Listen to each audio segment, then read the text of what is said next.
On Kim Zhao's and Ji Shuibao's side, there was still no reconciliation. They were in an intense confrontation. Bei Qi looked in the direction Ye Hao pointed, and recognized the two were arguing. "So, you want to use me to sow discord between them and delay the human race's attack?" Seeing that she understood, he praised her.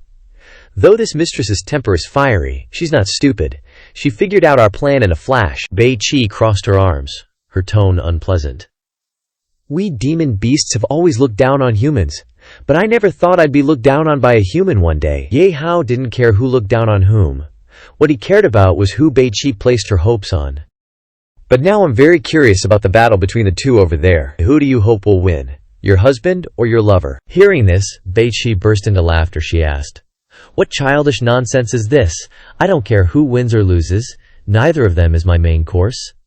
Zhao is strong but too boring. He can't satisfy my desires. Little Bao is interesting but not strong enough. He's just for fun. They're just toys waiting for me to bestow favors upon them." She stood up, a scheming smile on her face, and revealed her plan. "What I want is a partner who combines strength and fun, so I have to keep searching and trying until I find a true match for me." Ye Hao sighed after listening. "Is this your condition a unique case, or are you demon beasts all like this?" Bei Qi's face turned serious at this moment.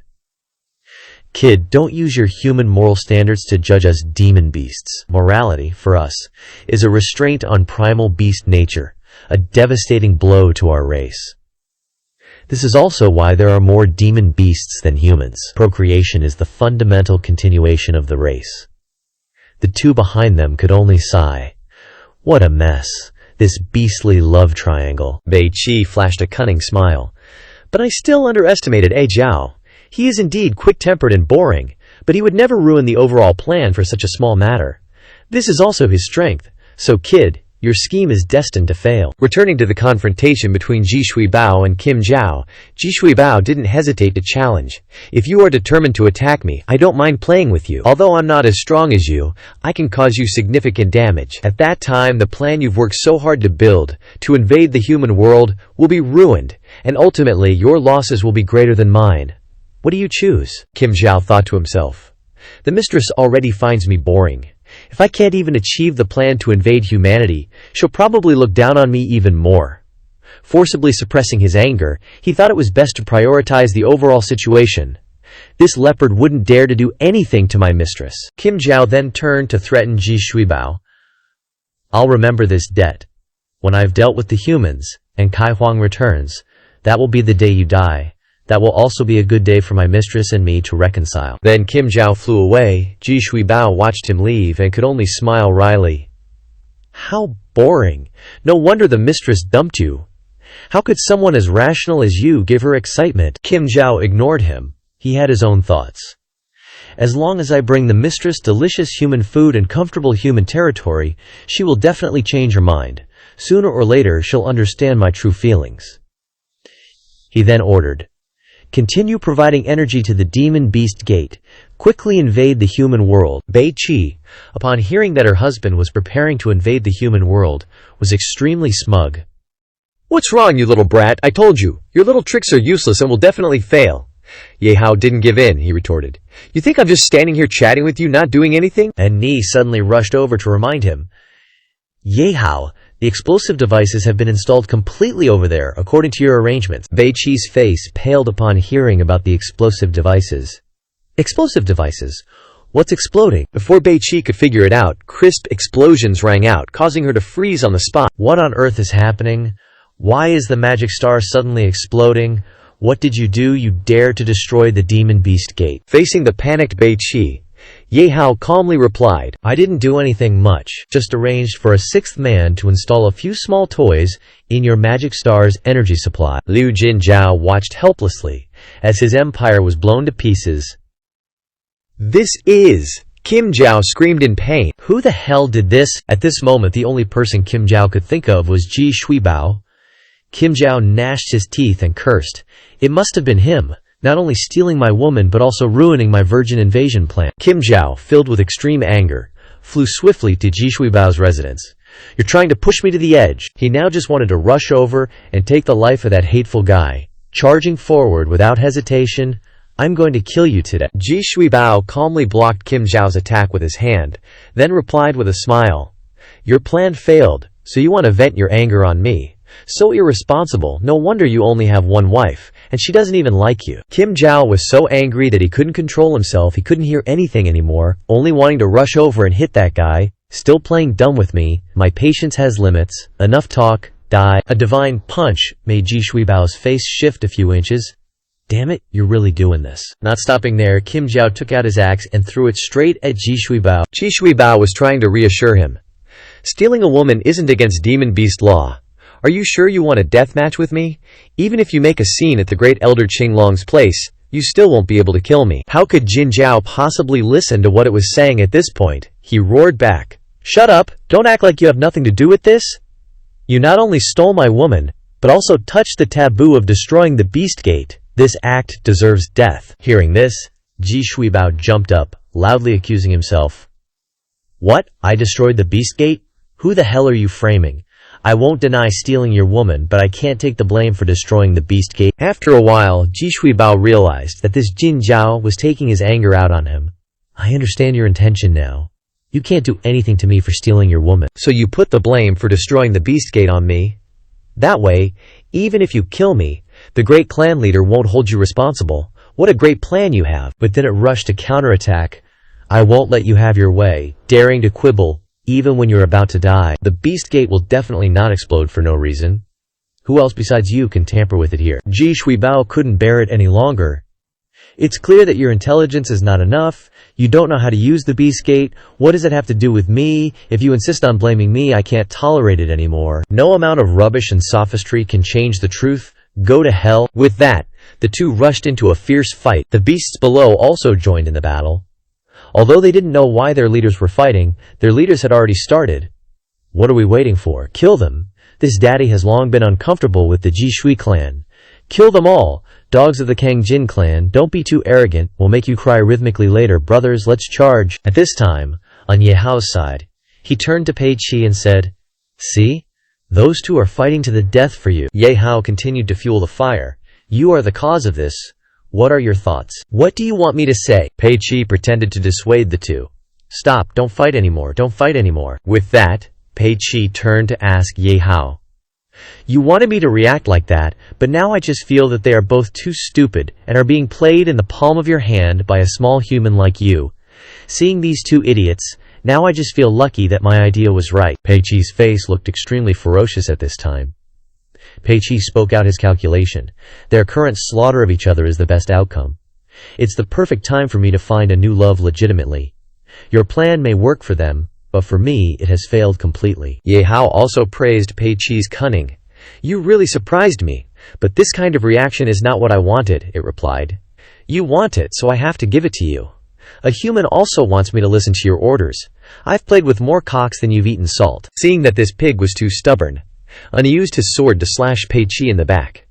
It replied tiredly, But if you want to kill me, then strike harder. Is this kind of painless attack scratching my back? And then closed his sword and explained.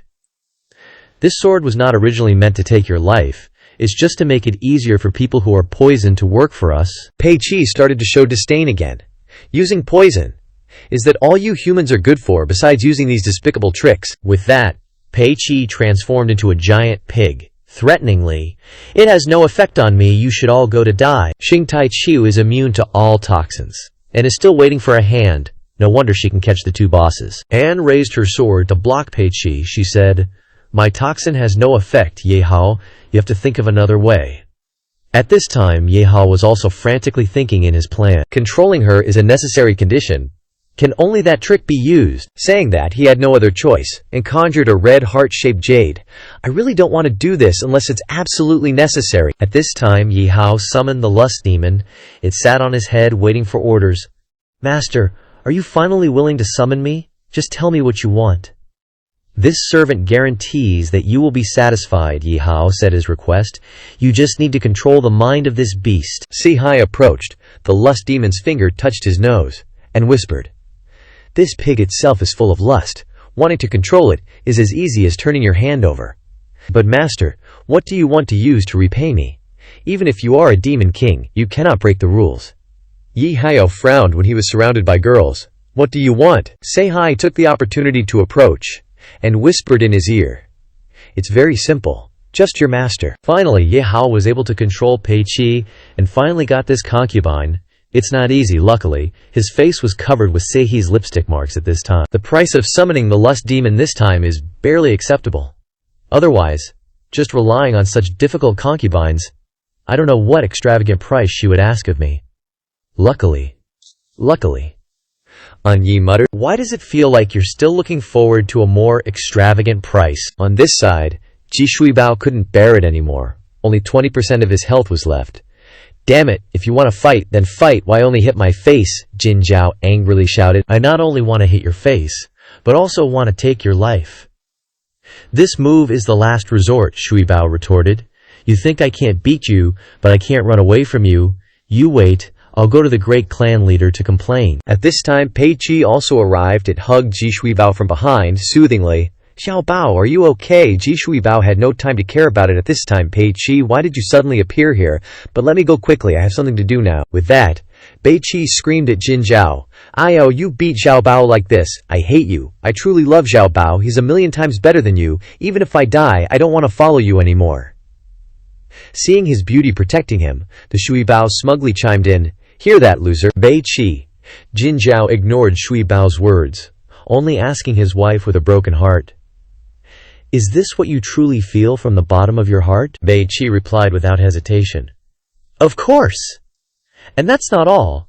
The demon beast gate was also something Xiao Bao arranged for me to sabotage. We wanted to stop you from invading the human world and gaining merit, while pushing the blame for the demon beast's sabotage onto you. Hear that? You pathetic. Wait. Pei Qi, what nonsense are you talking about? When did I ever? Pei Qi's words doubled the damage in Jin Zhao's heart. Jin Zhao was heartbroken as if he was lovesick, and questioned, Pei Qi, it's fine if you don't love me, but why do you have to hurt me? Forget it, I'll just fulfill your doomed love affair. Shui Bao hurriedly stopped Jin Zhao, who was losing all will. Wait, don't listen to this stinky woman's nonsense. I don't know anything. Calm down. Don't fall for this bitch's tricks. Let go of the pig head. How can this crazy woman be so strong? I have to report this to the clan leader. I haven't had enough fun yet. As soon as he finished speaking, a light-carrying, terrifying power flashed past the two, and Shui Bao screamed, Damn you! Jin Zhao watched, but said nothing. He was only thinking about something, then he screamed in pain, roaring like never before. Why does this damn world treat me like this? Why? At this moment, Unni added fuel to the fire. This is what you call the demon beast you love? So simple. Why is it even more melodramatic than humans? You can't even solve your own family matters. How can you solve our common cause and let the demon beast gate be destroyed? There's no way to attack humans in a short time. You've disappointed me too much. Jin Zhao retorted angrily. It's not your turn to lecture me. Don't be so arrogant. Don't forget who gave you your strength. An just answered indifferently. Of course I know, but surely you can't take back the power, can you? With that, Jin Zhao warned in a low voice. Why not? You're laughing at me now. You should know the consequences. With that, Jin Zhao cast a spell, personally sucking away all of An Cheng's power, causing him to scream in pain.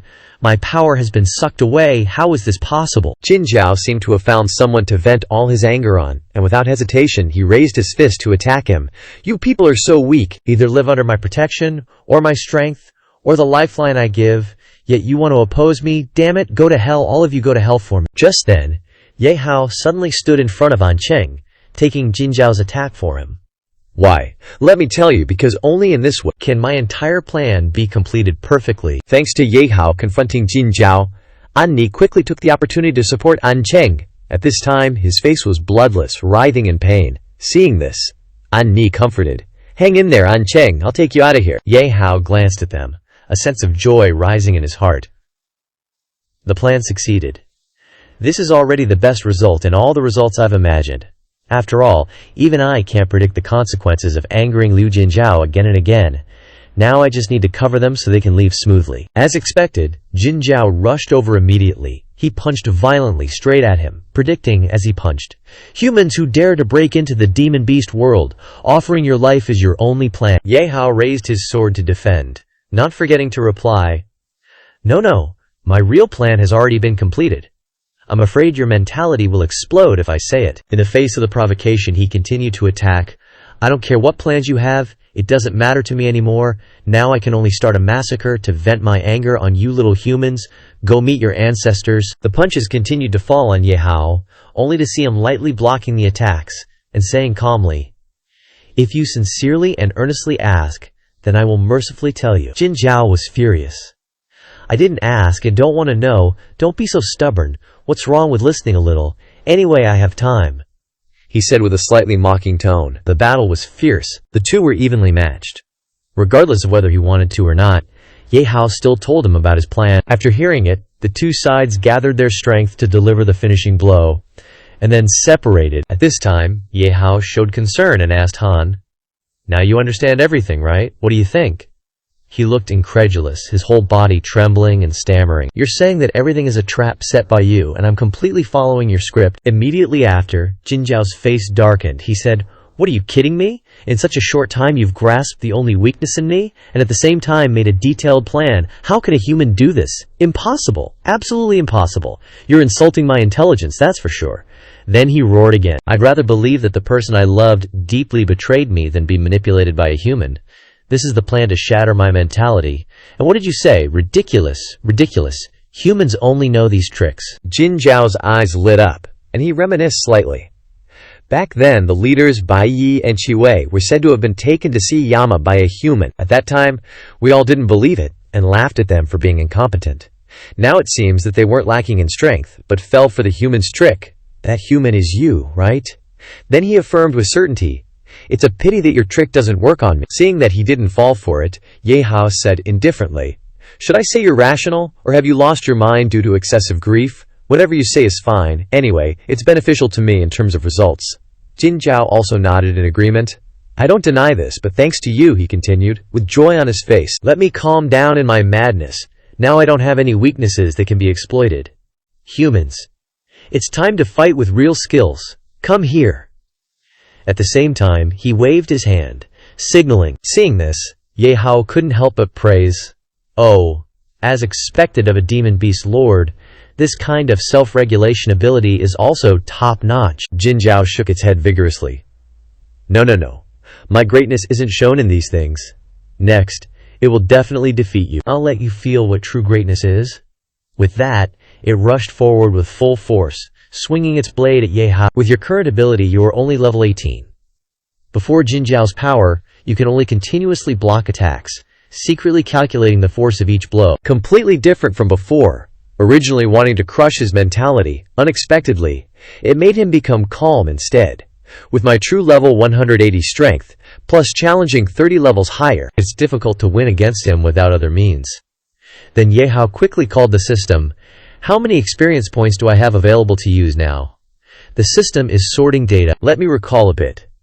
The last time the host used experience was when unlocking the 5 new accounts, after which many battles occurred. After saying that, it listed a 500-word narration. Finally, the system concluded. To date, the host has accumulated over 2 billion. Hearing this, Ye Hao revealed a happy expression. 2 billion. I have that much wealth. Then he turned to remind it. "But system, is this the time to pretend to be smart? Being so long-winded during battle might harm me?" Then he gently dodged the attack, confidently saying, "To live up to your loyalty, I won't use other abilities either. Using my first account to fight you, you as my opponent should feel honored." Hearing this, Jin Zhao was complacent, expressing disbelief. "The matter of leveling up can be self-selected. Are you kidding me? Want to use language to bewitch my mind again? Useless." Facing its words, Ye Hao calmly asked, "Really?" Immediately, his level increased by 10 levels. Ye Hao affirmed, "Today, I'll broaden your knowledge." With that, he unleashed the Scarlet Flame Emperor's skill, White Lightning Form. At the same time, the system displayed a notification. Because the host's level is gradually increasing, the Scarlet Flame Emperor's flames have undergone mutation, giving birth to a form with special characteristics. Sensing the surging power erupting from Ye Hao, Jin Zhao panicked. "What the hell is this? I have never seen a creature that can level up by 10 levels at once. Trickery. It must be a scare tactic. Wait, that's not right. Why am I panicking? Damn it, even if level 18 becomes 28. What use is it, kid? Are you here to be funny?" Replying to its words, he said without hesitation, "Whether I'm here to be funny or not, you'll find out soon." Then, at the same time unleashing a skill, The sword quill of the heavenly flame, a fierce beam of golden light, shot out along his blade. Jin Zhao could only awkwardly block the attack. While confused about this kind of sky-piercing sword key technique, it suddenly screamed in pain. The sharp blade had gently severed its tail. The source of power surged, golden lights intersecting in the sky. Then Ye Hao launched another attack, demonic energy shield. It tried its best to resist, a bad premonition rising in its heart. This kind of domineering sword kui, this isn't good. In fact, it recognized that his strength wasn't just raised by 10 levels. Saying 100 levels wouldn't be an exaggeration. Wait, even with level 270 strength, Jin Zhao still clumsily waved its hands to break the attack. The more it fought, the more it realized. If your strength isn't just a display of power, then what you said before, could it all be true? You really planned everything. Seeing it starting to fall into panic, Ye Hao flashed a smile. Of course I never lie to you, no. I don't accept this outcome. This isn't real, no. Its voice echoed obstinately. Seeing this, he opened a barrier. Instantly, it was in a cubic cage formation. He spoke up. Things have come to this. You have to accept it, whether you like it or not. From the moment you planned to invade the human world, the outcome was already decided. Jin Zhao realized in horror. This is a barrier that isolates space from the outside world. You plan to cut off all my escape routes? In its heart, it couldn't help but calculate. Damn it, even if I die, I have to transmit the information to the clan chief. The world of demonic beasts absolutely cannot allow such terrifying humans to exist. Thinking this, it ran away. No matter how fast it was, Ye Hao easily caught up. He lowered his voice and asked, "Want to run?" In an instant, sharp sword strokes gently brushed across its body. Jin Zhao screamed in pain. "No, damn humans! The great clan chief won't let you off!" Ye Hao calmly replied, "It's okay. No matter who comes, I will capture them." Immediately after, a loud explosion sounded. Jin Zhao's entire body burst apart, turning into broken fragments. He slowly walked out of the explosion, his resolute eyes carrying murderous intent. "Because I am the man who wants to become the demon beast king?" At this moment, the system's voice rang again. Successfully defeated the domain Lord-level boss. Received 20 million experience points, 5 million coins, and the golden glazed armor, an epic-level hard armor made of dragon scales. With solid defensive properties, equipment can increase defense by 120%. Zhao Horn Bracelet. The Zhao's horn is ground and refined, eventually cast into a bracelet, within which is contained lightning. Equipment can increase all resistance properties by 30%. Key of golden resistance. The key can open the territory of the demon beasts. With this key, you can go wherever you want in the territory, as free as the wind. The 10 Directions Command Medallion symbolizes the leader of the Kangjin tribe, representing supreme and absolute power within the territory, capable of coercively commanding all Kangjin demon beasts under Liu Jinzhao's command. After the space seal was Kaiai, Jeichu, Kaiai released. Whispers arose from below. "Boss, where did the boss go? Could it be that he was taken to see the old ancestor by that human?" Then, the demon race scrambled on top of each other, quickly forming a small mountain. They angrily shouted, "Damn human brothers, let's go together and avenge the boss," one of them said fearfully. But he even defeated the boss, he's probably very strong. Another responded confidently, "What's there to be afraid of? With tens of thousands of demon beast troops, are we afraid of not being able to fight one human? Take his life." Their courage soared to the sky. Unexpectedly, as soon as Ye Hao issued a command with oppressive force and declared, "Regardless of Liu Jinzhao, from now on, I am your new lord," they quickly prostrated themselves and bowed vigorously. That human, no, the new lord, is holding the Kangjin tribe's command token. Long live the lord, long live. Seeing this, the demon race of Jishui Bao quickly left. One of them cursed angrily. "Those stupid Kangjin are kneeling down to a human." Another quickly reminded, "Stop watching the show, run. That guy took Liu Jinzhao's life, we can't afford to provoke him. Hurry and report to the clan leader, don't let them succeed." Ye Hao ordered, "Demons of the Kangjin tribe, listen to my command. Wipe out Jishui Bao's subordinates. Leave no one alive." "Yes, sir." The Kangjin tribe immediately rushed into battle with soaring enthusiasm. "Yes, Lord." Ye Hao raised the command token high and issued instructions. "Kangjin tribe, listen to my command. The strength-enhancing type. Accelerate and advance. Overwhelm the enemy, and cut off the unit's defense line. Following his words, they rushed forward with great momentum. Next, allocate archers to use magic for long-range attacks on the enemy's defenses, cutting off communication between the enemies. The speed-type troops quickly outflank from the wings. Charge the flanks of the Jishui unit, cut off their rear, take their heads, and leave no one alive. Following this, both sides immediately plunged into a decisive battle. It was clear that the Kangjin tribe had more advantages, so they couldn't help but praise Ye Hao's commanding abilities. Heavens, today I discovered that, besides our lord, the strength of our Kangjin demon tribe is also overwhelming that of the Ji Shui tribe.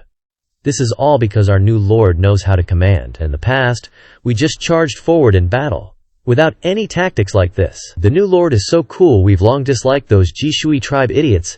Today we can finally overthrow them. Awesome, so awesome. On the contrary, under the overwhelming pressure of the opposing side, one of the Jishui Bao demons questioned with difficulty, "Damn it, Kangjin tribe, do you really want to pursue and kill us all?" Hearing this, they became even more angry, striking the other with a blow that caused them to scream in pain. "Who's the Kangjin tribe? We've changed now." Here, Ru Feng began to flatter obsequiously. "Boss, under your wise and divine command, the Jijiao tribe is not worth a single blow. Please instruct us on what to do next," Ye Hao calmly ordered. "Withdraw the troops back to the territory." "Little ones, did you hear the Lord's command? Like a majestic angel?" "We, Ming Jin, are withdrawing the troops, returning," it replied obediently. "Yes, sir. Withdraw the troops." Some of the Kangjin demon beasts were clearly not satisfied with the current battle results. "Hey, wait, withdraw the troops, so that's withdrawing the troops? Something doesn't seem right. I always feel like we've forgotten something. But the descendants of the Jishui unit have indeed been wiped out by us. What else is there to do if we don't withdraw the troops? That makes sense. Let's go back. Let's go back." This battle was easier than expected. After the battle ended, the three of them chatted comfortably, relieving their tension. Seeing them talking, Ru Feng fell into contemplation. "That's right. I always feel like something's not right. Where exactly is the problem? What were we originally planning to do? Oh heavens, I remembered it and forgot such an important thing." Now it realized that the female lead had suddenly disappeared without knowing where she went, and now only the male lead remained. Who to lick? I have no choice anymore, so I must lick him comfortably. I was really too careless. As a flatterer, I almost didn't notice such an important thing. Thinking this, it returned to its eager appearance, wagging its tail expectantly towards Ye Hao. On his side, the system also announced, "You have obtained the Ji Shui key." Seeing the object in his hand, Ye Hao was slightly disappointed. "Because I didn't personally defeat Ji Shui Bao, the spoils pouch only received the territory key," but he quickly brushed it aside. "There's a more important matter now. The Zhao family's treasure vault is no longer guarded. I must quickly go and adopt it for him." According to his intention, the system executed the operation of using the Kangjin key to open the Kangjin territory teleportation channel for the host, along with a mechanical voice. A space portal was opened. Soon after, Ye Hao appeared in the Kangjin tribe lord's mansion. Witnessing the scenery here, he praised, "This is the Zhao family's residence. Your demon beasts look very rough, but your construction technology is very powerful." Ru Feng also followed, continuing to flatter, "Lord, you're too kind. We're far inferior to you, in all aspects.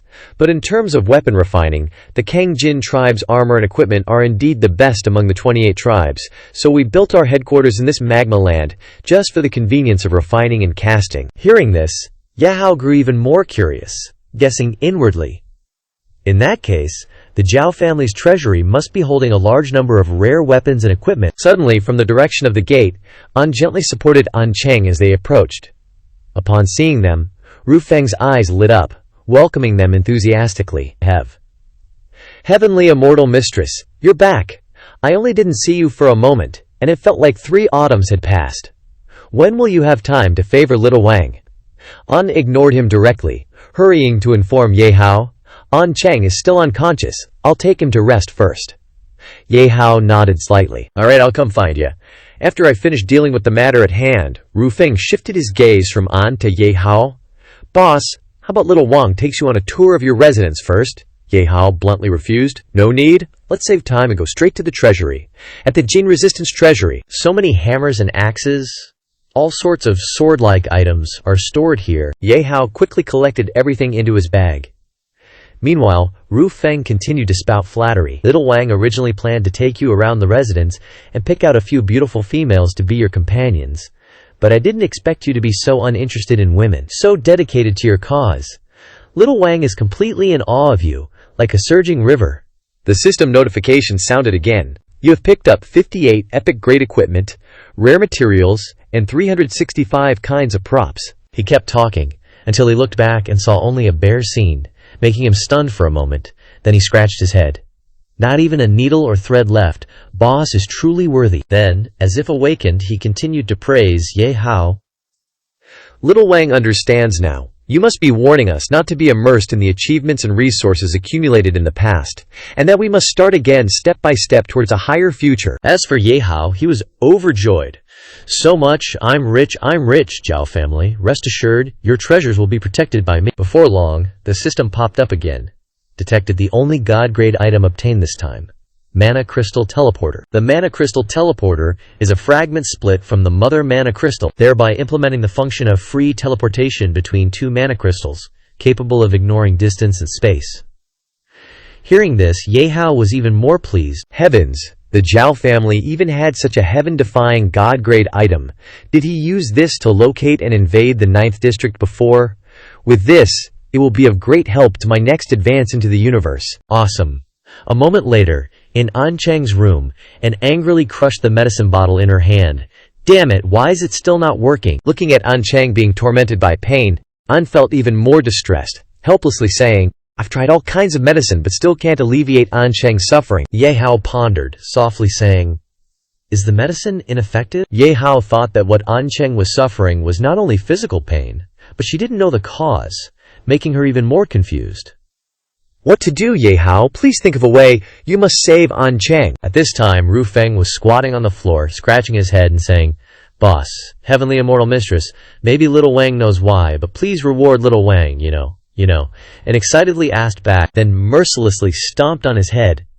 But he didn't seem to feel any pain. Mistress, stomp on me. Stomp on me hard. This is the force, this is the feeling, the numbness straight to the heart, mistress. You understand me too well. Seeing and growing impatient and ordering. Speak quickly, Ru Feng seriously replied. He said that An Cheng's condition is probably due to a type of curse and there's no antidote. Before he finished speaking, An gritted her teeth and asked, What? You're saying there's no antidote? Ye Hao reassured. Don't be anxious. Listen to him finish. At this time, Ru Feng explained. This type of curse actually exists within our Jin Resistance clan, but it usually doesn't manifest. It only manifests when one breaks away or betrays the clan. When An Cheng recovered his human form from his monster form, it was equivalent to breaking away from the clan's power and being struck by the curse. The curse isn't fatal in the short term. It only makes him lose the ability to act, but if the curse isn't lifted soon, he will eventually explode and die. At this point, Ru Feng frowned slightly, adding, There is only one way to break it, and that is to find the source of the curse, the great chieftain Xinglong. Soon after, Ye Hao approached An Cheng. Looking at An Cheng's current condition, Ye Hao secretly decided, an existence above 28 constellations. This great chieftain doesn't seem simple. For Senior An Cheng, the next boss to conquer is decided to be him. Thinking this, Ye Hao turned to inquire, Dog, do you know the intelligence of this great chieftain? Suddenly, An Cheng's eyes opened, the depths of his eyes emitting a dark, black light. Then he immediately sat up, his whole body exuding a huge demonic aura. Then he laughed loudly, his voice still the same. No need for such trouble. Wouldn't it be better to ask this lord directly? A human dares to stir up the entire world of monsters. To be able to do this, even this lord can't help but be amazed. Before this series of strange actions, An panicked and asked, What's wrong with you? Why is An Cheng suddenly talking nonsense? Under everyone's astonished gaze, he slowly floated into the air, carrying a source of mysterious power. An Cheng, is that the name of this body? To be able to contain my power without disintegrating, a worthy vessel indeed. Only now did An Ni realize, this is bad. An Cheng has been possessed by some power. Ru Feng reacted even faster. It knew that with such a powerful aura, if there was anyone in this world who could be this strong, it would definitely be the Grand Chieftain. Immediately after, it kowtowed repeatedly, begging for mercy. "Chieftain, spare me! This humble servant is about to be crushed by your pressure." Before this berserk power, Ye Hao and An Ni also struggled to stand their ground. Worry was written all over his face. "Grand Chieftain, damn it! This is the first time I've encountered such terrifying demonic beast pressure.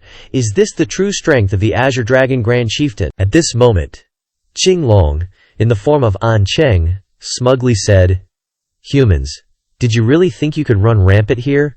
Don't be naive. My heavenly eyes are everywhere, able to detect everything. I've seen everything you've done. You've been able to proceed so smoothly until now, only because I wanted to see what you were capable of." Instead of getting angry, Ye Hao retorted, "Just to test me? You didn't hesitate to sacrifice 2 domain lords. You don't seem to know much about business." Qinglong nonchalantly replied, "Weakness is a sin. People like them are not only more foolish than humans, but also weaker. They don't deserve to live in the world of demonic beasts." As he spoke, he brought up images of the 2 domain lords, but then crushed them immediately. His eyes burned brightly, his tone mocking, "You were merely cleaning up trash for me. What's there to be proud of? But if you were able to seize their lives, then it proves you are the Xuanwu human they spoke of." Qinglong's words were sharp, implying murderous intent. "If I don't eliminate you one day, the evolution of the demonic beasts will be temporarily halted, unable to progress further. You took the initiative to come to my door. How could I just sit and watch? This body has immense potential, capable of containing my vast power. I'll use him to send you to your death." Then he unleashed his attack, the 4-tailed roaring dragon, a blue dragon charging in like a storm. Even though he was prepared, Ye Hao was still caught off guard when his white lightning fire couldn't stop Qinglong's roar. And this is the true strength of the Star Domain Grand Chieftain. Seeing this scene, Qinglong wasn't surprised at all, remaining calm. "I originally intended to defeat you with 1 move, but I didn't expect you to be able to withstand it. Interesting. Then let's play a few more rounds. You must continue to perform well. Don't disappoint me." As he finished speaking, a flower branch appeared from his hand. After Qinglong gave the order, "Go, drain him dry for me." With the awakening of all things technique, a series of plants and flowers eagerly wrapped around Ye Hao, he thought to himself, the pressure accompanying his skills is completely incomparable to those demonic beast domain lords. My guess is that his actual level is at least around 400. Before letting them absorb his power, Ye Hao quickly cut them all off. His thoughts remained uninterrupted. And there are 3 more Grand Chieftains, as powerful as him. Was Ming thinking of demonic beasts too simply? If I bet everything here, I might barely be able to beat him. But what about the 3 after that? They must also be paying attention to this battle. Moreover, the most fatal problem right now is that Ye Hao clearly can't use a killing move. Otherwise, even if he wins, Senior An Cheng won't survive. This is really difficult. Qinglong recognized it with just a glance. "Although your movements aren't slow, I can feel the hesitation in your heart, fearing to harm this body." He didn't stop, continuing to attack, azure light streaking and tearing through the small space. He considered it foolish. Clearly, he can barely protect himself, but is still worried about external things. Humans are truly a twisted and complicated species. He showed contempt. Only worthy of becoming fertilizer on the path of evolution for us demonic beasts. Finishing his words, he lowered his hand. 9 heavens thunder descent, his voice full of arrogance. "Wipe out the human world, starting with using you as a stepping stone." Without hesitation, An Ni rushed up. Standing in front of Ye Hao, she quickly opened a protective barrier, while trying to awaken An Cheng's reason. "An Cheng, snap out of it for me. My brother could never be so weak. Didn't you say you wanted to eliminate all the demonic beasts to atone for your sins? Why do you want to add more sin now?" The moment Qinglong's attack landed, rocks and soil exploded. Smoke and dust filled the air. Ye Hao shouted anxiously, "An Ni, be careful!" The smoke cleared. An Ni sat dazedly on the ground, her strength and stamina greatly reduced. Qinglong lightly passed by her, his words carrying a hint of mockery. "You are the sister of this body, putting on a touching sibling act. Truly the special boredom of humans. It's a pity that the memories of you no longer exist in this body. No matter how you call, it's useless. The body occupied by my power can never be recovered. Haha. At the moment he was careless. Yi immediately rushed over, reached out her hand, and then tightly embraced Chang's body. She said, I know that in your heart you actually always hated me, right? At the most important stage of your life I wasn't by your side, letting you grow up alone. I'm sorry to you. From now on I will always be by your side, even if it's to die together. He was stunned for a moment, then immediately squeezed her head tightly, angrily shouting, Enough! What is this old woman babbling about? Saying that this cheap sentiment has no meaning. I'm not your brother. The reason I didn't kill you completely before was because I didn't value your meager strength. If you actively come to offer your life, then I will fulfill you. Go die. In the critical moment, Cheng softly called out, Sister, sister. It seems he really has regained a bit of consciousness. Then he grabbed the arm, squeezing Annie, warning, Stop! Who dares to touch her? I want that person to die. Immediately after, half of the demonic power escaped from Cheng's body. Qinglong revealed disbelief, wondering, how is this possible? Even the consciousness of a domain lord can be controlled by my original curse. Yet it was broken free by a human. Facing him, he tried to force out a smile, then said, This is naturally thanks to you. Not only did my body withstand your tremendous impact, but also you hit my sore spot. Now my lost memories have been restored, and the first thing after recovering my memories is to send all the bastards who harmed my sister to hell. Seeing this, 2 streams of tears streamed down Yi's face, joyfully saying, Cheng, that's great, you've finally come to your senses. Ye Hao was also equally happy, but then worried. It's a good thing that Senior Cheng has recovered his memories, but how long his consciousness can remain awake is still unclear. I have to prepare for the aftermath. As expected, Qinglong immediately used corrosive diffusion, and Cheng tried his best to resist. He sneered, Don't be happy too soon. This is just a moment of conscious clarity. This body is mine. Your ridiculous little consciousness, disappear for me. Refusing to give up, Cheng roared. Before, my heart was small, weak, and lost. I always wanted to borrow external forces to become stronger, but it always backfired. But now it's different. The only family I care about, everything I have, she's by my side. From now on, I must rely on my own strength to protect her. Hearing this, Qinglong stopped trying to forcefully take over his body, and instead actively withdrew. His tone was full of sarcasm as he mocked, Your own strength is truly laughable. Don't you know your own worth? If you were strong enough, you wouldn't have submitted to the power of a demon beast. See? As soon as I leave your body, you'll return to being the useless trash you were before. Hearing this, Cheng didn't rush to retort, his eyes dark. He asked, Is that so? Suddenly, from him, a surge of demonic power, like dragon claws, gripped him tightly. In shock, he panicked. Impossible. I clearly detached from your body. How can you still use my power? And the same abilities? Cheng calmly replied, I told you, it's all thanks to you. Then he lowered his head slightly and said slowly, You awakened all my memories, including the painful ones I had chosen to forget long ago. Along with the fear deep in my heart, it is the true power I am most unwilling to touch. Hearing this, Yi's face changed, and she asked Cheng in bewilderment, Don't tell me you even remembered that. Yes, after all, because of this uncontrollable power, I personally killed my beloved parents. He recalled that day, his voice filled with deep sorrow. That memory returns. The sunny day on the fateful bus when Mom gently coaxed the young Cheng. I'm sorry, Xiao Cheng. This business trip is very important to our family. To deliver this batch of goods to the wilderness area, your parents spent all their savings to hire guards. We really don't have any money left to hire someone at home to take care of you. And you're still in school. Your mother and father can only take you with us. Contrary to his mother, his father thought, Look at you. Our Xiao Cheng has been a little man since he was young, and he's not afraid of the wilderness or anything. Besides, I've tried crossing this road, and there's no danger. As he said, Cheng was indeed very interested. This is the wilderness? It looks so vast and white. Later, I want to go with Mom and Dad to deliver goods. Hearing this, his father was even more pleased. See? What did I say?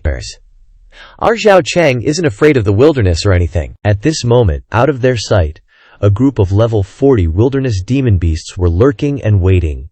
They whispered, You all say I'm a demon beast that doesn't take the usual path? I specially took such a long detour today, but now we're encountering humans? Are you convinced? Convinced? Today we must have a full meal. Another name praised. As they approached to attack, the guards panicked. Not good, it's demon beasts. We're being attacked by demon beasts. An Cheng's father quickly left the car, instructing the two of them. You two stay in the car and don't come out. I'll go command the guards to fight. He left, leaving behind the heartbreaking call of his young child. From outside the car came the irritable voice of the guard. What's the point of fighting them? Demon beasts of this level are not something we can deal with. Seeing him about to run away, An Cheng's mother quickly opened the car door. Before going out, she carefully reminded, Xiao Cheng, listen to me. No matter what happens, you must stay obediently in the car. Don't come out. Mom will be back soon. With that, she went out to stop the guard. Stop! We paid to hire guards to protect us, but you run away first when there's trouble. Do you have any spirit of contract? He didn't listen to her words, and even swung his hand to slap her hard, causing her to fall to the ground. His words were vicious. Get lost. The spirit of the contract is worth a few cents. Is it more important than your life? Wait for death yourself? Sooner or later, An Cheng's father was covered in injuries, but he still tried to get in front of his son. Through the glass, he gently instructed, Xiao Cheng, it's okay, leave it to Dad. Now close your eyes first, no matter what sound you hear. Don't open your eyes. Promise, Dad. At that time, An Cheng was sobbing with fear, but then that cry stopped abruptly, and his eyes revealed extreme horror. At that moment, An Cheng's father had his body pierced by the claws of the demon beasts, and the glass shattered. An Cheng frantically fell backwards. They said disappointedly, a little unlucky. We've been hungry for so long, and we finally encountered a team of humans, but there isn't even a human child. At the same time, his mother was also being strangled in the air by a demon beast. He was angry. Damn it, I wanted to eat children, to enjoy myself. It's been a waste of excitement. From inside the broken car, An Cheng struggled to crawl out. Then he stood on the roof of the car and shouted, You damn demon beasts, release my parents. Seeing this, even in pain, his father tried to persuade his son, Xiao Cheng, run. His mother tried her best to say to her son, Xiao Cheng, run, don't look back, keep running.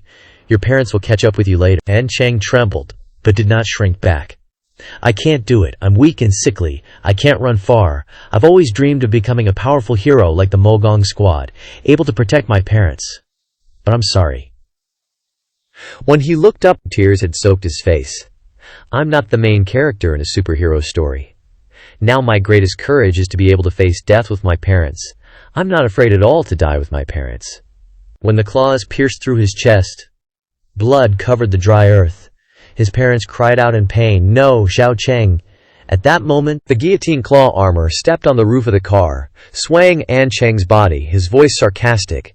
This human child is too mature. Where's the screaming? Where's the fear? Without these extra seasonings, even if it's a child, the feeling is halved. Pity, the other side said in surprise. Wait, boss.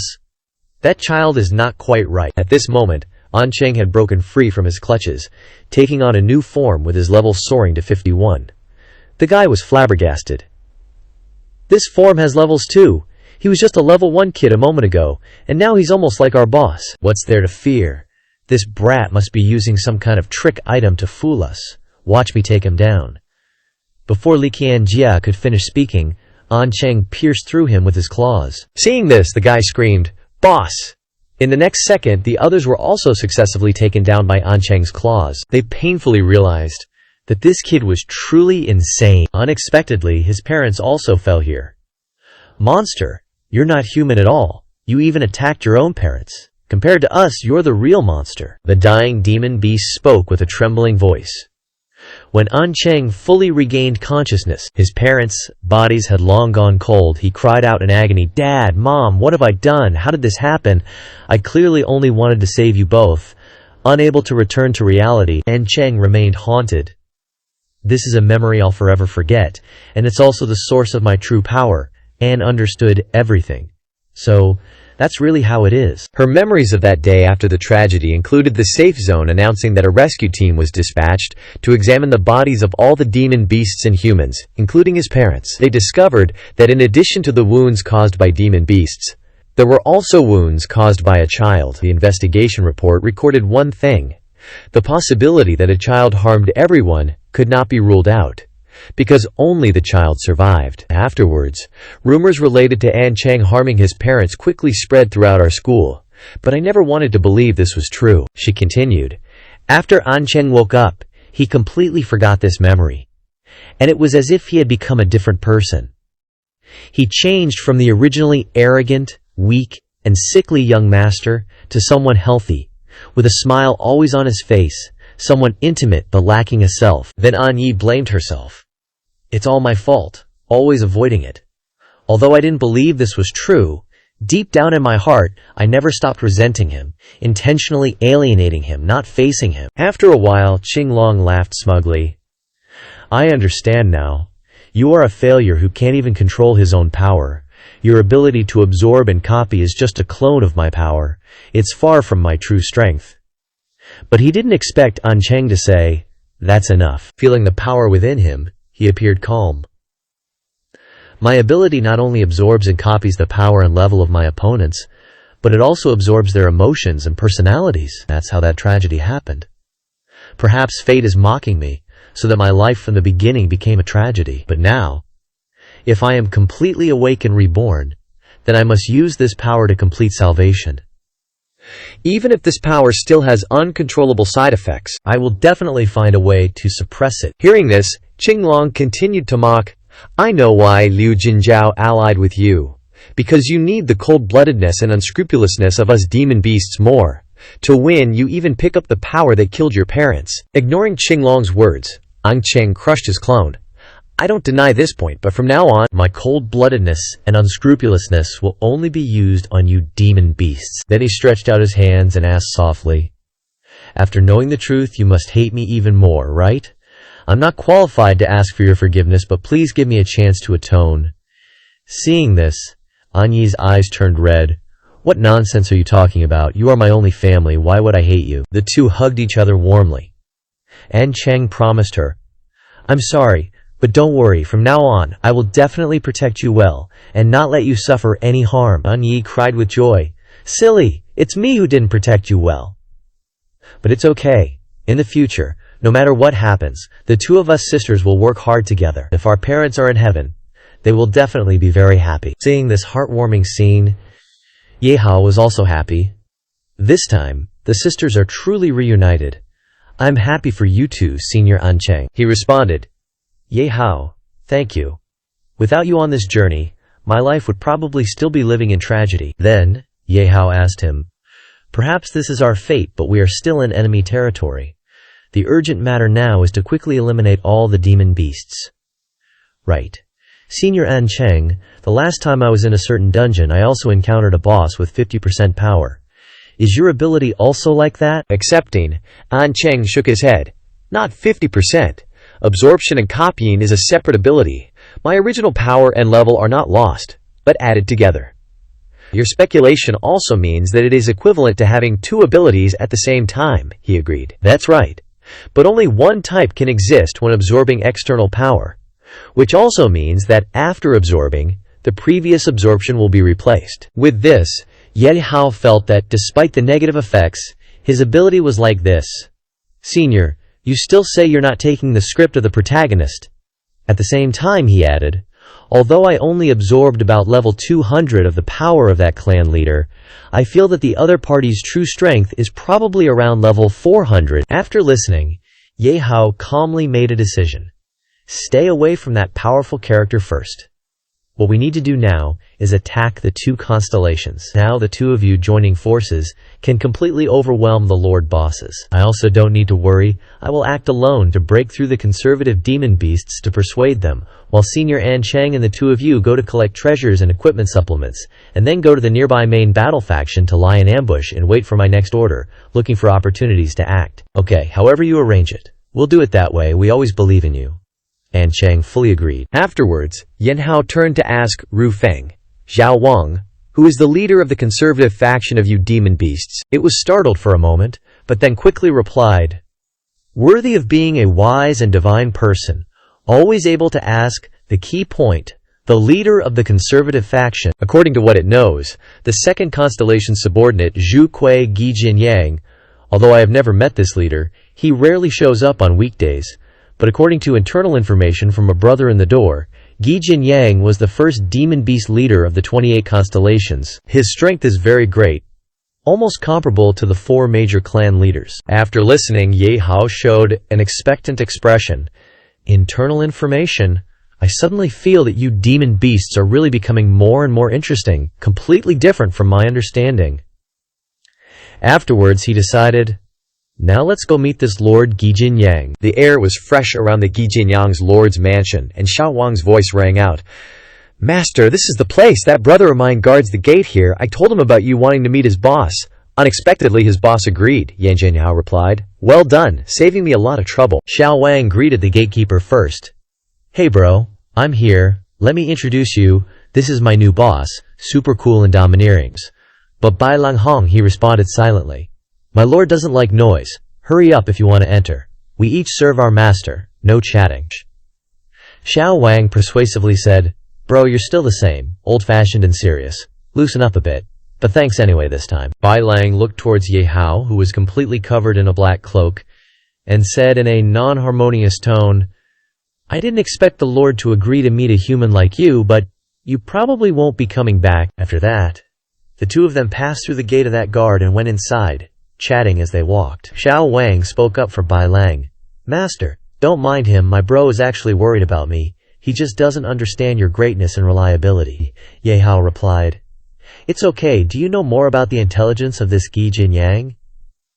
While walking, Ye Hao pondered. On the way here, the entire mansion is full of books. This is completely inconsistent with the initial bestial image of demonic beasts in my perception. Xiao Wang, who was walking beside him, still excitedly asked, Master, is your gossipy soul burning again? But this Gijin Yang is also the most mysterious among the lords. There are very few rumors related to him, just like what I said before. Don't see him as a leader of the conservative faction now, but according to what I heard, he was a ruthless character before, decisive in killing. Ye Hao didn't say much, but ordered, continue. It obediently recounted. Gijin Yang relied on killing countless competitors to ascend to the position of lord. It is said that the first lord under the 4 great patriarchs, Luo Chuangqi, like a war god in our demon clan, also started from Gijin Yang, establishing that each tribe's lord can only be held by the strongest in their tribe. It can be said that the qualifications and rules for becoming the 28 lords were entirely made by him. Then he quickly concluded. But the strange thing is that after Gijin Yang became the lord, he quickly disappeared without a trace. This is also the reason why there are very few rumors related to him. Hearing this made Ye Hao engrossed in thought. A legendary lord like a war god? It seems that if negotiations fail, I'm afraid I'll encounter a fierce battle. I have to prepare early. The heavy door in front of them opened, and a voice echoed from inside. Human, you've finally arrived. I've been waiting for you for a long time. Afterwards, Jin Yang appeared in front of them. Xiao Wang immediately knelt down obsequiously when he saw who it was. How terrifying. The legendary great figure is even greater than the legend. Master. Xiao Wang kneels first. Do as you please. Ye Hao didn't reveal too much emotion, thinking to himself. The other party's demonic aura doesn't have an attacking nature. What makes the dog afraid is the invisible pressure that the boss inherently carries. This is a true powerhouse. Then he looked at the information panel of the Lord and thought, but it reached level 360. This was truly beyond his expectations, and what's with this way of dressing? Completely a bookworm. Without waiting long, Gijin Yang spoke. Bai Yi Qi Wei, Lei Ma Lin, Sun Yu Chui, Liu Jinjiao, Ji Chui Bao. 5 lords have already died directly or indirectly in your hands. Even just now you forced the great patriarch to retreat from probing you. Originally only demonic beasts trampled on you humans, but this time it's the opposite. We're being unsettled by a human. He didn't beat around the bush, and said straight, if you've investigated so clearly, then why haven't you taken action against me? But it didn't cause him to lose his composure, but he calmly replied, Human, why do you need to probe if you've chosen to come to talk? Don't you understand Jin Yang's attitude? He continued, I've long forgotten the feeling of fighting and killing, and besides, strong enemies can't be killed completely. Even if they are killed, new powerhouses will take their place. Killing only causes a cycle of tragedy, endlessly. Only by constantly seeking truth in books, obtaining knowledge from countless ancient books, can a way to break the cycle be found. Hearing this, Ye Hao pondered and then replied, so even demonic beasts can have great strength and a peaceful mindset? Then I'll be frank. My purpose in coming here is only one, and that is to prevent the demonic beasts from attacking the human world. and now I want to join forces with your conservative faction. Of course, it doesn't matter if you refuse. It's just that at least when I fight with the other lords, I hope you don't interfere." He greatly praised his attitude, closed the book, and said, "I haven't seen someone as confident as you in a long time, but your strength is indeed worthy of this confidence." After that, Xinjiang said, "Powerhouses are constantly appearing in every era. Both humans and demonic beasts are like that. Human, I affirm your strength and can agree to your request, but similarly, you must also promise me one request." After speaking, he handed the book he was holding to him. Ye Hao took it and said, "Speak, what request do you have?" Xinjiang didn't let go and said, "Wait, before making the request, please bear with me and listen to a past story." When Xinjiang let go, a screen was projected from the book, and then he said, "I relied on killing to become the First Lord, but after that I lost the motivation and goal to move forward. A chance encounter allowed me to come into contact with the history of demonic beasts, and I became immersed in it. And this mansion is actually a huge library. I am the manager here? This place is my domain. Everything in it is controlled by me, including the knowledge and wisdom in the books." Images of demonic beasts and humans constantly appeared in the book. He heard him say, "Based on this library domain, through research I discovered that the development of demonic beast civilization is actually very similar to the civilization of you humans." After that, Xinjiang pointed out the difference. "It's just that we demonic beasts are accustomed to directly expressing our desires, while you humans bury your desires in your hearts." He continued, "After that, the two worlds, which were originally unrelated, were connected because of the demon beast gate. According to ancient books, the demon beast gate existed before the demon beasts had evolved civilization, so I suspect that there is a change in latitude, deliberately leaving it here." While speaking, Xinjiang projected images for Ye Hao to see clearly. When the demonic beasts discover that the human world of the demon beast gate will appear, the prophecy is that the demon beasts will once again evolve and need to devour humans. Xinjiang stated his point of view. "But I believe that the evolution of demonic beasts does not need to borrow external forces, because this method of evolution is originally an act of attacking each other, a cycle of death. If we continue to develop according to this prophecy, we will sooner or later become toys in the hands of Galwei Chua. We demonic beasts absolutely cannot let it do as it pleases." He retracted the images and looked directly into his eyes. "So my request is that you can destroy the source of conflict for the demon beasts." Unexpectedly, Xinjiang was so concise, Ye Hao asked back, "Is that all you request? Destroying the demon beast gate is not difficult. I already blew up a part of it before." Hearing this made him a little speechless, but he still explained clearly to Ye Hao, "No, you underestimate this demon beast gate too much. It is in existence at a higher latitude, with a rule-restricted protection. If it is not destroyed according to the rules, it cannot be destroyed, because I once destroyed it, but I soon saw it self-repair and recover with my own eyes." Xinjiang waved his hand. A secret door hidden behind the bookshelves appeared. "In recent years, after reading the ancient books, I discovered that to destroy the demon beast gate, one must use an important prop." No matter how calm Ye Hao was, he was stunned when he saw what appeared. "Isn't this a world stone?" he said with interest. "You can recognize this stone. It seems I didn't misjudge you. You are also the intellectual type." Then Xinjiang continued to pour out his thoughts. "According to my research, both your human world and our demon beast world have this, but do you know what it's used for?" Seeing his appearance opened Ye Hao's eyes. Clearly he is so powerful, but compared to external strength, this boss pays more attention to internal knowledge. "How interesting," Ye Hao probed. "I'm not too sure about that," he continued with his theory. "This is not your fault. After all, you don't have a library like I do that can receive a large amount of knowledge. If the demon beast gate is a rule, then this world stone is used to break the rules." Xinjiang's eyes turned red as he looked at him, stating the complete request. "What you have to do is help me find the remaining world stones and destroy the demon beast gate." Ye Hao suddenly realized that world stones can be used to break the rules, so the legend can be confirmed as true. Collecting enough world stones in the human world can truly break the rules of Earth and restart the world. Xinjiang stood in front of the incomplete door, recounting. "The world stone of the demon beast world is broken into 28 pieces, separately guarded by 28 lords. We only have 10 pieces on the anti-war faction's side. The remaining 18 pieces require you to defeat other lords to retrieve. But this process will definitely be difficult, especially the four great chieftains. They will definitely not stand by and watch. Ye Hao remembered those great chieftains, and then said indifferently, "This is just a convenient matter. Originally I wanted to defeat other lords anyway. Hearing you say that, it can be considered killing two birds with one stone.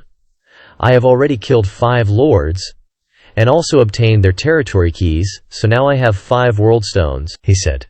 "You should have noticed some problems, right?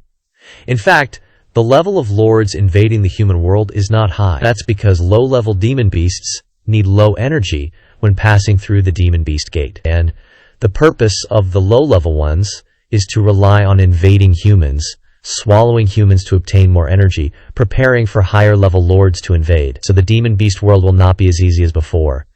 Therefore, I suggest you start with low-level lords, defeating them one by one, to avoid being besieged by high-level lords." Ye Hao refused. "No, that's too troublesome. Can you provide more information about the Azure Dragon Chieftain?" Jin Yang was startled upon hearing this, guessing that he was planning to directly attack the human chieftain. "This is not a smart move. However," he assured, "don't worry, I'm not that ignorant, I just have other plans." Seeing this, Ye Hao replied, "Just tell me what you know." Jin Yang sighed. "All right, a person should not be doubted once employed. Since I have chosen to invite you to help, I should trust you." He listed the information that Ye Hao needed. The Azure Dragon Chieftain's strength is great. Although ranked second among the 4 great chieftains, its level has reached level 420, the highest level of the demon beast race. It is very belligerent. Among the 4 major tribes, it is also the most cruel and ruthless existence, wholeheartedly wanting to invade the human world. Then, he didn't forget to threaten Ye Hao's spirit. "With your current strength, you absolutely cannot defeat it. No matter what your plans are, I advise you not to choose to confront it." Ye Hao thought, level 420. It seems that the level we estimated for it before was too conservative. He recalled that time, although he had encountered enemies higher than the Azure Dragon in the Divine Grace domain, but that was also relying on the terrain kill of the dungeon to win. But what methods do I have now to resist the Azure Dragon Chieftain? Ye Hao secretly considered. It seems that this Azure Dragon Chieftain will probably be the most difficult enemy this time. Let's not touch it for now. Then he turned to Jin Yang and asked, "I'm very curious. Even Azure Dragon is ranked second. Then who is ranked first?" He replied, "Vermilion Bird. It is the first. Azure Dragon second. White Tiger third. Black Tortoise fourth. This is the ranking of the 4 great chieftains," he exclaimed unexpectedly. "Vermilion Bird is ranked first. Could it be that its strength is stronger than Azure Dragon?" he replied. In fact, Vermilion Bird's combat power is not as good as Azure Dragon's, but it has an absolute level ability. Rebirth. Ye Hao was surprised by the 2 words just now. Rebirth. He explained, "Hundreds of years ago, Azure Dragon challenged the 4 great chieftains for the throne of the demon beast world. Then, he slowly recounted the events of that year. White Tiger and Black Tortoise were defeated and conceded. Only Vermilion Bird continued to fight Azure Dragon to the death." Intense images like slow-motion films flashed through Jin Yang's narration as Azure Dragon used all his strength to kill Vermilion Bird. Just when he thought he had become king, a miracle appeared. The blood-covered Vermilion Bird was resurrected. Azure Dragon, with only a little blood left, could only kneel down and beg for mercy in despair. He became more and more unstoppable as he narrated, "I have secretly studied the abilities of the Vermilion Bird Chieftain for many years, and combined it with a large number of demon beast literatures. Finally, I came to an unverified conclusion. Vermilion Bird can have a chance of rebirth every 100 years. So now Vermilion Bird probably has another chance of rebirth." Ye Hao quickly caught the main point and reorganized his thoughts. "This is important information. If I didn't know this, and I exhausted all my strength to kill Vermilion Bird, and the opponent directly resurrected with full blood, then I would really collapse." Then he concluded, "Now that I know the strength rankings of the 4 great chieftains, then let's start with Black Tortoise, who is ranked last. After all, I have already formed a grudge with it." Hearing this, Jin Yang agreed. A wise move. But although Black Tortoise's level is close to mine, there is a reason why it can become a great chieftain. It has almost invincible defense. The leather is very difficult to break, unless there is Azure Dragon level attack power, Ye Hao confidently assured. "Don't worry about this, I will figure out a way." Then, Jin Yang gave Ye Hao a red crystal and said, This is a demon crystal that can go to the Black Tortoise tribe. After you defeat all the lords in the Black Tortoise tribe and retrieve the World Stone, I will give you demon crystals to go to other tribes along with rewards. Hearing this, Ye Hao also secretly calculated, there are rewards too. Then I won't turn your door upside down. It seems that the influence of the demon of greed is getting heavier and heavier. Finally, Jin Yang voiced his concerns. There's one thing I'm curious about. Do you really believe what I say? You trust me that much? Aren't you afraid I'm using you to kill someone with a borrowed knife? To help me ascend to the throne? Ye Hamakyo turned and casually walked away, saying nonchalantly, it's fine, as long as the destruction points of the demon beasts aren't fake. I don't mind being your pawn for now. Xiao Wang accompanied him on the road again, continuing their conversation. It asked, Master, do we really want to go kill the Grand Chieftain Xuan Wu? Xiao Wang was scared. Yanta replied, that's right. Who told him to be my enemy? But you don't need to come with me. Return to the Liu Jin sect territory yourself. I'll appoint you as a deputy lord. It flattered him excitedly. Master, you must be an angel sent by heaven to save us demon beasts. It's my blessing to be able to follow you in this life. Master, you are invincible and will surely be able to subdue this demon beast world. He ignored it, paying attention to the sounds around him, and noticed someone approaching, and it seemed that the person coming wasn't friendly. He vigilantly looked at the person who had just appeared. You're that guy. Without another word, the person rushed forward with twin sabers. A human dares to speak so arrogantly, wanting to kill the Grand Chieftain Xuan Wu. Are you qualified? Ye Hao gracefully dodged the assassin's deadly attack. Then he turned around and conveniently pulled off the assassin's red cloak. It was a goatee, with a human-like appearance, except for its curved horns. He quickly guessed from its appearance. You must be a subordinate of Jin Yang, right? Your boss is so mild-mannered. Why are his subordinates so hot-tempered? The goatee flickered in and out of sight, circling behind him. He then said, You're a dying person. What's the point of asking so many questions? Ye Hao lightly unleashed a move, sending her flying away. He raised his sword, pointing it at the goatee, and said indifferently, I have very important matters to attend to. Those who block my path should die.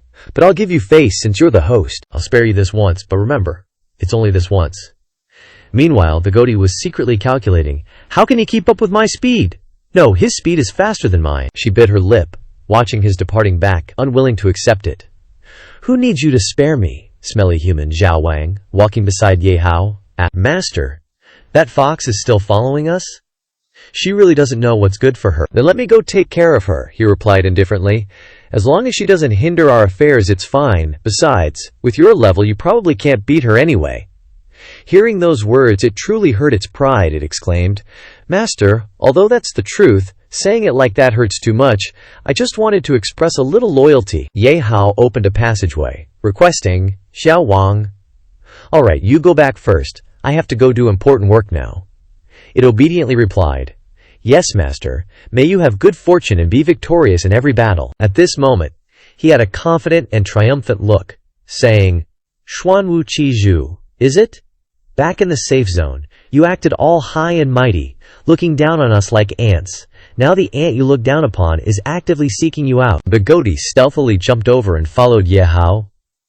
He suddenly saw her and thought calmly, I don't mind having a fan following me, as long as she doesn't hinder me. Seeing her hiding behind a rock, unaware that she had been discovered, he understood. She's been discovered, so what's the point of hiding anymore? This demon beast doesn't seem very smart. Meanwhile, the goatee behind the rock breathed a sigh of relief, secretly rejoicing. That was dangerous. I almost got discovered. Ye Hao approached Xuan Wu's territory, and suddenly a magnificent maze appeared. He spoke up. The entrance to Xuan Wu's territory is a maze. It's used to prevent outsiders from invading. Interesting. But it probably won't work on me, since I brought my own GPS. Seeing what was in front of him, he muttered, Come out, True Eye. Map out the best route to get through the maze for me. The guiding True Eye created a long trail of fire, showing Ye Hao the way. As he followed the trail of fire, he said to himself, Move forward. As long as you follow the direction of the fire, it's the correct path. While walking, he suddenly entered a dead end. Ye Hao was surprised and pondered. GPS failed. True Eye, why are you leading me to my death? No, there must be something wrong with this maze. Immediately after, two wings like dragon wings appeared on his back, flying him out of the maze. In front of Ye Hao was a long stretch of mazes, and the endpoint was the door to enter Xuanwu's territory. He hovered in the air, considering, if this kind of GPS trick doesn't work, then break the usual rules and fly directly over. Just as he was about to fly over, a bright light appeared, accompanied by thunder and transmission sounds. Ye Hao exclaimed in surprise. This is... Then, like water off a duck's back, he returned to the starting point. Ye Hao landed on the ground dejectedly, saying helplessly, "Ignoring the maze and flying over doesn't work either. Does this maze have some kind of special mechanism?" He suddenly used his power. His eyes turned gold, and the armor on his body changed accordingly. He was surrounded by a dazzling light, and a powerful golden sword appeared in his hand. Ye Hao then said, "If that's the case, then I have to dismantle it," directly breaking through the walls all the way through. The sword followed his hand, slashing straight at the metal wall blocking in front of him. The sword slashed down, creating lightning that surrounded it. After the strike, the metal plate was not damaged at all. He exclaimed in surprise, "This is..." Suddenly, a voice came from behind. "Trisk, human, although you have some skills, you're too straightforward, only knowing how to clash head-on." It was the goatee, she continued. "Slicing recklessly like that won't work. Power is necessary, but it's not absolute. There are many things in this world that can't be done with power alone." Ye Hao retracted his power, laughing in response. "You followed me all this way, surely not just to laugh at me, right?" Mei Yang suddenly panicked, muttering to herself, "Is he inside my head? Isn't he the type whose brain is only filled with power? Could he have seen through my intentions already?" And I was still trying to play it cool. Suddenly, her face turned red, and her index fingers twirled together shyly as she spoke. "It's not like I followed you to help you, I just happened to be passing by. What a coincidence, you're here too." Then she relaxed, dejected, and sighed. "Forget it. No more pretending. You really don't have the grace of a male, making it so difficult for me. Such a waste of my good intentions. They thought you wouldn't be able to make it out of the Xuanwu maze, so I kindly followed, to give you a reminder." Seeing this, Ye Hao reached out his hand towards her, asking with a smile, "Then please tell me what this is all about?" Mei Yang seemed energized by his words, placing her hands on her hips and laughing smugly. "It's good that you're begging me. This is the attitude you should have, and I'll mercifully tell you. Listen up.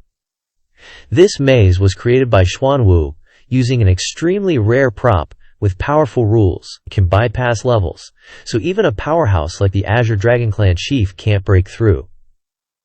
Ye Hao pondered. A rule-type prop I've never encountered before, but if it's also rule-based, it should be similar to the rules in the Misty Lands, right? She confidently exclaimed, "To get through this maze, you have to break the rules, but no one has been able to decipher them yet. The only person who saw through the truth..."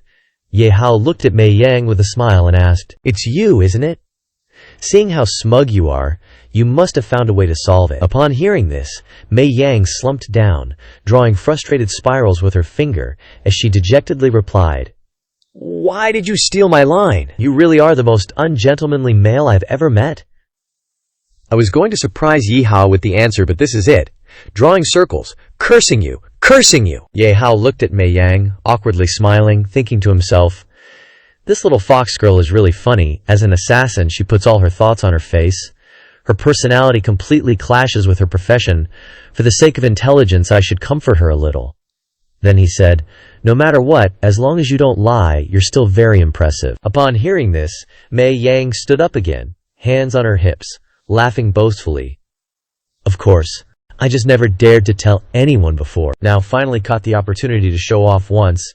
Du Cixi suddenly appeared beside Ye Hao's shoulder and whispered, "Master, she's not lying. It's just that I can't understand this Yukai. Saying she's stupid, she solved the maze. Saying she's smart, she shows everything on her face." Ye Hao turned to look at Mei Yang, reaching out his hand with a smile and asking, "I don't think you ran over here to guide me for free, right? Tell me your condition." Mei Yang was immediately startled, exclaiming in surprise, "Damn it, you saw through it again. How can you be so smart? It's not good for you. It'll take away a lot of the fun," Ye Hao replied. "You mean stupid youths have more fun, right?" Upon hearing this, Mei Yang angrily raised her fist towards him, shouting, "Who are you calling stupid? Also, my age is calculated according to Yukai years. I'm not even a youth, I'm a young girl." "A young girl, okay?" Ye Hao laughed. Sorry, whatever you say." Then Mei Yang crossed her arms, seriously saying, "I can guide you through this maze, but you have to promise to take me to Xuanwu." Ye Hao put one hand in his pocket, asking, "I'm gonna kill Xuanwu. Do you want to come along because you have a feud with him too?" With murderous intent, she loudly replied, "That old turtle Xuanwu killed my whole family. He used many tricks to ascend to the position of clan chief, killing many people. Although killing is the instinct of yokai, I still can't forgive him. My tragic story is long, specifically like this." Ye Hao raised his hand, interrupting, "Sorry, let me cut you off for a moment. Don't start reminiscing yet. I'm really in a hurry. I just need to know your real purpose. I promise your request. Let's quickly get through the maze. We'll talk as we go." Mei Yang interrupted mid-sentence, exclaimed in surprise, "You're really unscrupulous and immoral. Why don't we hurry and discuss it?" As the two entered the maze together, Du Cixi suddenly spoke, glancing at him and asking, "Master, based on emotional spectrum analysis, her emotions are very low right now. In order to smoothly get through the maze, I suggest you find a way to comfort her." Ye Hao awkwardly smiled, hurrying after Mei Yang, raising his voice. "May I ask, how do you solve this maze anyway? Even rule-type props can be solved. You're really impressive." Mei Yang turned back, looking at Ye Hao with hands on her hips, smiling brightly with confidence, raising her voice. "Really? Really? I told you, how could you not admire me? This young Master Ye Hao's arrogance can't be faked anymore, right? This maze? It's essentially Xuanwu's defense mechanism. The territory will be deployed once it detects someone without Xuanwu's blessing. This maze looks intimidating, but in reality, the basic rules are just that. The way to solve it is to find the correct exit in the usual way. But, even if we take the best route now, it will still take at least 5 days to completely exit the maze." Ye Hao stopped, suddenly asking, "Even the best route takes 5 days?" Mei Yang laughed. "Not much, only more than 100 years.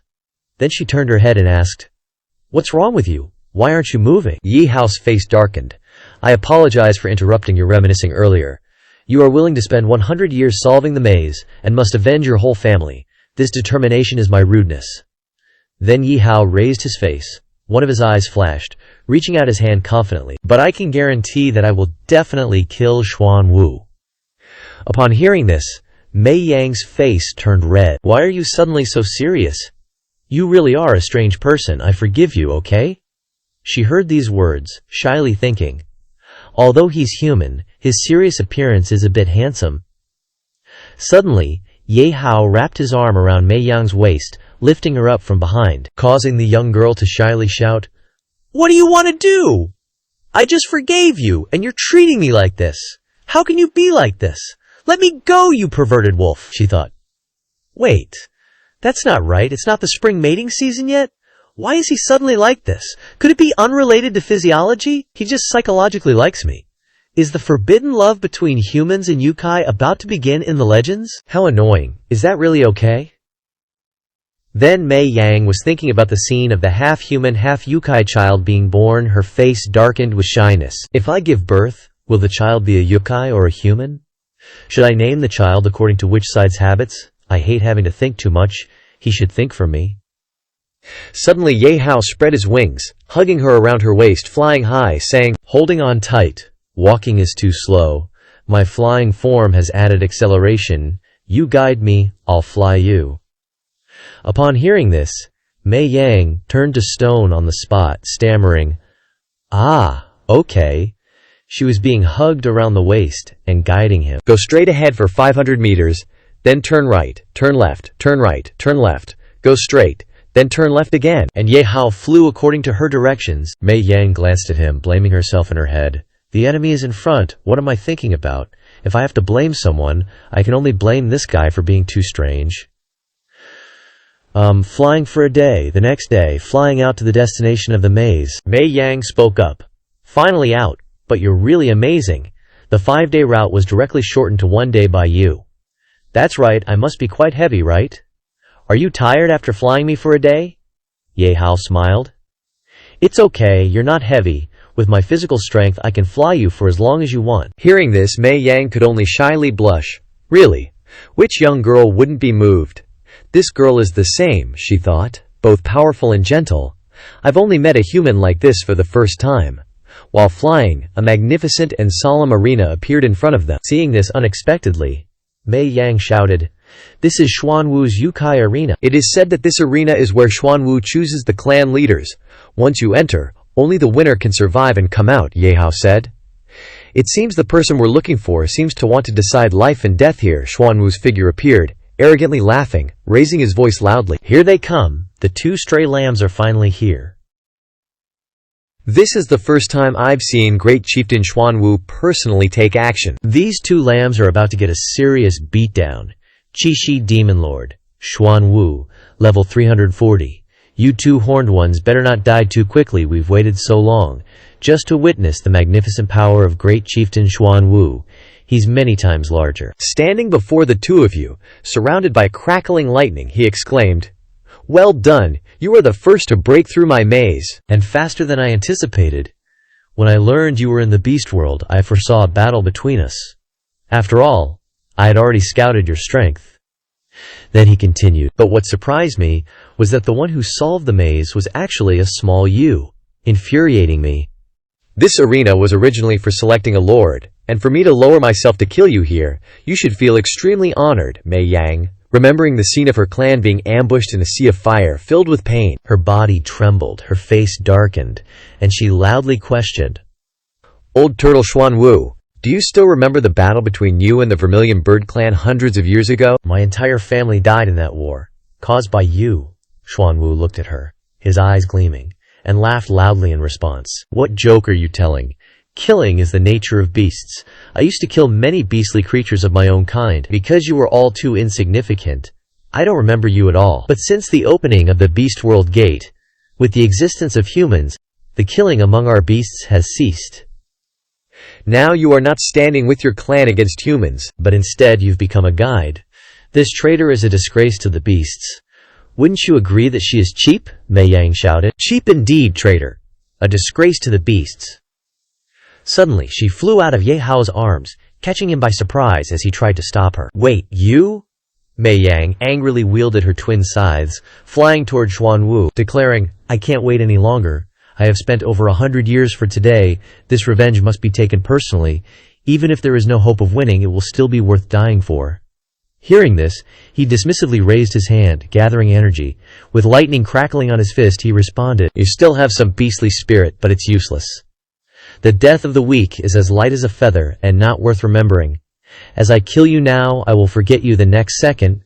Xuanwu then launched a dazzling golden energy blast with lightning, directly towards Mei Yang. He laughed loudly, exclaiming, "What kind of revenge after 100 years of patience is even more pitiful and ridiculous?" The attack struck her, slamming her body into the nearby rock wall, creating a large explosion. The system announced, "Alas, Mei Yang, level 200. She collapsed on the spot, unable to fight any longer. Xuanwu scornfully smiled, saying, "A weak you is not worthy to be my opponent." Then he raised his index finger, beckoning in provocation. "Human, if it weren't for you, I would have already seized the human safe zone. Since you have ruined my plans, you should know the consequences. By killing you, my plans will no longer be hindered. Since you have willingly come to my door, quickly use any ultimate moves you have. Regardless, you will die miserably." Ye Hao suddenly unleashed a golden lightning-covered sword strike toward Xuanwu. He blocked it, mocking, "Is this tickling attack all you've got? Or have I overestimated you from the start?" He flew up high, considering, "This old turtle is really tough." As the Yu said, Xuanwu, although the lowest ranked of the 4 great chieftains, has very high defense. The beasts in the stands laughed and jeered, shouting, "Little human brat, are you even capable? So you're just a freeloader who relies on his looks to bewitch females. If you can't do it, quickly kneel and beg for mercy. Don't be sad." The toughness of Great Chieftain Xuanwu is beyond what you humans can imagine. But I'm very curious, based on your strength, how did you attract that Yu? The system suddenly announced, "The Undying Baldy account has been switched to the host." Mocking and ridiculing words echoed from above. "Look, this human has suddenly turned golden. But why do I feel like he's not as strong as before? So you don't know, do you? I've been to the human world, I understand their way of thinking. He's trying to become a woman, hoping that our great chieftain Xuan Wu will see him as a female and go easy on him." Xuan Wu's face darkened as he replied, "So that's the case. Unfortunately, the morality of us beasts differs from that of humans. I have never distinguished between genders when killing." Ye Hao suddenly attacked him. He reacted quickly and used his fist to block. He said, "Have you finished talking, tortoise? It's time to enjoy yourself now." The punch launched out. "All I want to do is smash you with my fist." The system announced that his combat power has been reduced. The beasts in the stands were suddenly panicked, frightened, and shouted, "What? How is that possible? Great Chieftain Xuan Wu's supreme defense, even Great Chieftain Xinglong, who is the strongest, would have to expend a lot of effort to break through. Heavens, what is the origin of this long-haired thing to defeat Chieftain Xuan Wu so effortlessly?" He unleashed rapid strikes towards all sides of him. Xuan Wu frantically considered, "Even Xinglong cannot break through my armor so quickly. Could it be that a human being is even stronger than Xinglong? No. Absolutely impossible. He must be like me, with a special attack method like my super defense." Suddenly, he brought out a golden tortoise statue with a dragon standing on its back. "It was absolute defense," it spoke. "To think I'd be forced to use my ultimate move by a human." The system displayed that Xuan Wu's combat power was now only a small dot. He said, "I didn't want to use this god-level item unless it was absolutely necessary, because once I activate this absolute defense, I am directly invincible, which would be too boring." Ye Hao attacked him, but all his blows were nullified. It said smugly, waiting to shake the tree, "Don't you understand that your attacks are useless against me, human? You are indeed strong, but unfortunately you made one wrong decision. To oppose me." Then, he unleashed a powerful punch directly at him. Ye Hao was struck by Xuan Wu's blow and sent flying, crashing violently into the wall. He arrogantly roared, "Even the sharpest spear is helpless against the strongest shield in the world. Prepare to die." Xuan Wu stood high in the air, haughtily declaring, "Though my level might not even match some domain lords, I sit in the position of clan chief for a reason. This absolute defense is but one of my tricks. I have many more, but it seems with your strength you won't have the chance to see them." Ye Hao, in his crimson flame form, burst through the rubble. He flew toward Xuan Wu, throwing a punch. But, unexpectedly, it was ineffective. He was unharmed. Xuan Wu said disdainfully, "Still have some fight left, human? You're a little more resilient than I anticipated." But he swung his hand and punched Ye Hao, saying, "Even the attacks of Qinglong and Zhu Kui couldn't break my absolute defense. What can you do?" He took the full force of the punch, leaving him with only 48% health and 45% strength. He continued contemptuously, "Just because you're not dead doesn't mean you're capable. It just means I haven't had enough fun yet. I want to watch you struggle until you're in despair." Another punch landed on him, sending Ye Hao plummeting, his health dropping to 44% and strength to 42%. He blinked, and with lightning speed, Xuan Wu slammed Ye Hao into the ground with his massive arm. He said, "I can kill you at any moment, but I'm enjoying this suppression." Xuan Wu laughed gleefully as Ye Hao's health and strength plummeted to 40% and 38%. The monsters outside watched the scene and chatted happily. "Oh my god, even I feel the pain just watching. If I were him, I'd rather go back to my ancestors than be beaten like that." Speaking of which, don't you think this human is taking the beating pretty well? He's constantly being hit by the clan chief Xuan Wu, yet his health is dropping so slowly. No matter how good you are at enduring hits, it's not absolute defense. Losing blood will eventually lead to death. That kid does have some skill, but this will only make his death more painful. After half an hour, Xuan Wu was still wrestling with him. He sighed. "This kid is more resilient than I thought. I'm not only losing interest now, I'm even getting annoyed." After such a long delay, Ye Hao's health and strength were now only at 11% and 8%. Pinned to the ground, he began to count down. 10, 9, 8. Xuan Wu, curious, asked, "Finally remembered to talk. But are you counting down your death out of despair?" Ye Hao ignored him and continued counting. 7, 6, 5. The monsters on the side began to lose patience, clamoring, "I told you, this kid can take a beating. He's been ground into the dirt by the clan chief Xuan Wu for half an hour, and his health has only dropped to near 10%. So what? He's already lost the ability to fight back and can only passively take the hits. Even if he's good at enduring, he only has a little health left. He's almost done for. Let's go, nothing more to see." This fight has been one-sided from the start, so boring. His counting continued. 4, 3, 2, almost over. Xuanwu raised his fist and said, "Though it wasted a little more time than I anticipated, it's over now, die. Ant." Ye Hao counted to 1. Preparing for the unexpected, he reached out and blocked Xuanwu's punch, and several voices filled with astonishment rang out, "Oh my god, am I seeing things?" That kid suddenly caught the clan chief Xuanwu's attack. "Don't panic, it's just a dying burst. I've killed many humans before and seen this once or twice." Ye Hao grabbed Xuanwu's arm. Infuriating him, Ye Hao landed a punch, and Xuanwu's health and strength plummeted, leaving him with only 10 and 8%. Xuanwu screamed in agony, "My arm! My arm!" The monsters stared blankly at the scene before them. "What the hell is this? I think I saw the clan chief Xuanwu's arm get blown off, and I heard his pig-like scream. Is this also part of the dying burst? But what about the absolute defense that the clan chief Xuanwu talked about? I have a feeling that if this continues, our clan chief Xuanwu is gonna die." Xuanwu clutched his arm, shouting in disbelief.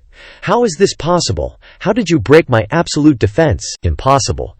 Ye Hao wiped away the blood still lingering on the corner of his mouth and calmly said, "You have to thank Shi Mei Yang for the help, the one you looked down on." Hearing this, Ye Hao recalled his conversation with Mei Yang. She had told him, "That's right, later when you fight that fake turtle Xuanwu, you must be careful. He has a god-level item called Absolute Defense." Ye Hao had wondered at the time. "Absolute Defense," Yang replied. "It means exactly what it says. It can directly nullify all attacks, because it is an absolute defense item." Ye Hao smiled and asked, "But if you dared to go kill him with me, you must have prepared something to deal with his ability, right?" Mei Yang smiled brightly in his arms, and took out a spirit stone and replied, "Smart. This is what I did for 100 years. The domain lord ghost Jin Yang newly begged him to make me a tool that can restrain absolute defense." She brought out the spirit stone and continued, "When Xuanwu, the old tortoise, uses absolute defense, this magic crystal can absorb and neutralize the energy of absolute defense. But this item, while theoretically capable of breaking absolute defense, has a fatal flaw. It needs 30 minutes to replenish its energy." Mei Yang sadly confided, "Even the 3 great clan leaders wouldn't be able to withstand 30 minutes after Xuanwu activates his defense state. So this item is effective, but unusable." Ye Hao looked at Mei Yang, unsure what to say, and simply comforted her with a few words. "Well, meeting me today means you found the right person. Of course, me meeting you is the same. It's our luck. It's fate. Inexplicable." Xuanwu's voice cut through his thoughts. "So all this time, you were just stalling, deliberately letting this lord beat you for half an hour?" Ye Hao calmly replied. "That's right, it was all an act." Hearing this, Xuanwu angrily stood up straight and roared, "Damn it you, Mei Yang, and that ghost Jin Yang! You're all going to die. This lord will tear you to pieces." 3 monsters rushed out and said in unison, "Great clan leader Xuanwu, this human has no martial ethics. Please retreat to heal. Let us deal with him in your stead." They were Xuanwu's guards, each with 100% of their health and strength at level 80. Xuanwu angrily punched the 3 monsters, reducing their stats to 0%, and then roared, "Damn it, who needs help? Anyone who dares to look down on this lord must die." Seizing the momentum, he threw another punch at Ye Hao. "Come on, don't get too happy, this lord has said. Absolute defense is just one of my tactics." Xuanwu stomped heavily on the ground, causing rocks to crack and explode into hundreds of pieces, then roared, "This lord's strength is not just this." Ye Hao fell because of the cracked and broken rocks. And at this moment, a pair of wings appeared behind him. He landed next to a lava pit, a place described as boiling lava. Then Ye Hao assessed the surrounding situation. High temperature, lava, this environment looks quite familiar. Just then, the ground shook, and Ye Hao showed a curious expression as he observed his surroundings. From within the lava, Xuanling Protective Form appeared. Xuanling Protective Form. Passive skill, health and mana have been restored to 50%. It spoke, "This lord hasn't used this form in hundreds of years. Human, you can force me to use this move. Even if you lose, it's enough to be proud." He stood there with his hands in his pockets, speaking calmly. "So that's it, Xuanwu of the primary water element. You're using the hot boiling lava to enhance your strength. But coincidentally, I also have many tricks I haven't used yet. Where does the word defeat come from?" Xuanling Protective Form stretched its long neck towards him, loudly saying, "Stop bluffing! Who do you think you are? This old man doesn't believe you can have as many heaven-defying tricks as this lord, Ye Hao replied. Believe it or not, he unleashed his move, and a firelight burst forth. Xuanling protective form looked at him in astonishment. What is this scorching power? At this moment, Ye Hao was in his inferno demon form. Hearing this, he was fearless and confidently challenged. You'll know if you try. Xuanling protective form's voice was full of surprise. How can a human have such an insurmountable power? Ye Hao didn't care, waving his hand and saying, Next, using that familiar formula, I'll send you on your way. Submerged in the lava, Xuanling protective form shouted unwillingly, I thought the 4 great clan leaders were the pinnacle of this world, an existence like gods in this world. But at this moment, I feel so small. Then it cried out in pain. What kind of existence have I provoked? Xuanwu was destroyed, and as it gradually dissolved into smoke and fire, it shouted unwillingly, I worked so hard to cultivate for so many years, collecting so many life-saving items. How could I be defeated in an instant? I'm not reconciled. Xuanwu disappeared, and the system immediately announced the successful killing of boss Xuanwu, and of course received countless items and benefits. 20 million experience points. 12 million Chaos Maze coins. A god-level item that can create an indestructible maze area. Absolute defense. A god-level item that, when used, can negate all attacks from the opponent. The absolute defense state lasts for 1 minute, with a cooldown of 100 hours. Xuanwu clan leader's order, carrying the supreme will of the demon race, an authority that cannot be defied, can forcibly command all lords under the Xuanwu clan. Blackrock profound armor. A god-level defensive item with super defense and resistance. After equipping, it can increase defense by 150%, and all resistance by 60%. Spirit Snake Potion, a potion made from Xuanwu's venomous tail fluid, can remove all poisoning effects but will fall into a temporary bewitching charm state. Suddenly, from the stands, 5 demon beasts, including Guangxi, Xue Shu, Muji, Jin Qiang, and Sui Dao, flew out and stood towering in front of him, shouting loudly. Even seeing it with my own eyes, this old man still can't believe that a human could kill great clan leader Xuanwu. Hearing this, the one next to him also exclaimed, Unbelievable, Lao! You also felt very shocked. Such a strong person can appear even in the weak human race. Seeing this, Ye Hao's face darkened on one side, and he grinned, replying, When I started fighting Xuanwu, I already sensed your existence. Now that your boss has been killed by me, are you coming up one by one or all together? Muji spoke. This one doesn't quite understand. You've already defeated great clan leader Xuanwu, received his clan leader's order, and can clearly directly force us to obey. Why still choose to fight? You've just experienced a major battle. Are you truly confident in fighting 5 of us alone right now? He chuckled, replying, Of course I could use the clan leader's token, but I prefer winning people over with strength. Lest they think I'm just scheming and lack real power. I want them to willingly obey me. After all, I'm aiming to become the king of all demon beasts. He unexpectedly said. The great clan leaders from hundreds of years ago also thought about unifying the demon beast world and becoming the sole king, but none succeeded. They could only divide the realm into 4, which has lasted until now. You are merely a human. Why do you want to accomplish the impossible? Ye Hao walked over to Mei Yang, picked her up in a princess carry, and declared, I'm not asking for your opinions, I'm just informing you. Now either you come and take a beating, or you kneel and submit. Suddenly, 5 demon beasts landed on the ground, creating a large impact. Seeing this, he said, Looks like you're all preparing to attack together. That's fine too, it'll save me some time. In the dust and smoke, they denied what Ye Hao said. It was more unbelievable that they all knelt before Ye Hao, expressing their allegiance. We are all willing to submit to you. Standing there, still thinking they wanted to attack, he confidently shouted, Then stop talking nonsense, and just fight. Hearing this, Ye Hao suddenly panicked and asked, Wait, what did you say, submit? You're submitting that easily. Jing Qiang looked up and replied, We witnessed the battle between great clan leader Xuanwu and you, and we were amazed by your wisdom and courage. We have never seen anyone as strong as you. Muji added, Besides, our demon beast clan originally has no fundamental conflict with humans. Devouring humans is only for the sake of becoming stronger and evolving. But even so, we still cannot defeat humans like you. If you lead us to become stronger, we can accept it. At the same time, we are willing to guarantee to you that the Xuanwu clan will absolutely not invade the human world in the future. Sui Diao chimed in. That's right. Regardless of whether other tribes agree or not, We will definitely stand by your side. From now on, we will be the most loyal pawns of your majesty. Your majesty, please accept our 5 clan leader tokens and world stone fragments. They are symbols of our leader identities. Only by offering these 2 items to you can we express our loyalty. As they spoke, they presented their clan leader tokens and world stone fragments in front of Ye Hao. Seeing this, he smiled and accepted them, replying, "Then I won't be polite." He then thought to himself, "I didn't expect to obtain these world stone fragments so easily." Muji said, "Your Majesty, in your future battles, we can help you delay the leaders of other tribes, but the great clan leaders are beyond our capabilities to deal with. Only you can personally take action," he replied.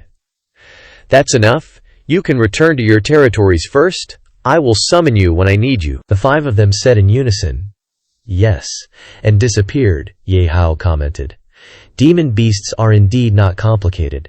They follow whoever is stronger.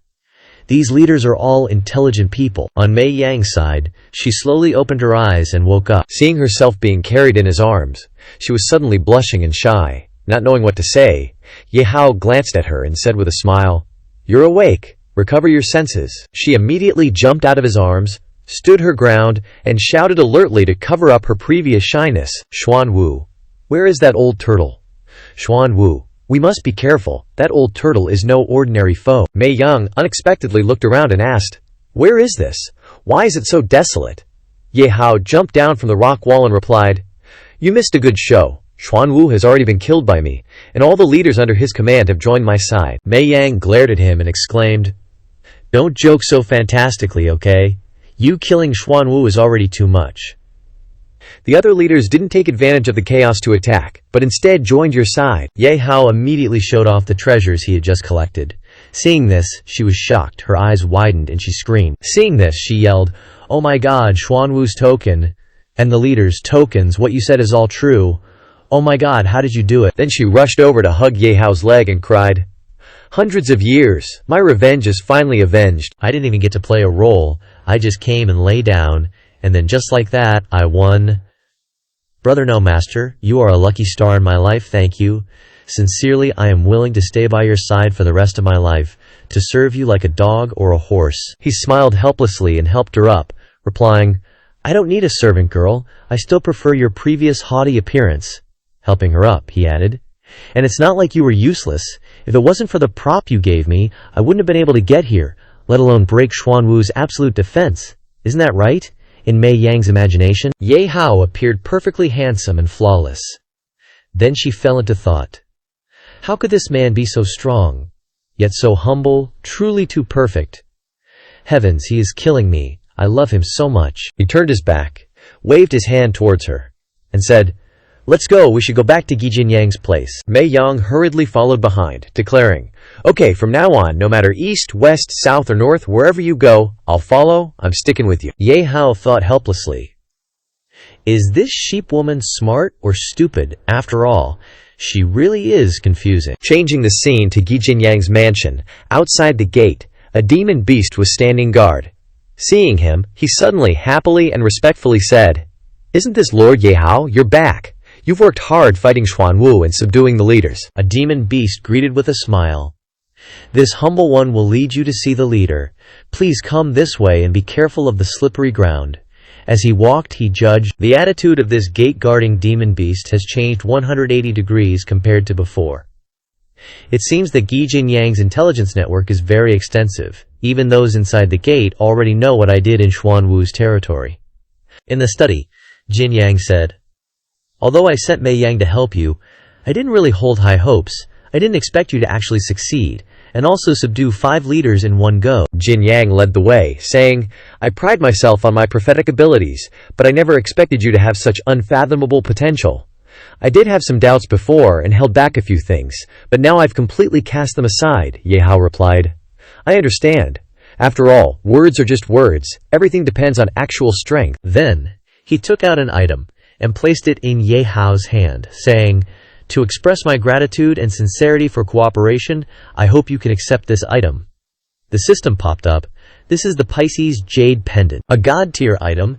If you imprint Hui Qi onto your heart, you can separate the original body and replicate another person exactly like yourself, with the opposite gender, for 1 hour. Ye Hao accepted it, awkwardly laughing as he asked, "Although god-tier items are precious, why give me something so strange?" Jin Yang imagined the Baihu clan leader and solemnly replied, "By killing Xuan Wu, you will inevitably attract the vigilance of the 3 clan leaders, and the next person you may face is the Baihu Grand Clan leader. Therefore, this item is essential, because the Baihu Grand Clan leader is 2 people. To put it bluntly, it's 1 person divided into 2. This item can help you go 2 against 2. You don't want to be suppressed in a 2-on-1 fight, do you?" Ye Hao realized that something difficult was coming and thought, "What's meant to come will come. It seems I can't escape feminization no matter what." Bai Hu sat imposingly on the throne, exuding an aura of dignified power. "You said Xuan Wu is dead." Su Yuan immediately bowed, cupping his fists respectfully as he reported, his voice cautious. "This subordinate has confirmed that this matter is absolutely true." He continued, "That person named Ye Hao not only killed the Grand Clan leader Xuan Wu, subdued all the domain lords of the Xuan Wu tribe under his command, but also joined forces with Jin Yang. This subordinate boldly speculates that his next target." Before he finished speaking, Mu Lang, standing beside him, had bloodshot eyes, as if they were about to burst, filled with heavy murderous intent, "is very likely to be our Baihu tribe." Hearing this, Jin Gao clenched his teeth, veins popping out on his forehead. Tu Si remained silent, but his eyes narrowed, clearly understanding the situation to some extent. Yue Diao also frowned slightly, deep in thought. Only Su Yuan stood upright, his aura shrouded in a faint layer of murderous intent. Ri Ji, on the other hand, was trembling with anger. He said in a deep voice, "Then, how should we, the clan leaders, respond?" The atmosphere was tense when Jingu suddenly chuckled, the laughter filled with contempt. "Looking at your weak appearance, is there a need to be so afraid?" Rieji immediately became furious, his eyes bloodshot, shouting indignantly, "So what if I'm weak? That was the Xuanwu clan leader? Am I not allowed to be afraid that he was killed?" He gently raised his hand, condensing a swirling ball of spiritual energy. "I feel we don't need to be too nervous. Even if that Ye Hao is strong, he's just 1 person. As long as we gather together, there's no need to fear him." Mu Lang immediately followed up, his voice rigid with disdain. "That's right, the Xuanwu are brainless. Wanting to bear it alone is how they died. We won't repeat their mistakes." He immediately interjected, his voice hoarse but resolute. "Although the Jin Yang is in league with Ye Hao, he hasn't given him a single soldier or a single grain. Obviously wary of him, in the end he's just a human, he's not scary. Does he think he can destroy the entire beast world alone?" Bai Hu suddenly stood up, murderous intent surging forth like a tide, engulfing the main hall, shaking the foundation. Everyone paled, kneeling down in unison, trembling, not daring to breathe loudly. "Clan leader, please calm your anger." He narrowed his blood-red eyes, his voice echoing with majesty, warning, "Everyone, never underestimate your enemies. Our Baihu tribe is only in the middle in terms of strength in the entire beast world, and we have no grounds for arrogance, understand?" Yes. The murderous intent in Baihu's eyes deepened. That Ye Hao can continuously overturn so many of our clansmen, so it's definitely not based on luck, but strength. I think his strength is definitely not limited to what he's shown. He definitely has tricks up his sleeve. Also, the enemy is not alone. Clan leader Qing Long once said secretly, "I know there are 2 other humans helping him. The ability of one of them is very strange." Even the divine sense of clan leader Qing Long could be shattered by him. All the leaders were stunned, their eyes wavering, and the murderous intent in their hearts suddenly dissipated somewhat. He took a deep breath, his voice becoming calm. "These are not the most important things. The most important thing is, has the deputy clan leader still not been found?" Su Yuan replied, "No, the deputy clan leader's aura has completely disappeared. None of the subordinates I sent out have been able to sense her." A rare trace of sorrow flashed in Bai Hu's eyes. 50 years already. Where have you gone?" "Half of my being. Only when the 2 of us join forces can we unleash our true strength. Because you are not here, I cannot participate in the invasion of the human world, losing the opportunity to increase my strength. Now that Ye Hao is attacking, can I withstand it alone?" He waved his hand, a surge of murderous intent filling the grand hall, his voice echoing, "Intensify the search. Leave no stone unturned until you find her for me." "Understood," a chorus of voices replied in unison. Night. Scene cuts to a room where Ye Hao clutches a book tightly, his brow furrowed. "It's not in this book either." Jin Yang enters, his gaze calm. "Do you need to rest and recover your strength? I've arranged for you a completely safe and undisturbed space." He immediately closes the book. "I'm young, I have no problems with my physical strength, but I have something I want to ask you, please speak." A sharp glint flashed in Ye Hao's eyes, his voice deepening considerably. "I need information about the Blood Demon Star. You once said that high-level demon beasts require corresponding high-level energy, and I once saw demon beasts using Blood Demon Stars to replenish energy for the Demon Beast portal. Is there a connection between these two?" He paused slightly, his gaze searching and profound. "As expected, you were able to see the crux of the matter. This concerns a fundamental secret of the demon beast race, which shouldn't be told to you, but to show the sincerity of the sect, making it public to you alone is not impossible." Ye Hao politely said, "Thank you, then speak." A gentle voice arose.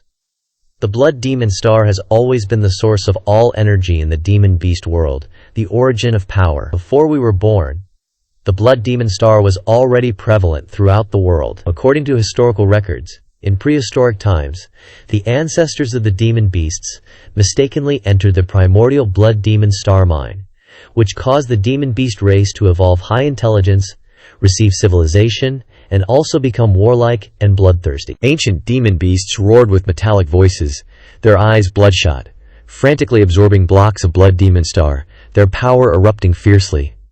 But as the times developed, this demon beast race abandoned the traditional method of strengthening themselves with Blood Demon Stars.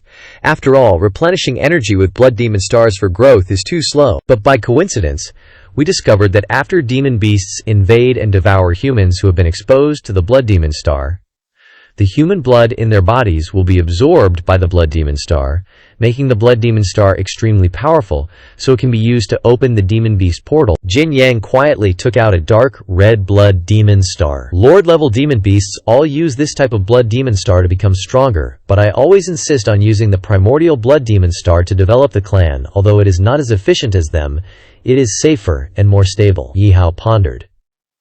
The existence of this Blood Demon Star is definitely a hidden danger. Before facing the White Tiger clan leader, I have to go and see for myself. Directly asking Jin Yang is probably not a good idea. "This guy is not so simple, I have to think of another way." He sighed, stretching his arms. "Why do I suddenly feel a little sleepy?" He chuckled, his voice tinged with teasing. "You just said your energy was not a problem. Go and rest for a while. Lead Master Ye Hao to the resting room." "Yes." Warm yellow light emanated from the quiet room. He stood in the middle of the room, slowly observing. The aura inside and outside the room was completely isolated. It was indeed very safe. Mei Yang gently stepped forward, her voice soft. "If there is nothing else, I will take my leave." Just as she was about to turn around, he suddenly lightly grabbed her wrist. "Wait." She paused, her cheeks suddenly flushed, her heart pounding. Why did he suddenly pull me? Could it be that he finally couldn't resist the desire to take care of me on the spot? Mei Yang hurriedly lowered her head, her whole body tense, afraid to breathe. In the silent late night, a lone man and woman in the same room, she imagined a scene of blazing passion. "Tonight, I am yours, how annoying," he spoke, causing her to freeze. "Do you know the location of the primordial magic crystal mine?" She stepped back slightly, a forced smile on her lips. "I don't know. I really don't know anything." Ye Hao narrowed his eyes, his gaze like a sharp knife. He knew she was lying without guessing. He said in a deep and decisive voice, "Don't worry, I won't tell anyone. As long as you lead me there, I will fulfill one of your wishes. How about it? Rest assured, I'm just going to take a look, not do anything." Mei Yang hesitated slightly, a conflict flashing in her eyes. "But that is the lifeline of our demon beasts. No one dares to get close except the great clan leader." Ye Hao did not back down, raising a token, his voice clear. "Then that's easy. I'll take the token of Xuan Wu, which is also considered the great clan leader. This time it's justified."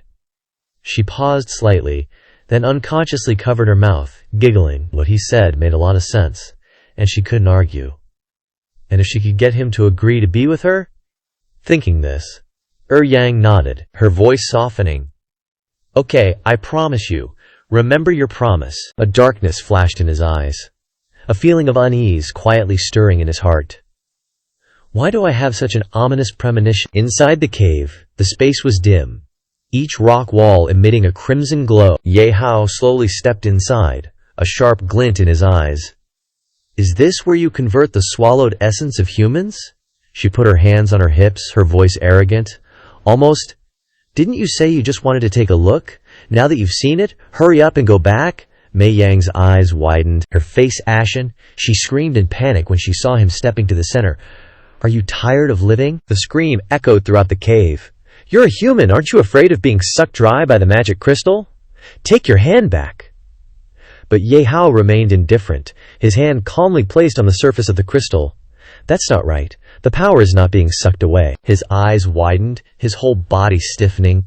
It's actually flowing into my body, Ye Hao whispered, his whole body feeling light, as if he had become one with the galaxy. This place is the universe. He relaxed his body. The galaxy is flowing into my body. This is ultimately checking that the host's body has entered a large amount of demon beast power and has automatically activated the special account for the yellow dragon body. What? New accounts? Immediately, from the void, huge figures appeared one after another.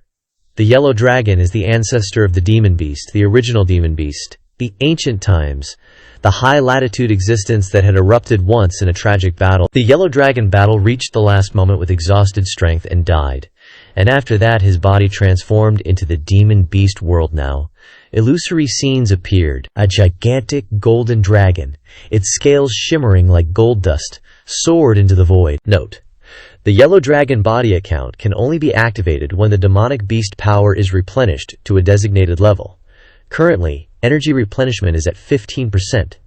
Yellow dragon body, the ancestor of demonic beasts. Wow, this account is interesting. Ye Hao confidently asked, Ancestor of demonic beasts. Is this level high enough? But how can I replenish demonic beast power to the account? The system quickly responded.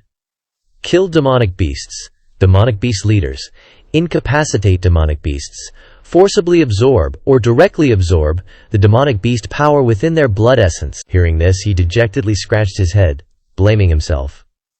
Why didn't I unlock this account sooner? I killed so many demonic beasts before, I probably could have filled it up already. Just as he finished speaking, Ye Hao perked up again, pulling up his collar to begin his mission.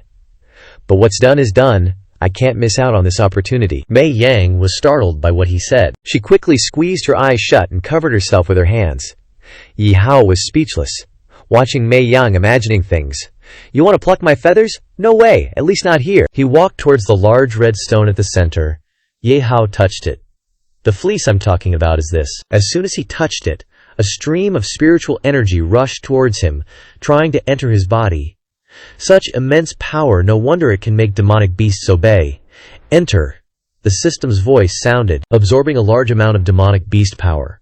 Current energy replenishment is at 60%. After absorbing it, Ye Hao was covered in golden spiritual energy. He clenched his fist tightly and turned around. Alright, at this rate, I should be able to reach 100% energy before fighting Qinglong, so your demonic beast ancestor's feathers can teach you a lesson. Suddenly, Ye Hao noticed something. He looked towards another passage, wind also blowing into that path, a strange aura emanating from deep within. Ye Hao quickly decided, turning back to Mei Yang. Follow me. I sense something formidable hidden inside. She immediately agreed, but in her mind she thought, although I'm very scared, there seems to be a magical power in his words that I can't disobey. What's going on? Ye Hao also curiously asked Mei Yang. You don't want to go back now. She walked while holding his arm, sincerely replying, with you protecting me, and I'm also quite curious. Time passed, and the two of them continued along the small path without knowing their destination. After a long time, the two finally arrived. Ye Hao curiously put his hands in his pockets, looking at something on top of the red crystal. This is. Mei Yang also realized that it wasn't. A second later, a beast that looked like a fox, frozen inside the red crystal, appeared, its stance incredibly majestic. She quickly called out, Great Clan Leader White Tiger. Ye Hao found it strange. I remember the White Tiger clan leader is two entities in one, so is this one male or female? Mei Yang was equally confused. Probably female, but why is she here? Truly your style. Ye Hao didn't waste any time and wanted to fight immediately. not caring if it was male or female. Since they would have to fight sooner or later, it was better to defeat them one by one. His words shocked Mei Yang immensely. She panicked and quickly ran. "Don't be rash, something's wrong, let's go back first. And this female white tiger is much more powerful than the male, don't underestimate her." Ye Hao still didn't believe it. Really? Could this really be a female tiger? Suddenly, a cracking sound of crystal breaking was heard. A second later, Xiao Bai fell to the ground, making the two of them watch in astonishment. He worried and wondered to himself, why did it suddenly crack? Could it be because of my absorption earlier? However, Ye Hao liked it even more.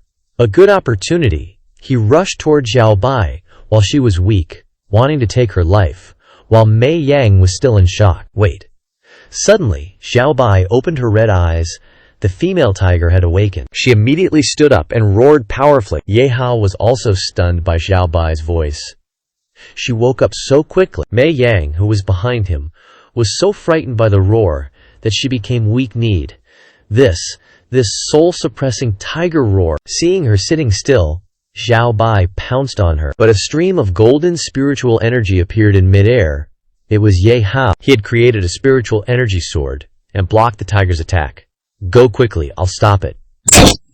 Mei Yang didn't want to stay any longer either. Yeah?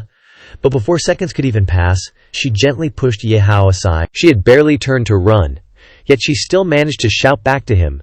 "Be careful, Ye Hao." On the other hand, Ye Hao quickly regained his footing, and his outfit transformed. Next up, Ye Hao and Xiao Bai kept moving back and forth, one swinging a sword and the other dodging, neither one afraid of the other. After pausing for a few seconds, he realized that this one had strange speed and power. A head-on collision wasn't the best plan, so he had to think of something. But Xiao Bai suddenly raised her hind leg and kicked Ye Hao into the sky. He was sent flying high before crashing down onto a pile of crystals near Mei Yang.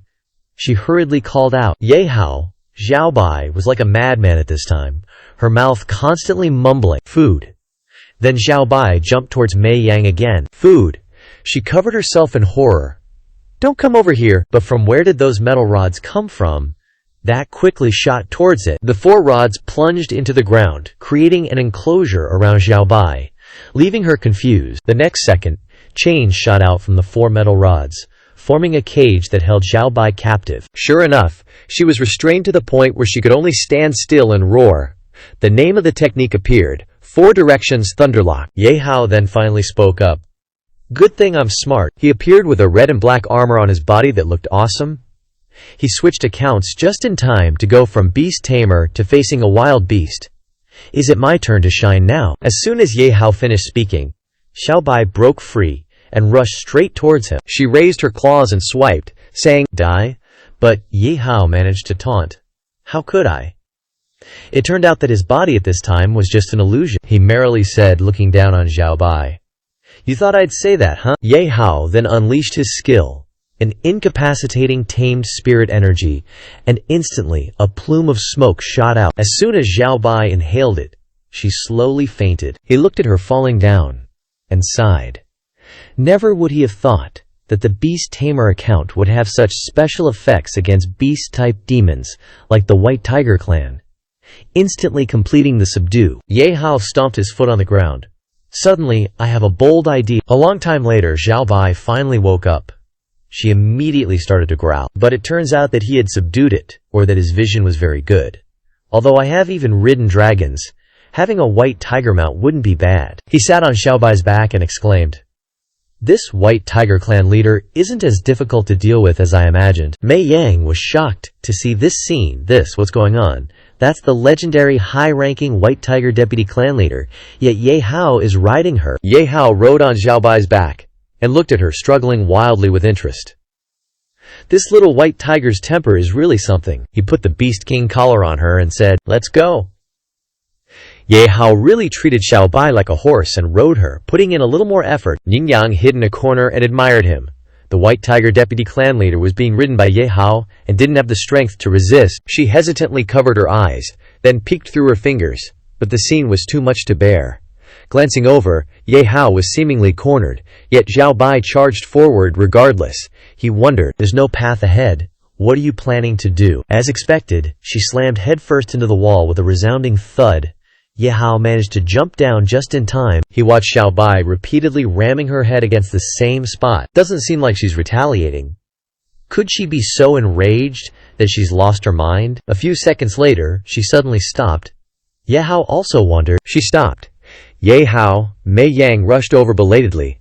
What's going on now? Suddenly, Xiao Bai turned around and pounced on them. He exclaimed in shock. What? Did she break free from my Beast King control? Ye Hao scooped up Mei Yang and dodged the spatial tear. This white tiger was holding back this move. Why didn't she use it earlier? The space she tore apart burst into flames, billowing red smoke, with lingering sparks of lightning. Xiao Bai suddenly reverted to her human form. If I could have used it earlier, you would have died 1,000 deaths. Xiao Bai continued. Images of her entering the cave flashed. Years ago, to break through my power, I disregarded the taboo and came here to absorb the Blood Fiend essence. After that, I was knocked unconscious by the spiritual power of the Bloodstar Stone. But unexpectedly, that immense power instantly overwhelmed me, rendering me unconscious until now. When I was in beast form earlier, I was merely relying on instinct to control my body. So I must thank you, human. If you hadn't acted rashly here, I wouldn't have woken up so quickly. Ye Hao reactivated his mask, holding up 2 fingers for Xiao Bai to choose. Thank you for your enthusiastic explanation, but none of this concerns me. Whether you're in beast or human form, you only have 2 paths before me. Either submit. Ye Hao unleashed his attack, or die. Xiao Bai formed a defensive barrier, scoffing derisively. You think these kinds of tricks will work on me? Ye Hao instantly switched tactics. A sword appears. Then try this. But he still couldn't break through Xiao Bai's shield. What? Surprised by my confidence? In my fully restored state, I don't even see you as a threat. Clown. Xiao Bai unleashed a move, her tiger paw instantly shattering Ye Hao's armor. Get lost. He flew straight backward, crashing with a loud thud. Ye Hao lay on the ground, trying to analyze. This invisible barrier not only dissolves my attacks, but can also launch such a powerful counterattack. What kind of bizarre rule-based tool is that? Does high-level combat require more tools? Before he could finish his thought, Xiao Bai launched another attack. Ye Hao quickly jumped high to dodge. Damn it, my understanding of this aspect is still too limited. Mei Yang wielded her rapidly transforming saber staff behind Xiao Bai. Ye Hao, I'm here to help. She actually succeeded in piercing Xiao Bai's shield. Mei Yang stabbed her hard in the back, but Xiao Bai swiftly grabbed her neck. Xiao Bai's face contorted into a bestial snarl. I recognize you. The underling of the demon lord Jin Yang. You want to help humans. Do you want to betray our demonkin race? She tightened her grip on Mei Yang's neck, blood spilling from the corners of her mouth. For traitors, there has only ever been one end, and that is death. Suddenly, a bolt of lightning struck across. Ye Hao punched Xiao Bai in the side of her face, sending her flying down, slamming into the ground, creating a deep crater. Mei Yang was freed and breathed heavily. Ye Hao caught her. Are you all right? Mei Yang hugged his neck, struggling to speak. I almost died. Luckily you intervened in time. He smirked. Seeing your attack could penetrate her defense, I instantly understood the principle of her defense mechanism. Mei Yang happily wiped away her tears. So I can be considered to have helped you then. But she realized something was off. Wait, why doesn't this voice sound like Ye Hao? A little, Mei Yang turned to look, and saw a beautiful woman in armor. Mom? Mei Yang panicked and quickly asked, Ye Hao, why have you turned into a woman? Ye Hao looked at the blue gem in his palm gratefully. I finally understand why Gijin Yang gave me this item. This cunning Lao Shan Yang had planned this long ago. Mei Yang stared blankly at Ye Hao, questioning, What's going on? He put Mei Yang down and stepped forward. I know you must be very surprised, but now is not the time to talk about this. Ye Hao swaggered forward. Now we should go and end this battle. Mei Yang next to him blushed and thought to herself, if it's Ye Hao, being a woman doesn't seem so bad either. Xiao Bai launched a tiger paw at him. She feigned sincerity and offered, turned into a female. I didn't expect this tiny human to have beast-like attributes similar to mine. Being a human with such attributes must make things very difficult for you, right? We can be considered to have a connection. Why not become my dog? But Ye Hao lightly deflected Xiao Bai's move. She was immediately blown away. How is this possible? A human being able to overwhelm me with pure strength? What kind of strange ability do you have? He clenched his fist and replied casually, It's just a normal punch. Xiao Bai tried to block the move, stomping her foot hard on the ground. Damn it. Then she launched another attack. Blue electric wave circles spreading out. Testicle-bursting tiger howl clearly turned into a female, yet still putting on a male act, liking to show off. Xiao Bai's skill name appeared. Testicle-bursting subduing shock shakes the enemy's mind, causing those hit to enter a dazed state. Random confusion for 30 seconds. Ye Hao was frozen by her electric attack. She arrogantly put on a show of charity.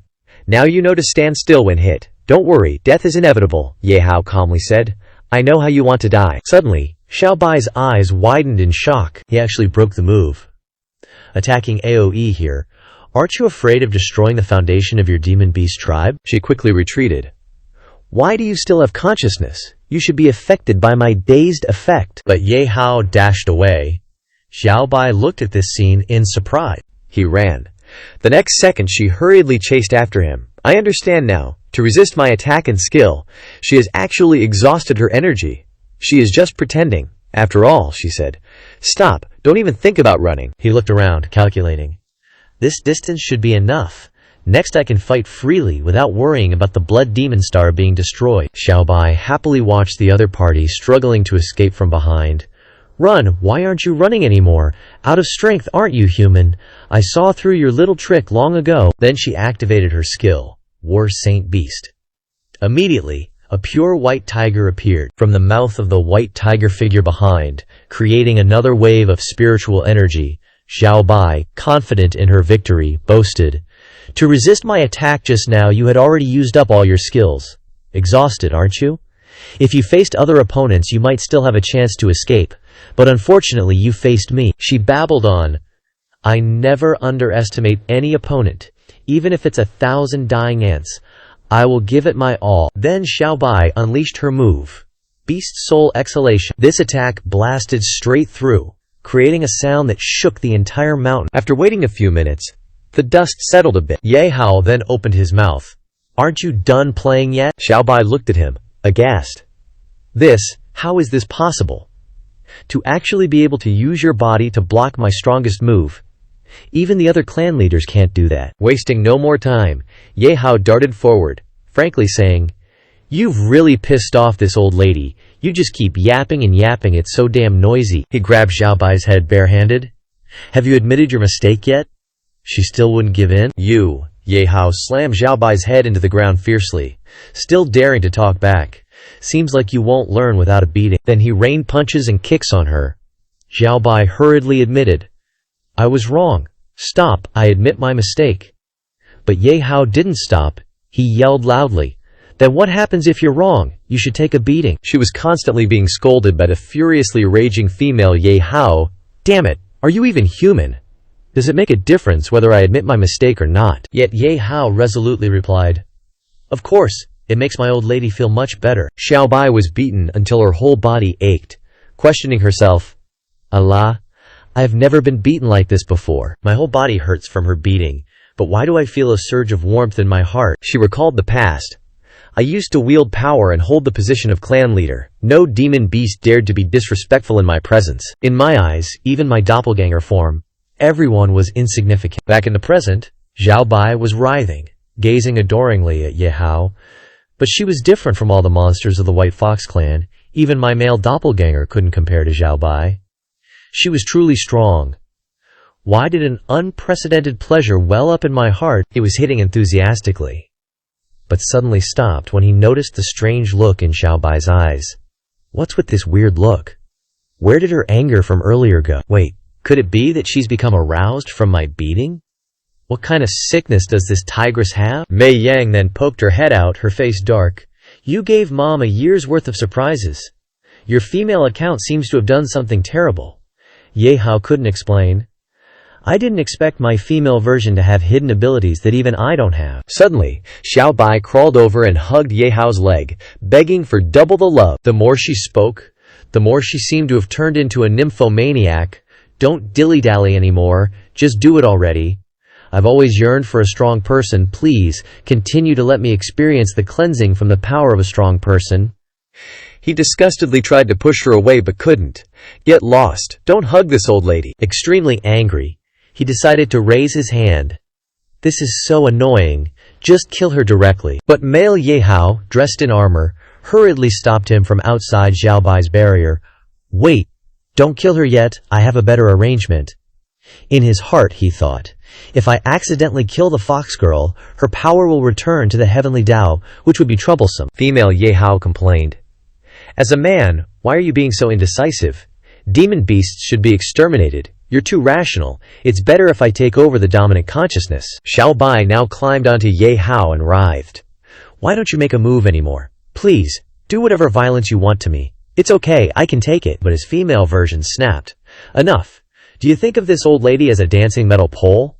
As a big demon beast boss, you should have some semblance of a boss. What are you doing? Unfortunately, she didn't listen at all.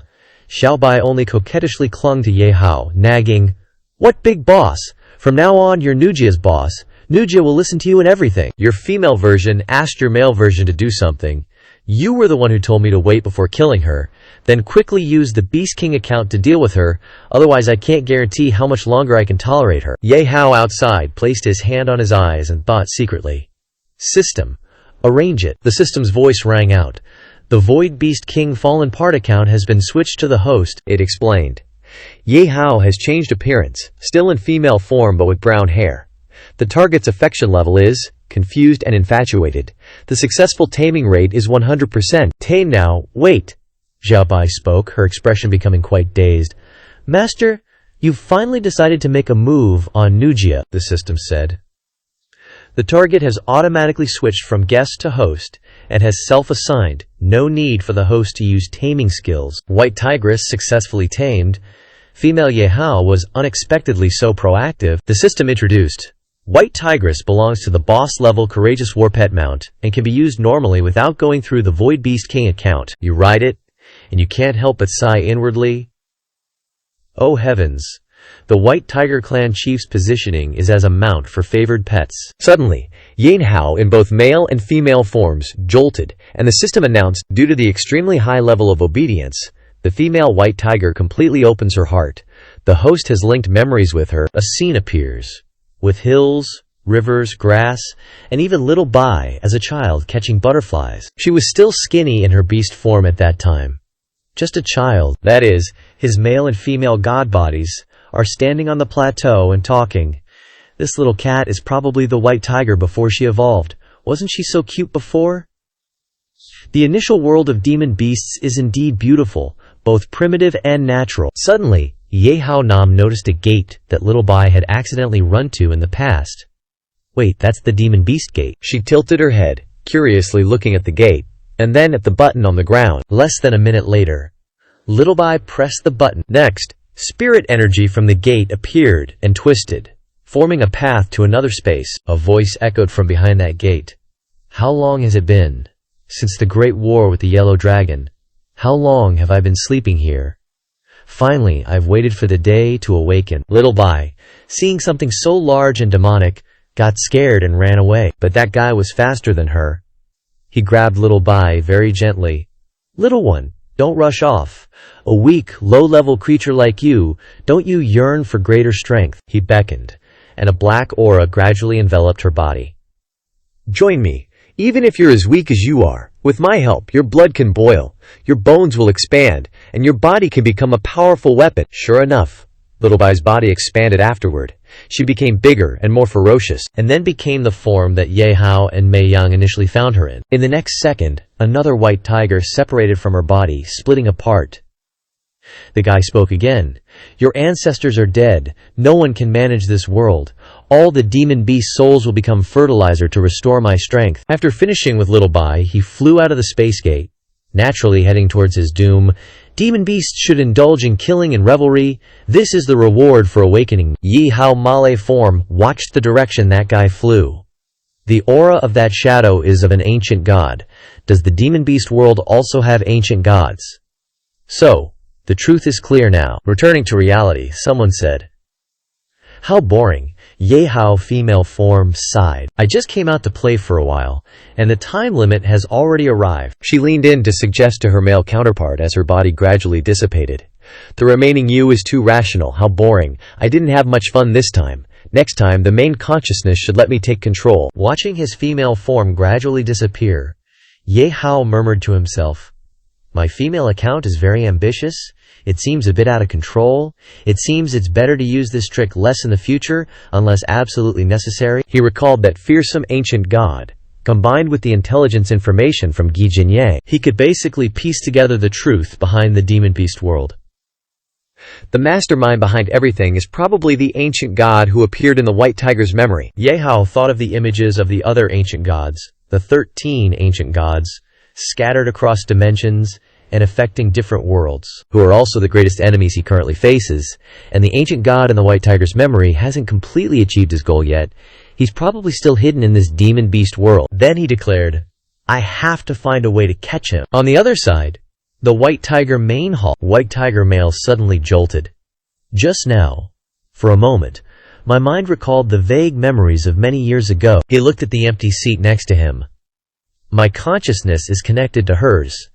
Could it be that something happened on her side?" Before White Tiger male could finish his thoughts, a soldier hurriedly ran in to report, "Great King, the deputy clan chief has returned." But the deputy clan chief, before the soldier could finish speaking, a tiger's paw stepped in. Ye Hao was brazenly riding Little Bai, stepping into the hall. The soldier from earlier hurriedly finished his report. "Deputy clan chief has turned into a human's mount." Bai Hunan was utterly astonished. "What did you say?" A force of dozens suddenly swarmed in. "Human, what exactly did you do to the vice president? What kind of item is this? Get off the vice president now!" Riji, standing at the front, also walked forward leisurely and confidently. "The Xuanwu clan is just the weakest among our 4 major clans. You think you can defeat us just because you defeated them?" Su Yuan, the leader, began to speak. "Daring to come to our headquarters alone? You truly don't know the immensity of the heavens and earth?" Bai Hunan appeared in his beast form, roaring powerfully, his eyes glowing red. Tiger's roar. "You say I came alone. Have you considered the feelings of the beast under me? Submit or face annihilation. Choose one." The system panel appeared, dumbfounded. A werewolf character nearby trembled, grimaced, and covered his ears, shouting, "Why is the vice clan leader threatening us? Could it be that she willingly submitted to this human before us?" Beside him, Bai Hunan was also in a state of extreme anger, revealing his sharp fangs. "Damn it, you useless trash. You're surrounding a human, yet you don't even dare to move." Thus, he stood high above, roaring in frustration, emitting blue-green rays of light. Being of the Bai Hu clan and yet fearing the enemy like tigers. "Do you want our clan to become a laughingstock to the entire world of demon beasts?" Su Yuan, standing below, witnessed everything. "That's not it, Great King. We're not afraid of the human before us, but of the vice president." Hearing this, Bai Hunan retorted without hesitation, "Are you trying to tell me that this is the vice president's fault?" His tall and powerful figure was gradually unleashing its full potential.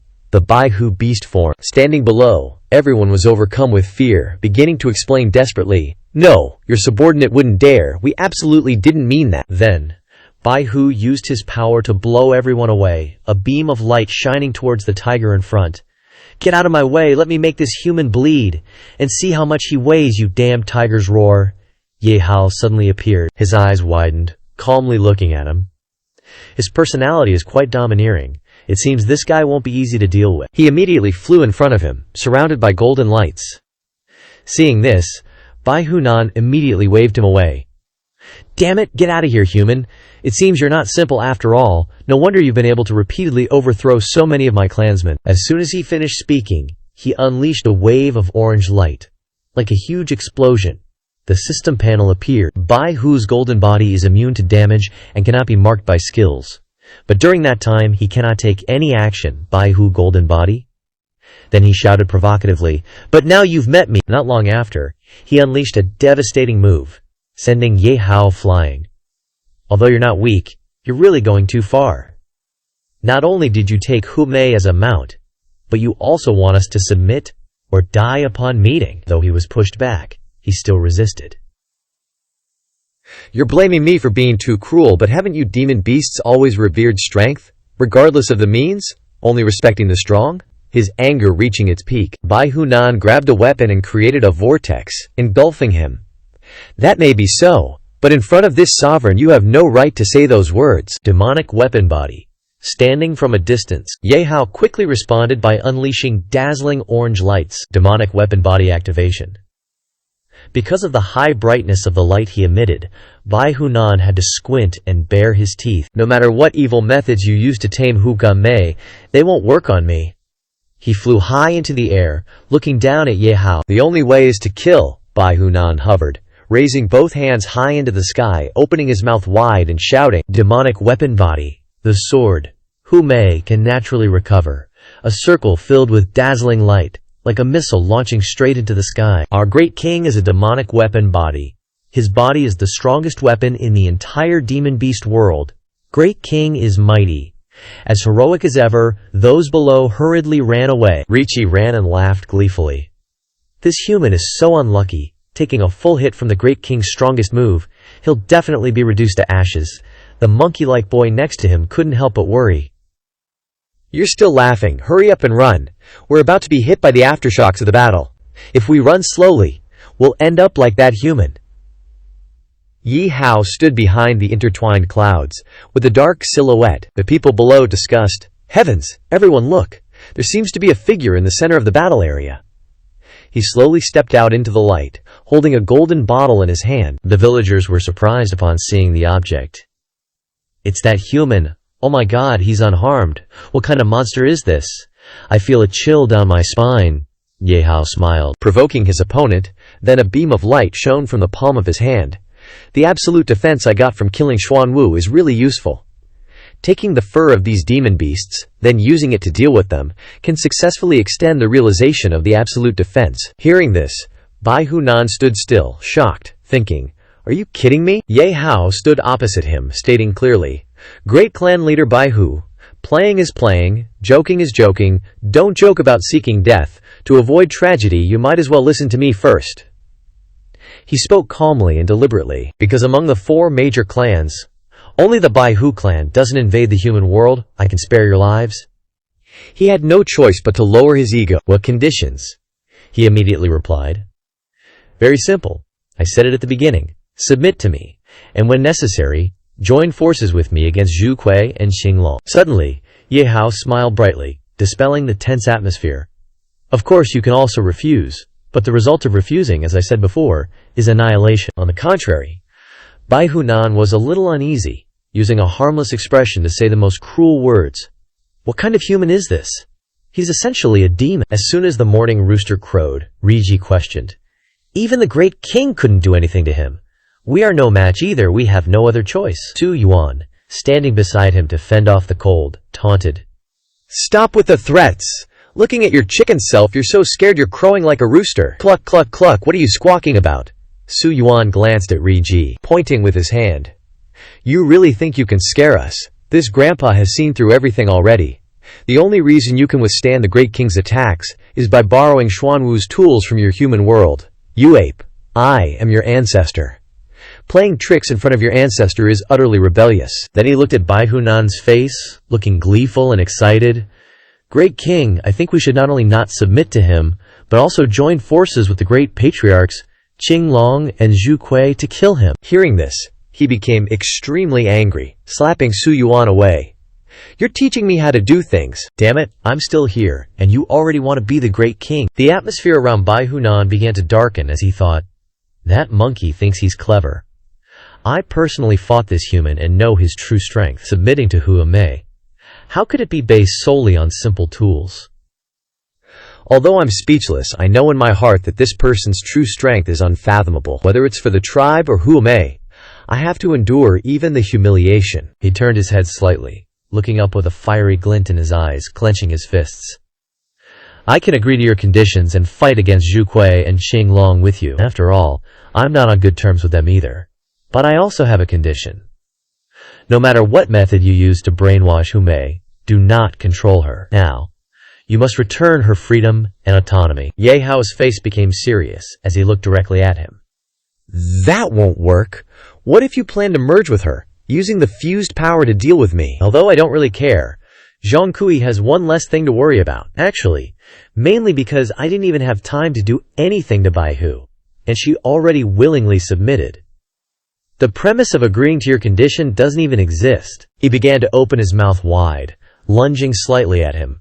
"Rest assured, I am, after all, the head of a clan. I will definitely keep my word. Ye Hao looked up at the giant Bai Hunan. If that's all, it's hard for me to believe you. You have to give me a reason to trust you. He quickly turned his face away, his cheeks flushed red, shyly saying, because I love Hume, I really love her. I'm unwilling to see her controlled by others, and I can't merge with her. Then I won't be able to meet her again. He stood there stunned, looking at him. Seeing this, Ye Hao added fuel to the fire, making Bai Hunan overjoyed. So that's it, I understand now. Although the two of you split from one body into two genders, I can still understand this brotherly love, to some extent. After all, I also have a cute little sister. Du Si, high above, couldn't help but remind him uncomfortably, Master. To prevent you from continuing to misunderstand, I think I need to remind you, its spectrum is pink. That kind of love of his is not brotherly love, but romantic love. Then Ye Hao's eyes widened, and his mouth dropped open. Oh my God. My own child is in love with my own child. Bai Hunan's face was shy and flushed, unlike his usual demeanor. Since I knew, I've always played with Hume, hunted together, cultivated together. Gradually, over time, I naturally developed feelings for Hume. But when I finally mustered the courage to confess to Hume, she told me a shocking truth. The golden sunlight of early dawn shone down on the Chenju hills. The scenery here was fresh and peaceful. He stood in the center of the sunlight, expressing his feelings to her. Hume, actually, I've always really liked you, it's just that I never mustered the courage to confess to you. Xiao Bai immediately rejected him due to this absurdity. Love me? What are you joking about? Then Xiao Bai made it clear, looking obviously uncomfortable. The two of us were originally one entity. You are a different gendered clone split from my body. Hearing this, he felt like a bolt of lightning struck him, startled and jumping up. Why is that, Hume? Why did you have to tell me these things? However, Bai Hunan stubbornly added, love is not important to us. Xiao Bai turned her back to him, saying, what's important to us is to cultivate and become stronger. Then go find the monster that I released before to take revenge.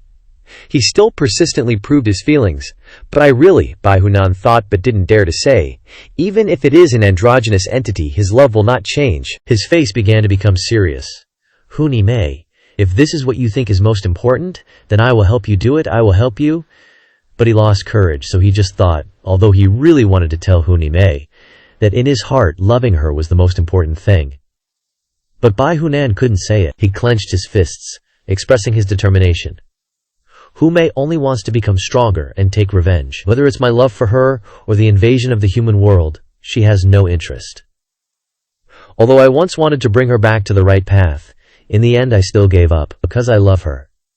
Even if our meanings are different, I must support her. Ye Hao stood from afar, frowning at this scene, inadvertently getting a big scoop of gossip. This kind of loving oneself is really novel, but looking at Hunan's state, he's probably not lying. It seems it's not just about killing and bloodlust. Changing the subject, he slowly lowered his voice with him. So I can agree to your previous condition, but you must release Hume of this. If you don't agree, then I can only fight you with my life. Even if I know I will eventually fail, but for her I don't hesitate. Ye Hao readily agreed. Okay, I agree. Before he could finish agreeing, Su Yuan, standing from afar, spoke up. Bai Hu, you're really disappointing. You never attacked the human world. I thought you were just weak, but I really didn't expect you to degrade yourself to the point of being willing to befriend a human. You're not weak, you're completely useless. Hearing this, Bai Hunan couldn't help but get angry, so he swung his hand. But this time, it didn't dodge, and instead released a burst of power. You monkey who doesn't know how to live or die, when did it become your turn to teach me? As expected, Su Yuan grinned, and at the same time, a strange object was glowing brightly in his palm. I've long wanted to betray you, you cowardly thing. I just couldn't find the opportunity. Now the opportunity has come. Killing you will allow me to sit in the position of the Bai Hu clan leader. As soon as he finished speaking, his body was shaken by Su Yuan's power. Damn it, the oppressive feeling that makes people fearful is very familiar. This is outside. Ye Hao couldn't help but be surprised. The sweat rolling down his cheeks is the aura of the ancient god. The statue on the monkey's hand is related to the ancient god. The strange object of his became bigger and bigger. A cat still wants to show off in front of this grandpa? Not afraid to tell you the truth. I've long disliked your style, and secretly switched to Great Patriarch Qinglong's side. This statue is what Great Patriarch Qinglong ordered his adult heavenly beast second assistant to give me. so that I can subdue you at a crucial moment." Images of roaring tigers appeared, shaking violently, and a feeling of extreme fear arose deep within my heart. Because I tamed a tigress as my mount and share a consciousness with her, am I also feeling the effects of that sculpture? My soul trembles. Seeing this, Su Yuan laughed with satisfaction. "Even I didn't expect a mere sculpture to terrify you this much. You truly are all useless trash." Then it turned to the werewolves, its face fierce, and shouted, "Fellows, you've all seen it. A coward like Bai Hu is not worthy to lead us. I will become the patriarch of the White Tiger clan and join the great Azure Dragon chieftain to invade the human world, killing and drinking their blood, eating their flesh at will." The two animal species, upon hearing the command, began to prepare their limbs with utmost excitement. "Well said. We've wanted to do this for a long time. We were previously suppressed by Bai Hu's lewd might, daring only to resent but not speak. Finally this day has come." The werewolves were no exception. "That's right, damn it. If demonic beasts don't eat humans, what kind of demonic beasts are they? After being suppressed for so long, we can finally go to the human world and attack crazily." Everyone agreed with this battle and was very excited. "Brother Yuan is mighty. Our clan can finally hold our heads high." Conversely, Rinji trembled, stammering over his words. This won't do. Everyone, think carefully. The great white tiger chieftain has treated us well. How can everyone be so ungrateful? Although I'm always timid, I understand things. If we really do as Tham Tuk Hao says, then our White Tiger clan will be no more. Therefore, the birds and werewolves began to attack Riji's body. "Damn it, so what if we're gone? We have no future anyway." "Yes. If you want to die with us, then we'll fulfill your wish." "Great Chieftain Bai Hu, quickly lead the deputy chieftain away. These bastards have lost their minds." "Yes." The bird attacked while scolding. "With your level as an elite demonic beast, you still want to stop us? Being able to let you become a territory lord shows how incompetent Bai Hu is." Su Yuan flew high into the air, holding two glowing spheres, and laughed gleefully. Since ancient times, the high position has always been for those with abilities. Looking at your current state, you're like a fishball for everyone to trample on. But don't worry, our clan won't die out. This great king is more suitable to be the patriarch than you. From now on, the White Tiger clan will be called the Chi Tian Great Ape Clan. Bai Hu Nan, whose head was being trampled on by its foot, gritted his teeth in humiliation, thinking, "Damn it, this ape dares to humiliate him like this." But Bai Hu Nan was suppressed by the aura of this sculpture, unable to move at all. It held the sword in its hand and swung it down forcefully, casting dense rays of light, and began to provoke, "Fight back! Fight back! Didn't you beat this great king so smoothly before? Why don't you dare now? If you don't fight back, this great king will chop off your head and use it as a chamber pot." Just as it wished, another beam of light suddenly flashed. Su Yuan's jaw dropped, stunned by this moment. "What's going on? Enough!" A hero stood up, holding a large sword, and declared, "Bai Hu has chosen to submit to me. Now he is my subordinate. You cannot touch him." Bai Hu Nan sat still, watching him from afar, and smiled happily, thinking, "He's taking action for me." At this moment, it could only roar in disappointment and shock. "Damn it, my hands! What are you all standing there for? Kill this human for me." Hearing their master's command, they began to roar and rush forward. "Human, if you had obediently stood aside and watched the show, you wouldn't have died so early. This is what you brought upon yourself." The werewolf monkey clawed with its paws, and the bird coordinated smoothly from above. "We are not fools like the Xuanwu clan, giving you the chance to defeat us one by one. No matter how capable you are, you can absolutely not deal with so many territory lords at the same time." Not long after, Ye Hao unleashed his terrifying magic. "Who gave you the confidence?" Then, the sword was stabbed straight into the ground, emitting sparks. This place was transformed by Ye Hao into a circle with a large star inside. "I'm not targeting anyone. I simply think that you all here are just energy bags for taming the barrier." The opponents were all shocked and exclaimed, "What's going on? My body can't move at all." The werewolf monkey and the bird all sat quietly, watching him obediently.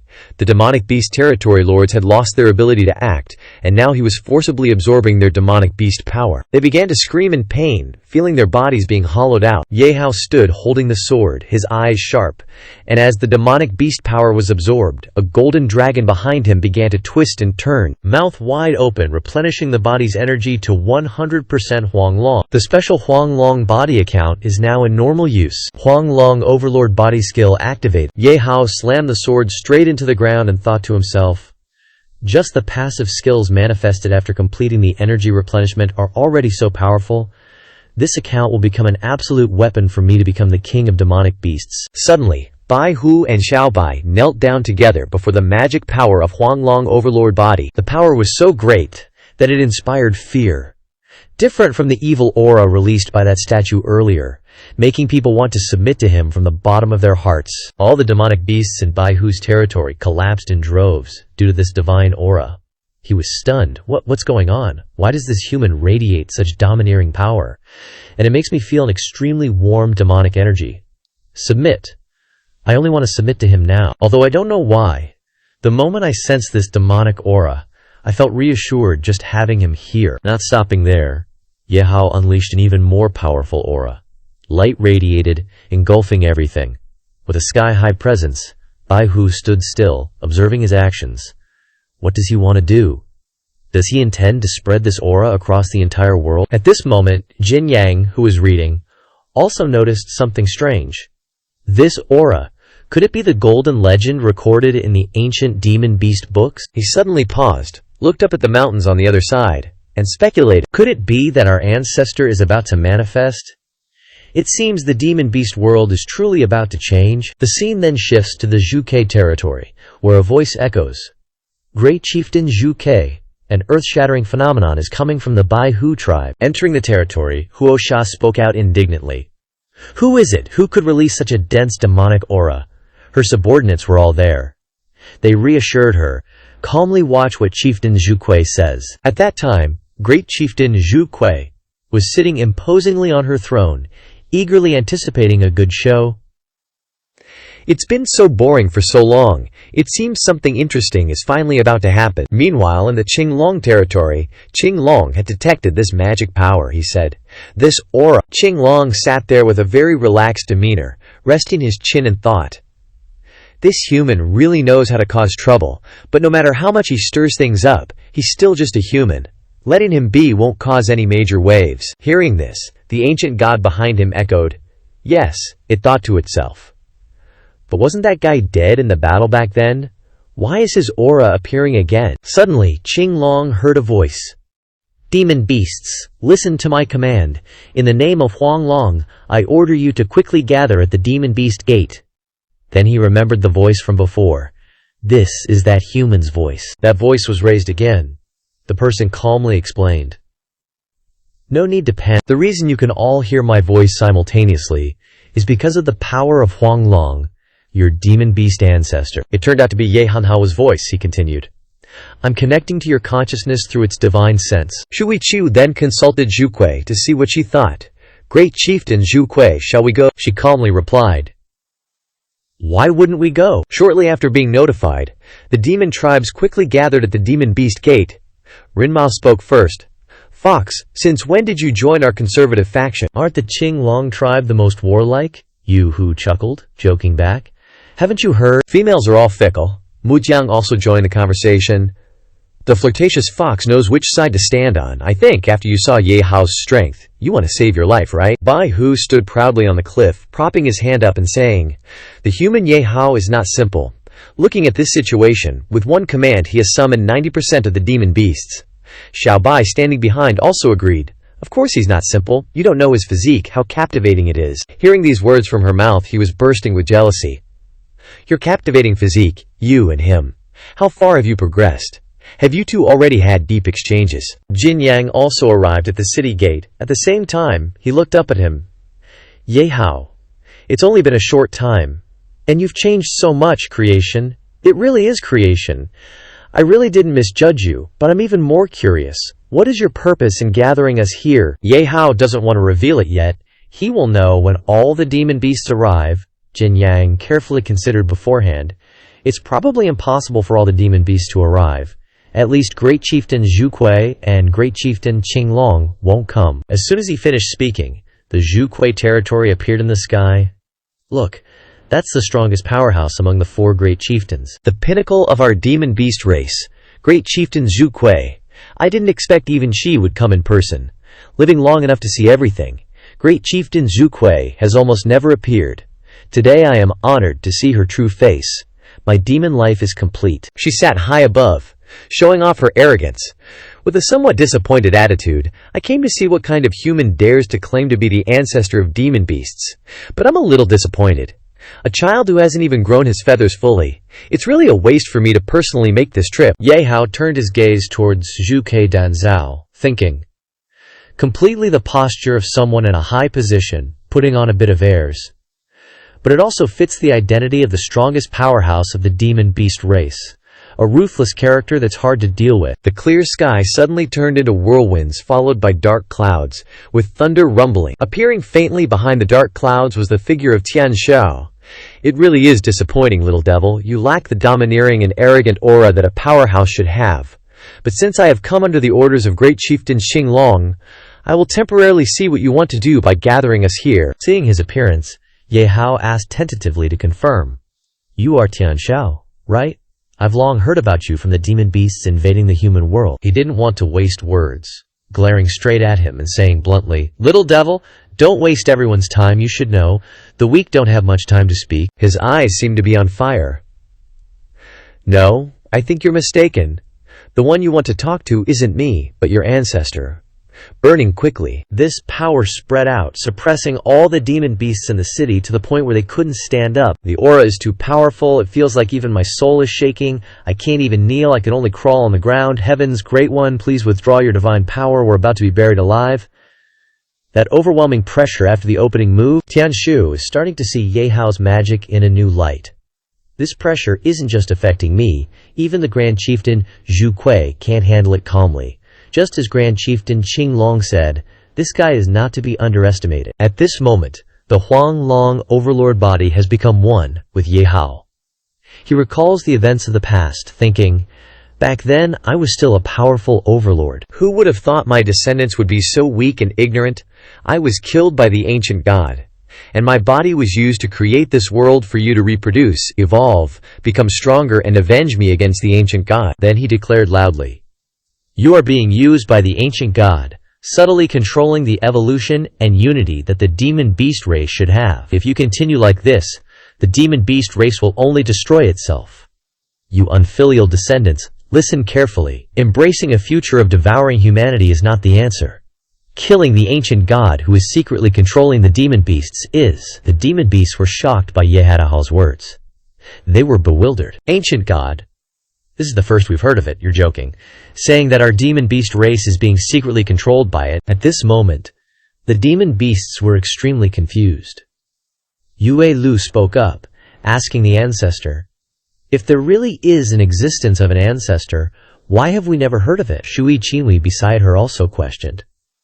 That's right, even if he is the ancestor of our demon beasts, what does that have to do with a human? Why borrow a human's body to lecture us? Seeing this, Tian Xiao added sarcastically, don't fall for this kid's tricks, everyone. To prevent him from continuing to play the mysterious god, we should join forces and kill him as soon as possible. This time, Grand Chieftain Qinglong arranged the mission for me, which is to instigate the Zhu tribe and this person named Ye Hao to fight to the death. I must add fuel to the fire. Jin Yang quickly interrupted, clasping his hands respectfully. Wait. Reporting to Grand Chieftain Zhu Kui, although it hasn't been verified yet, I have indeed seen legends related to the ancestor in the ancient books of our demon beast race. Not to mention, the Xuanwu tribe has remained steadfastly loyal to Ye Hao from the beginning. Your Majesty, whatever decision you make, our Xuanwu tribe will unconditionally follow you. Wherever your sword points is where we shall go. Tian Shu wasn't willing to stop. He continued to incite.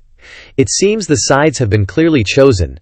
The Xuanwu tribe has betrayed our demon beasts, Grand Chieftain Zhu Kui, If you're here, I think you should step forward and clear out the traitors for our demon beast race." Hearing this, the Huanglong overlord body immediately retorted, "Tianshu, you Qinglong tribe members are hiding and don't dare to show your faces. Now you're using Grand Chieftain Zhu Kui to show off your power. If you want to fight, then fight, we're not afraid." Xiao Bai interjected, trying to mediate, her tone a bit shaky. "Actually, I can prove that what Ye Hao said is true, because I personally witnessed the ancient god he spoke of. It was I who released that ancient god, and it caused me to split into two personalities and two bodies. It was him." And such empty words didn't sway Tianshao at all. He deliberately poured oil on the fire. "Deputy Chieftain Baihu, what you're saying is just your one-sided account. Can you provide more convincing evidence? I heard that your Baihu tribe, like the Xuanwu tribe, has submitted to this person named Ye Hao. Now your words really don't have any credibility." Baihu couldn't stand to listen any longer. He growled at him, "Damn it! Whatever Hu Mei says goes. Tianshao, you're just a lord who gave you the guts to doubt the chieftain." At that moment he spoke up. "Grand Chieftain Baihu, don't waste words with Tianshao. The Grand Chieftain Qinglong of his family doesn't even dare to come out. We can just directly deal with him. No need to drag things out any longer." Huanglong began to activate Dragon's Roar. Ye Hao strode out heroically and slowly. "Have you thought enough about what I said earlier?" he said sternly, his voice full of declaration, making the demon beast silenced. "This isn't negotiation, it's an order. If anyone is unwilling to cooperate, then I'll eliminate the disobedient first." Silence. Just as he finished speaking, Zhu Kui said straightforwardly, "It's not that I don't believe you, it's just that if you want to command the demon beast race, then you must show corresponding strength." Done. Her eyes shone with a fierce flame. Then, Zhu Kui didn't hesitate to unleash her aura immediately, her tone full of provocation. "Heaven's breath, are you worthy?" With that, Tian Kui immediately rushed like a gust of wind towards Ye Hao, charging up. Jin Yang, when he looked up and saw this scene, was horrified. He was a little worried. Grand Chieftain Zhu Kui is taking action personally. The flame she releases can melt all things, Ye Hao he. The flames erupted like a large explosion, burning. Zhu Kui quickly approached him.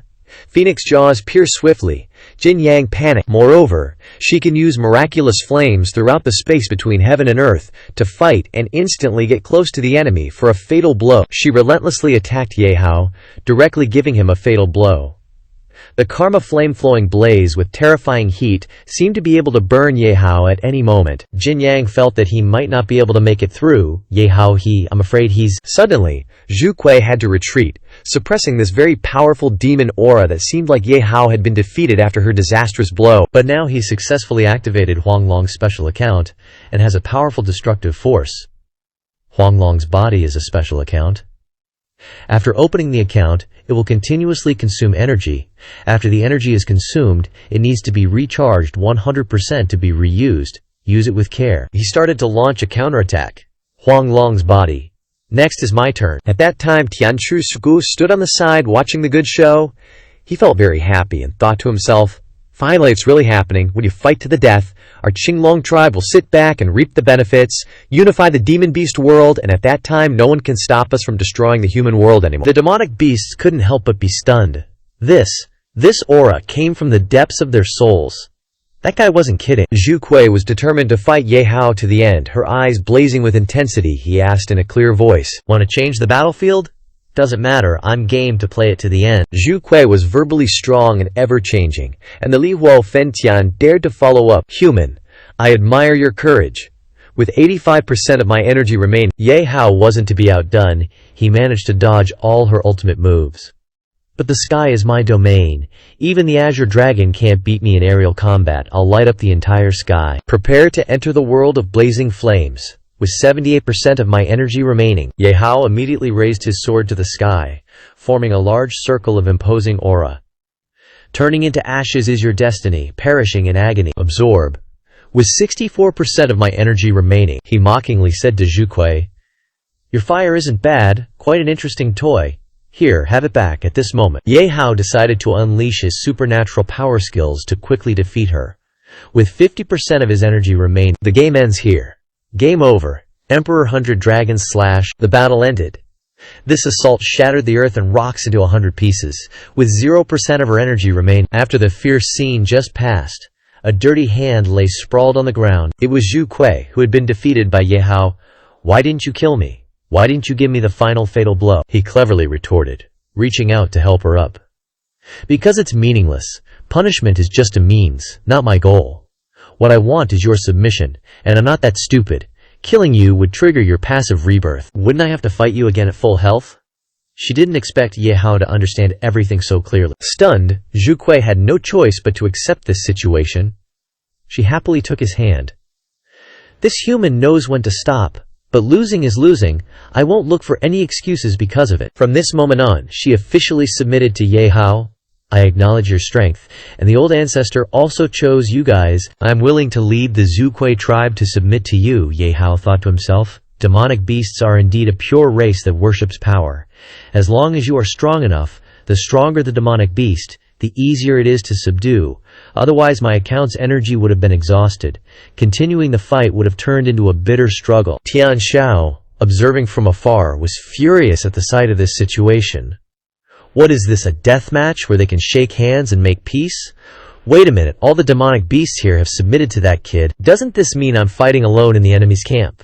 Now, I must quickly use the communication tool to report the situation to the great patriarch Azure Dragon.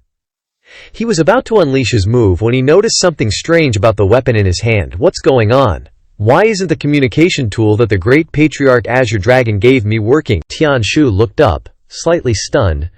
That's not right, it's a barrier. There's some barrier preventing the communication tool from working. Retreat, I must quickly retreat, I must quickly return, and report the news to the great patriarch Azure Dragon. It turned out that the magic spell was created by An Cheng. He and N approached Tian Shao. Compared to Liu Jinjiao, you always used magic crystals to transmit orders to me.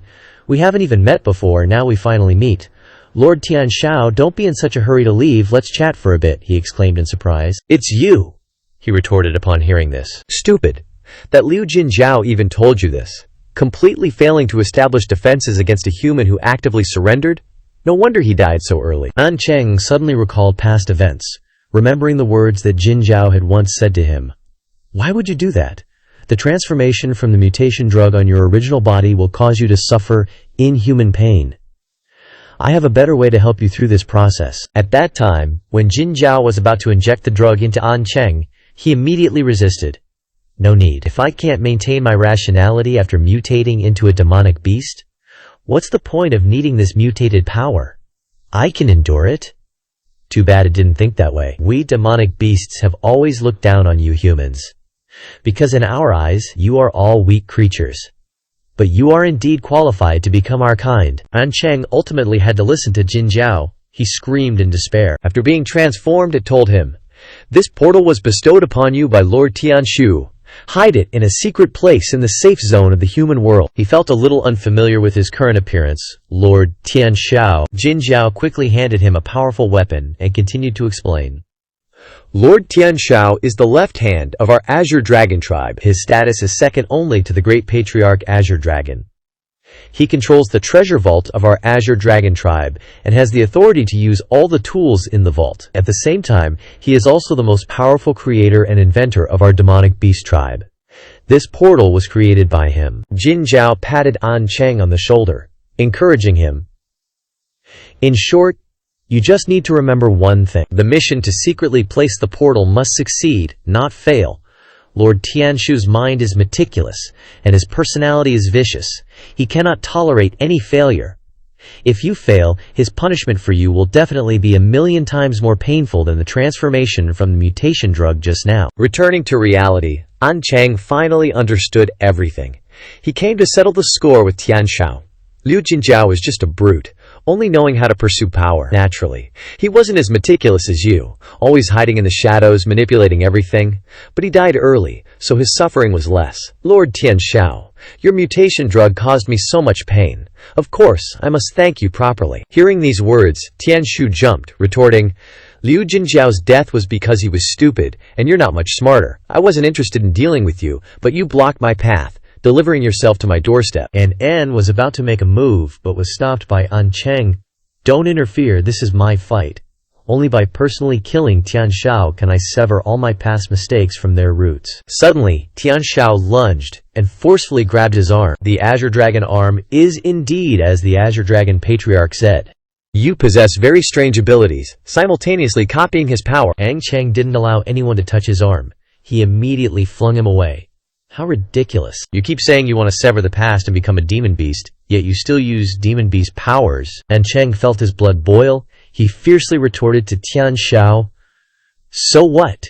Killing you with your demon beast power only makes me feel better." Four-tailed wind dragon roar. He continued to talk tough, his tone inciting others. Dragon scale black shield, only knowing how to steal other people's power only proves your incompetence. Seeing An Cheng make his move, he released his shield, resolving and dispersing the power he had just used. Immediately after, he aimed an arrow straight at An Cheng's position. Dragon scale arrow rain. The Azure Dragon Patriarch's power is more than that. Last time, it didn't reveal its true form. What you copied was merely a few tricks. At this moment, An Cheng also channeled all his qi, and a stream of thoughts flashed through his mind before he countered Tian Xiao, awakening of all things. Able to exchange blows with my copied Azure Dragon power, it seems this Tian Shu is indeed the left hand of the Azure Dragon tribe. Contrary to fear, he now wore a mocking expression, extremely self-satisfied and amused. Your ability is indeed troublesome. Worse, you can also copy my abilities, fighting me head-on. Continuing to fight is meaningless. An Cheng held out his hand, glaring at his opponent. Why is it meaningless? It's precisely to use your demon beast power to slowly torture you until I'm satisfied. Tian Shu hurriedly unleashed a technique with a series of chains, uttering words of mockery. Don't misunderstand, human. Your abilities don't work on me because I've discovered the biggest loophole in your ability. That is, he has caught An Cheng's pattern. Instantly, he countered, before An Cheng could react. You can copy ranks and abilities, but you can't copy tools. Imprisoning Dragon Lock, a god-tier artifact, can be used to both attack and bind enemies, as well as defend. When it binds enemies, it produces a numbing effect and reduces magical power, simultaneously sealing all of the enemy's skills. Sure enough, this tool could control An Cheng's magical power. He struggled to break free but failed and had to endure it. This damned magic-reducing debuff. I can't break free at all, not even able to copy abilities. Being a member of the Azure Dragon tribe, yet possessing a god-tier imprisoning dragon artifact, this guy is cautious to the point of guarding against his own people. Tian Shu then drank a dose of medicine he had personally created long ago, saying boastfully, "You copied the Azure Dragon Patriarch's power. Even with you bound, killing you won't be easy. But you thought I personally revealed myself without any backup plans? I personally researched this evolution drug for so long without a chance to use it.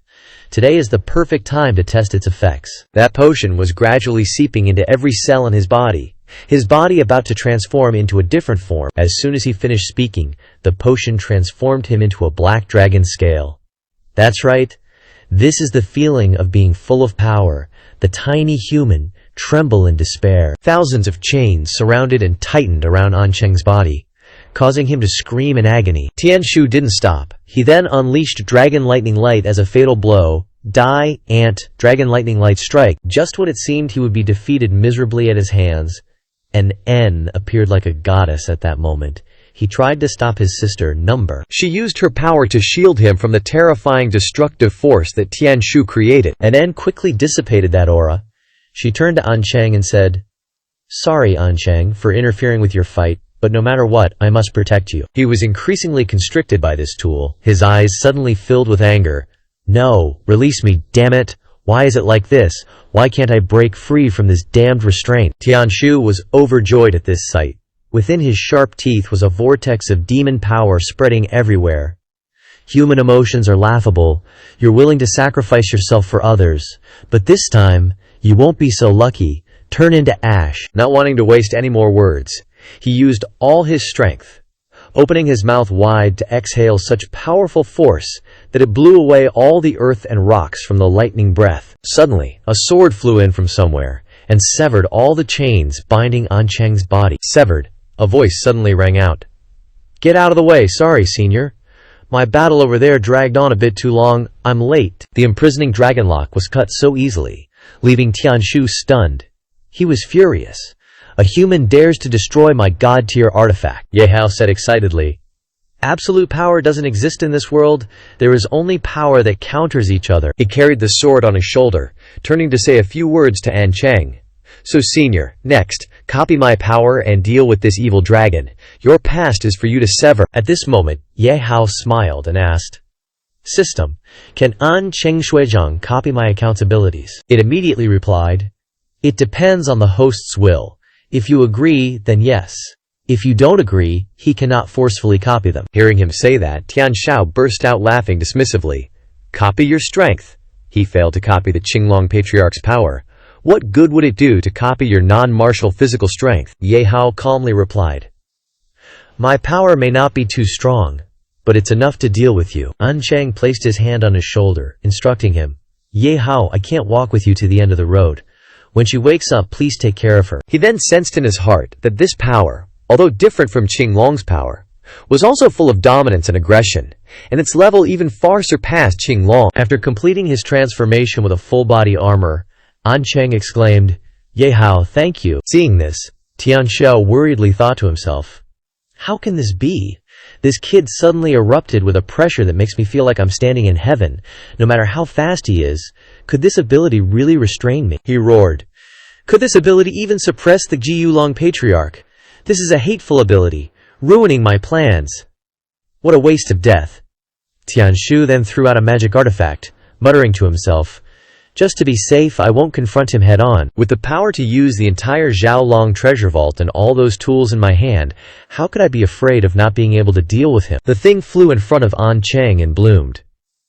This is a set of armor equipment called Tai Lian Chuan Ji Yu. It is a type of rapid-fire weapon that can launch 996 steel needles like rain, each carrying a special accumulated energy. It can pierce armor and cause bone-deep pain. This kind of dense attack makes it difficult for any enemy to avoid. A light flashed in his eyes. An Cheng used Hawkeye, a passive ability. The visual ability is developed and can adjust the focal length of objects. "Seeing through everything," he growled. "Daring to touch my sister, I absolutely won't let you die easily." An Cheng rushed forward, using Piao Yi to dodge, and simultaneously activating Kwang Su. His movement speed exploded, greatly increasing the dodge rate. He confidently affirmed, "I will definitely torture you until I vent all my anger." The image of a white tiger appeared along with Lei Tingzhongji, an extremely powerful thunderous strike. An Cheng punched and shouted, "This punch is to return it to you on behalf of my sister." After taking the hit, Tianshu suddenly woke up and realized, judgment, reaction, speed, strength. This guy can instantly increase all attributes at the same time. Not stopping there, An Cheng continued to use Kuang Bao Zhaoji, a claw strike full of fiery rage. He simultaneously shouted, "This strike is to return the pain I once had to endure." He was hit and could only curse inwardly. Damn it, his attacks are like a rainbow, his strikes like a ferocious tiger.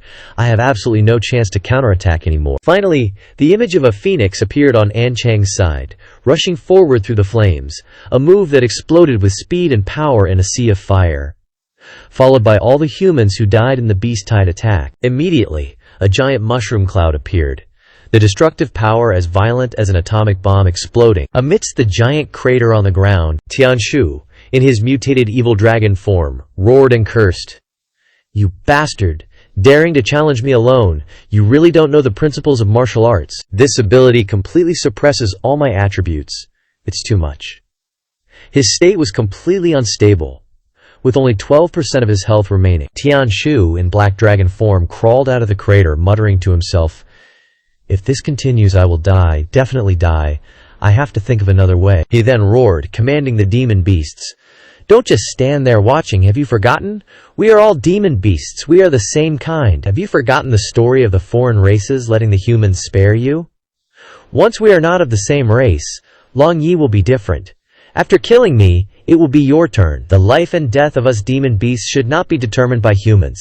I just want to show them this is the future of us demon beasts." Seeing Tian Shao agitated, Ye Hao calmly replied to the crowd, "Stop it. Humans and demon beasts originally live in two different worlds. There is absolutely no need to attack each other, or even have any contact. All the suffering and tragedy so far has been caused by the ancient god, behind the instigation of the massacre between the two races. It not only imprisons the future of you demon beasts, but also hinders the future of us humans." He took out the dragon seal and continued, The one who is manipulating the future of the demon beast race is the ancient god hiding in the illusionary barrier that is the real traitor of your demon beast race.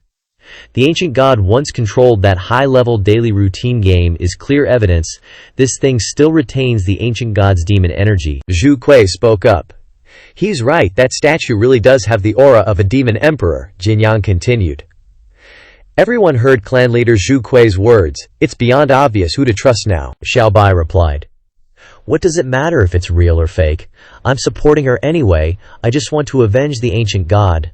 Bai Lang immediately agreed. Hu Mei is the best, whatever she says is right. The demon beasts quickly echoed. Mutated demon beasts, you're about to die and still want to incite us as cannon fodder. We won't fall for it. We all believe in great King Ye Hao. Only he can lead our demon beast race to a truly hopeful future. Long live great King Ye Hao. Seeing this, Heavenly Beast Black Dragon roared in dissatisfaction. Crazy, you're all crazy? You're all demon beasts, yet you've all turned to stand with humans. In the end, I'm the only odd one out among a bunch of demon beasts. If you don't listen, don't expect to live in peace. I'll self-destruct right now and take one of you with me. Before he could do anything, a collar appeared, binding him. Heavenly Beast exclaimed in shock, "This is a trap, and it's sealing my self-destructibility," the system announced. Binding formation activated. Life force below 20% meets the activation condition, but the target is extremely enraged. Success rate of control. An Cheng immediately jumped down in front of Heavenly Beast. Ye Hao thought to himself above, 80%. Although the success rate is quite high, there's still risk. If Senior An Cheng fails to control him, I'll immediately use absolute defense to protect him. Immediately afterward, An Cheng stepped forward and punched him directly in the stomach. A series of recovery potions appeared. He cursed. Self-destruct. Did I say you could explode? You dare attack me, and then turn around and curse me? Your logic is terrible. Heavenly Beast screamed in pain in response. I curse your whole family. What the hell are you talking about? After 2 hours of torment, the system announced. Target has been subdued, becoming a mount and ordinary battle beast. No need for a host or beast king account to use. Ye Hao rejoiced inwardly, subdued through pure physical force. That works too, Senior. I really underestimated you. Jin Yang looked up, puzzled. What should we do next? The people below clamored. Of course we're going to deal with the dragon god, Zhu Kuei agreed. Compared to my evolved body, I can't accept a god controlling the fate of the flame dragon race, so we must deal with the azure dragon god body. Ye Hao gave elixirs to An Cheng, and told them, no, don't act rashly for now. We don't know azure dragon's level of vigilance. Nor do we know when he'll return to the clan and what arrangements he has. The most important thing now is to warn and unite the will of the beast race. Below they said in unison, Your Majesty, whatever you say goes. We all listen to you. He looked down and continued. Besides, although I only accidentally obtained the power of the light illusion demon beast, thanks to the teacher, I can protect demon beasts, help them, and win rights and a future for you to control your own destiny. They knelt and replied, You're thinking of us like that. It's our honor to be loyal to a king like you, and it's our blessing. Your Majesty, please act boldly. Please lead us. Your will is our will. The direction you point is the future that our demon beast race desires. Ye Hao immediately smiled and said to the demon beast below, Now I really have something I need your help with. I need the power of your demon beasts to help me restore the peak state of the golden dragon body. He hovered in midair. A golden halo appeared. Their power connected with him. We agree, 100 times agree. Your Majesty, please take our power. It's a great honor, and it's our blessing. Please receive our demon beast power. A moment later, the form of the golden dragon appeared behind Ye Hao, along with the unison of the demon beasts. King of the demon beasts. The system announced, Demon beast energy has been replenished 100%. The host can use the golden dragon body account again. In another space, Qinglong was sitting and pondering. The Qinglong Qi Huang Long Hall once again appeared, and the aura of the heavenly beast directly disappeared. He began to curse the heavenly beast. Just what is that trash heavenly beast doing? I wasted my time giving him access to the treasure vault, and he couldn't even bring back a little intelligence. Zi Ming died before, and you can wait any longer. Your plan is about to fail because of the appearance of a human. Ji Yu Shen, seeing this, interjected a few words. That is not an ordinary human. Surely even you would not be able to defeat him. It further provoked Qinglong, causing the anger in his heart to surge. He roared, "Are you looking down on me? The last failure was only because I had not revealed my true form." If I, Ji Shen, interrupted, putting on an imposing manner, said, "Those things are not important. Now that you have my power, you will definitely not lose. Although my power has not yet recovered to its peak state, after so many years of cultivation, it is enough. It is time to start the final plan." Qinglong was surprised. He then asked Ji Shen, "Start now. This is 100 years earlier than the original time we had set. It seems that this time you really felt the threat." It seemed that Ji Shen was eager to fight immediately. It wanted to seize this once-in-a-thousand-years opportunity carefully, not to be at fault, not to let the 1,000-year plan fail. Because of underestimating a human being, we must seize the initiative. The scene shifted to another place. Ghost Jinyang Lord's mansion. Jinyang spoke up. "World Stone has been repaired 90%. In that room, he bowed his head respectfully before his presence. "Ye Hao, this is your credit, and only you could do it. It is you who have once again let our demon beast race see the hope of the future. Not only do you have strength that even our great clan leader cannot match, but you also have a height of wisdom that even I do not possess. To a powerhouse like you, I am willing to be utterly loyal." Zhu Kui, standing beside, was also somewhat happy, her tone full of eagerness. "I always thought that the path of our demon beast race was to obtain strength through constant killing. It was not until after meeting you that I discovered that this kind of strength was insignificant in the face of transdimensional power. Losing to you, I do not feel ashamed." No, on the contrary, it should be said that it is a great honor." Xiao Bai, hearing this, quickly corrected, "That's wrong. It's not power beyond dimensions, but Ye Hao's power. This is also why the Huanglong ancestor chose to descend on Ye Hao, and not our beastkin chieftains. It proves our ancestor affirmed his ability and will more. He is the future of our beastkin race." In Bai Hu's eyes, she always agreed with her sister's opinion. Whatever Huzame says is right. Bai Hu curiously asked Ye Hao, "So, when are we going to kill that traitor, Qinglong?" He calmly replied, "No rush. I still have a very big question." The five of them were attentively discussing their upcoming plans. Ye Hao was facing a problem and needed an answer related to the Beast Gate. What is the true meaning and connection of the Beast Gate to the beastkin race and the ancient gods? He wondered. In ancient times, the ancient gods and Huanglong fought to the death. After Huanglong died, he transformed into the beastkin world of today and at the same time sealed the remnant soul of the ancient gods within the Beast Gate. So the Beast Gate must have been left behind by Huanglong. At that moment, he remembered something.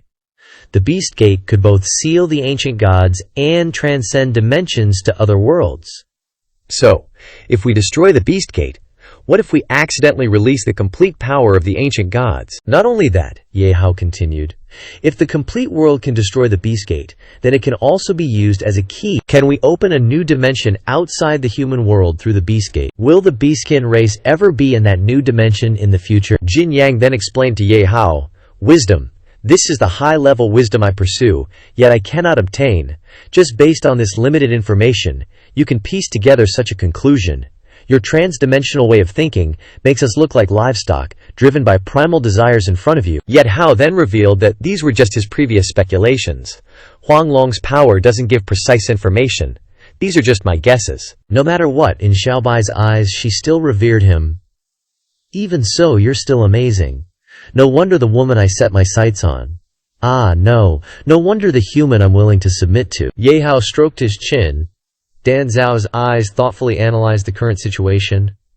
According to the current intelligence, we can know that the ancient gods opened the door to the human world, but how it did it. The beastskins currently in the human world are probably the descendants of the ancient beastskins who initially attacked the human world but didn't retreat. Jin Yang stood blankly beside him. Listening to his instructions, Ye Hao said, "In general, before clarifying the truth, it's better to destroy the Beast Gate." Jin Yang was extremely grateful to him, he said warmly. "Luckily, you appeared and analyzed it. If it really is as you say, and without your presence, I would definitely have insisted on destroying the Beast Gate. Then I would become a future sinner who destroyed the entire beastkin race." Contrary to his arrogance, Ye Hao humbly praised Jin Yang in return. "No, even if I didn't come. With your wisdom, You would have thought of these things sooner or later. And besides, no matter what, my coming here is probably our destiny. In his heart at this moment he truly admired him. To be powerful yet not arrogant. This is the greatest wisdom. Ye Hao is indeed the person who can lead the beastkin race to a correct future. He stood in front of everyone and announced clearly to them. Then next, without delay, I asked the great chieftains to gather all the troops to guard the beast gate. Oh right, let's take the world stone with us, just in case we need to prepare for the worst, Xiao Bai eagerly asked. Then what about you? Ye Hao then replied. Of course I'm going to find Qing Long to talk about old times. A hesitant emotion arose in Xiao Bai's heart. She cared for him. Qing Long is not easy to deal with, and now she has the ancient gods backing her. You must be careful. Especially, don't let her and your body get hurt. Ye Hao replied with a confident tone. Don't worry, An Cheng also appeared at this time, and he offered, Ye Hao, I'll go with you. Last time, Qing Long used my body to harm my sister. I must settle this debt with her. He nodded, touched. Just as they were about to set off, something outside seemed to shake the heavens and the earth. They exclaimed in panic. What's going on? What happened? Mei Yang rushed in from outside to inform them of terrible news. It's bad. The sky and the earth outside are cracking. Thunder, tornadoes, lava everywhere. It's as if there's a violent tornado outside, dragging along many lightning bolts that tear apart the sky. It's like the end of the world. What? Gang and Feng came over in horror. They were all shocked to witness the tragic scene unfolding before their eyes. What is this? Why did it suddenly become like this in an instant? We're doomed. We're all doomed. Our world is about to be destroyed. While they were all in shock at this scene, Qing Long emerged from the ground in a mutated form. I finally waited for this day. I've been planning this for over 1,000 years. It's time to cleanse the beastkin world. He rushed out, burning with the desire to eliminate all the people below. You group of ignorant rabbles, controlled by a human, I will erase you from this world, and then only I can lead the beastkin race to a bright new future. Bai Hu, seeing his appearance, was so angry that she clenched her fists, and she snapped. Damn it, Qing Long, you betrayed our beastkin race! What damn head commander and ancient gods? Damn it, you even dare to bite us back! Xiao Bai added. Qing Long, honestly accept your death, and don't delay this old woman from going to kill the ancient gods. Zhu Shi also joined the conversation.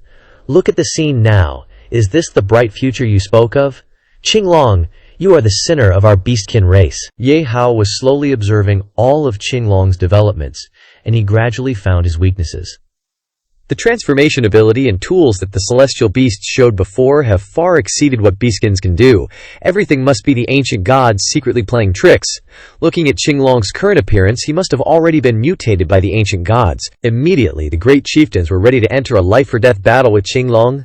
Jin Yang quickly stopped him. Ye Hao, please don't take action yet. Leave the great chieftain Qing Long to us to deal with. You keep your strength to carry out the final decisive battle with the ancient gods. On Qing Long's side, he was not weak either. He summoned countless ferocious beasts to contribute to this battle. You're not worthy enough to fight me. Jin Yang was surprised by the appearance of his demonic beasts. Zhao Mu Zhao.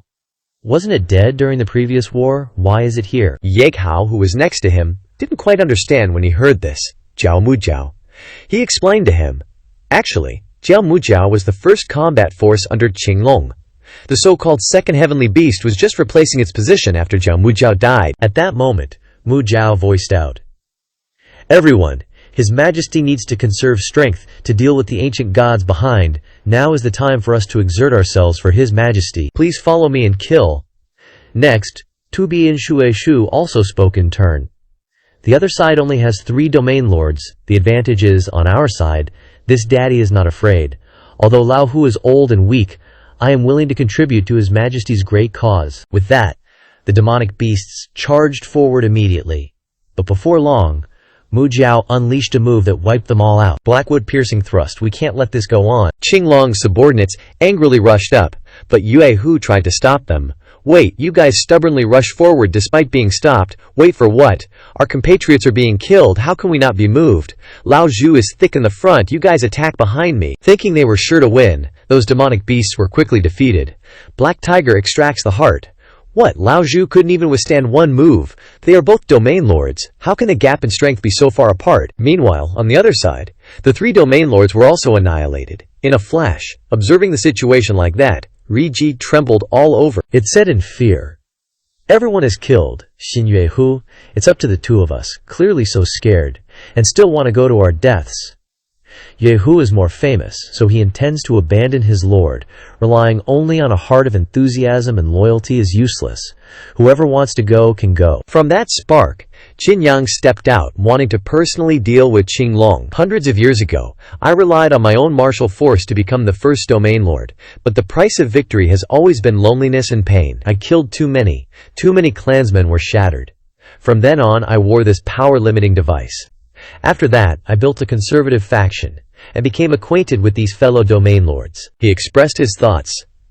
I didn't want to kill casually, but I absolutely won't allow fellow practitioners to sacrifice in vain. The road they haven't finished, I will continue it. Black Tiger prepared to rush towards Jin Yang. He quickly used his sword to create a raging fire. Suddenly, it was burned and charred, leaving only a soulless skeleton. Hundreds of years have passed, Ghost Jin Yang. You are finally willing to admit it once. Unexpectedly, Black Tiger came out of the fire and said forcefully, "But you are not like in the past, relying on instinctual killing intent, but purely using your sword according to your sense of responsibility. This kind of sword cannot kill this daddy." Black Tiger returned to its original body. It rushed forward, pushing Jin Yang. Am I hearing things? The god of slaughter now wants to wield his sword for others. What a joke. It frantically punched him repeatedly, its eyes full of murderous threat. We demon beasts have always pursued absolute strength of our own. The powerlessness of teammates will eventually only evolve into shackles that tie your hands and feet. After Black Tiger's block, Jin Yang supported himself with one hand, and then stabbed Meng Qing's sword into the ground. "You are all wrong. I am not wielding my sword for anyone, but they have all become my sword." With that, he immediately stood up, waving his sword in one hand and tearing the sky in front of him. Jin Yang recalled the past. "The clansmen who were killed by me," his voice became more and more sharp, "they sealed their hatred in my strength." Jin Yang bravely stepped forward. His aura soared to the sky along with his feelings. "I will always endure this hellish pain." With that, he launched a counterattack against Black Tiger. Infernal Flames Obliteration. Jin Yang fought bravely to the end. He stood tall, holding his sword, and continued the battle. At that time, Bai Hu was also struggling to deal with Mu Jiao. He worried. Damn it, Ghost Jin Yang is fighting two transformed domain lords alone, and can still suppress them. This combat power is completely not below our great patriarchs. Its fire, its heat and ability, can even compare with Zhu Kui. If it wanted to before, with its strength, it could have become one of the great patriarchs. Qinglong stood proudly, watching everything that was happening like a heavenly thunder. Seeing that the situation was becoming more and more serious, Zhu Kui came to discuss with him. "Qinglong, my defeated general, did I break your head in the Great War hundreds of years ago? Look at the tragic situation of our world now, and look at your current state of being neither demon nor beast. Is this what you want?" Thinking that Zhu Kui would be able to stop everything, but she did not hesitate to declare war on Qinglong. "I won't advise you to stop, because I will kill you." Suddenly, Ye Hao witnessed the whole conversation between Zhu Kui and Qinglong. He was extremely surprised by her. Is this Zhu Kui's true fighting stance? In that case, she didn't use her full strength when she fought me before, just pretending to get the demonic beasts to submit to her. Zhu Kui glared. She prepared to attack Qinglong. "You may be stronger by borrowing the power of evil gods," she said powerfully. "But Qinglong, your bones will still be burned to ashes by the flames, and I will purify you." Immediately, Zhu Kui used the Tianyun fire, causing rocks to fly in all directions towards him. "Die, Qinglong, Tianyun firestones." Qinglong hurriedly dodged her attack, then uttered a few words. "Turning into ashes in the universe, which is the furnace, who in this world doesn't suffer within it?" He vigorously smashed those rocks, then flew up, loudly proclaiming, "This world is beyond saving, only preventing our beast race from continuing to evolve, bringing despair to us." Qinglong also revealed his scheme. "Only by destroying this world, under my guidance, can it overturn and rebuild the beast race, and then step towards a true future." Zhu Kui, while counterattacking, pointed out his real problem of being trapped by obsession. Despair is not scary. What's scary is avoiding despair. As long as you bravely face it, you can find a way to continue evolving. But you, Qinglong, are too weak, unworthy of leading the beast race. She continued, explaining further. From the day you chose to join the ancient gods, betraying us, you became a traitor to the beast race. Legend says that each time Zhuke is reborn, she evolves. Compared to the Great War hundreds of years ago, Zhuke has become stronger again. Before Qinglong could react, Zhuke used Bing San to shoot a large amount of sparks at him. Bing San Yanzhu. Smoke and dust spread everywhere, his voice rising from within. Zhuke, you don't understand anything. Not everyone is like you, capable of rebirth through flames. At this moment, Qinglong reappeared in his demonic dragon form. I told you to invade the human world together, and you said you weren't interested in eating humans. He launched Dihua, aberrant, lightning towards Zhuke. Told you, the weakest of the beast race, to eat them to make us stronger. You said you couldn't attack your fellow clansmen. Dihua lightning. Zhuke skillfully dodged the magic created by Qinglong, mocking him. This lord borrowed the power of the ancient gods. And you say I'm weak, say I'm a traitor? Yes, you're noble, you're great, you won't do it, so this lord will do it all? If you have the guts, kill me. Qinglong was enraged. He flew into a rage, preparing to defeat Zhuke with his divine weapon. The two of them fought back and forth like this, the battle without end. These are not reasons for you to do evil and betray the beast race, Qinglong said. In the end, you can only blame yourself for not being strong enough to go down this path. Jin Yang looked truly heroic at that time. He stood amidst the fiery volcanic surroundings, contemplating the situation. Even relying on a special technique to kill these two mutated lords, the consumption on my own self is also great, and I no longer have any fighting strength. The lord, after mutating, having ancient god strength is already so strong, so what level of terror has the ancient gods reached? Bai Hu seemed to have subdued that group of demon beasts, and now he breathed a sigh of relief. Damn, the mutated lord, after being infected with the power of the ancient gods, their strength surpasses great clan leaders like us. If it weren't for me and Hu Mei joining forces, the outcome would really be uncertain. Of course, it's mainly my Hu Mei who's awesome. Saying that, both Bai Hu and Zhao Bai looked toward Zhuke and Qinglong, who were in a stalemate. The two of them discussed heatedly. Even the mutated lords are so strong, and Zhuke can still fight Qinglong one-on-one, even suppressing Qinglong. Just how strong is her strength? Damn it, we're both great clan leaders, but we're completely inferior to Zhuke. After fighting back and forth for a while, the battle still hadn't determined a victor, which made Qinglong furious. Damn it, this lord has gone this far. Why still can't I defeat her, damn it? Zhuke calmly retorted. Incompetent rage? Is that so hard to understand? She flew high above, mocking him. Knowing how to borrow external power means you're weak. Zhuke's pressure directly hit Qinglong's body, causing him to fall backward. Dense smoke and dust covered the entire land. Qinglong was boiling with anger. He originally harbored hatred and wanted to completely defeat her. I didn't originally plan to do this, to avoid being controlled by the ancient gods. I've always limited the use of its power. But now I don't care. This demon beast land has long been infiltrated by the ancient gods, absorbing the power of the mutation, so now I'll absorb as much ancient god power as there is. This is what you forced me to do. No matter how much power of the ancient gods he absorbed, he was still obsessed with defeating Zhuke. Now this lord only wants to destroy you, to wash away the humiliation of the past. She witnessed this power and thought to herself, is this the power of the ancient gods? Even if I avoid it, it's still growing strong enough to extinguish my flames. Zhuke flew up high to dodge his attack, she judged. Qinglong is frantically absorbing the power of the ancient gods like this. I'm afraid he'll quickly lose control, but I can't admit defeat so easily. Suddenly, Qinglong ambushed Zhuke from behind. He tightly grabbed her wings. Then he dragged her entire body at high speed, constantly shouting, "Die!" This time, it seems the advantage is on Qinglong's side. He dragged Zhuke towards the large rock in front. "Go to hell for me." Ye Hao saw that the situation seemed bad. He worried about her life. This is bad. Zhuke is about to lose. I have to go help her.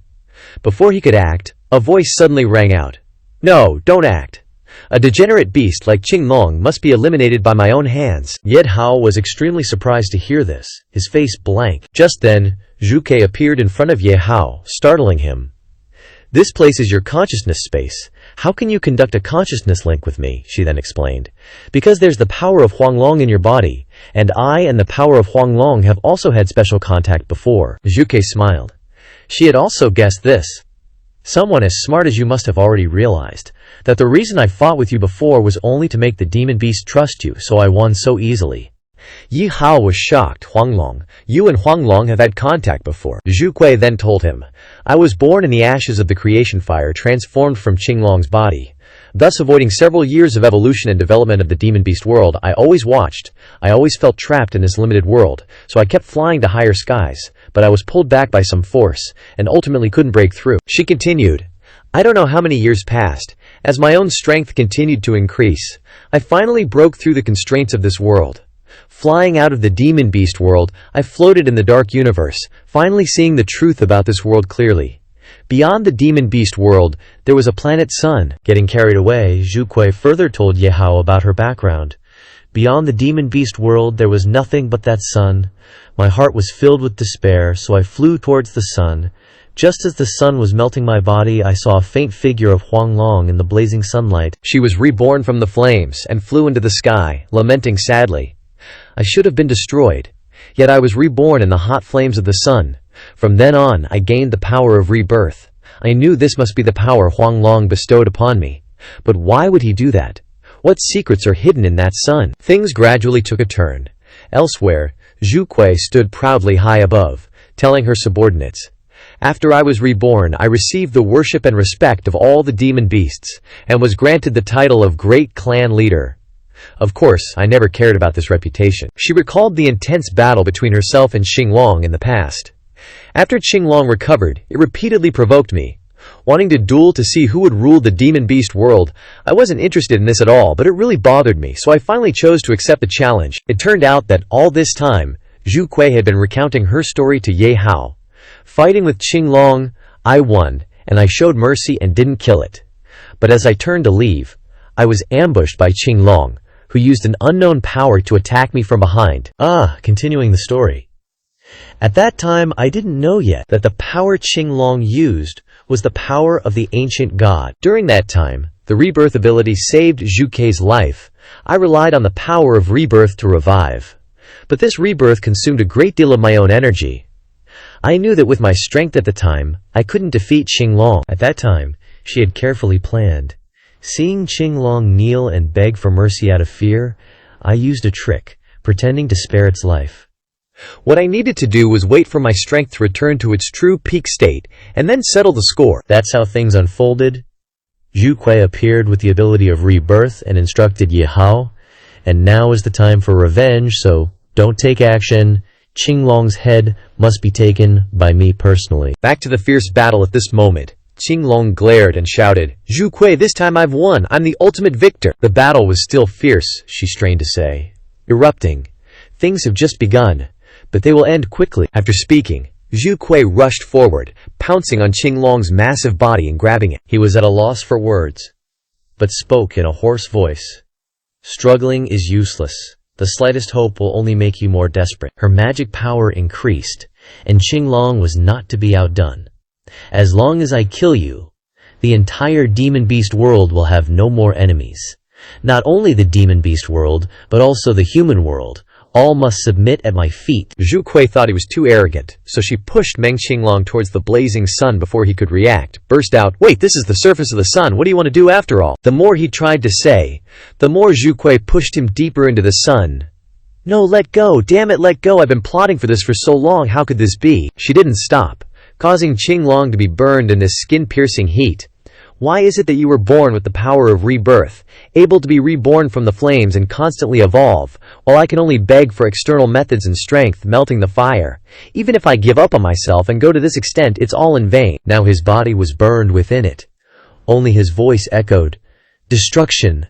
I'm not convinced. After Zhu Kui had eliminated Qinglong, she quickly flew out and finished with her ultimate technique, rebirth from the flames. Finally, it's over. Suddenly, her expression changed, and a giant hand appeared and tightly grabbed Zhu Kui. Unexpectedly, my plan went so smoothly. Since when did the ancient god appear? Do you really think my plan was just to absorb the power of the demon beast world? In fact, the power of the demon beast world had long ceased to satisfy me. Even using humans' ki and blood is not enough. Only Qinglong and you demon beasts are satisfied with this. It, with its strong hands, squeezed the small body of Zhu Kui, who was struggling. I have always suffered because I could not escape the constraints of the world, but I accidentally learned the story of you being reborn in the sun. So I lured Qinglong to provoke you. The last time was unsuccessful, because Qinglong's own strength was not enough. But this time, I gave it my power, and finally forced you into a dead end. All along, everything has been within the ancient god's plan. It laughed smugly. All of this is my plan. Finally, I have arrived at this planet and can absorb even greater energy. Without further ado, the ancient god crushed Zhu Kui with some effort. Little bird, thank you for bringing me out of the constraints of this world. That's it. Now you are no longer useful. It was wonderful that just as she was about to get stuck in the ancient god's big hands, a light flashed, startling it and causing it to let go. How long has it been? It's been a long time since I've been on the star. This feeling is really nostalgic. It was the light that Ye Hao created. He stepped into this war with an indestructible scalp and the martial emperor title. It only took him 2 years to go from an ordinary person to the strongest martial emperor, but he finally got the chi-breaking fist to be able to walk on the surface of the star. His body strength had reached the firm and solid Qin-Ji transformation realm. The wind on this star was still hot and arrogant. The ancient god found his appearance unreasonable and thought, You also followed my transmission array of Zhu Kui to come here, but how can you do this? Although I know he is not an ordinary human, it is really beyond my expectation to be able to do this. At that time, Ye Hao looked up to negotiate with her. I followed the promise not to participate in the battle between you and Qinglong, but now this ancient god must be handed over to me. After all, I am a person who likes to collect ancient gods. She immediately agreed to this suggestion. Okay, Zhu Kui thought at that time. To be able to withstand the temperature of the star's surface with a human body, old ancestor Huanglong, is the inheritance you chose really just a human? The system suddenly sounded a notification, causing Ye Hao to be extremely stunned. Under the impact of star-level energy, unlock the Huanglong heart account. Is there such a good thing? Ye Hao suddenly transformed into a different form. In the beginning, when creating the world of favored beasts, Huanglong's body turned into the earth, nurturing the demon beasts. Huanglong's heart turned into light, illuminating the favored beasts. After a moment, he transformed again into the form of Jin Di Huanglong. Now the two special accounts have been unlocked and merged. Unlock the limited level account, Jin Di Huanglong. Limited level account, is this the complete form of Huanglong's power? Seriously, the fierce battle between Ye Hao and Ji Yushen has only just begun. The two of them duel back and forth. Finally, this day has come. A final battle between us is inevitable. A final battle. How laughable. This is only your final battle. I have been planning this for a long time. This time, I will definitely go further than you. Their powers grind against each other, creating dazzling light in the vast space. At this time, it showed off. And you, Huanglong, are merely borrowing a human body to barely revive. How can you be my opponent? Before he could even show himself, he was pushed back by Ye Hao using magic power. Huanglong, relying on a human body, can actually push me back. Indeed, if my strength doesn't recover to its peak, it's still not enough. At that moment, the demon beasts below in the mortal realm were also intently watching every move of the battle. Bai Hu opened his eyes wide and looked. Heavens! The sky is exploding. Could it be that the battle up there has already begun? Damn it, too far. Can't see clearly. That's only because your levels are too low, your strength is not enough. I can see very clearly. It's truly terrifying. He stood below, discussing this intense battle. Damn it, those two are just fighting barehanded, and they're already creating star explosions. This level of combat, even our great clan chief can't interfere. Zhao Bai beside him was also worried about Ye Hao's safety, and spoke up to encourage him. You must win. Absolutely. Don't let that other self in your body get hurt. Returning to the current situation, the aura of the battle has enveloped the fiery red sun. Ji Yushen braced himself, raised both hands to absorb all the divine power. Absorb, Huanglong, I can absorb, based on a constant star with endless power. What about you? Ji Yushen said, using the blood flame whip to send countless threads towards Ye Hao, relying on squeezing dry that weak human body of yours. Blood flame whip. Ye Hao immediately counterattacked. Dragon arrival thunder formation, absorbing the power of the constant star to strengthen myself. Is this your trump card? Ye Hao's power was overwhelming. He created a shield, causing Ji Yushen's blood flame whip to break in half upon impact. What to do? You must have a hidden trump card as well, right? While you're not dead yet, use it quickly. it will be too late to use it later. Ji Yushen still didn't budge. Ji Yushen resolutely unleashed a technique, causing the blood flame whip to wrap around Ye Hao, but Ye Hao calmly said, "Nimble dodging, you really haven't changed. Before even winning, I am already praising myself presumptuously." In an instant, Ye Hao cut off those threads and escaped, then said, "Have you forgotten? Whose power is the constant star power you rely on? Dragon Emperor Thunder Slash." Ji Yushen was so angry that he was fuming, and snapped, "I just want to absorb yours, and use it against you, so what?" Ye Hao's Dragon Emperor Thunder Slash flew forward like a bolt of lightning, but was blocked by Ji Yushen's two hands. Ji Yushen said, "Give it to me." After that, Ji Yushen shattered that power into hundreds of fragments, scattering them into the air. Shattered, Ji Yushen stood arrogantly below the burning hot sun. Ji Yushen loudly gathered power.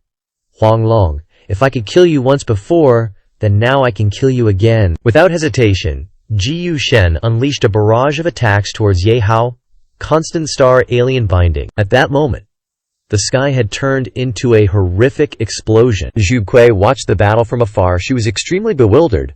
"What's going on? Huanglong, old ancestor, can't fight against Ji Yushen's power. That's not right. The power of rebirth before was Huanglong giving me power, which allowed me to obtain the power of rebirth. He must have also shared the power with the other great clan chiefs." Zhu Kui immediately issued orders to the demon beast below. "Bai Hu, Huanglong, old ancestor, must have also shared the power with you before. Now is the time for us to return the power to him. Lend him a hand." Bai Hu jumped in surprise. This is Zhu Kui's voice, Xiao Bai understood. Using consciousness to communicate. "Zhu Kui, what should we do?" At this time, Zhu Kui urgently needed their help. "You, Qin Qing, put your power into the clan chief token, then pass the token over here to inject it." Xiao Bai was about to grab the token from Bai Hu, but she asked, "But how can we pass the token over? We don't have the ability to penetrate space like Zhu Kui." Ye Hao pulled back, deciding to take action himself. "Hunmei, leave it to me. At this time we must be simple and crude. Strength creates miracles." Saying that, Ye Hao sent the token straight up high to Zhu Kui. Fortunately, the token was delivered to Zhu Kui's hand. Zhu Kui felt somewhat relieved. Xuanwu's token is probably on Ye Hao's body. Adding the clan chief token I got after killing Qinglong, along with mine, this time is enough. After that, Zhu Kui flew up high and released the two tokens to support Ye Hao. While Ye Hao was struggling to untangle the mess, the system reported that the tokens of the four great clans have been gathered. Power successfully recovered, unlocking Huanglong's ultimate form. Indeed, this magic power has taken effect. Ji Yushen's weapon was shattered, causing Ji Yushen to be angry. "My attack has been suppressed." Ye Hao regained his position, instantly transforming to face the ancient god, the ultimate form of the Yellow Dragon Gold Emperor Dragon God Ancient Body, fighting to the very end. His tone was full of determination. "Not for this moment. I've schemed for so long. Until not long ago, everything was in the palm of my hand. I absolutely cannot let it be for nothing." He violently scattered hundreds of lights towards Ye Hao, twisting the four symbols with a roar. He decided to unleash his ultimate move to end this battle. Golden Emperor Dragon's Roar. Ye Hao approached the position where the ancient god was standing, charging forward. Immediately, he used his body to tightly strangle it, his eyes full of murderous intent. A counter-kill begins. Ye Hao quickly wrapped himself around the ancient god's body, gnawing at its shoulder, causing it to scream in pain. "You harmed my demon race so deeply. Today I will chew your flesh, eat your bones, sever your tendons, and drink your blood." How satisfying. Just when it seemed to have perished, the ancient god used a technique to split into many bodies identical to itself. "I come from a higher dimension. I long ago abandoned this weak body. However much stellar energy there is, that's how many clones I can create. Can you gnaw them all?" Even if the clones transformed into hundreds, they couldn't control Ye Hao's pressure. "The four symbols are collapsing. My clones are all lost." Back then, you Yellow Dragon didn't have such methods. Becoming one with a human, you've become even stronger. He continued to reason with the ancient god. The human before you is no ordinary person. They can't be defined by the two words, human. Otherwise, why do you think I chose him? The overall situation will be clear sooner or later. The ancient god angrily refused to accept the truth. What exactly is he? Why did you choose him? What does it have to do with my condensing? I am not reconciled. I ambushed in the lower dimension world, laid out such a long plan, and in the end, I still have to lose. I am not reconciled." The ancient god turned purple with anger, clenching his fists and growling. "Absorb, expand, you want to protect the world you created, right? If I can't have it, no one can." At that moment, Ye Hao was also enraged by its madness. He's gone mad, recklessly absorbing at any cost. Having reached this point, the ancient god dares to do anything. Let's hurt each other. We're all gonna die anyway. I want to drag this world down with me. He rushed forward to stop the ancient god before things got even worse. "This is bad, we have to stop him." He paused. "Stop him! No one can stop me." With that, the ancient god immediately launched a rocket into the central hub. Ye Hao's skin crawled. He was utterly shocked by its actions. Unexpectedly, the ancient god was now 100 times larger than Ye Hao. It said, "The yellow dragon must die. This human must ascend. All the demon beasts in this world must die. Let's all perish together. The ancient god's stellar core is below. The demon beasts are all in chaos." Damn it, that monster wants to die together with the entire demon beast world. We have to believe in the demon beast king. He will definitely have a way. Believe in that monkey. Even the demon beast world is about to be destroyed. What can he do? It's over. We're doomed. The ancient god was surrounded by blazing flames, its tone becoming increasingly harsh. "None of you can escape. All of you will die with me." Gravitational collapse. As soon as the words fell, the ancient god's body was instantly incinerated. It screamed miserably. Torn apart. "What exactly is this?" Ye Hao observed from the outside and said, "It seems that even if this star is the transformed heart of the yellow dragon, it cannot escape the rules of the universe." It quickly unleashed a barrage of attacks towards the ancient god. Ye Hao quickly seized the opportunity. After the gravitational collapse, it's the moment a supernova erupts, eventually forming a supreme secret star. We must retreat quickly, devour the secret stars, like Bai Ai star, Zhongzi star, black holes. Unfortunately, Ye Hao couldn't escape the gates of death either. It's over. Even the yellow dragon's account is being pulled back by gravity. We can't leave. The situation became more urgent than ever. Therefore, the yellow dragon pushed him out of his body. "Kid, you go. Your future is full of limitless possibilities." The yellow dragon struggled to say a few more words to Ye Hao. "Those incompetent descendants of mine are also counting on you. I hope you can lead the demon beast race to a correct future, proving that I didn't choose the wrong person." With that, the yellow dragon's body was sucked deep into the vortex. Yellow dragon. While Ye Hao was stunned, a hand suddenly appeared and pulled him out. It turned out to be Zhu Kui. She flew in and dragged him away. "My king, we should go now." Seeing Ye Hao return unscathed, the demon beasts breathed a sigh of relief and rushed out. "Ye Hao, the demon beast king, you're back." No sooner had the demon beast king returned than he ordered Gi Jinyang, quickly use the complete world stone to activate the demon beast gate. "Yes, your order, my king." He hurriedly obeyed Ye Hao's command. Activating the king's power, the demon beast gate has been successfully activated. Once completed, he urgently announced to the demon beasts, "Listen up, demon beasts. Immediately enter the demon beast gate and leave this place." The demon beasts were still dazed.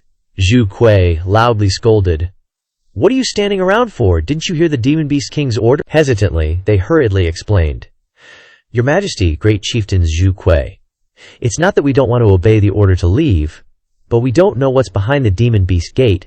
What if it's a desolate land where we can't survive, or a place where we're destined to die?" We're worried. Ye Hao was somewhat disappointed upon hearing these words. He recalled Huanglong's sacrifice and glared as he said, "Ancestor Huanglong sacrificed himself again to secure a future for you all, and you want to give up, you must seize it, and I absolutely won't allow you to give up." "The demon beast gate has been opened," he said loudly. "There's no time left. Do you all want to stay and wait for death?" The gate gradually opened, and Ni Yang rushed forward. "Hurry! Run! This world is about to end. No matter where the gate leads, it's better than staying here to die." Only a fool would hesitate, she thought. The demon beasts are hesitant. They need someone to lead them. Ye Hao really can't do without me. Then, the demon beasts followed each other towards the open gate. She was right.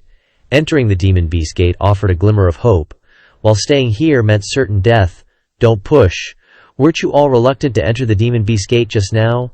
Aren't you the same? Don't block the entrance. Hurry up. We don't want to stay here and wait for death. Qin Yang looked into the distance, his heart filled with mixed feelings. Qing Long, me, regardless of our initial intentions. In the end, we indirectly led to the destruction of our world. Ye Hao, standing beside him, strongly replied, "Don't be too sentimental. Like a giant bird trying to break out of its shell. If this egg is the world, then destruction is the creation of new life." Then he slowly walked towards the gate, waiting ahead, saying loudly, "If the end of the world is destruction, then we must embrace destruction and advance." Qin Yang deeply admired these profound philosophies. Destruction creates new life. Embrace destruction and advance. Is this the aura of a king?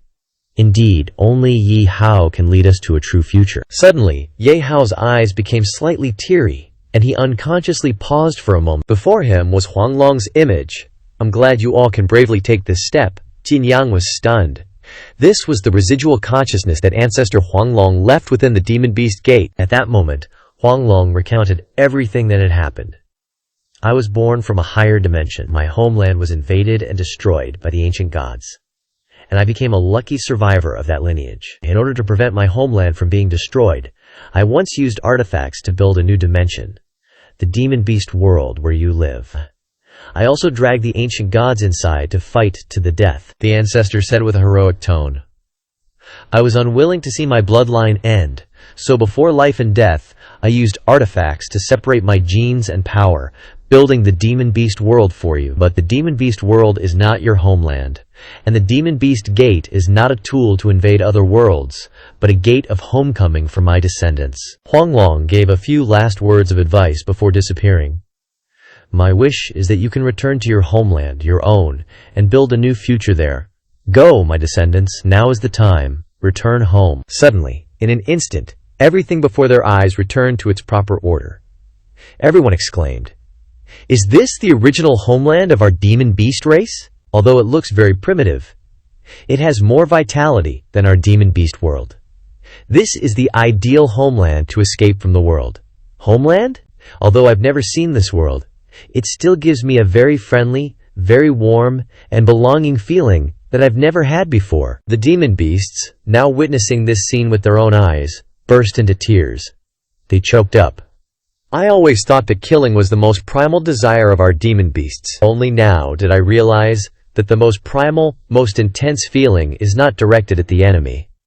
Killing is only because we can't evolve. We madly kill people to become stronger. In fact, what we truly want is a new life. Our demon beast race has been controlled and misled by the ancient gods for countless years. Starting from now, we finally embrace a new future." Qin Yang had lived long enough to have a clear-eyed view of life.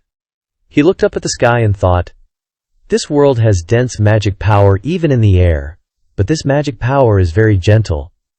Our demon beast race can finally escape killing and bloodlust, and can become stronger." Zhu Kui was talking to Ye Hao in a corner, and she said gratefully, "Our demon beast race is unlucky, scattered and fighting each other since birth, but our demon beast race is lucky. Because of your appearance, you ended our infighting, and you defeated the mastermind behind us. You led us home when the world was destroyed." Immediately afterward, all the demon beasts knelt down to thank Ye Hao for his great contribution. Zhu Kui's tone was very sincere. "Although everyone has long affirmed it, we still want to solemnly express our feelings to you. The demon beast race, we need a king. This king must be you. Although you are human, you are the successor chosen by the ancestor, and you are the only one affirmed by all of us demon beasts." Suddenly, a throne rose from the ground, breaking through the earth. Before them was the demon beast king Ye Hao, sitting firmly on the throne, causing all the demon beasts to bow down in worship. "Congratulations to the host for unlocking the Demon Beast King. Demon Beast King, the presence of the Demon Beast King is glorious. Demon Beast King, king of the 8 desolate demon beasts, the destroyer of the old order, the builder of a new world. Even though he has divided some of his power to the 4 directional demon lords and the 28 star beasts under his command, his strength is still absolutely overwhelming to all demon beasts. When he descends, when he personally takes the battlefield, the dense demonic energy will turn into a strong wind blowing through the land, and all enemies will turn into skeletons. This account is a special account that can command all demon beasts, but it must maintain the consumption of supplementing demon energy. Supplementing demon energy can be obtained by killing demon beasts, or demon beasts actively offering demon energy. The system unexpectedly announced, "The demon beast world has cleared the stage. The host receives a total of 100 million experience, 10 million Black Dragon Backbone Whips, a legendary weapon forged from the backbone of the Black Dragon. After equipping, it can increase attack attributes by 120% and carries an armor-piercing effect. Fire Tiger Cloak, a legendary defense gear. A cloak made from the hide of a fire-tailed tiger. After equipping, it can increase defense by 17% and dodge by 60%. Demon Beast's Spring Night Manual, a legendary item, rumored to be a learning material made by a certain young man of the Demon Beast race. It records the secrets of why the Demon Beast race reproduces so quickly, and even has insights into unlocking various difficult poses for demon beasts. Tale of the Immortal Bird, a high-level god-tier consumable item in the embers of the Huanglong's heart. Feathers, dropped by the immortal bird during nirvana, can be used to be reborn once after use. Constellation Array, a god-tier formation item, uses a small planet as the central energy of the formation. After using, it can teleport to the closest planet to itself. Azure Dragon Wings, a god-tier plundering gear, the wings of the manifested Azure Dragon. After equipping, it can increase flying speed by 300% and add 300% attack. Ancient God Soul of Teleus, the remaining soul of the ancient god Teleus, transformed into a planet and was backlashed. It carries bloodlust, unwillingness, and anger. When it is released, all life will be subjected to the vibration of the soul, in an extreme state. Looking over these items, Ye Hao was a little skeptical. Could it be that this time, there were some strange props mixed into the rewards for clearing the level? Shouldn't they be something very practical? Tang Ai Ning. The human world is in its end days. The population is extremely low, and if civilization is to last, the race must be bred first. But the system suggests that the host should close the door and explore the codex on his own. He seemed to understand. System, you have a point, I understand. For the future of mankind, I can only study hard. Ye Hao sat there and lectured. The ancient gods harmed the beastkin for too long, even destroying their original beastkin world.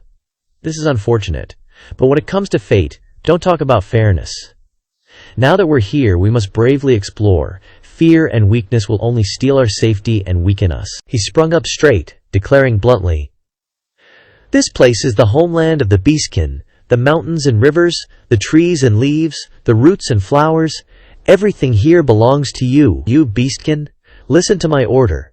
In the name of the Beast King, I order you to build, to create, so that the civilization and bloodline of the beastkin can continue." The beastkin cheered enthusiastically. "Long live the Beast King!" Ye Hao looked down at Jin Yang. "I need a favor from you, Jin Yang. I still have my own things to take care of. I'll leave this place to you for temporary management. Your Majesty's orders are not to be disobeyed," he happily agreed. "I'm just worried." "I'm worried that I don't have the wisdom and comprehension like you to lead the beastkin to this new path." He pressed Jin Yang.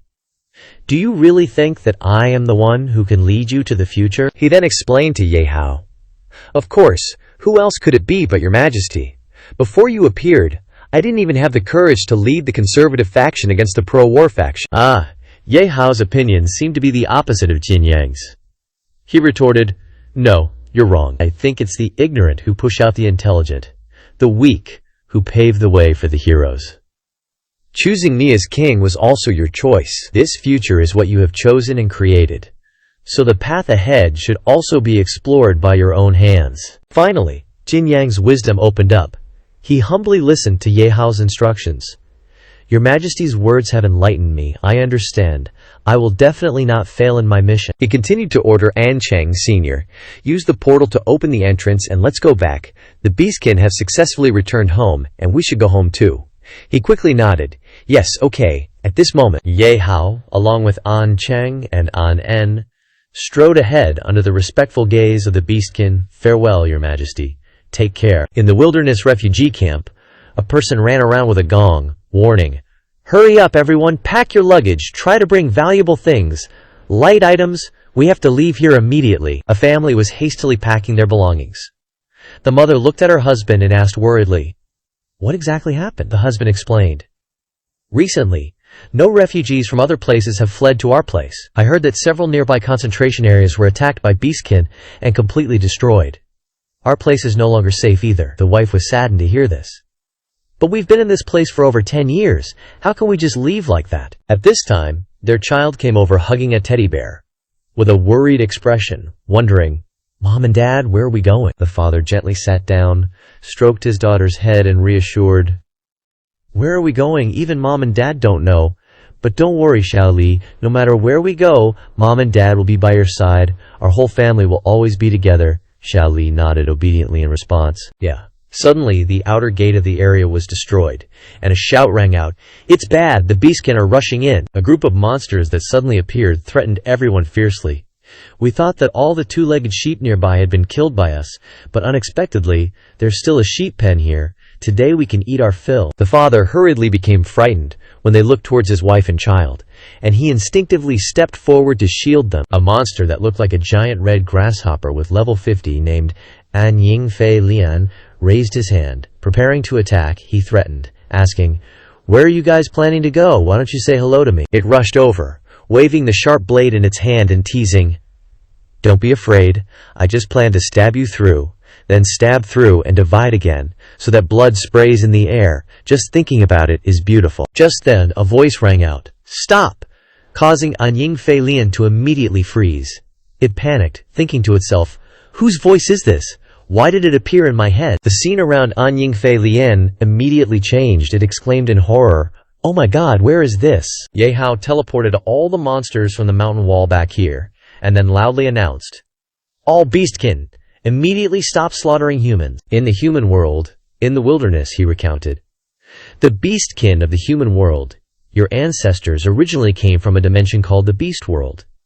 Because they were bewitched by a mastermind from a higher dimension, they invaded the human world through the beast gate. Not long ago, a new king appeared in the beast world, leading the beastkin and the mastermind behind them in a great battle. The beast world and the mastermind behind it were both destroyed. But at the moment of survival, the new king, under the guidance of the ancient beast Huanglong, led the beastkin back to the true homeland of the beastkin, which is the place that appears in your current world of consciousness. The beastkin have found a true future, and you, who are wandering in the human world, should also let go of your past bloodlust and slaughter. Embrace the new future that belongs to the beastkin." Ye Hao recounted a long history of those beastkin, and Yingfei Lian impatiently asked, "So what happened in the beast world has anything to do with the beastkin in the human world like us?" "I'm done brandishing my blade, just preparing to eat my fill, but as a result my consciousness was suddenly dragged here by you. You caused such a big commotion just to say this." Suddenly he sternly shouted, "This is not a suggestion, but an order," and Yingfei Lian cursed furiously, "Damn it you, who are you?" He declared his identity. "The Beast King. I am both the new king who leads the beastkin to a true future and the king of all of you beastkin. In the name of the Beast King, I order all the beastkin of the human world to restrain your bloodlust and stop the slaughter, not only in Ye Hao's place, in the human world, everywhere in the wilderness." Upon seeing his true form as a Huanglong, the demon beasts hastily knelt down. They were horrified, wondering, "This feeling, is his command deeply imprinted in our souls?" It's true, he wasn't lying. He is the true king of demon beasts, the king of all of us demon beasts. And Yingfei Lian also knelt on the ground instinctively. It trembled, thinking to itself, "Oh my god, I cursed the demon beast king, almost disobeyed his orders. How long do I have left to live? No, I feel like I can still be saved. I have to make amends. I have to desperately make up for my mistakes." And Yingfei Lian hurriedly rubbed its hands obsequiously in front of the family of three. "I was just playing with you guys. Demon beasts and humans are one big family, right? Ah, little sister, my real little sister. Your big brother came to visit for the first time and didn't bring any gifts. Here, take this knife and play with it." The offering of the knife frightened the little girl. Xiao Li cried loudly. So, An Yingfei Lian urgently coaxed, "Don't cry, little sister. I get it. You don't want to be the little one, right, sis? From now on, you are my big sister and I'm your little sister." Finishing speaking, it even turned to scold its lackeys.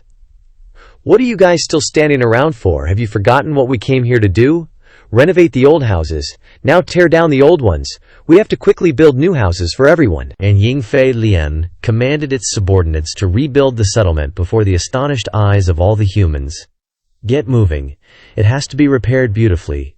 We must build something so divine that even immortals would hesitate to leave. Over by Ye Hao's side, a notification rang. Mo K-er has sent you a voice message. Mo K-er appeared on the large screen, her expression complex as she said to Ye Hao. Sorry to bother you. I issued a large-scale search in the safe zones, but I still couldn't find the teleportation gate device hidden by the demon beasts. He calmly replied, It's alright, you don't have to worry about the demon beasts anymore. Because after a few minutes of explanation, Mo Ki-er exclaimed in surprise and joy. What? You went that far? But because it's you, it doesn't seem unimaginable. This means that humanity's greatest crisis has been resolved, and we are truly about to usher in a new era, Ye Hao slowly said. In fact, the real danger always comes from the infighting of humanity itself. External dangers are just superficial. Mo K-er understood his meaning and quickly reassured him. Are you worried about the Dongda district? Don't worry, my side has used all its power to monitor and supervise the movements of the Dongda district. Ye Hao quickly clarified. I'm not worried about the people of the Dongda district causing trouble. I'm just lamenting the fate of all of humanity. Right. I have a favor to ask of you. Please use your greatest abilities to collect the fragments of the world stone. Mo K-er blushed and agreed. I'll keep what you've asked in mind and will definitely do my best. Ye Hao said with satisfaction. Thank you. The screen quickly turned off, and Ye Hao sank into thought. Heavenly Eye Demon God Luo Ke Yin, Original Natural Oneness. Disaster Plague, Chiu Bi Nuo, Chaos Dragon Luo Di Ya plus Transformation Assimilation Tellus. Now I've collected 5 of the 13 ancient gods. Among the remaining known ancient gods, 2 are in the Dongda district, and Anshu Mi Zhu Bo is in the ancient world of Na. He clenched his fists and resolved to himself. And I've also completed the 7 kings, mission to become the king, the demon king, and the demon beast king. Ye Hao roared. The next goal is to collect the fragments of the world stone and the ancient gods, and also avenge Nana, and by the way, become the mechanical king. Suddenly, a voice appeared in his head, pleading. Your Majesty, this lowly one is a demon beast from the eastern wilderness. This lowly one has a major discovery to tell you. I saw a glowing tail in the distance outside the Dongda safe zone, dragging a large hammer with smoke rising into the sky. Something I've never seen before. Ye Hao was surprised, and thought of missiles. He said to himself. Sounds a lot like Huojian, rockets, from ancient science and technology. Could it be that the Dongda district has recovered rocket technology? Ye Hao quickly used shared vision. Knowing that he could see it, the reporting demon beast immediately looked at the launching rocket and asked, Your Majesty, have you seen it? But that big lump of iron seems to be. The demon beast tried to look closely as it explained to him. It's flying slower and slower. It looks like it's about to fall. Like some invisible force is pulling it down. Suddenly, the rocket maintained its thruster and sped forward. The demon beast exclaimed in horror. It flew away. Ye Hao, having witnessed this scene, fell into silent thought. My plan was stolen by the Dongda district, but it seems like there really is some hidden rule enveloping the earth, he said to himself. My understanding in this area is still too limited, but the Dongda district probably knows a lot of information that people don't know. I'll ask Hua Yuye. Thus, Ye Hao quickly sent a call invitation to Hua Yuye. Hua Yuye didn't keep him waiting long, and answered immediately. Ye Hao, what's wrong? Ye Hao seriously stated his question. Sister Hua Yuye, I wanted to ask you something. Did your Dongda district successfully launch a rocket into the sky? Hua Yuye wasn't surprised, only curiously asked. As expected of you, knowing immediately from the distant southwest district. How did you do it? Your eyes and ears are so keen. Finishing speaking, she showed off. I happened to be at the scene. See for yourself. At this time, there were countless people around the rocket launch pad, bustling and discussing. We thought we were locked on Earth and couldn't fly out of the sky anymore. I didn't expect to successfully break through today. I said that our Dongda district is the most powerful. Dongda district is awesome. Dongda district 666, Victor. At level 180. stepped forward to speak. Since the global oification, the science and civilization of Dai have experienced a serious break. Such a thing has happened several times before, such as the 1,000-year civilization of Babylon being submerged in a sandy beach. After civilizations fractured, they never reappeared. But today, something that no one has ever done before, our Dongda district has done. Through hundreds of years of research and continuous trials, we have successfully recovered the ancient sky technology and are finally no longer restricted to the dangerous earth. Today's breakthrough does not belong to all of humanity, but only to the people of the Dongda district. With this important technology, the Dongda district will become the dominant civilization of humanity, Victor said very passionately. The crowd below immediately echoed, "Long live the Dongda district." Hua Yuye, after showing Ye Hao, reminded him, "That's about it. The person speaking on stage is the leader of the second largest force in our Dongda district. Victor, this guy is very dangerous. You need to be careful in the future." She anxiously added, "Also, this time's satellite launch for surveillance aims to comprehensively scan and monitor Earth after the oilification. So, your previous super safe zone plan being exposed is only a matter of time. You absolutely must." Before she could finish, the screen went blank. Ye Hao frantically called out, "Sister Hua Yue," he muttered to himself. The signal suddenly cut off. Could something have happened on Hua Yue's side? But with her skills and cunning, she should be able to handle it. Ye Hao carefully calculated in his mind.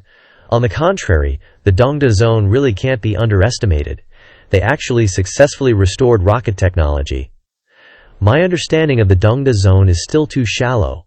Currently, Nana's spaceship renovation and progress are 85% complete. I just don't know if it can be finished before the Dongda zone finds out. He looked up at the fiery red sky, thinking to himself, "And what is the restriction preventing us from breaking through the sky? I have to figure that out first." The system announced. Successfully switched to the Baldy the Undying account.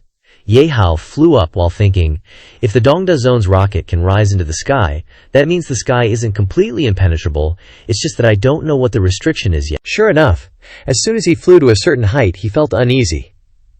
The higher I fly, the more obvious the existence of the restriction is, like an invisible hand wanting to pull me back to the ground. Ye Hao gasped anxiously. "Damn it, what's going on? It hurts so much, I can barely breathe anymore." The system also exclaimed, "Warning! Due to interference from a certain power." He quickly lost consciousness and fell. The system hastily locked the account. Failure, account status, about to be deactivated. Ye Hao fell rapidly. Even though he had lost consciousness, the system still reminded him, the host is currently in an accountless state. Based on the current falling speed, in 30 seconds, the host will crash into the ground. This is it.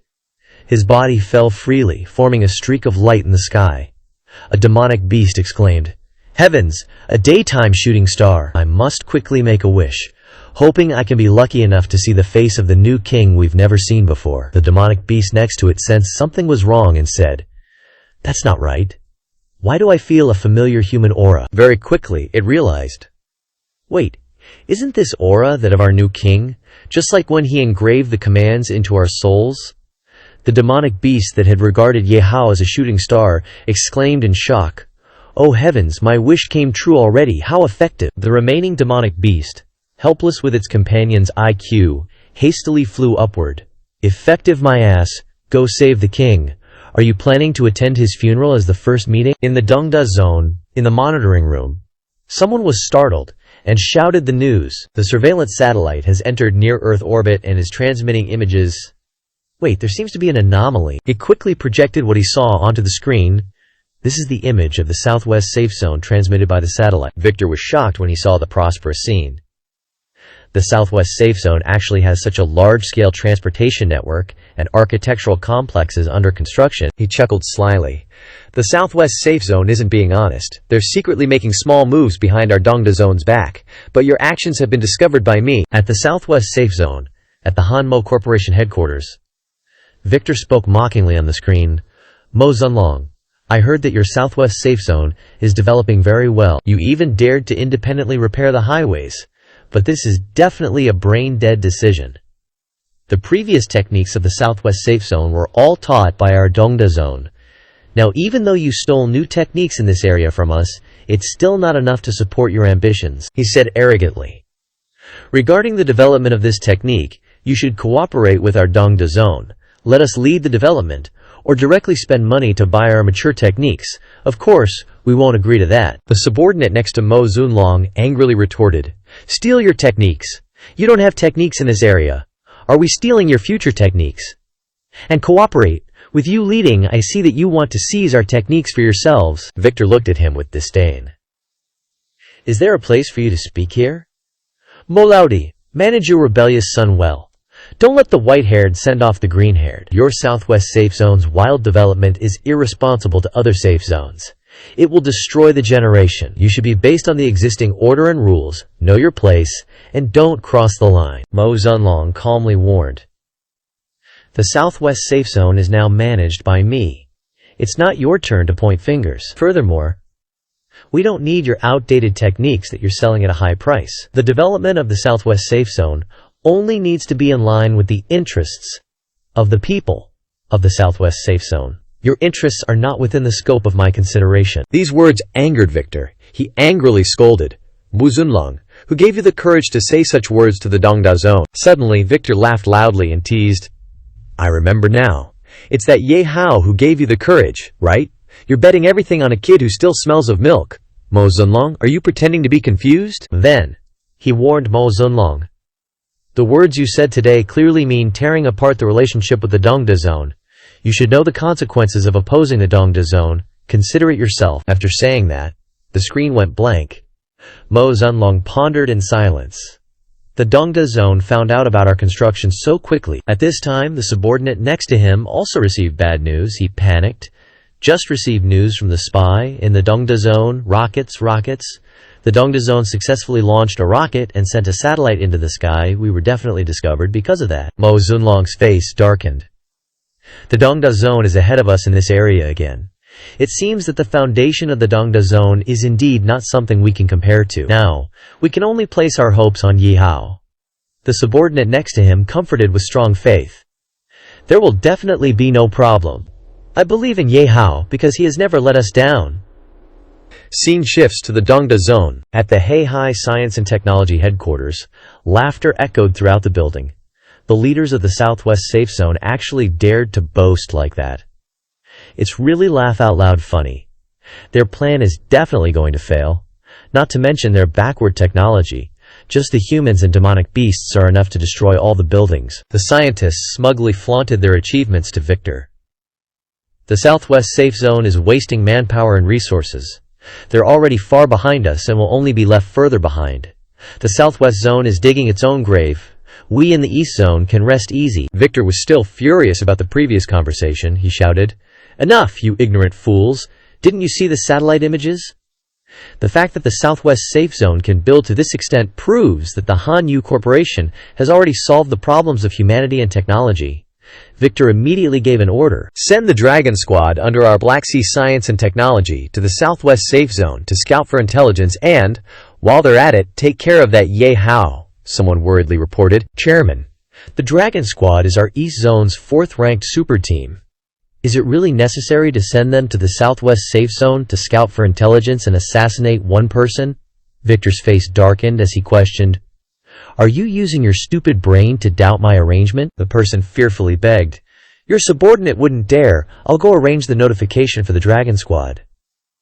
Suddenly, Victor requested again, "Wait, contact that guy in the wilderness. Tell him to be the main force." Everyone replied in unison, "Yes."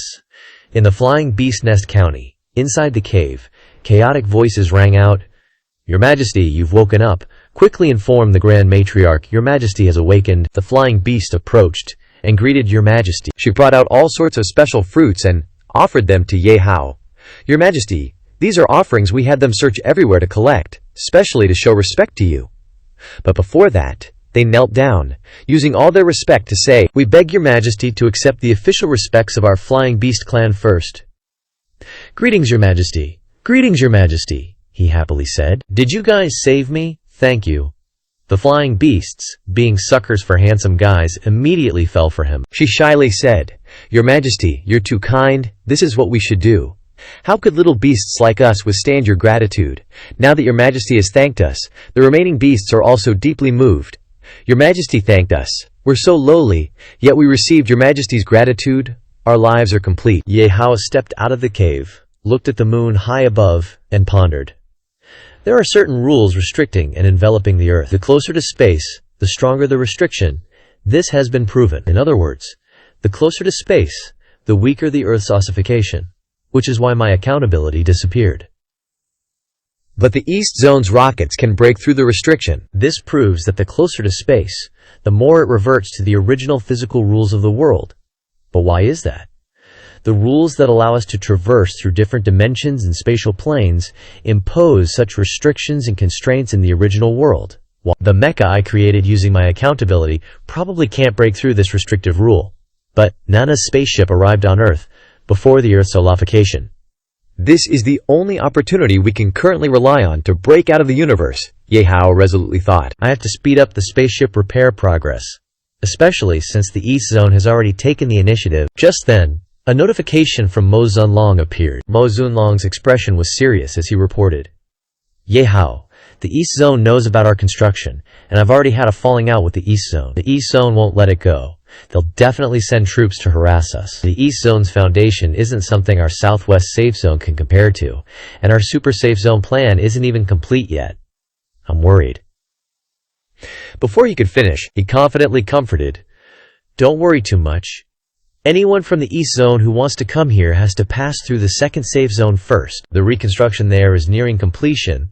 Rest assured, I'll welcome the guests from the East Zone there. At a certain area, the atmosphere was bustling, and people crowded towards the stage. On stage, Ding Ke loudly proclaimed, The second safe zone, Yuan Wuji City. Who destroyed the Huangzheng Wanya Corporation? Who defeated the Wuji Jianhe, a legend in his time? Who opened up the panoramic traffic network of the Southwest Safe Zone? And who rebuilt this second safe zone, even subduing the monsters that always harassed us? He excitedly knelt at Ye Hao's feet, raising both hands towards him as he cheered, kicked Huangzheng, punched Wuji, opened up the monster subjugation expressway, rebuilt this second safe zone. Who else could it be besides him? It's him, our leader, our new city lord, Lord Ye Hao. He stood with both hands in his pockets, confidently facing the cheering crowd below. Long live the new city lord! Long live Lord Ye Hao! Seeing this, he also said, Long live the people! All the girls below were extremely excited. Their eyes were filled with heart shapes, and they kept screaming, Young, handsome, and powerful! I'm cheering for the new city lord! This is much better than those freeloaders fostered by entertainment companies to please elite leaders. The new city lord is my dream lover. Take this opportunity to take a few photos of Lord Ye Hao. I'll hug the photos to sleep every night from now on. Besides the endless praises for him, there were also people standing still, judging. You guys are rejoicing too soon. The new city lord is indeed cool. But the stronger and cooler they are, the higher the taxes. Was Wuji cool before?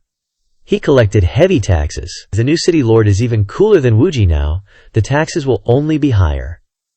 Just wait, changing the city lord is just changing the way they oppress us commoners. Hearing this, Ye Hao, instead of getting angry, raised his hand, announcing loudly with a happy expression, I won't waste everyone's time. I won't say much about the fake stuff. I'll just say one thing. Starting from today, the gates of the second safe zone are open to everyone. As long as you're residents here, the entire tax will be exempted for 3 years. Immediately after that statement, they quickly changed their attitude and turned to praising him.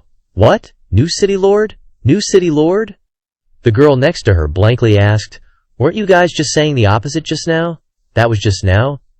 Now we have to shout, Long live the new city lord, the loudest, long live the new city lord. After completing everything, Ye Hao returned to the room in the second safe zone. He stood in the same posture, facing everyone.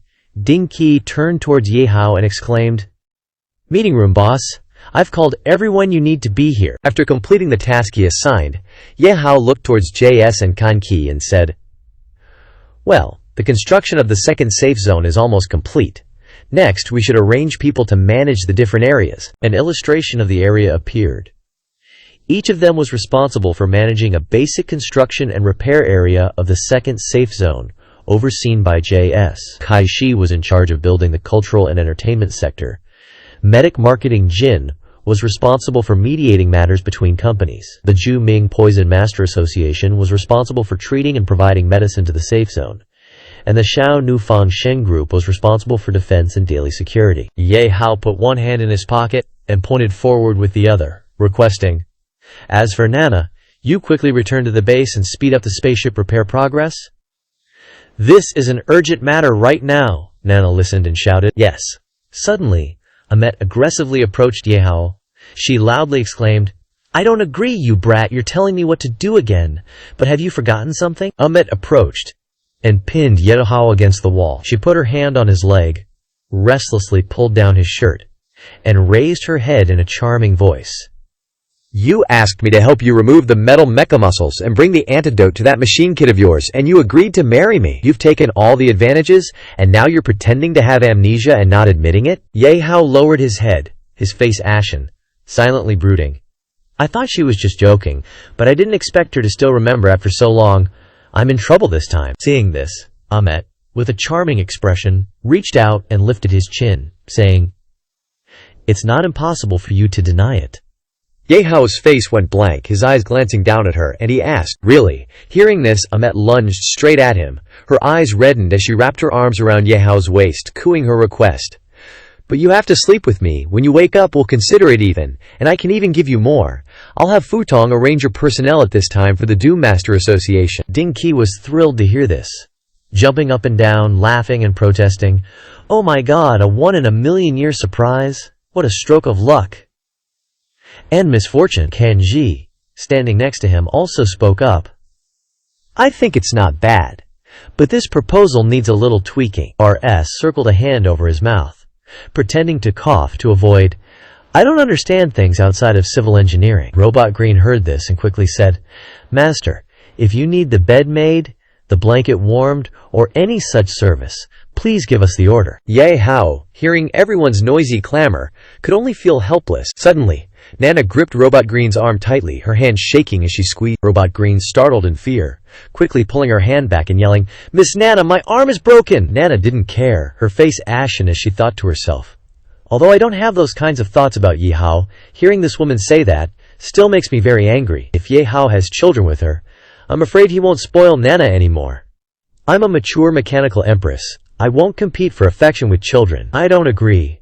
I absolutely don't agree to this marriage. Ding Qi stood with his hands on his hips, looking at him, stroking his chin, thinking, the boss doesn't seem to be good at dealing with this woman's clinginess. In critical moments, I still have to step in. Then Ding Qi pretended to cough a few times and said, well, there are countless women who want to sleep with our great boss Ye Hao.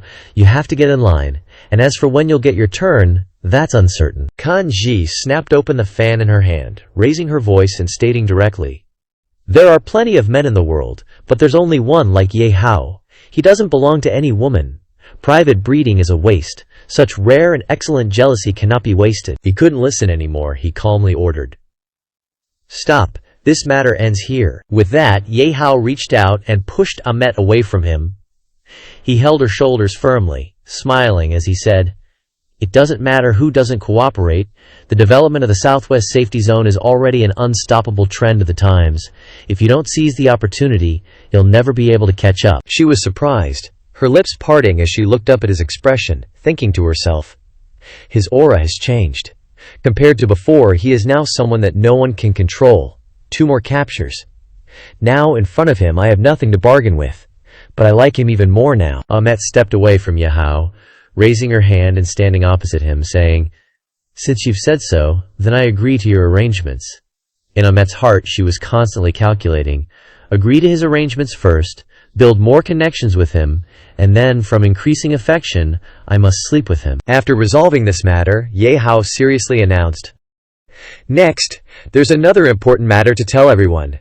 The Great East Zone is about to attack our Southwest Safety Zone. As soon as they heard his bad news, unexpectedly, everyone fell silent and looked at Ye Hao without saying a word. Everyone was calm, and he said awkwardly, you guys are so calm, it's a little beyond my expectation. Ding Qi then spoke up, crossing his arms and facing Ye Hao, asking, because we all know this is inevitable. And besides, big boss, you've probably already figured out a way to deal with it, right? He raised a finger and simply replied, that's right. Just as they were discussing, a voice rang out, reporting, Your Majesty, less than 1,000 kilometers away from the second safety zone, we discovered a convoy speeding towards the second safety zone. He put his hands in his pockets, thinking calmly. Such high efficiency, It seems they're taking this seriously this time. Outside in the sky, a convoy of strange-looking vehicles was speeding along. Inside the vehicles, self-satisfied voices were heard. What is the Southwest Safety Zone? They actually deserve our top Eastern Wilderness mercenary team to personally show up. Visual resonance. Although it's just supporting the Great East Zone battle team, since we're here, let's find some fun and directly overturn the Southwest Safety Zone. This is another boring, one-sided crush. Dianmo sat towering on his chair, with two girls embracing him on either side. Dianmo's eyes lit up as he heard his subordinates say, "Boss, this Southwest Safety Zone seems to have lost its mind, daring to turn against our Great East Zone, but it's also perfect timing. We wanted to take the Southwest Safety Zone before, but were stopped by the leaders of the Great East Zone. This time, they've finally loosened their grip." Hua Qiang faced him, reaching out his hand with a sarcastic tone. The Southwest Safety Zone is truly a bunch of idiots, completely unaware of their own position, even thinking of themselves as a safety zone on the same level as the Great East Zone. In reality, they're just subordinate to the Great East Zone. Furthermore, I heard some gossip that the little brat named Ye Hao, whom we have to eliminate this time, is the backbone of the Southwest Safety Zone now. Little Ye Hao, how ridiculous! How ridiculous! Dianmo raised his hand into a fist, his face darkening as he shouted, "Why are you wearing that mourning face? The leaders of the Great East Zone have promised us that we can do whatever we want in the Southwest Safety Zone this time, and they won't care what we do." Hua Qiang seemed to sense something, his eyes widening in surprise as he thought to himself, "Clearly the brothers are all very excited, but the boss said that, obviously there are words within his words. In this situation, I must learn to guess the true intentions in the boss's words. This is also why I can be the second in command in the largest wilderness mercenary group in the Great East Zone." Queen Bloodthorn sat majestically on a chair, her legs crossed as she rested her hand on her thigh, leaning over and calmly looking at Dianmo, saying, "Isn't it because those old guys in the Great East Zone look down on wilderness mercenary groups like us? They invited us to cooperate, but still had to send a woman to supervise us." He grinned, pulling the beauty closer, baring his teeth as he said, "Second, what are you saying? We are all people of the Great East Zone. This time, joining forces to deal with the Southwest Safety Zone means we have a common enemy." Hua Qiang quickly stepped forward to him. He hurriedly raised his hand and rubbed the helmeted head of his, replying, "Boss is right. I was being petty. I must have misunderstood the leaders of the Great East Zone's intention." With that, Hua Qiang raised his head high, his eyes looking up with an arrogant tone. "Even if they want to supervise us, they can't possibly send a woman. Ah, this woman must be a gift from the old guys in the Great East Zone for us to use." The subordinates standing next to him lost their composure upon hearing this. They laughed evilly and pervertedly, slowly surrounding Queen Bloodthorn. This woman's figure is indeed very attractive, but since we can't see her face, we don't know what she looks like. What do you know? I heard those leadership old fellows play a lot of tricks. Some people like this type. This is the leaders giving us a chance to experience the pleasures of the upper class. She still sat there with her arms crossed, without any reaction. The subordinates' faces flushed red as they excitedly approached Queen Bloodthorn, babbling, "As expected, she's a toy exclusively for the upper class. We teased her like that, but this woman didn't react at all. It seems she's been taught a lot in ordinary times. Then today, the brothers can have fun, play some wilderness stuff with her. We can't let this woman look down on us." Before they could blather on, a series of lightning-fast flashes rang out. The subordinates had their hands cut off by something rushing past like the wind, and they screamed in fear, "My hands!" Suddenly, Queen Bloodthorn's subordinates appeared. They surrounded her, protecting her. So this is the top mercenary group in the Eastern Great Wilderness. They did not even discover the subordinates hidden by my side. These wild monkeys are truly disappointing. Hua Qiang frowned tightly, angrily yelling, ordering the others, "Damn it, you guys asked us to work, so you should have the attitude you should have. What is this? You even dare to touch our people, kids, hack at that stinky woman's body, and then scrape off the skin." Queen Bloodthorn stood up from her chair, turning around and sighing softly, saying, "You guys are too intolerant. Isn't it just being teased? I didn't lose any skin. In fact, as long as the other party is strong enough, I don't care how they treat me." After that sentence, 3 ignorant guys rushed up, happily rushing to Queen Bloodthorn, exclaiming, "So she is a heroic woman who admires the strong. Today I will let you see what a real tough guy is. Let's go together, brothers. We will do her together, and take revenge for the injured brother." The Blood Hand Queen was walking lightly, but suddenly stopped when she heard those words. The Blood Hand Queen turned around, waved her hand, and immediately, many streaks of blinding light quickly cut through the group of people. She spoke, nonchalantly. Just this.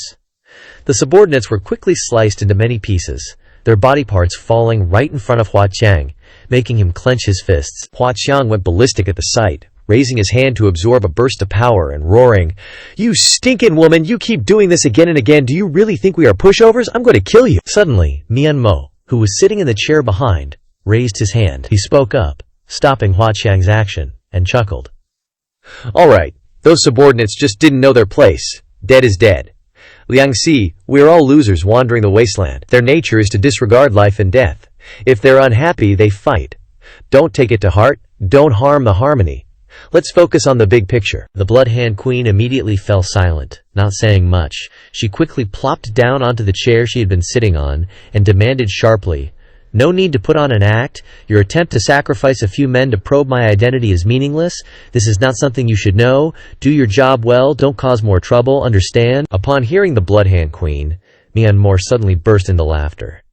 He laughed nonstop and spoke, "If you've seen through it, then I'll follow your words. I have no objection," Mian Mo thought to himself. Sacrificing a few men only managed to probe her reality. This round is not a loss. I'll deal with her after the situation in the Southwest safety zone is settled. That's when I'll truly profit. After his hearty laugh, his attitude suddenly changed rapidly, his gaze murderous as he looked at Hua Qiang. The latter startled in fear, thinking, "The boss is nicknamed Mian Mo precisely because he always smiles, but in reality he is a peeled-off devil." He felt like he was sitting on a pile of fire, his whole body trembling as he frantically sought a solution. "I made him lose face today. After this, I probably won't live." Boss likes to collect all kinds of beautiful human skins. "I must capture some beautiful people in the Southwest safety zone later, and gift them to the boss to save my little life." The convoy quickly sped down the road. The vehicles followed one after another. A loud voice announced, "We're almost at the nearest city of the Southwest safety zone, brothers. Prepare for battle." 2 subordinates were sitting in the cockpit. The one in the driver's seat exclaimed excitedly, "Honestly, our luck on this road has been really good. No monster attacks." The man next to him replied, "Isn't that right?" Before the man could finish his sentence, something caused him to scream in terror.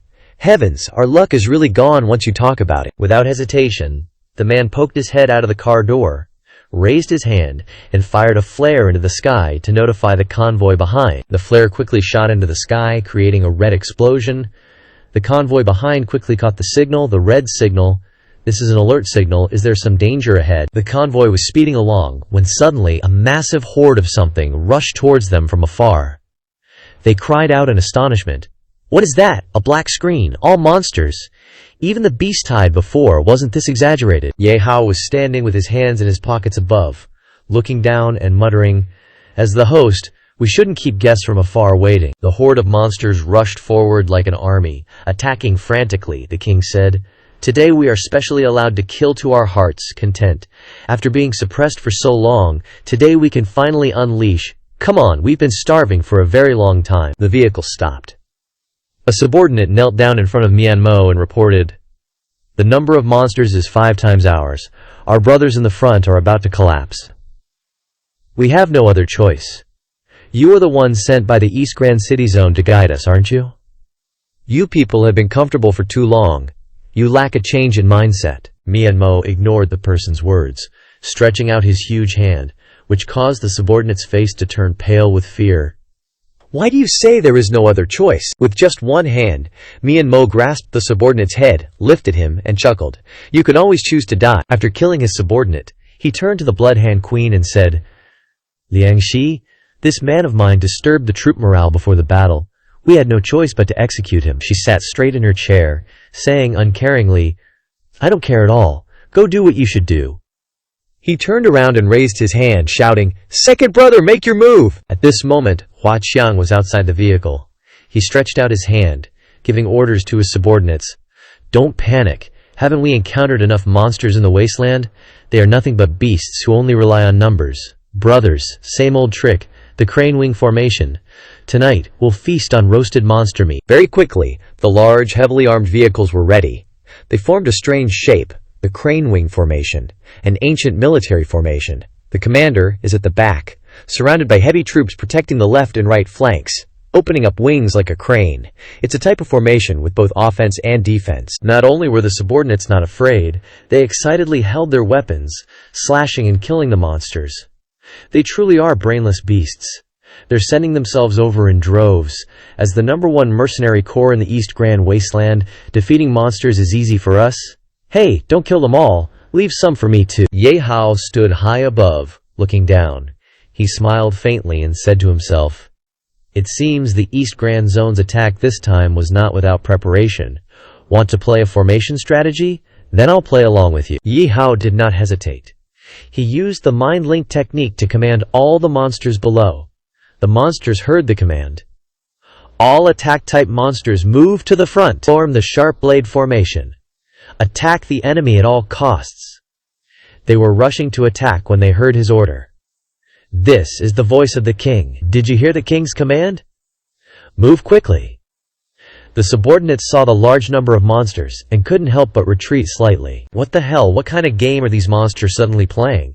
They must be scared of us and are trying to run, right?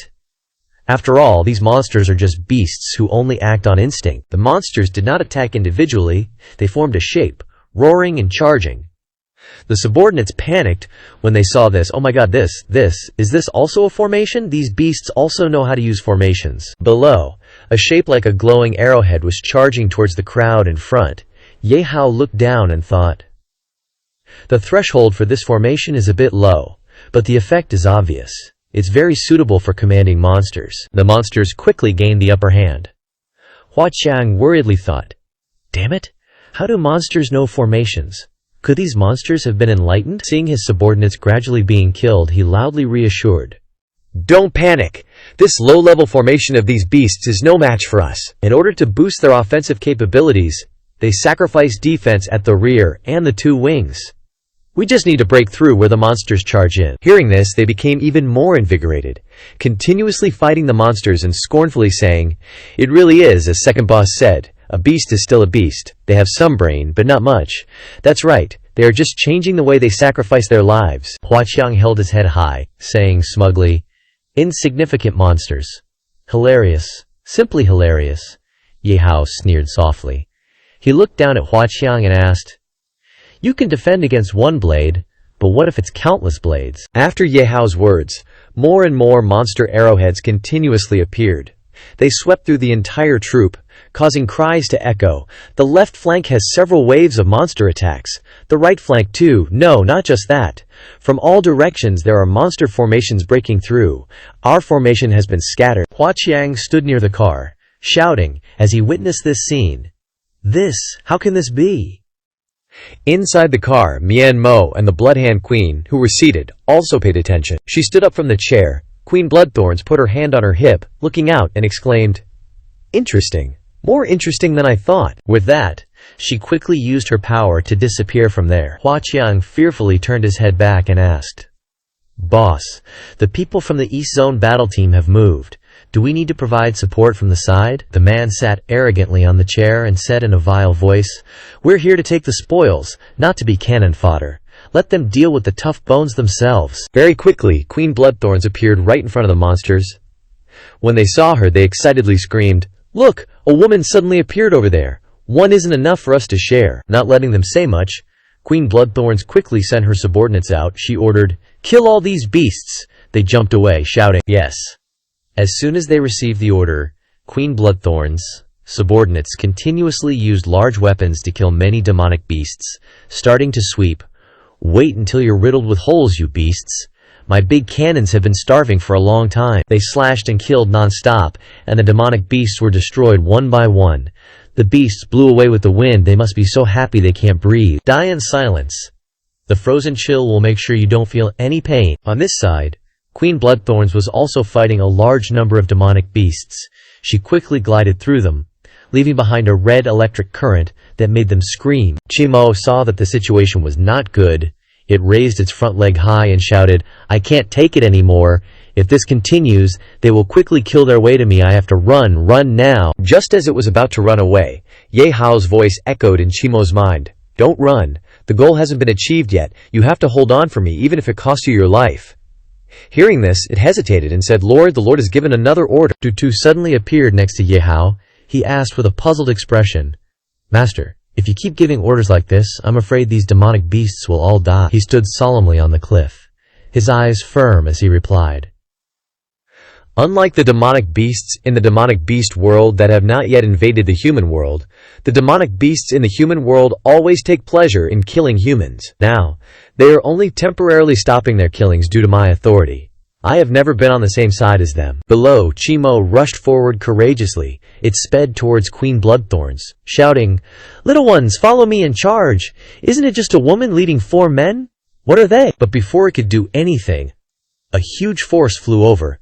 Chimo was terrified and covered in sweat. Queen Bloodthorns firmly held her sword in one hand, swung it straight, and slashed at Chimo's head, then jumped down to the ground, saying, You're the boss of these beasts. I'll take the head. Ye Hao's expression darkened at this moment, his eyes complicated as he secretly thought, This woman is not simple, much stronger than Wei Wenshu of the Phoenix battle team. After killing Chimo, Queen Bloodthorn slowly walked over. She excitedly exclaimed in a loud voice, Interesting. You can actually hide in the shadows and control the actions of the demonic beasts. Queen Bloodthorns bent down, reached out, and picked up Chimo's head. She raised the head high, looked towards Ye Hao standing, and said, You can do this. You must be the legendary Ye Hao, right? Ye Hao was sweating, secretly thinking, How did this woman find me? Could it be that she has mental control skills or items? He secretly asked a question.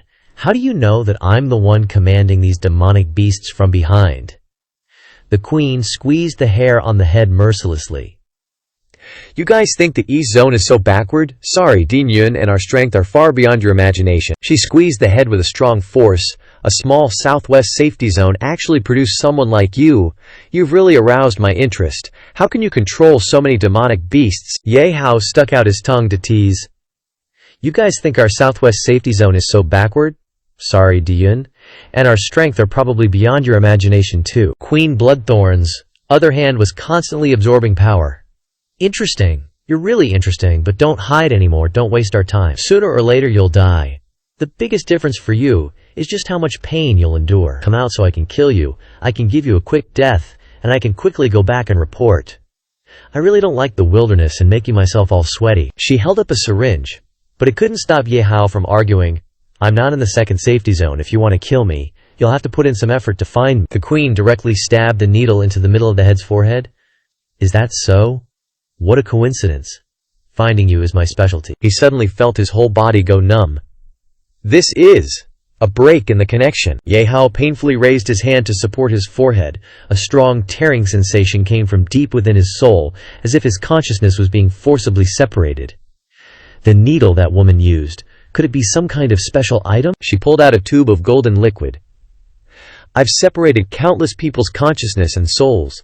The colors they show are all ugly. The syringe in Queen Bloodthorn's hand seemed to illuminate her entire mind. This is the first time I've seen a soul color with such purity and beauty. Queen Bloodthorns covered her face and laughed non-stop. Beautiful, beautiful, truly beautiful. Ye Hao, I must possess your soul. She was so happy that her body trembled violently. Shaking, her whole body is shaking.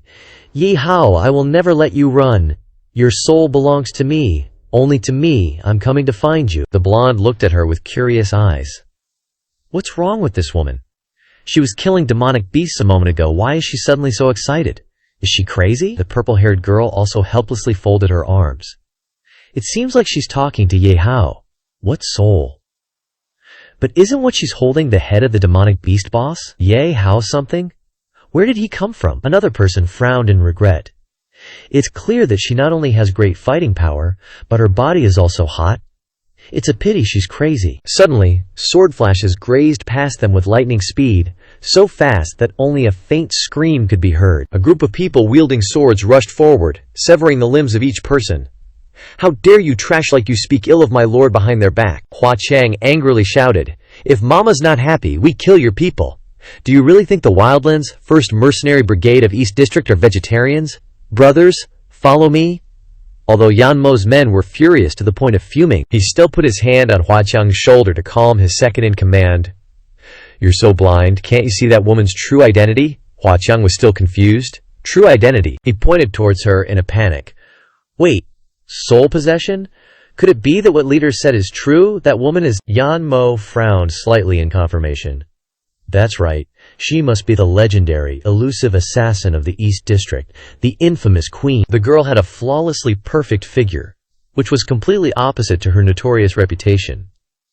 It is said that those she considers true enemies will suffer the pain of having their souls torn apart. That torment surpasses all suffering in the world. Yanmo's eyes suddenly glowed red. That kid Ye Hao is in for a world of hurt this time. The queen is injecting that crystal tube into his head. I'm really curious. Such a beautiful soul. Will the joy it brings me ultimately exceed my limits? Red currents began to appear around her body. This feeling is a pleasure I've never experienced before. This enjoyment surpasses anything I've ever had. There are no limits, Ye Hao. You truly don't disappoint me. Baldy panicked when he saw this. God, what is that thing? It seems like she leveled up and became stronger in an instant. Another guy was trying to hide his surprise but failed. She keeps talking about souls. Could it be that she can strengthen herself by absorbing the souls of others? Isn't she a she-devil? The redhead reminded them in a low voice. Keep it down. Don't let her hear you. I don't want to get into trouble because of you. Something was slowly emerging from the queen's hand. Just a wisp of a soul can bring me such extreme pleasure. She slashed her axe into the void, creating a gap of light. Then, what heights will your complete soul take me to? The queen slung her axe over her shoulder and stepped towards the gap of light. Ye Hao, you are truly the first man who is most suitable for me. I'm coming to find you. The mercenary soldiers were stunned and frozen in place. She's gone. She's gone. Another one exhaled a long sigh of relief. God, she's gone. Is that kind of perverted woman with the strength of a she-devil even real? She's scarier than a she-devil. Suddenly, the one standing in front exclaimed. Then that kid Ye Hao is doomed. Even I have to start feeling sorry for him. Scene change. Ye Hao was teetering on a slab of stone, ignoring the system's constant warnings. The host's soul is being forcibly separated. Total amount separated is 1 gram. The human soul has 21 grams. Estimated repair time is 8 hours. Account's total ability repair time is reduced by 50%. His head was now like an overloaded machine, constantly emitting smoke. This suffering is more uncomfortable than maxing out the Dark Shadow Monarch account. It seems that woman's background is far beyond my imagination. I must quickly find a safe place to get through the next 8 hours. A pair of people walked out from a certain space, without revealing even a trace of sound. The queen, carrying her huge axe, stood proudly in front of him and said, Ye Hao, I've found you. The queen repeatedly clicked her tongue and mocked, Ye Hao, how is it? Isn't the taste of having your soul torn apart wonderful? He knelt down on the ground, secretly analyzing, she can lock onto my location through the spiritual connection between me and the spirit beast and teleport in front of me again. System, immediately switch to the dimension peeping account, search for a possible escape route in the vicinity. The system quickly caught up with Ye Hao's train of thought. Received. Due to reduced capacity, it will take some time. He painfully clutched his head and looked up at the queen. The East District even has this kind of tool. It's truly beyond my expectations. She then provoked him. What's wrong? Not convinced. The heritage of our East District is not something your bumpkin selves can compare to. The queen puffed out her chest confidently and said, But with your strength and knowledge, it's normal that you don't know anything about the primal divine artifact. Ye Hao was confused. Primal divine artifact? There is a dark force hidden behind this story. But out of respect for your delicious soul, I'll tell you anyway, because now all historical records hide an important truth. A mysterious person is constantly releasing divine artifacts into this world. In the beginning, besides the data-idification of everything, and the doomsday bosses suddenly descending, a batch of tools and weapons also descended. These weapons and tools were so powerful and rare that whoever found them could survive and level up in the doomsday crisis, and at the same time, they gained the ability to kill doomsday bosses. The people who obtain these tools would logically become the future leaders, and these tools and weapons were named primal divine artifacts. The queen slammed her axe down. The tool in my hand is the primal divine artifact that I exchanged for all my merits. No matter how powerful you are, you can't resist the rules of the tool. Ye Hao supported himself on the ground, trying to hold on. So that's how it is. I didn't expect the East District to have this up their sleeves, but you're telling me such an important secret so easily. Are you sure you've got me? The queen lifted Ye Hao's chin and laughed loudly. That's right. Consider this secret as a little compensation from me to you, because... She raised the axe in her hand high to absorb all the green energy around her. Your soul is so beautiful. The joy it brings me is extremely pleasurable. Just a wisp isn't enough, not nearly enough. I want every part of your soul, from top to bottom. Ye Hao squinted one eye and looked at the axe blade about to strike. The situation is not good. It seems that my understanding of the East District is still too little, but when it comes to heritage, I will definitely not lose to anyone. Suddenly, Li Lian stood in front of him, using her shield to block the previous blow. Li Lian, watching him sweat profusely, worried. What's going on? Ye Hao seems to be in an extremely weak and painful state. Even I'm affected. Even if my strength is halved, I must do my best to protect Ye Hao. She gripped her sword and charged forward decisively. Ye Hao, leave quickly, I'll handle her. The queen was overjoyed, laughing maniacally. Ye Hao, you still have reinforcements. Interesting. You really never cease to surprise me. Li Lian charged forward, trying to distract her. In my current state, killing this woman wouldn't be difficult, but with the influence of the debuff, it will take some time. As for Ye Hao, he was running as fast as he could. As for my current trump card, summoning Ma Li Lian is the only correct combat method. The guards following beside the queen surrounded him from all sides, wanting to leave. No prey that our queen has set her sights on has ever escaped. Ye Hao stopped in his tracks and cursed inwardly. Damn it, I forgot she has assistants. Crap, even my judgment is slowing down. He summoned 4 shields, tightly surrounding him from all angles. Female martial gods Yuan Hu, Zhu Zhen Guangdun. Ye Hao's shields began to crack almost instantly. No one understands hunters better than we do. The shadow assassins have never failed. These oversized shields won't protect you for long. Li Lian, seeing Ye Hao surrounded, also panicked inwardly. Crap, my skills are also weakened, I can't hold out for long. The queen suddenly lunged forward with a syringe in her hand. What are you thinking? Is he that important to you? To be distracted in the face of the enemy? She stabbed the needle right into the back of Li Lian's neck. It was so sudden that her eyes widened in horror. A second later, Li Lian slashed fiercely at the queen. Get away! What did you do to me? She nimbly dodged out of the way, avoiding the attack. Queen, you really make me so happy. Suddenly, a sensation washed over Li Lian, shocking her to her core. She clutched her neck and screamed in pain. Could this be the suffering that Ye Hao is enduring? The system issued a red alert. Warning. Female martial god's soul is being separated. Accountabilities reduced by 25%. She waved the purple crystal vial in her hand with delight. A purple soul. Another soul state I've never seen before. Double happiness. This soul will bring me new joy. The queen jumped up and shouted, giving the order. This side is almost finished. Capture him with me. Today I want double the pleasure. Everyone chorused, yes. At this moment he was standing playing checkmate, alone. The shields around him had long since shattered into pieces. A slender figure ran to stand in front of Ye Hao, Ma Li Lian. She tried her best to resist collapsing at this moment. My time is almost up. Li Lian raised her sword high, a halo of light shining down on it. For you, I don't ask the way to the future, only to protect you, Zhu Quan. She used all her strength to slash down hard. Ultimate skill, Oath of Victory. A pillar of light shone straight down from the sky, piercing through the earth, directly shattering it into large chunks. The beast, lying motionless on the ground, thought he was definitely dead this time. The assistants, even though they were lying scattered everywhere from the attack, were still happy, but were still alive. The system panel had returned to normal. Female martial god's account entered 1005 million power, switching the debuff state. Zhu Luo's madness was accumulating, and Li Lian's lower body was gradually dissolving. Sorry, Ye Hao, I still couldn't protect you. Well, no. He shook his head quickly. This isn't your fault.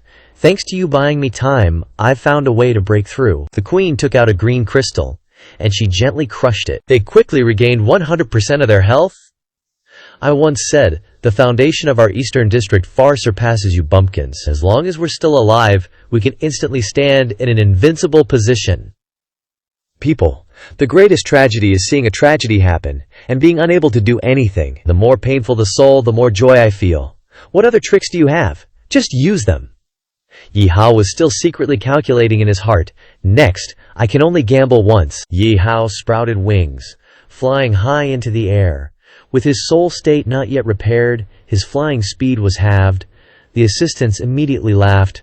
With that speed, you still want to run away. They were about to rush up when the queen stopped them. Don't rush. Let me play with him. The game of cat and mouse begins. The queen flew closely behind Ye Hao.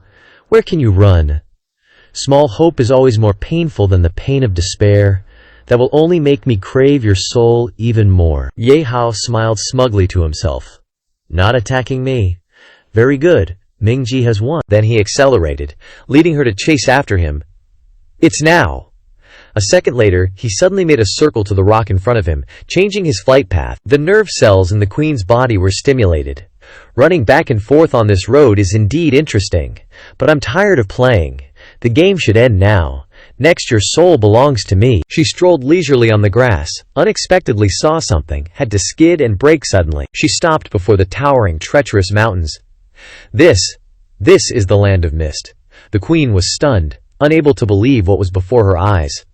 That brat flew into the land of mist. Damn it, is this luck? Or did he plan this from the start? Ahead was a mountain range, surrounded by a hazy mist. The land of mist. A forbidden zone of unknown type. The queen and her aide had to halt in their tracks. Damn it, that brat played us again? It's the legendary land of mist. Rumor has it that after entering the land of mist you have to abide by certain special rules. The aide imagined being squeezed by a giant hand. Otherwise you'll be forcibly killed immediately. And this killing mechanism doesn't care about levels. The aide was a little worried. That brat is really lucky. Or did he already know and deliberately lure us here?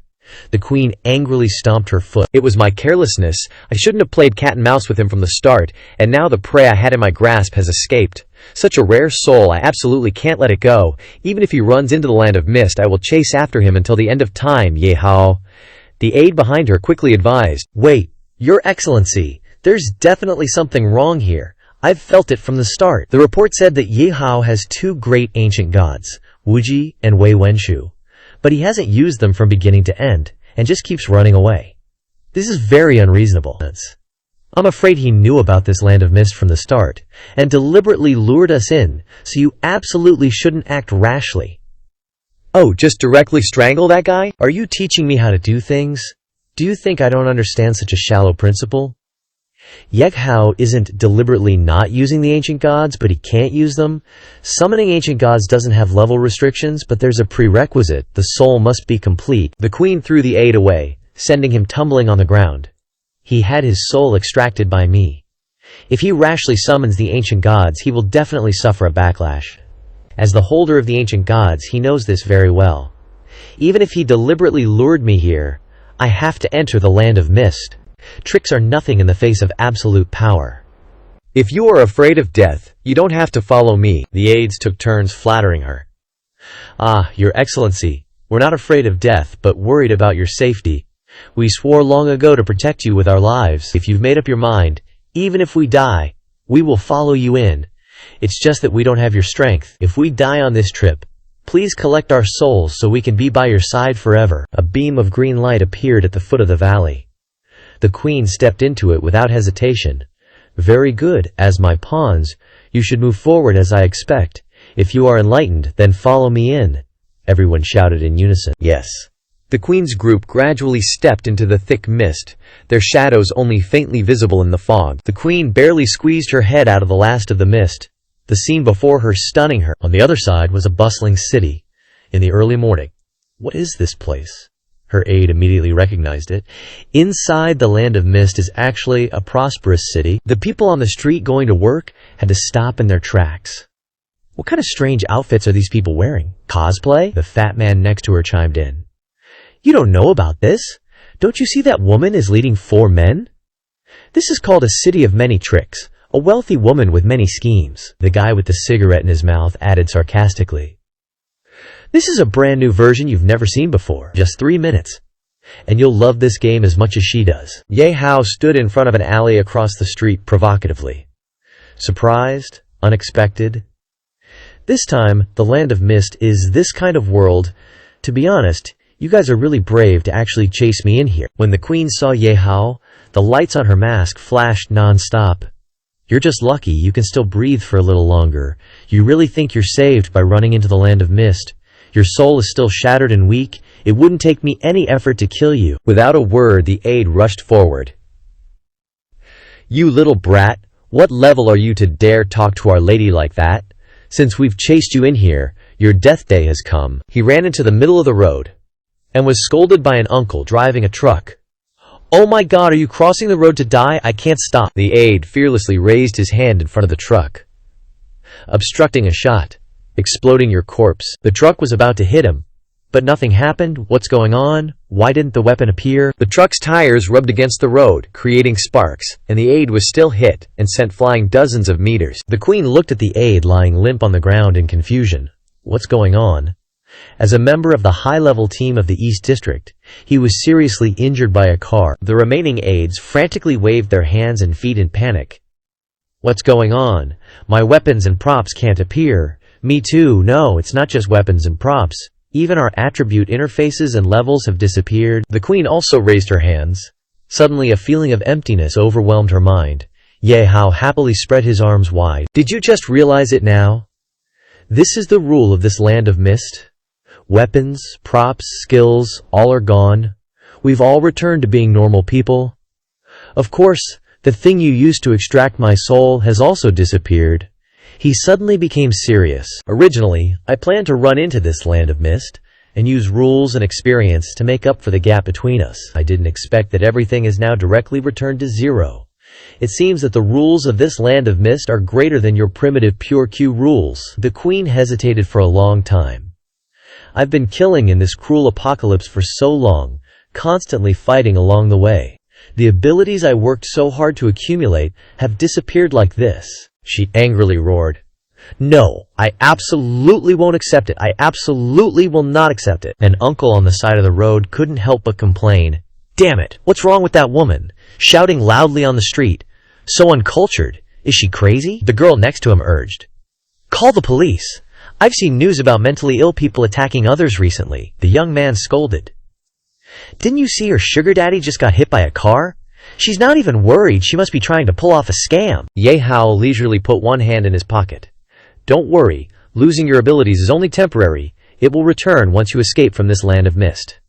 But before that, his eyes suddenly narrowed, turning red. I will make you suffer as much as you made me suffer before. Suddenly, a message appeared on the building's large screen. 1 minute left until the planet is oified. Surviving for 24 hours will allow you to escape. He looked up at the screen, stunned for a second, not understanding what was happening. A second later, Ye Hao broke into a cold sweat, lost in thought. After a suffocating minute, could this be the world before the Oi calamity? Is this a spatial rift from the misty lands connecting to this very moment? And I have to survive the first 24 hours of the Oi calamity in this ordinary body? There's even a countdown timer. From 58 seconds, it slowly dwindled to 32 seconds, then to just 15 seconds. The people below were all standing there, blankly staring. What the hell? Is this some hacker's game? Whatever it is, who cares? It's not like it affects my 3,000 yuan monthly salary. The timer started counting down to 1 second, and instantly a bolt of lightning struck straight down. All the ordinary people from before now had system screens appear in front of them. What's going on? Attribute interface. Projector, too.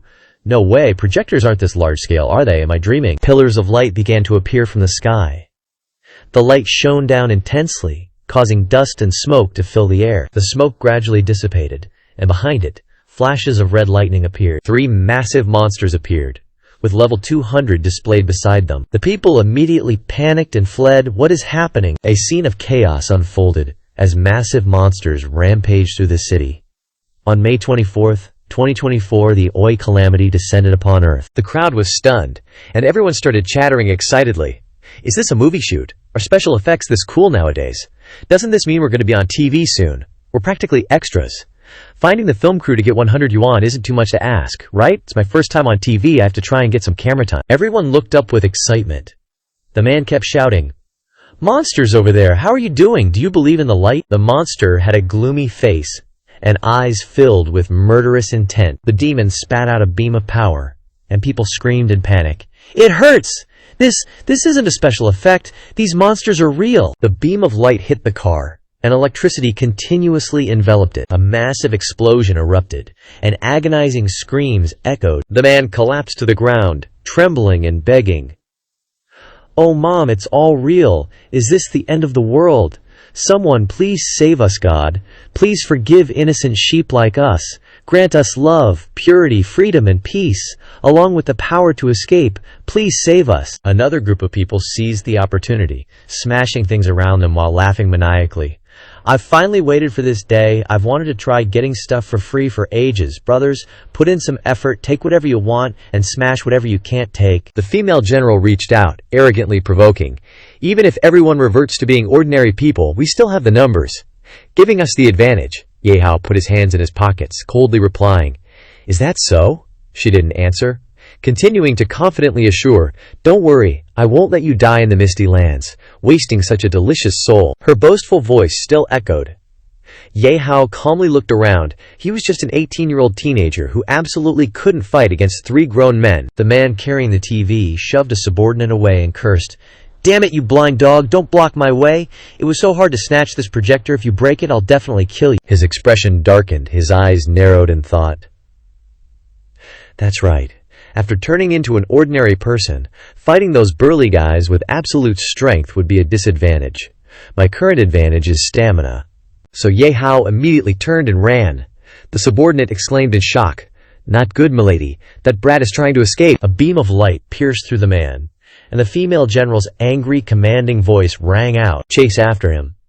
A powerful explosion burst in the sky, and a deafening sound rang out. Smoke drifted in the air, obscuring the sky. The subordinate angrily looked ahead, panicking as he announced, "Milady, that brat has disappeared." She turned to look at the crowd, shouting loudly, "Damn it, find him for me! We must find him! Such a delicious soul, I have to get it!"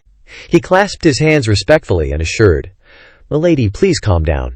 Our priority now is to figure out how to survive the next 24 hours first. Dealing with that brat later won't be too late." Ye Hao swiftly ran down the street, observing and thinking. I once read records of the Oi calamity. In the initial phase, the Earth was occupied and destroyed by suddenly appearing boss monsters, catching humanity off guard. He stopped, looking up at the planes soaring past. After that, humanity began to have weapons to fight back. The monsters constantly attacked, and loud shouts rang out continuously. "The reaping action begins. Attention all units. Prepare to concentrate overwhelming firepower. Falcon received. Assault squad received. Divine squad received." The Thunder Demon Lin powerfully swung its tail, smashing the planes. The attacks had no effect. Falcon is under attack. About to crash. Assault squad damaged and falling. About to crash and be destroyed. About to crash and be destroyed. Divine squad falling. Divine squad falling. The plane crashed straight into the ground, and the explosion sent the crowd flying. The city was instantly devastated by the attack, with cries and screams echoing endlessly. "Mom, Dad, where are you? Look, there's a lost child over there. Forget it. It's hard enough to take care of ourselves right now." The crowd frantically rushed into the tunnel, urging each other, "Quick, quick! Hide in the underground shelter." Ye Hao stood calmly in the middle of the road, pondering in his mind.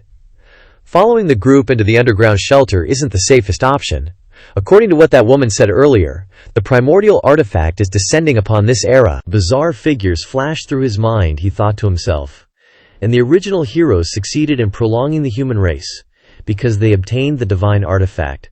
Right now, the most important thing isn't to seek refuge, but to figure out how to obtain the primordial artifact. Ye Hao frowned, his face serious, and gave a self-deprecating smile.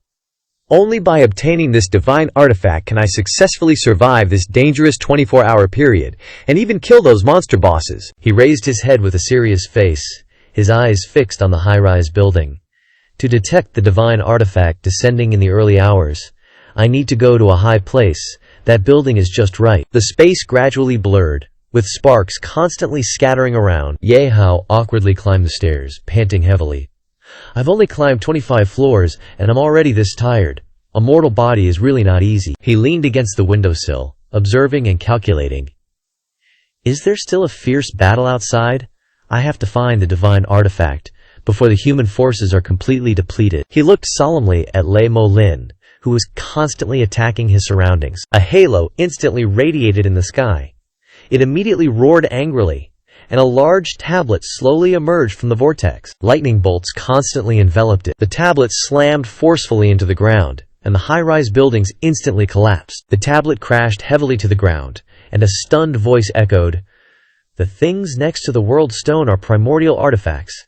It seems that the woman wasn't lying. The primordial artifact is born with rules and must have supreme power. Lei Mo Lin stared blankly upwards, stammering, "It must be destroyed immediately." The monsters instantly attacked the tablet, and explosions erupted continuously. Ye Hao stared wide-eyed in shock, exclaiming in disbelief, "Why are those bosses suddenly acting like crazy? They're attacking the World Stone regardless of everything.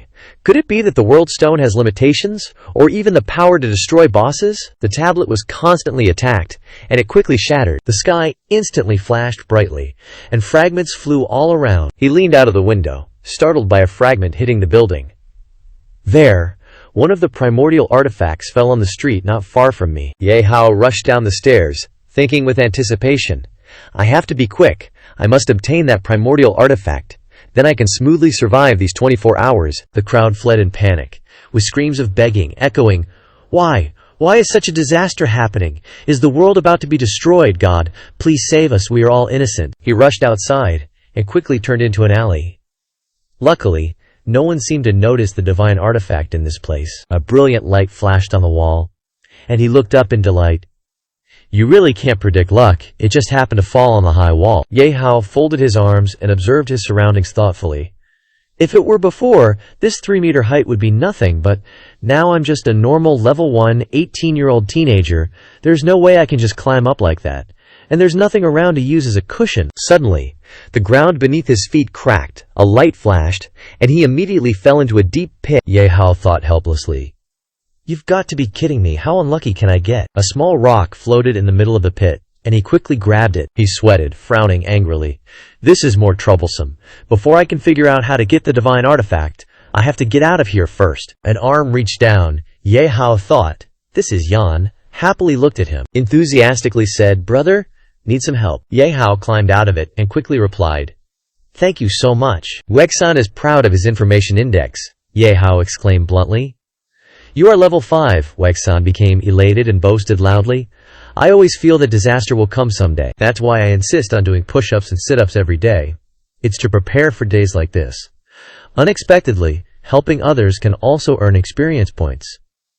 "Before you, I've helped so many people already." Ye Hao pointed to a corner above, replied, and then suggested, "Thanks, but can I ask you to help me with one more thing? I want to climb this wall." Yan immediately got into position, appearing cooperative, and said, "Sure, no problem, brother. You take a running start, then step on my hands and I'll lift you up." Ye Hao quickly gained momentum from a distance and rushed toward him. He jumped up and stepped directly onto Yan's hands. He pushed Ye Hao high up, and he launched himself straight to the central area. Ye Hao looked down and raised his hand, saying, "Thanks, bro." Yan also looked up at him from below and cheerfully replied, "No need to thank me. Helping the people is the duty of a special ops manga character." Yan turned his back to the dazzling light. He exclaimed, "Bro, I see you're different from other civilians. Everyone else is running around like crazy, but you're running in the opposite direction. You must have something to do, right? Go do what you need to do. I also have to go save more people." Yan quickly ran away, not forgetting to add, "Young man, let's burn together. Even if we are just ordinary people, as long as we can ignite our souls, we will definitely be able to turn the tables in the end. Take care." Ye Hao watched Yan's back as he walked away, thoughtfully commenting, "He is indeed an interesting man. If there were more people like Yan, even if the apocalypse comes, humans in the real world outside wouldn't be pushed to such dire straits as they are now." Ye Hao carefully looked at the glowing object in his hand, excitedly saying to it, "Now let me see the true face of this primordial divine artifact." The die in his hand sparkled, with countless golden numbers on it. Primordial divine artifact, dice of destiny. It grants the wisher's desire based on the number rolled. The higher the number, the greater the chance of fulfilling the wish. The wielder's luck stat can also affect the number rolled. Note: the greater the difficulty of the wish, the lower the chance of it being fulfilled. Any wish, no matter how low the probability, is only infinitely close to zero, not completely zero. The cooldown time ranges from 1 to 100 hours depending on the difficulty of the wish. Ye Hao suddenly changed his expression. Becoming excited, he said, "This is insane. Isn't this a pure, rule-based divine artifact?" He still stared intently at the die. Ye Hao wondered aloud. "Next, what should my first wish be?" The die emitted a mysterious energy and was placed on an hourglass. "First, it's best not to wish for something like letting me immediately escape the Misty Lands. This kind of wish is too difficult. If it fails, the cooldown time will be too long. In these 24 hours, the divine artifact is practically useless." He stared intently, while thoughtfully pondering. "Which also means that right now, I have to gradually wish for some wishes that can save my life, but not to the point that they can't be fulfilled because the difficulty is too great." Ye Hao tossed the die into the air, and he immediately made a decision. "Then my first wish is for the people of the East District to enter the Misty Lands and not be able to obtain any primordial divine artifact within 3 hours. Offense is the best defense." The die fell to the ground. Ye Hao carefully observed and thought to himself, according to the divine artifact interface, the wielder's luck stat can also affect the number rolled. Does a high luck stat mean you can roll a large number? It stopped, and a sound came from inside the die. "Congratulations on achieving the highest score of 20. Wish fulfilled 100%. Dice of Destiny cooldown time is 1 hour. Inspection found that the wielder's luck stat is 6. The final score is 26. The added effect of the target object not being able to obtain the divine artifact can be increased from 3 hours to 6 hours. Ye Hao's face lit up, and he happily exclaimed, "I knew it. The guidance content is definitely not that simple, so it turns out that the wielder's own luck will directly add to the number rolled. I've been holding back for so long, finally my luck has turned. So, next." Ye Hao clenched his fist, speaking as if making a declaration. "The counterattack begins." He put his hand to his chin, thoughtfully considering. "If the luck points on my body are directly added to the number rolled, then can't I base on that to become a cheat? When the 1 hour cooldown time comes, I'll directly wish for my luck points to receive a certain boost." The hourglass remained attached to the die. Both were overturned. And then the cooldown time began. "Use the Dice of Destiny to find the whereabouts of that woman. Wait for the cooldown time to come, and then curse that woman to become miserable." Ye Hao suddenly looked extremely sinister. He said to himself while smiling evilly, "I can't directly wish for that woman to die. 1 is that such a wish may not be achievable, and 2, I can't let her die that easily. Since I have a 6-hour lead, I can't waste it. I must actively counterattack. I'll slap the abacus directly on her face." A series of people were brutally attacked, and screams kept ringing out. "Are you guys crazy? The apocalypse has come, and you still have the mind to kill people indiscriminately." The man unleashed a violent blow, laughing loudly and saying, "That's right, it's indiscriminate killing. You guys are just experienced point bags running around." The person next to him also kept attacking. He spoke up, adding, "Hunting humans can also earn experience and raise levels."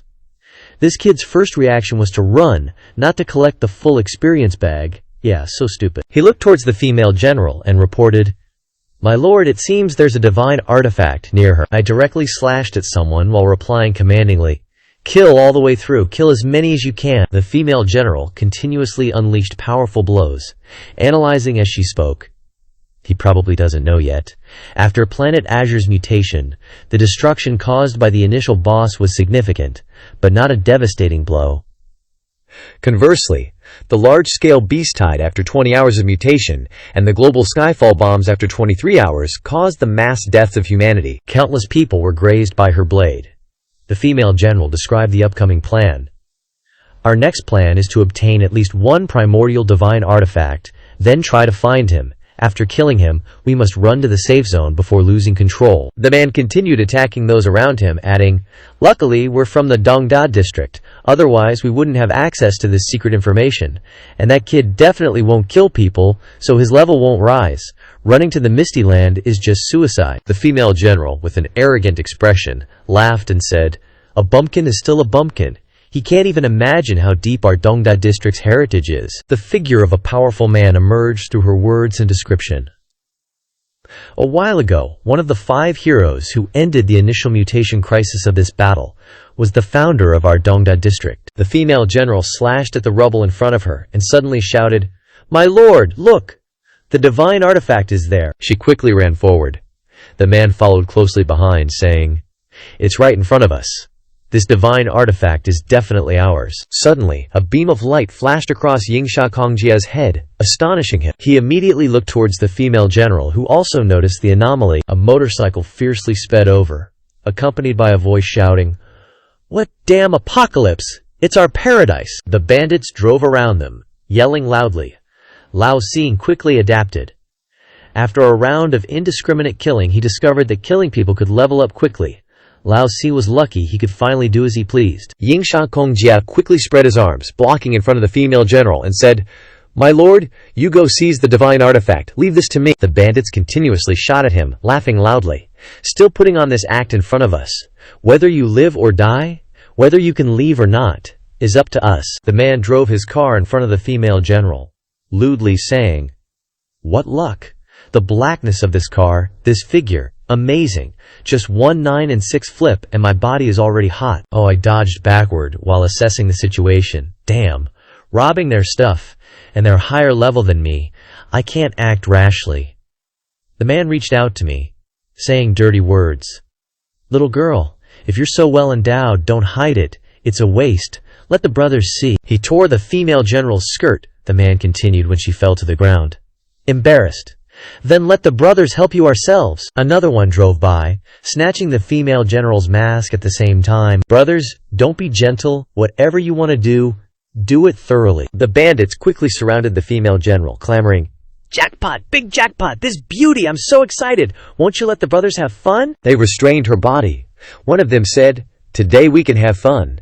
Definitely can reach the clouds. So exciting." The female general gritted her teeth, thinking painfully, "Endure. I must endure. After these small fries release, I'll seize the opportunity to grab the divine artifact. Then, I'll make them wish they were dead. I'll even torment their souls." She took a breath. The female general's face flushed as if inviting them, "Guys, if you want to pursue excitement, then go all the way. Come on together, I'll definitely give you unprecedented pleasure, guarantee you'll be satisfied." One person immediately stepped forward. The bandits were still noisy around her. Unexpectedly, this woman knows how to do it. "Brothers, choose a good spot, test her skills." Ye Hao, standing high up, observed and said excitedly, "You guys are so lively. Great. This divine artifact is mine. I won't disturb your work anymore." The female general glared at Ye Hao, screaming madly. Li Feng immediately pointed his gun at Ye Hao, shouting, "Where did you come from? Dare to ruin my mood. Damn it, I hate show-offs the most." He only needed 2 fingers to block his bullet, arrogantly saying, "You have to have the strength to show off, and you are just fool." The troublemakers were astonished after witnessing his power. How is this possible? We clearly killed so many people so quickly. How is his leveling speed faster than ours? Ye Hao then lectured them. "There's an old saying, isn't there? The magic is 1 foot high, and the Tao is 10 feet high. It seems that saving people receives more experience than killing people." The troublemaker scratched his head, forcing a smile to flatter. "Ye Hao, I was wondering why you seemed so familiar. Just realized this power of yours to teach me to be a better person is very similar to my half-brother." The person next to him quickly added, "Indeed, look, it's truly water flooding the Dragon King Temple, a family not knowing a family." Li Feng pressed Shui Xin's head down, saying with a perverted laugh, "Come on, brothers. We must share good stuff. Don't look. This woman looks fierce on the outside, but she's actually very warm." The troublemaker echoed in agreement, "Yes, yes." Ye Hao sneered, turned away, leaving behind a nonchalant remark, "You guys take your time, I have other things to attend to." With that, he turned and left. Only then did she start crying and begging, "Wait, I know you definitely want to kill me, so just kill me now." In Shui Xin's mind, she thought, "All my patience, all the humiliation I've endured is now meaningless." Seeing that Ye Hao still didn't turn back, she screamed again, "Don't go, I beg you to kill me, I beg you to kill me. I lost this time, I admit it. I really don't want to suffer this torment anymore, just please kill me." Ye Hao paused, and replied indifferently, "I remember you once said, a glimmer of hope is more painful than despair. So you were talking about yourself, huh?" Without turning to face her, Ye Hao said with resentment and a deep voice, "But this is just the beginning. The suffering I want you to endure is more than this. Not only will I not kill you, but I will also make sure you survive this misty land." Having said that, he tossed the dice of destiny into the air, and then said, "I pray that you can continue to live." When he caught the dice, the result was 15 points, wish granted. Reminding the target that they can live, but their integrity cannot be guaranteed. Ye Hao then said, "I have to make sure you can't live if you want to, and you can't die if you want to." Zhu Jin screamed and struggled under the control of the thugs. "You bastard, why? Why can't you just give me a painless death? You trash, even if I become a ghost, I won't let you go. You guys, isn't this enough? Don't, not anymore." But Ye Hao remained unmoved and simply left. Elsewhere, the army was still actively moving, while Chi Mo was struggling under a barrage of missiles and bullets. Ye Hao, standing on a rock, took out another origin chi, Myriad Imagination's divine brush. It can materialize drawings based on the user's will. The item's grade is evaluated based on the accuracy of the drawing and its aesthetics. The more refined the drawing, the higher the grade, and the stronger the effect. After hearing the introduction, he reached out and grabbed the origin chi, and muttered, "Finally got the second primordial artifact, but how come I know everything yet I can't draw?" Though slightly disappointed with his drawing skills, he still picked up the brush and gave it a try. "In general, let's give it a try." Ye Hao drew a dragon-slaying saber, but his face darkened when he saw its ugly appearance and the introduction of its function. Ugly knife, final evaluation grade 1, effect, no special effect, maybe it can peel oranges. Seeing the drawn saber making him want to be depressed, Ye Hao decided to put the brush away and leave, still collecting the shards of the world stone to ensure his own safety first. He looked at the building that was about to crack because of the golden lightning and thought, if Oifua represents destruction, then the world stone is undoubtedly rebirthed. In fact, there was a chance to prevent this disaster from the beginning, as long as the world stone could be protected. Ye Hao's eyes turned sharp, and his face turned cold as he fell into contemplation. It was just that at the beginning of Oihua, the human's martial force index was too low to stop the boss from destroying the world stone. At this moment, in a land, Mukju was carrying the stones and counting from 1 to 5. The little boy exclaimed disappointedly, still missing a lot." Behind the little boy, someone suddenly asked, "Little friend, what are you doing? This place is very dangerous." Muyu was still focused on his work while explaining, "I was studying at the kindergarten here today, but there was suddenly an earthquake and landslide. Except for me, the teacher and other friends are all dead. I'm afraid their family members won't be able to find them, so I have to build a tombstone for each person. That way, if their family members come, they can find them." After hearing what the little boy said, Ye Hao's face suddenly darkened, feeling a little pity. A child so small, yet so calm. The accident came too suddenly, hasn't even reacted yet. This is the beginning of the apocalypse. Thinking this, Ye Hao then persuaded Muyu, "Little friend, leave here quickly, find a place to hide, and wait until you grow up.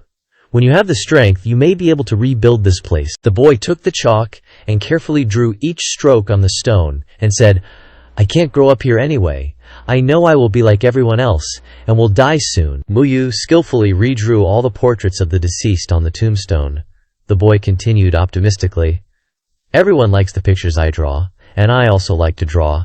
As long as I draw well enough, I can make the adults recognize us and take the children home." Ye Hao gently rubbed Muyu's head. His warm voice sounded, bringing sincere comfort and encouragement. "It's okay, you've done a great job. The crisis will eventually pass, and you will definitely grow up." He smiled and gently praised, "It seems you are really good at drawing." Hearing this, he patted his chest proudly, unable to hide the smug look on his face as he flaunted his achievements. "Don't look down on me just because I'm young, but I've won many awards. Everyone says I'm a painting genius." While speaking, Muyu suddenly lowered his head, with a clear look of sadness.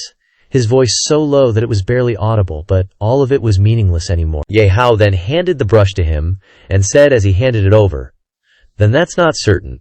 You take this brush, and based on your imagination, draw a machine gun that you think is the coolest." Muyu slowly raised the brush, carefully starting to draw. As each stroke moved, the image gradually became clear, and he couldn't help but curiously ask, Is this okay? Immediately, a notification from the system appeared, providing detailed information about the pen. Thunderbolt machine gun. Final grade judgment. Grade 100. Effect. Infinite bullets. Can be used for long-range attacks. Can be used for close combat. Seeing this, he became excited. His eyes lit up and cheered excitedly.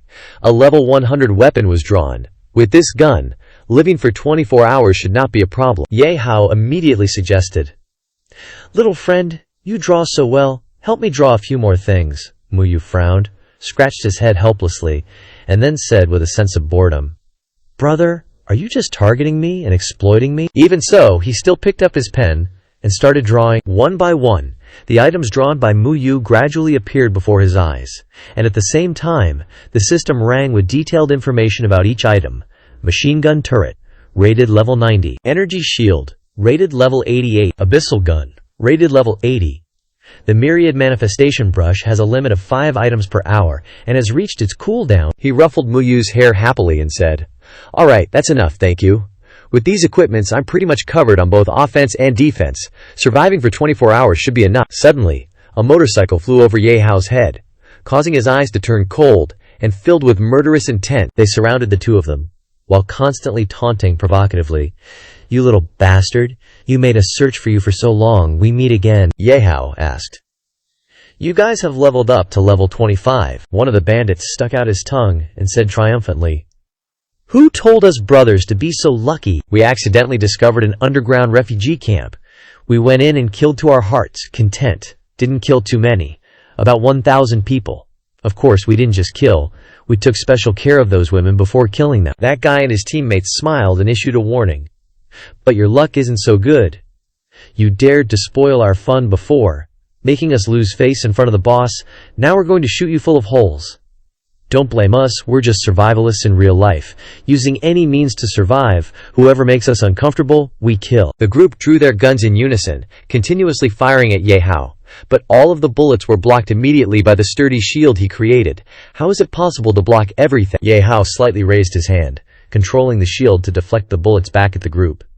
At the same time, he smiled faintly and said sarcastically, "Looks like my luck is still better." The counterattack bullets immediately hit the group and their vehicles, leaving their bodies covered in wounds. Ye Hao's face suddenly darkened, but immediately after, he smiled coldly and said, "Thanks for coming to deliver experience points." He glanced at Muyu standing next to him, thinking to himself, "Luckily, I met this kid. It looks like I saved his life, but he actually saved me." He raised his hand high, praying in his heart, "I pray that this kid will continue to live safely through this disaster.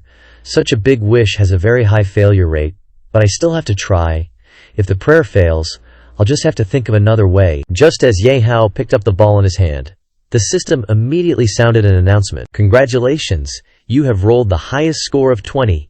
Your wish is 100% guaranteed to be fulfilled. Dice of Destiny, 1 hour cooldown, plus the holder's luck stat of 6, final score of 26. Received an added effect, the target will survive the second crisis." Looking at the result before him, he couldn't help but doubt, wondering to himself, "Rolled the highest score again. Is this my luck or this kid's luck? Could this operation of mine be planting the seeds of some kind of destiny miracle?" Ye Hao smiled and reassured Muyu, "Don't worry, it's okay now. You'll be safe from now on, don't worry. I still have things I need to do. I'll go ahead." But as soon as he turned his back, Muyu secretly followed behind.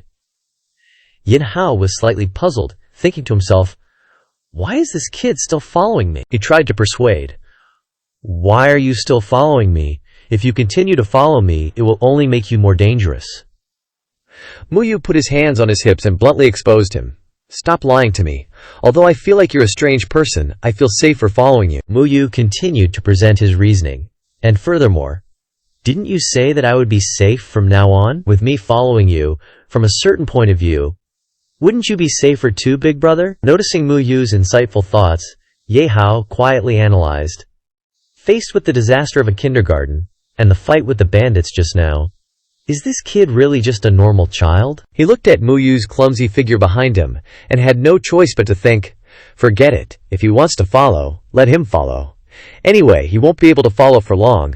I'll be leaving here in less than 24 hours. A mysterious stone fragment, with strange characters carved on the surface, suddenly appeared in the ruined city, with messy high-rise buildings. Ye Hao couldn't contain his joy, exclaiming excitedly, "Found it! The first world stone fragment." Cautious Zhao looked at the stone, stroking his chin, and thoughtful Long Tran.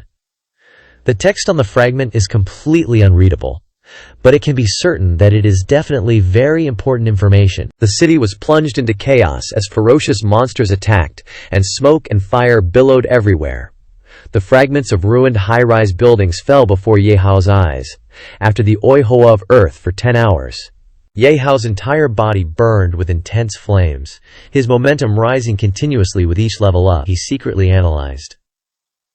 Leveling up 2 levels in a row, so collecting world stone fragments can also receive a large amount of experience points that were re-established by the rules of the Mistland due to Oihoa. Originally, my account system's limitations prevented me from leveling up, but it has also been lifted. Mu Yu next to him was also enveloped in flames.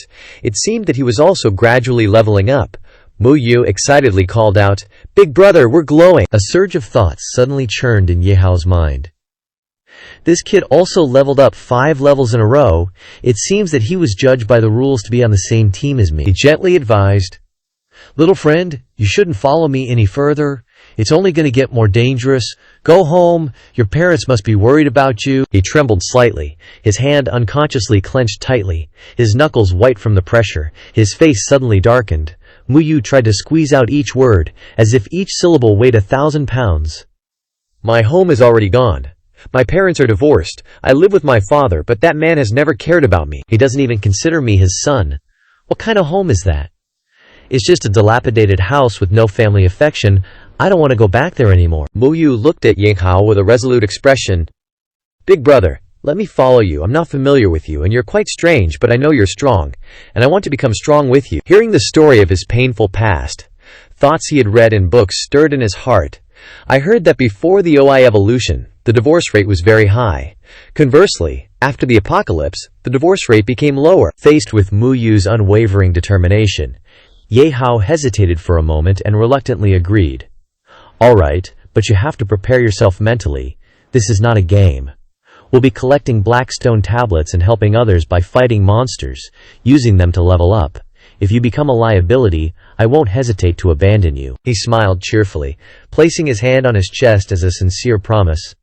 "Don't worry, I definitely won't be a liability." After a while, another large stone appeared, covered in ancient text. 12 hours after the Oi advent, Mu Yu pointed towards the stone, his face radiant. "Big brother, look! We found another big stone." The two quickly stood side by side, coordinating perfectly to withstand the fierce attacks from the rushing monsters. 15 hours after the Oi advent. After some time, the two discovered and rescued a girl trapped in the rubble. The girl sobbed and stammered. 17 hours after the Oi advent. Thank you both." The two continued to battle the monsters along the way.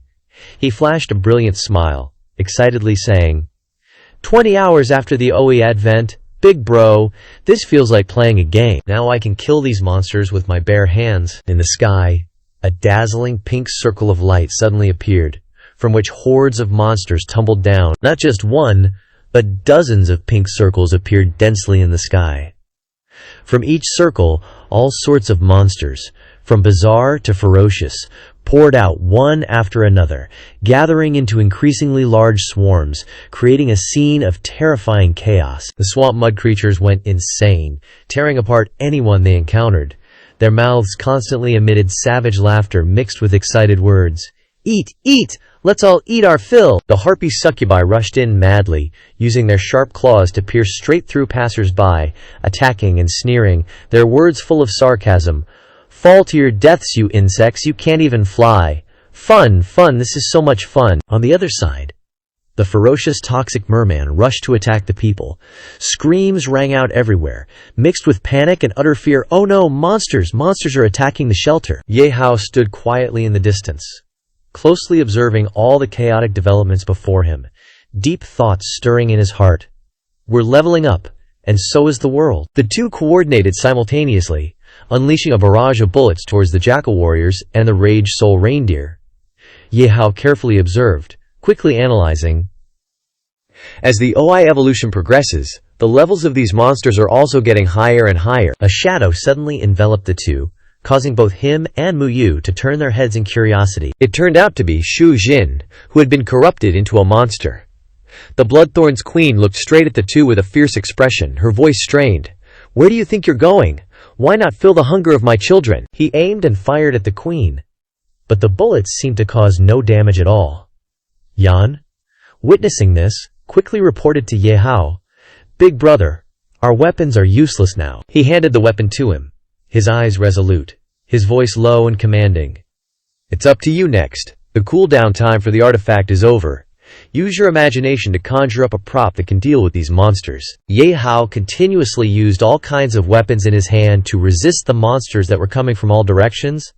"I'll hold them back." The Bloodthorn's queen gracefully approached, her eyes half enticing, half threateningly tempting him. "Silly child. Don't waste your energy struggling in vain. I'll cook you simply and deliciously." A sharp claw appeared in front of Ye Hao. A hexagonal screen emitting a faint light immediately enveloped both of them.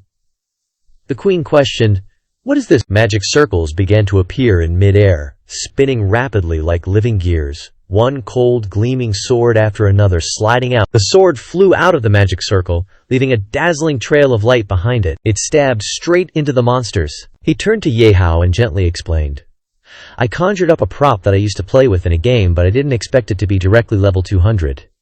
Big brother, I'm not a liability, am I?" Hearing this, he gaped, his eyes filled with surprise, and couldn't help but secretly rejoice.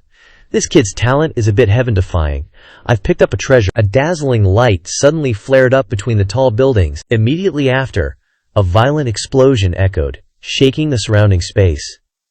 This was the strongest move of ancient mankind mentioned in the books. Nuclear weapons. Were humans really resorting to mutual destruction? Explosions occurred one after another in the city, creating a smoke column thousands of meters high. Its destructive power also concerned Ye Hao. Was this the final move of ancient mankind? Buildings and demonic beasts were evaporated, truly a world-destroying force. He and Mu Yu were protected by the barrier created by the boy. The leader of mankind was no match for the demonic beasts. Did he not realize that wanting to die together was the main reason for the large-scale demise of humanity? Ye Hao secretly admired this kid. The protective shield the child created was indeed powerful, able to withstand the shockwaves of a nuclear explosion. He was very talented and would definitely achieve great things in the future. It's just that there were still some things Mu Yu couldn't do perfectly. Even if they avoided the initial explosion, how would they avoid the radiation afterward? If they were irradiated, would the radiation disappear on its own after leaving the Mislands? Zhu Jin quickly returned to her human form. Her aura shone brightly, symbolizing immense rage.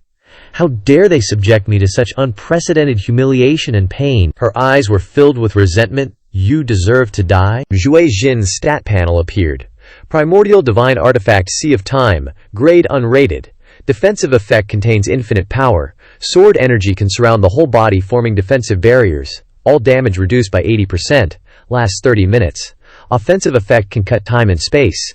Rules determine the effectiveness of the divine artifact based on the strength of the rules. Even all holy swords. With bloodshot eyes, she let out a maniacal, sinister laugh. I risked everything to find a divine artifact, and finally found it before the nuclear explosion. And this divine artifact is stronger than all the primordial divine artifacts obtained in the Eastern District. The suffering I endured was worth it, and everything you've done will be meaningless. No matter what happens next, you're definitely dead. Ye Hao didn't respond, just secretly assessing. This woman is quite resilient.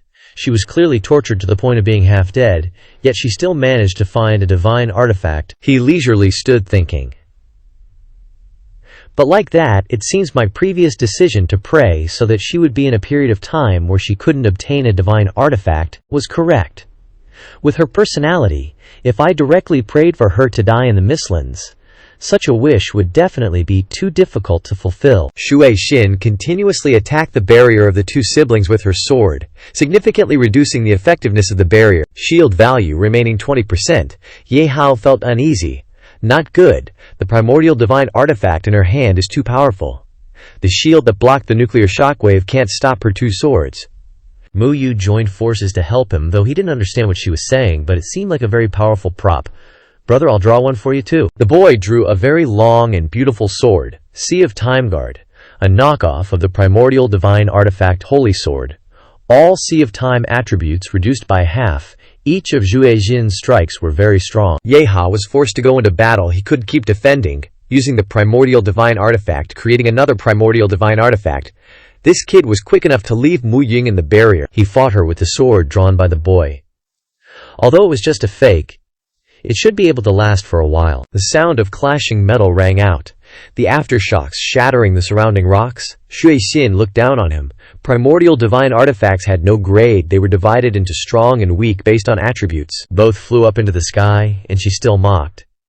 But what you have in your hand is nothing more than a knockoff, with all attributes reduced by half. She was arrogant, acting superior to Ye Hao. But you, a knockoff is still a knockoff, a country bumpkin from the Southwest District. What makes you think you can compete with the Eastern District, which has a deep heritage? With each attack, Shui Jin said a mocking word, striking a psychological blow. Whether it's yourself or the two divine artifacts in your hand, they are too weak. And being weak is a crime. Her face spoke of cruelty. It seems everything you've done to me is just prolonging the time so you can catch your breath for a while. But how long can you last? But Ye Hao paid no attention to her words. He brazenly endured her attacks. Not long now, the time is just right. Suddenly an announcement appeared, interrupting this fight. 24 hours are up. Please prepare to return. A giant column of light erupted, engulfing them as if teleporting to another place. He provoked. It seems it's still the power of the rules of the Mistlands, greater than the power of the divine artifact in your hand. The Queen Shu Xin was feeling resentment. Damn it, just a little bit more. He was clearly about to die, but now the time of the Mistlands has come. She threatened Ye Hao. What are you so smug about? Even if I don't kill you here, as long as I have this divine artifact, I can still take care of you in an instant. But things didn't go as planned. When the system announced that, apart from the world stone fragments, nothing could be taken out of the Mistlands, they began to return. Why, Shui Xin was bitter and unconvinced. Based on what? What is this? Suddenly he threw Mu Yu a divine artifact that looked like a die. He instructed the boy, "Take this divine artifact. It might be able to help you. Next, you have to rely on yourself." The boy received the treasure and thanked Ye Hao. "Brother, thank you. I will never forget you." At this time, the boy introduced his name to Ye Hao. "By the way, my name is Mu Yu. Don't worry, I will definitely try to become stronger, try to live on." Ye Hao moved and thought, feeling something familiar. Mu Yu? This name sounds familiar. He realized something. Wait, I remember now. This name, Mu Yu. The image of Mu Yu in his subconscious appeared. Isn't he the man who headed the 5 great heroes and legends? Can this kid grow up to that extent? Shu Xin grabbed a divine artifact that was a needle, and shouted as she rushed towards Ye Hao. "Outside the Mistlands, even if I don't get a primordial divine artifact in the Mistlands, I still have a divine artifact in my hand, and you really don't have any divine artifacts. What are you going to use to fight me? I will extract your soul gram by gram, slowly torture you." He still calmly said, Hey, what's with the illusion that you feel I'm really weak? Huh? I stabbed the needle towards you and declared it. Here, this surge of power. Ye Hao was still faster, dodging and grabbing her hand. "Here," he said mockingly. "Your previous advantage all lay in the misinformation, and I already paid the price for my ignorance. But that's all there is to it. Because after 24 hours, your backing is gone, and the old me has disappeared." Shui Xin still arrogantly yelled in Ye Hao's face, "So what? You're still just a country dog from the Southwest District. Compared to our Diyun district of the Great Eastern region, I still have countless ways to kill you." He sneered and then said in a condescending tone, "Really? This was originally what I wanted to do, but since you mentioned Diyun..." Ye Hao flung her backward and affirmed, "Then I'll let you open your eyes and see. What is the real Diyun?" Shu Xin clutched her wrist that he had grabbed, angrily hissing, "You, what do you want to do?" Ye Hao then summoned 4 ancient gods, the first being the thousand-eyed demon god, Kalin. The second was the primordial natural oneness. The next was the plague eradication, Jubilee, chaos, and the last one summoned was Saladika. The system announced, 4 ancient gods are summoned together, duration of 30 seconds. Shui Xin stood up, her body trembling, and exclaimed, "4 ancient gods? How is this possible? The ancient gods are considered the ultimate trump card of the Great Eastern region, and you have 4 at the same time. How terrifying is this? She suddenly collapsed to her knees with a mess of emotions in her heart, crying out, "The leaders of the Great Eastern region sent me to deal with. What kind of monster is this? I even harbored murderous intent towards this kind of monster. I deserve to die. I deserve to die. I deserve to die." Ye Hao picked up her needle and said, "Just looking at it, and you're already producing secondary emotional reactions?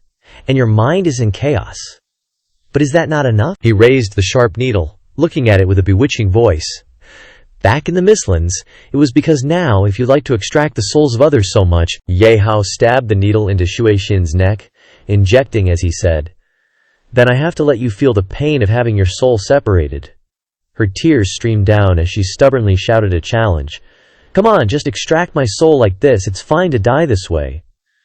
The system displayed. The target has been injected with 20 grams of soul, with 1 gram of soul remaining. He looked at her painful, writhing appearance and said coldly, "Die? No, it's not that simple. I have to let you live in pain for the rest of your life." The convoy was heading towards the outer ring of the second safe zone, and a voice reported from inside the vehicles that were speeding over, "Boss, as expected, just as you predicted. Those idiots from the Great Eastern region are so stupid. They actually willingly let us use them as guns. We must chase after and capture that brat named Ye Hao," Hua Qiang said sternly. That woman's team was so powerful, and they haven't returned after 24 hours. It seems that Ye Hao is not easy to deal with. Dian Mo laughed indifferently and said, "Never mind them. This proves that leaving that woman behind was the right decision. While that guy is not here, we raid their home." The troublemakers below cheered together, flattering him. As expected of the boss, this calculation is really good. The boss is awesome. A henchman driving the car saw a scene in the city and said, "Why did sparkling lights suddenly appear in the city? It seems like they saw us coming. They know they have no power to resist. Are they preparing to self-destruct?" But before they could be complacent for long, the entire convoy was hit by countless missiles, causing everyone to scream in fear. They want to blow us up." Hua Qiang immediately got out of the car, and then he created a protective barrier around the car and ordered, Quickly, open the energy shields and defend. Second in command, nearly half of our convoy has been blown up." Hua Qiang observed and gave instructions. "Have the little ones pull out the ammunition trucks and fight back. Give them some color to see." 2 of the troublemakers cried out in panic, "Damn it! Our ammunition has been shot down by the high-speed machine guns on the city walls." Dian Mo raised an eyebrow slightly and said calmly, "What's the panic? It's not like we didn't prepare. Everything is within my calculations." After saying that, he pulled out a giant cannon, smiling confidently. "This is the treasure I spent my entire fortune to buy, just for this time to attack the city and plunder." The super cannon was fired immediately, and a huge laser beam appeared. On the other side, there were many drones flying up, and then continuously creating layers of shields in mid-air. Seeing the shields activated, the subordinates exclaimed, "Boss, it seems like they have a backup plan. Those drones have built up multiple layers of protective shields." However, the solid layer of shields still couldn't stop the laser beam. It rushed forward, shattering the shields and piercing through. Dian Mo smiled triumphantly, his voice full of disdain as he said, "Useless.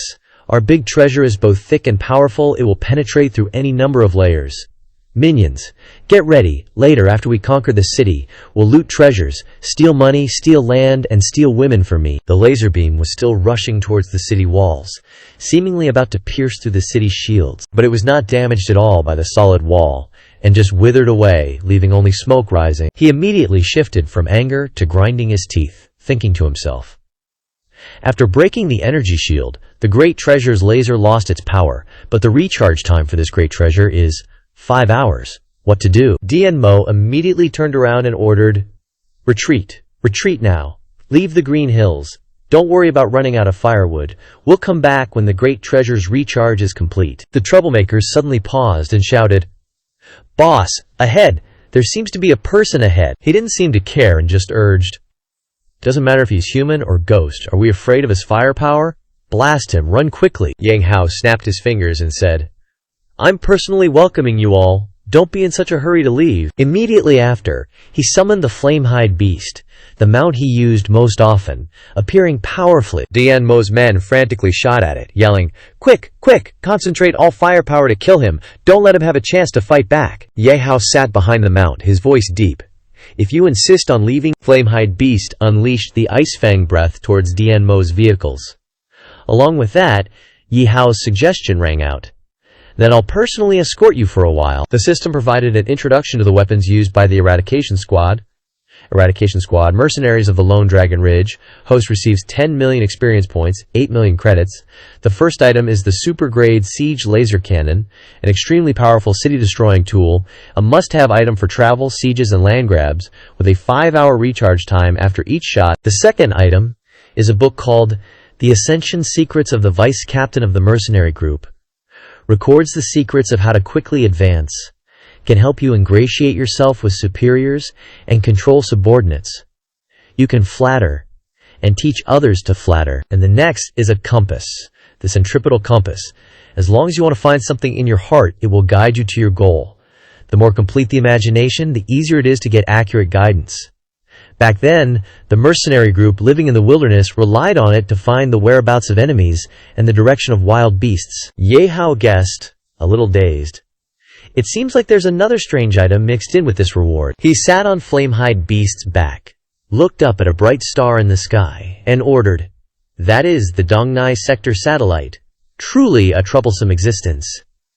Take this opportunity to monitor diligently, because you're next." At this moment, at the Dongfeng Sector satellite monitoring station, the large screen showed Ye Hao preparing to take down a girl in the mercenary squad. The monitor exclaimed in panic, "Chairman, the surveillance satellite is broadcasting that our combat members and the mercenary squad have been wiped out, and it's all done by a young man named Ye Hao." Chairman Victor slammed his hand on the table in anger, yelling, "Worthless! Worthless! A bunch of worthless trash! Can't even handle such a small matter. I've managed the science and technology sector of Dongdai for so many years. How could I endure such humiliation?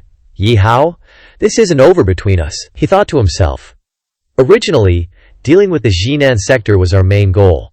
But from now on, I'm prioritizing eliminating you. Victor stood up aggressively and walked towards the door, ordering his subordinates. "You continue to monitor the movements in the Shinan sector. I'm going to discuss the next action with the leaders." The four subordinates bowed deeply together and said in unison, "Yes." A moment later, at the Dongdai sector leadership meeting, Victor looked at the screen and said loudly, a voice rang out, "The following is a vote related to launching a pursuit targeting Ye Hao. Proceed with the vote." The images of four mysterious people turned from white to red. The person announced, 4 votes against, 1 vote in favor. This vote is not passed." Victor was furious, extremely resentful in his heart. You hicks in the Jinan sector, dare to be so decisive against our Dongdai sector based on just Ye Hao? If this person isn't eliminated, he will definitely become a major threat in the future. The person at the top left spoke out in rebuttal. "With the Diyun of our Dongdai sector, are we still afraid of just that Ye Hao?" The person below him also agreed. "That's right, don't waste resources on Ye Hao anymore. The strategy targeting him should also be adjusted." Victor was still unconvinced and wanted to argue, but, not giving him a chance, someone cut Victor off. All 4 people also turned off their devices. "Alright, it's not worth it. But Victor, you failed this time in arranging the mission, wasting the overall resources of our Dongdai sector. Prepare to bear the punishment yourself." Victor's face darkened, his hands clenched tightly, the resentment around him growing stronger and stronger. Victor cursed the 4 people countless times in his heart. These blockheads, they don't realize that Ye Hao has already posed a threat to us. If he expands, then us. Ye Hao, even if the other leaders of the Dongdai sector let you go, I won't allow it. If you dare to show your face, I will definitely kill you. At the second safe zone, in the underground machinery warehouse, Nana excitedly called out loudly, "Master, master, come and see." She pulled Ye Hao's wrist closer to the spaceship being renovated, boasting, "Spaceship repair. Renovation progress is 90% complete." "Cool, right?" Ye Hao patted Nana's head and praised. As expected of Nana, so amazing, her face flushed, hugging her arm. She liked it very much, but still spoke strongly in her heart. "Stupid Ye Hao, you just break the rules and touch someone's head. If you praise me sincerely, this queen won't hold it against you." Ye Hao rubbed his chin, speculating in his mind. "Before, I couldn't fly over even when using the account's power, which means the products after the Okawi definitely cannot break through the space's restriction limit." He looked at the girl beside him and asked, "Nana, what's the current power source of the spaceship?" She put her hands on her hips and casually replied, The original energy engine has been exhausted, so I converted it into a corresponding high-energy demonic crystal violent engine. Nana felt proud of herself, clenching her fists and thinking excitedly, Here, you silly Ye Hao, no need to hide it. Continue to wholeheartedly praise this queen. But Ye Hao didn't seem to care much about Nana's expression. He rubbed his chin and pondered. High-energy demonic crystal violent engine. After Oi transformation, it's indeed often used as a mechanical energy source, but this is also a product after Oi transformation, so it's definitely not suitable. Ye Hao darkened his face, put his hands in his pockets and left without a word. Otherwise, with the technology of the Dongda district, they would have already soared into the sky. They wouldn't need to waste effort returning the technology to before Oi. But I know too little about things before Oi. I can only go ask the principal. Behind him, Nana stood there dumbfounded, watching Ye Hao leave. She looked at his retreating back and pouted, thinking coldly, Stinky Ye Hao, why did you just leave like that? Where's the praise? Where's the admiration? Nana said angrily. Go, I don't care about your praise anyway. Later at the academy, colorful fireworks filled the sky, and the students below were noisily discussing. Hurry, look, isn't that the legendary figure in our school? It's really him, why is he back? I wonder if I can get Senior's autograph this time. No wonder the principal gathered us here today. It turns out it's to welcome him. Thank you, Principal. We finally get to meet our idol. The principal of the school reached out to Ye Hao and introduced, Everyone, welcome the legend of our school, also the pride of Dongda's safety zone. He was helplessly surrounded by the students in a circle. They all turned their attention to him. They discussed excitedly. Chenju, I want to get closer to see Senior Ye Hao. Senior, can you sign your name for me? Or say something encouraging to us? Senior, I'm a new student who admires you so much. I've only heard legends about you before. Today I finally get to meet the real person. He scratched his head speechlessly and looked at the principal for help. The principal coughed a few times and laughed, saying, This is what we intended to prepare for you. After all, you are the pride of our academy.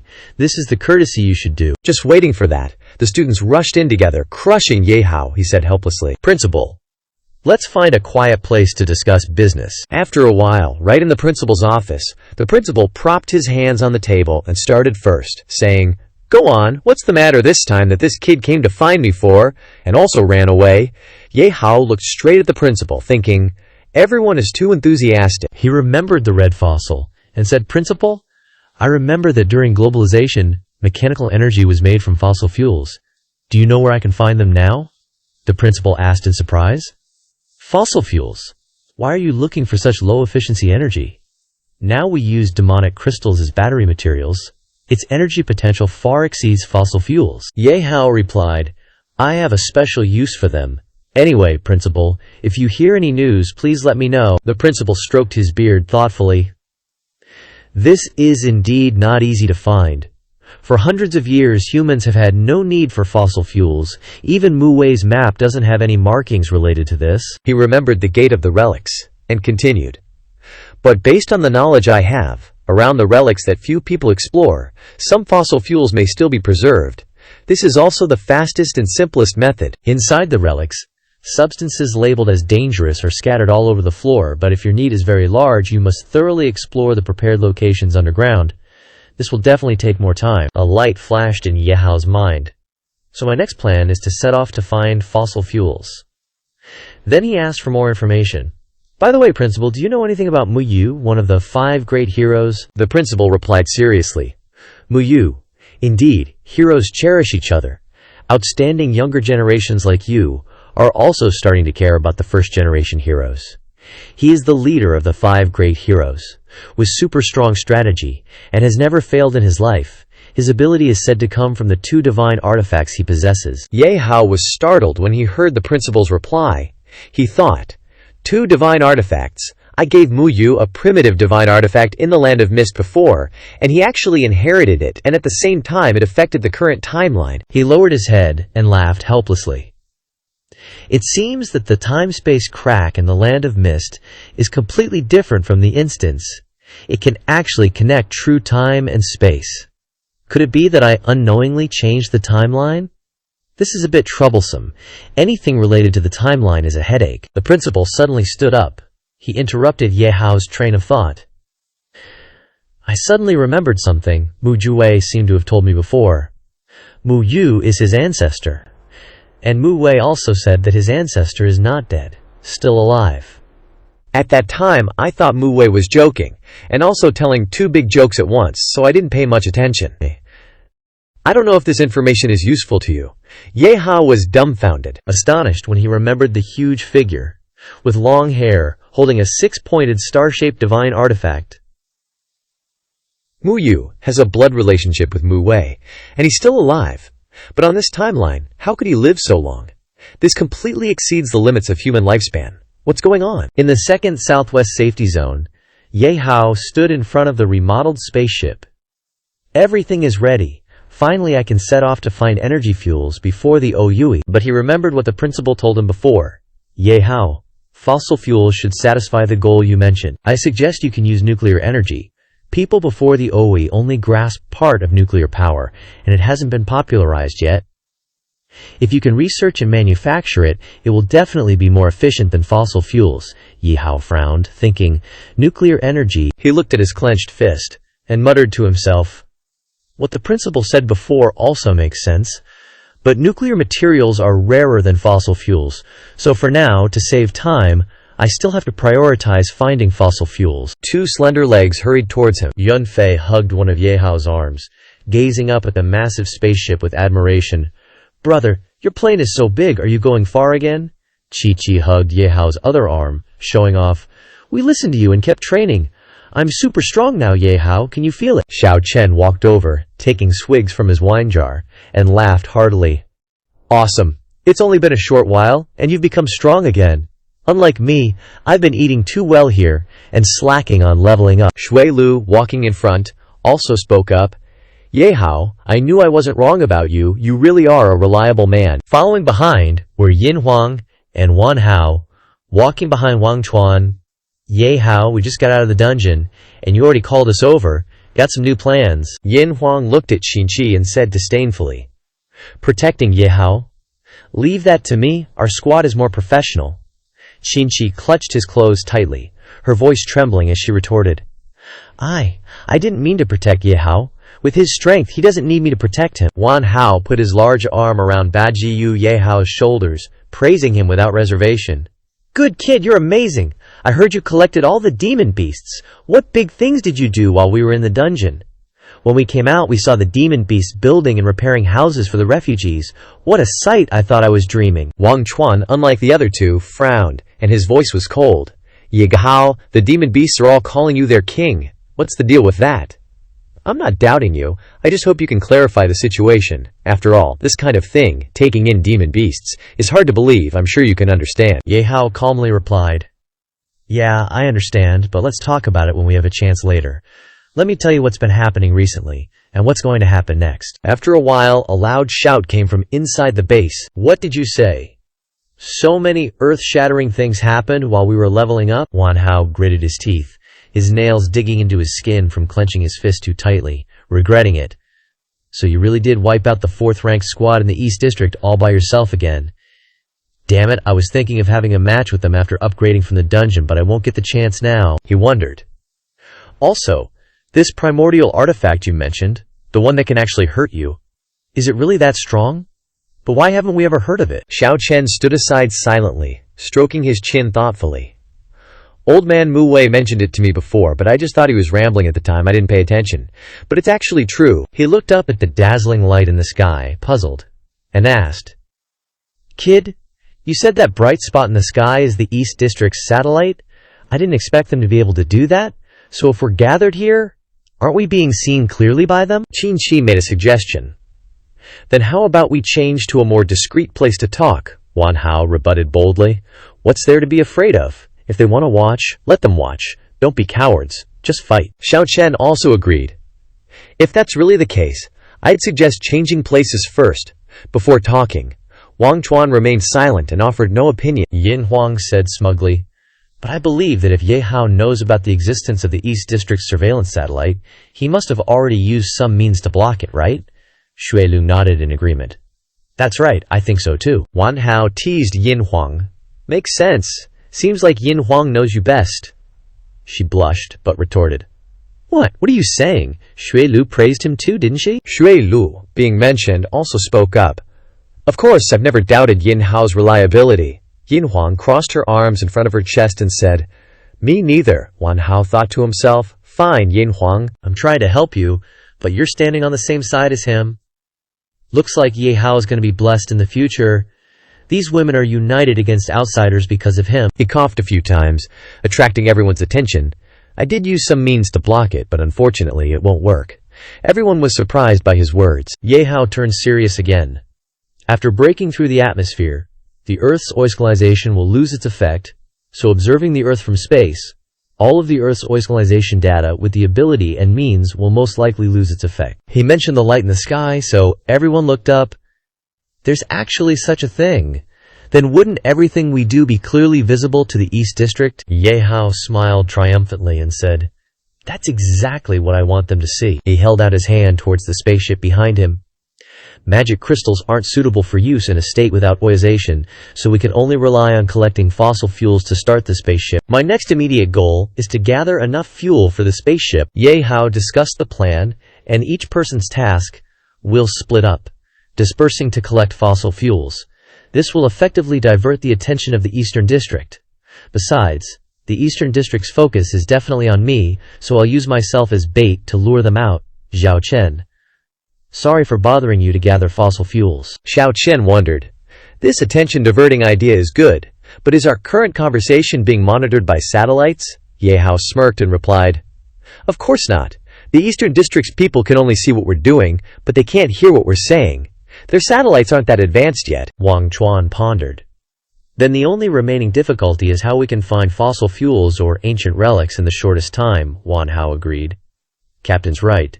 The hardest part of this mission isn't fighting, but finding stuff really isn't my forte. Ye Hao pointed to a large map, replying, "You don't have to worry about that. I've already made arrangements." In another area, the demonic beasts Ye Hao had subdued continuously sent information to their king. "I've found the ancient relic you mentioned." On another side, the reptilian demonic beast telepathically communicated to Ye Hao.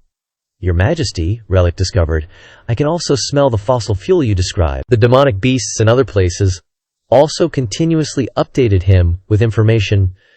"Your Majesty, there's a lot of unused fossil fuel here." Ye Hao grinned, praising them. "Well done, you've worked hard." The first demonic beast trembled like a leaf, replying, "Not at all, not at all. We only did this little thing and received praise from your Majesty. My demonic life is complete." The reptilian demonic beast also shivered uncontrollably. The wolf demonic beast pressed itself to the ground, replying, "Your Majesty, wait there. We'll continue to find fossil fuels and ancient relics for you. Hurry up, everyone, keep searching." Ye Hao smugly pointed at the map, where the locations of fossil fuels were constantly lighting up. Everyone below exclaimed in amazement, "Ye Hao, you're using demonic beasts for mapping. We wouldn't have dared to even imagine this before. Wild beasts turned into little brothers. He might become the king of demonic beasts. Awesome." All the spaceships departed simultaneously. Ye Hao stood in the airport and shouted with great energy, "No time to delay. Everyone split up and act." Ye Hao stepped forward to encourage everyone. "All of you in the Mogong battle team are very strong, so I hope you can split up and act, each responsible for one relic. This will help divert the attention of the Eastern Nai district." Yin Huang immediately grabbed his arm and said, "Ye Hao, it's too dangerous for you to be bait alone. I'll be on your team. This doesn't conflict with your plan to split up the Mogong battle team." Seeing this, Chi also grabbed his other arm, cooing. "Then I want to go with Ye Hao too," she thought to herself. "With Ye Hao's strength, I'm not worried about him being bait, but I don't want him acting alone with another woman." Seeing her squeeze in, Yin Huang yelled, "Ye Hao, it's enough to have me protecting you. No need to trouble her," Qinqi also retorted. "It's no trouble at all. I'll mainly just be by his side. We'll each do our own tasks." Seeing this, Shui Lu, who was standing to the side, also spoke up. "If you guys have already said that, then I don't mind making things a little more lively. Ye Hao, I'll be on the same team as you too." Wang Chuan felt frustrated.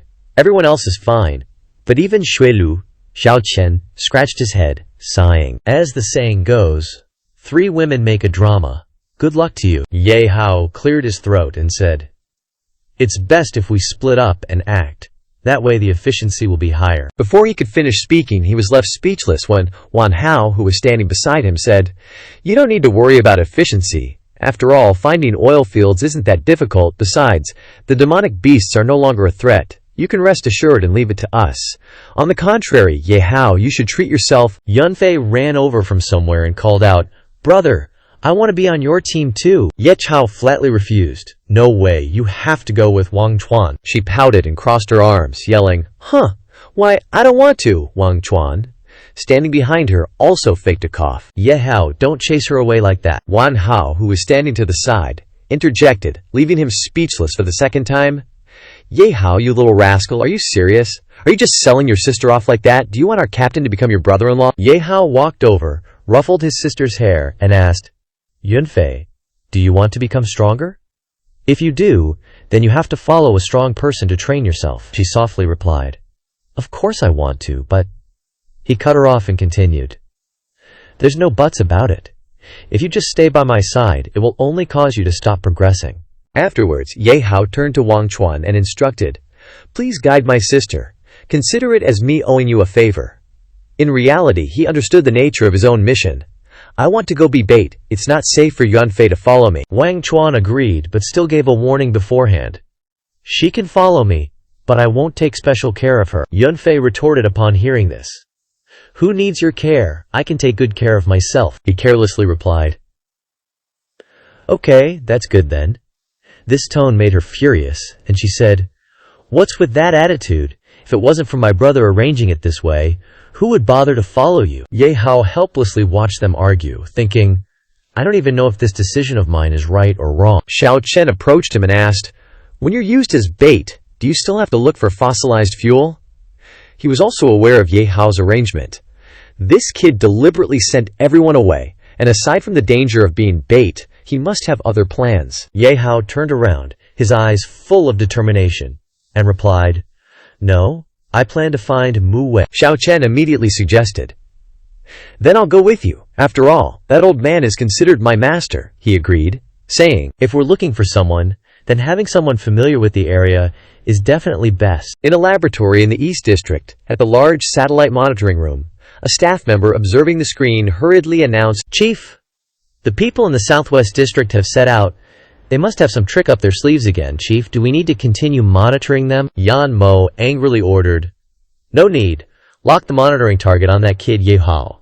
Follow wherever he goes. Don't worry about the others." Then he turned around and asked, "That's right. How's the progress on building the second rocket?" The staff member said a little fearfully, "Everything is going smoothly. It can be launched into the sky in 15 days. He then asked about something else. "What about the satellite weapon check?" The lab technician then introduced, "We are constantly increasing the power and conducting tests. Once it reaches the estimated capability, it can approach orbit and release a laser to attack any target on the ground." Yan Mo said with a fiery rage, "Good, continue to push the progress." In his head he thought, "The Southwest Safety Zone is rebelling against me again, and they killed the people I sent. Ye Hao, you won't be complacent for long. Once this satellite weapon is in position, everything you've built will be destroyed and you will die too." Switching the scene to Ye Hao's location in the second Southwest Safety Zone, Xiao Chen asked, "The others have set out already, so then?" He raised his voice, wondering, "How can we find that old man Mu Wei?" Uncle Ye Hao said confidently. "Don't worry, I have my ways." He was deep in thought. "I tried using the compass of the heart's desire before, but it suggested that the target's level was too high, and I couldn't pinpoint it. It seems like I can only use that move." With that, he began to use the gluttony perception skill to determine the location, but failed. "That's strange. Why can't I sense Mu Wei's whereabouts?" Ye Hao summoned the gluttonous devil, who said as soon as it appeared, "My lord, you've called me here, so you must have desire for something again, right?" He asked it, "Why can't I sense anything when I use the desire perception ability?" It then explained to him in detail. Desire perception is a passive ability. When someone has desire for something, they will automatically sense the desire to satisfy the direction that the desire needs. If you can't sense anything, then it can only prove that, my lord, your desire is not big enough. Suddenly Chi-Chi rushed over and hugged Yin Hao, startling him. Chi-Chi, still hugging him, said softly, "Yin Hao, the time I spent training before made me realize that my greatest ability and value is enhancing effects. After practical combat and upgrades, I finally transformed my passive ability into an active ability." Chi-Chi actively made a request.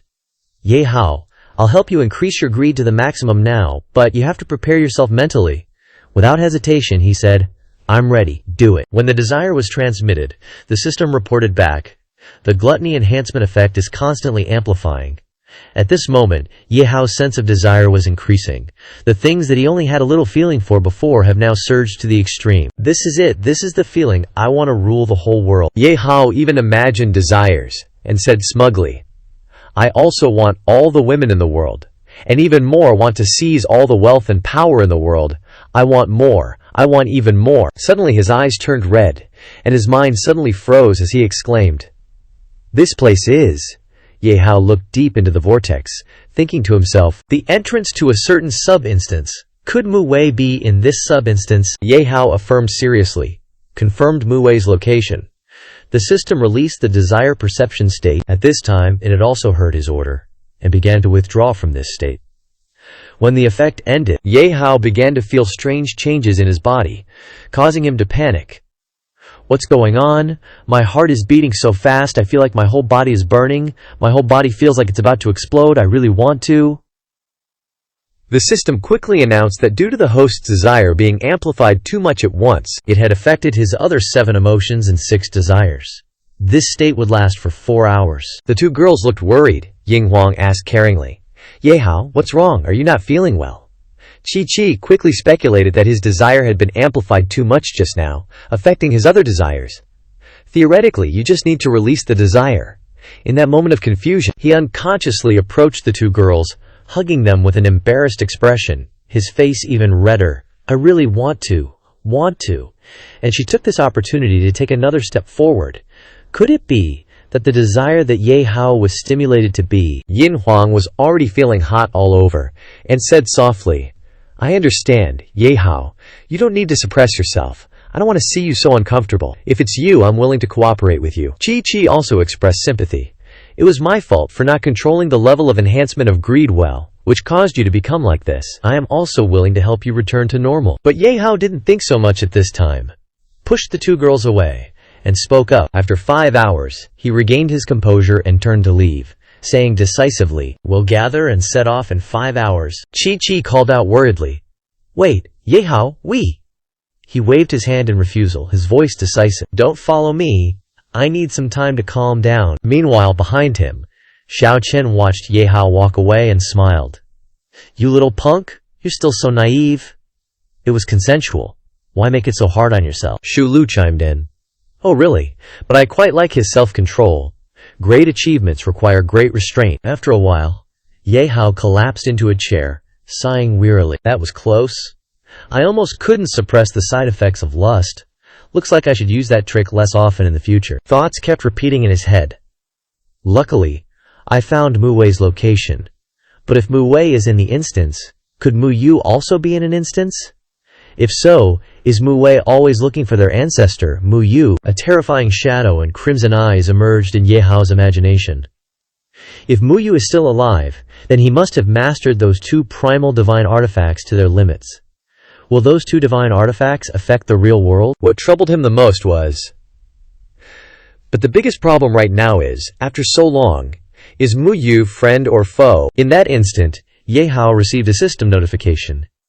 After 10 minutes in the Dark Shadow Monarch world, because the mission progress has reached 50%, the host can freely choose whether to enter.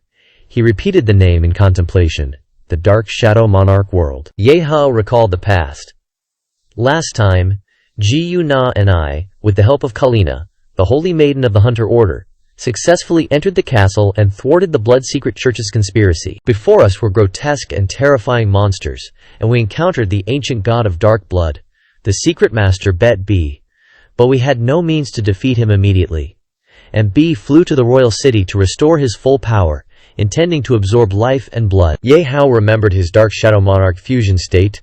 "I helped Ji Yu Na absorb the power in the Dark Shadow Monarch's consciousness, using the lust demon to provoke his desires.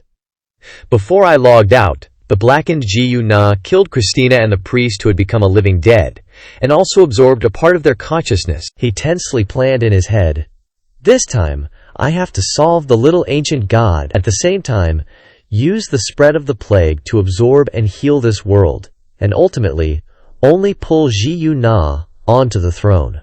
Thinking of this, he immediately commanded, System: enter the Dark Shadow Monarch world. Ye Hao replayed the mission in his mind.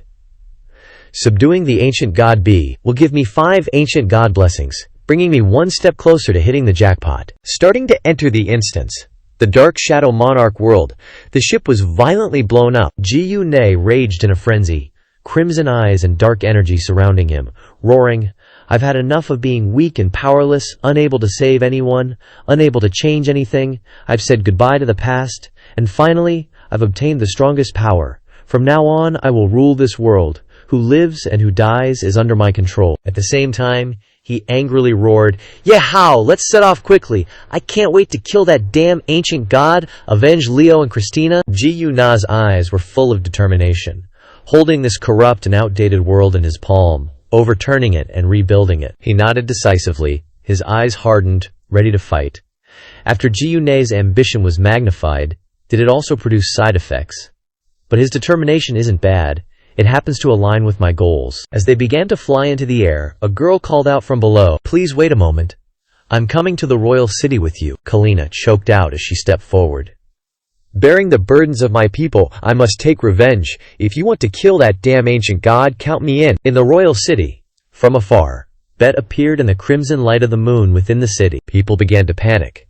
Some seemed to lose control of themselves, mutating into half-human, half-beast demons, muttering, "Ugh, fresh blood," followed by a thirsty whisper, "Ugh, flesh." The flesh-biting demons cried out in delirium, "Fresh blood, flesh, more, want more blood and flesh." Some screamed and fled, but the chances were slim. "Help, help me, anyone. Whoever it is, someone come save us." The defense forces went all out to resist, but the situation was out of control. A soldier hurriedly reported. Reporting. The Air Force was annihilated in an instant. At this time, those who wanted to go back to report no longer had the opportunity. There was no need to report. The world-destroying demon god has descended. Before him, how small we are. Death, we must all die. Bet was reveling in human suffering. His voice echoed in the air. "Excellent. Your screams are such wonderful music. Let all your blood flow out. The more blood, the faster I recover. The more deaths, the stronger I become. I'm seriously savoring your blood bags. No one in this world can stop me anymore." In the palace, as everything outside gradually descended into chaos, some began to steal valuable possessions, muttering anxiously, "I heard that the army outside is all dead and the royal city is finished. Let's quickly grab some valuables and run." In another corner, the princess sat silently on the floor, her eyes red and swollen, her words filled with a sob that couldn't hide her sorrow. Why did it become like this? And finally, as a dignified palace guard entered, trampling on those who had stolen possessions, they hastily begged in fear and faint hope of forgiveness. "Your palace guards, we're sorry, we know our mistake. Please spare our lives, sirs. We won't dare again." She frantically pleaded for help, softly saying, "You've come just in time. Please take me with you. Whatever reward you want later, the royal family will give it to you." Yet he remained unmoved. "Who cares about your lives? This fortune belongs to us brothers now." With cold eyes, the royal guard wielded his gleaming sword, sending a thief to the underworld. As the final scream echoed, his accomplices were also murdering innocent people. The royal guard turned back, his voice filled with mockery. "Does Her Highness misunderstand something? These are the end times. There's no more royalty, so what imperial reward are you talking about?" Without pausing, he coldly swung his sword, knocking the princess unconscious. "I could have vented on you, but out of respect for your past kindness, my final warning is to stay inside the palace and not throw your life away." The royal guard coldly turned and left. "Brothers, hurry and take everything of value," leaving her there in despair. Why? Why did everything suddenly turn out like this? Is this country truly doomed? After a period of unconsciousness, the princess awoke. "Did I just faint?" She stood up with difficulty, clutching her head. "Ugh, my head hurts so much." Corpses and shattered objects surrounded her. The princess walked slowly through the desolate scene. "Have you all run away? Someone, please, come, someone, come save me. Anyone at all." But as she stepped outside and looked up at the sky, the princess's eyes widened in shock. The sky was a fiery red, with Bet's enormous tentacles enveloping the city, causing her to tremble. A demon god? Is this the demon god destroying the royal city? In her panic, the princess gripped her sword tightly and said to herself, "No one else is coming." Then she raised her sword high, tears streaming down her cheeks. This country is finished. As a princess, I have nowhere else to go. I am nothing. Before the princess could stab herself, 3 people appeared in the sky, flying towards her. She dropped her sword. The princess knelt on the ground in elation and said, God, oh God, have you finally sent messengers? Please save us innocent lambs, grant us love, purity, freedom, and peace, along with the strength to escape. Meanwhile, against the backdrop of the blood-red moon, 3 figures with black and red wings spread wide flew towards them. Kalina shouted. The royal city has fallen into ruin. We must quickly break the barrier of the Dark Blood secret master. Go save everyone. Ji Na erupted in anger, grinding his teeth. Opening a barrier to isolate the outside world proves that it is afraid. Now I must kill it. But immediately he shouted, How is this possible? This barrier cannot be broken. Is my current strength still not enough? Bet, seeing that someone was attacking him, spoke up. You've come too late. I'm stronger than before. I only need a little more to restore myself to my full strength, and you can only watch with wide eyes as I continue to grow stronger, unable to do anything. At this moment, Ye Hao only needed to flick his finger lightly. He summoned the origin of nature, unification. It appeared behind Ye Hao, he said confidently. Oh really? Ye Hao began to use his space-time shift, causing everyone to be moved inside. Kalina watched, secretly surprised in her heart. In chat, he's in. Just what kind of deity is this young man? Although I had already made a judgment about his greatness, it seems that I still underestimated him before. At this moment, Bet also began to be dizzy with this appearance, looked at him and asked, You still have a second ancient god on you, and it's even of a higher rank. Ji Na at this time also began to turn to his friend and said, Ye Hao, I know it's probably very simple for you to deal with B, but please leave it to me. It is the source of all misfortune. I want revenge for Leo, Christina, for countless innocent people who died tragically, and even more for myself. Hearing his words, Ye Hao nodded reassuringly. Okay, he's yours, he said, as he flew away very quickly. Kalina, let's go rescue the unfortunate people, and stop Bet from using their blood to make himself stronger. Ji Na flew into the air, looking directly at Bet. Bet, I'm here to kill you. But he was not afraid at all, laughing triumphantly. Defeated underling, you still dare to speak recklessly. Even if you don't come to throw your life away now, I will still come to find you later. Before he finished speaking, he began to enlarge his palm, cutting off B's tail with a palm strike extremely easily. But B continued to say mockingly, Compared to before, you have also become a lot stronger, and you can cause some damage to me. But don't waste any more time. There are as many people in this royal city as I have blood.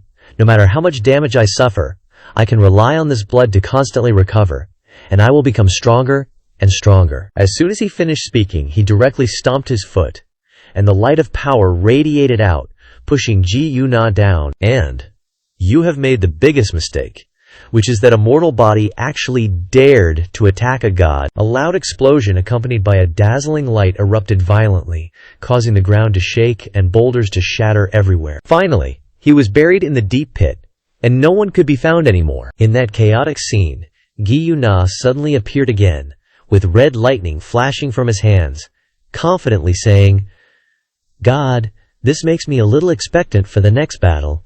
As a god, do you feel pain like ordinary people? At that moment, the princess stepped out, causing him to look at her in surprise. Someone's here.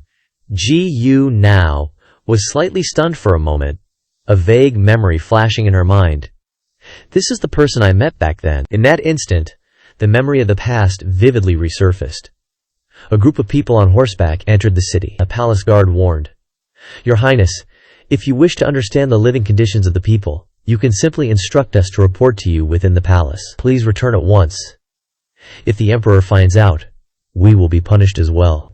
The princess replied with a resolute attitude. As a princess of this nation, it is my duty to personally understand the lives of the people. If father knows, he will surely support me. At this moment, a woman holding a child knelt before them, surrounded by many who prevented her from approaching. Your Highness, is that princess? Your Highness, I beg you, please save my poor child. But a cold guard retorted, How dare you, commoner, disturb the princess's procession? Get out of here at once. Immediately she dismounted and ordered the guards. What do you think you're doing? Your sword should be directed at the enemy, protecting the people. Put away your swords at once. and all the soldiers obeyed, responding, "Yes, yes." The princess gently approached the single mother cradling her injured child, saying softly, "Don't worry, let me see the child's injury." However, the mother, still worried, cautiously backed away. The single mother continued, her voice hesitant and apologetic, "Your Highness, please don't, we are dirty, please send someone else." Then, her eyes blurred with tears as she recounted, "We were attacked by wild beasts outside the city. His father died protecting us. I struggled to bring my child into the city, but the doctor said my child's injury was too severe and refused to treat him. I had no choice but to stop your Highness's carriage." Faced with this situation, she did not hesitate to pull out a knife, gently slicing her palm. This unexpected and sincere action shocked the single mother. "Your Highness, your blood from the small wound is starting to drip down for the child to drink." Even so, the princess smiled reassuringly. "It's all right, don't worry, I will heal your child." Returning to reality, Ji anxiously asked, "Princess, your Highness, it's so dangerous now, why are you here alone?" She, still trembling with fear, replied, "The guards and servants in the palace abandoned me and ran away." She offered a radiant smile, her eyes filled with joy and pride as she looked at him. "Thank you for disregarding the danger to confront the monster and wanting to save the people of the Wangcheng. You have a courage that others do not, but no matter what, you cannot defeat that monster. Don't fight him anymore, run with me." He resolutely stood up, preparing to flap his wings, his voice filled with determination. "No, I have my reasons, I must kill it, your Highness, please run." The princess hurriedly grabbed Ji-Yuna's arm, urgently exclaiming, "Wait." Her face was filled with worry, but also determination. The princess took a step forward, looking directly into his eyes. "If you are determined to fight that monster, perhaps I can help you. My blood might have some effect." Those words stunned Ji-Yuna. Before he could react, the princess raised her hand, the small cut clearly visible on her fair palm. "Since I was young, I have known that my blood has a special power. The reason why the royal family and nobles are not infected with diseases is because they drink a special medicine made from my blood. At the same time, my blood also has the power to stimulate and encourage the royal soldiers." He looked at the blood, his heart surging, his face clearly showing conflict and hesitation. Besides the healing effect, her blood also has such miraculous power. But why do I have such a strong desire for her blood? But in the end, Ji-Yuna tore off one side of his clothes to get a large piece of cloth, loudly thanking the princess for her kindness. Then, unexpectedly, he turned and knelt down, taking her hand to bandage the still bleeding wound. Ji-Yuna's voice was serious but contained gratitude. "But no matter what, I will not use a method that harms you to gain power." The princess looked at him, her eyes confused and moved. She thought to herself, "What is this? I have never felt anything for the descendants of royal nobles, but this person before me stirs my heart, as if all the blood in my body is attracted to him." While the princess was stunned, Ji-Yuna immediately spread his wings and flew into the air. He shouted, "Your Highness, please evacuate quickly." Standing alone amidst the ruins, she clasped her hands together, praying silently, "God, if you truly exist, please protect him." Under the blood-red sky, the battle between man and monster was entering a tense stage. Ye Hao looked up at the sky, his eyes determined. "B must be left to Ji-Yuna to handle, so that I can complete the task progress. But I must also prevent B from continuously using the blood-sucking formation to become stronger, otherwise the war situation will become increasingly unfavorable for Ji-Yuna." Finally, he decided to summon Plague Devourer. "Bino." Ye Hao opened a new strategy, encouraging it. "Bino, Bet's blood rain is also a type of plague.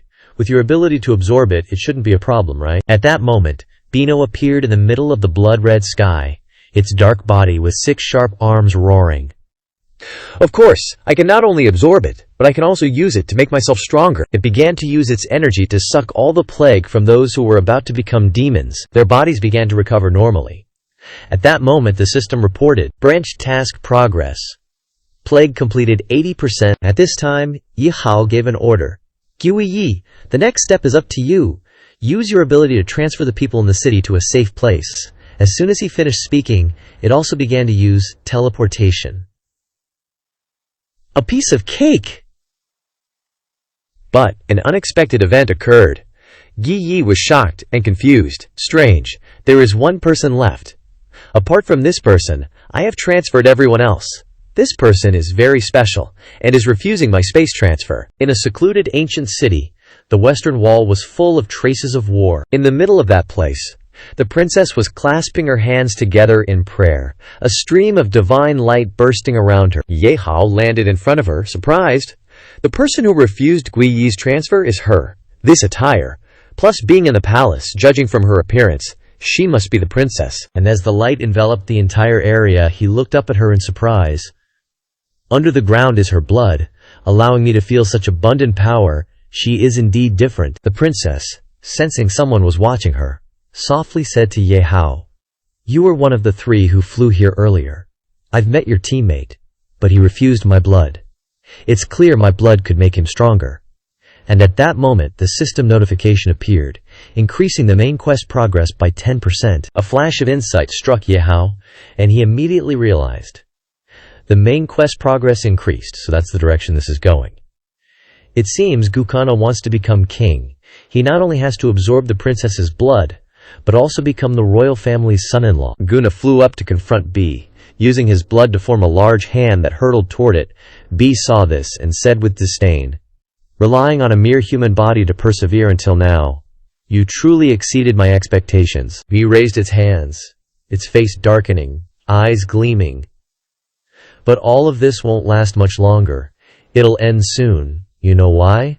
As soon as it finished speaking, it used something sharp to pierce through Guna. Struck by the blade, he strained to control his blood, gathering it to form another hand, gathering quickly. Guna tightly gripped the sharp object within him with one hand, while the blood hand erupted from his back, holding the thing in place. He spoke to him. "We're both using blood power to fight, but you only know how to exploit your own blood. Your blood will soon run dry. While I absorb the blood of the entire royal city, my power is limitless, and it grows stronger and stronger." Then, he used another tentacle to lash out, shattering Guna's blood arm. Shattering it, he struggled to raise a hand to shield his face, thinking to himself, "B's power is indeed stronger than before, but it hasn't changed for a while. Is it because of Ye Hao?" Guna trembled uncontrollably, collapsing to the ground, clutching the wound on his shoulder, fragments slowly appearing. He asked in confusion, "Why didn't you absorb the princess's blood? It's clearly very important to us." The pain in his shoulder grew more intense. Guna gritted his teeth, the fragments hovering above, constantly muttering, "If this continues, we're doomed. I am the source of this body's haunting power. You must listen to me this time." The image of himself flashed through his mind. An angry face cut in, retorting, "Enough! Stop trying to confuse me. I know the importance of this blood and my own desire for it." An image of the desolate city appeared, with people lying dead everywhere. "That's why I know that once I take that step, I'll have a hard time controlling my thirst for blood. When that thirst appears, all I see is a future of destruction." Corpses were countless, piled up like a small mountain. Guna stood atop it, raising his head and shouting, "Only ruins, corpses, and blood, nothing else. I'll have to enter the abyss of eternal damnation." Those things made him feel tormented. Guna placed a firm hand on his chest, affirming, "I don't want to become like that, and I absolutely won't become like that." The fragment didn't seem to care. It flew over, lightly placing its hand on Guna's shoulder, manipulating him. "Could this be more important than revenge? More important than thinking about the people who are important to you? Shouldn't they die in vain? Die tragically? The person closest to you is already dead. Are the others still important to you?" His face darkened. Then he quickly used his power again, forming an arm that shot toward it. The voice in his head wasn't wrong. If he didn't use that blood power, relying on his current strength wouldn't be enough to defeat B. Oli and the others definitely shouldn't die tragically, but should the others become my sacrificial products? But before he could do anything, Guna was quickly pierced through by its tentacles. "Guna, stop hesitating. Even if you don't absorb that blood, this world will be destroyed by this ancient god. If this world is destined to be destroyed, then why can't you be the one to do it? Take revenge, go use that blood power, let's take revenge together." Ye Hao rushed forward, looking up at the battle above, wondering, is Guhena still hesitating and struggling? Before he makes a final decision, he can't defeat B. The princess also quickly moved closer to him. She clenched her hands, looking up and exclaiming, So his name is Guna. He's not hesitating or struggling, but his will is very firm. The princess wrapped an arm around herself, gently looking up and recounting.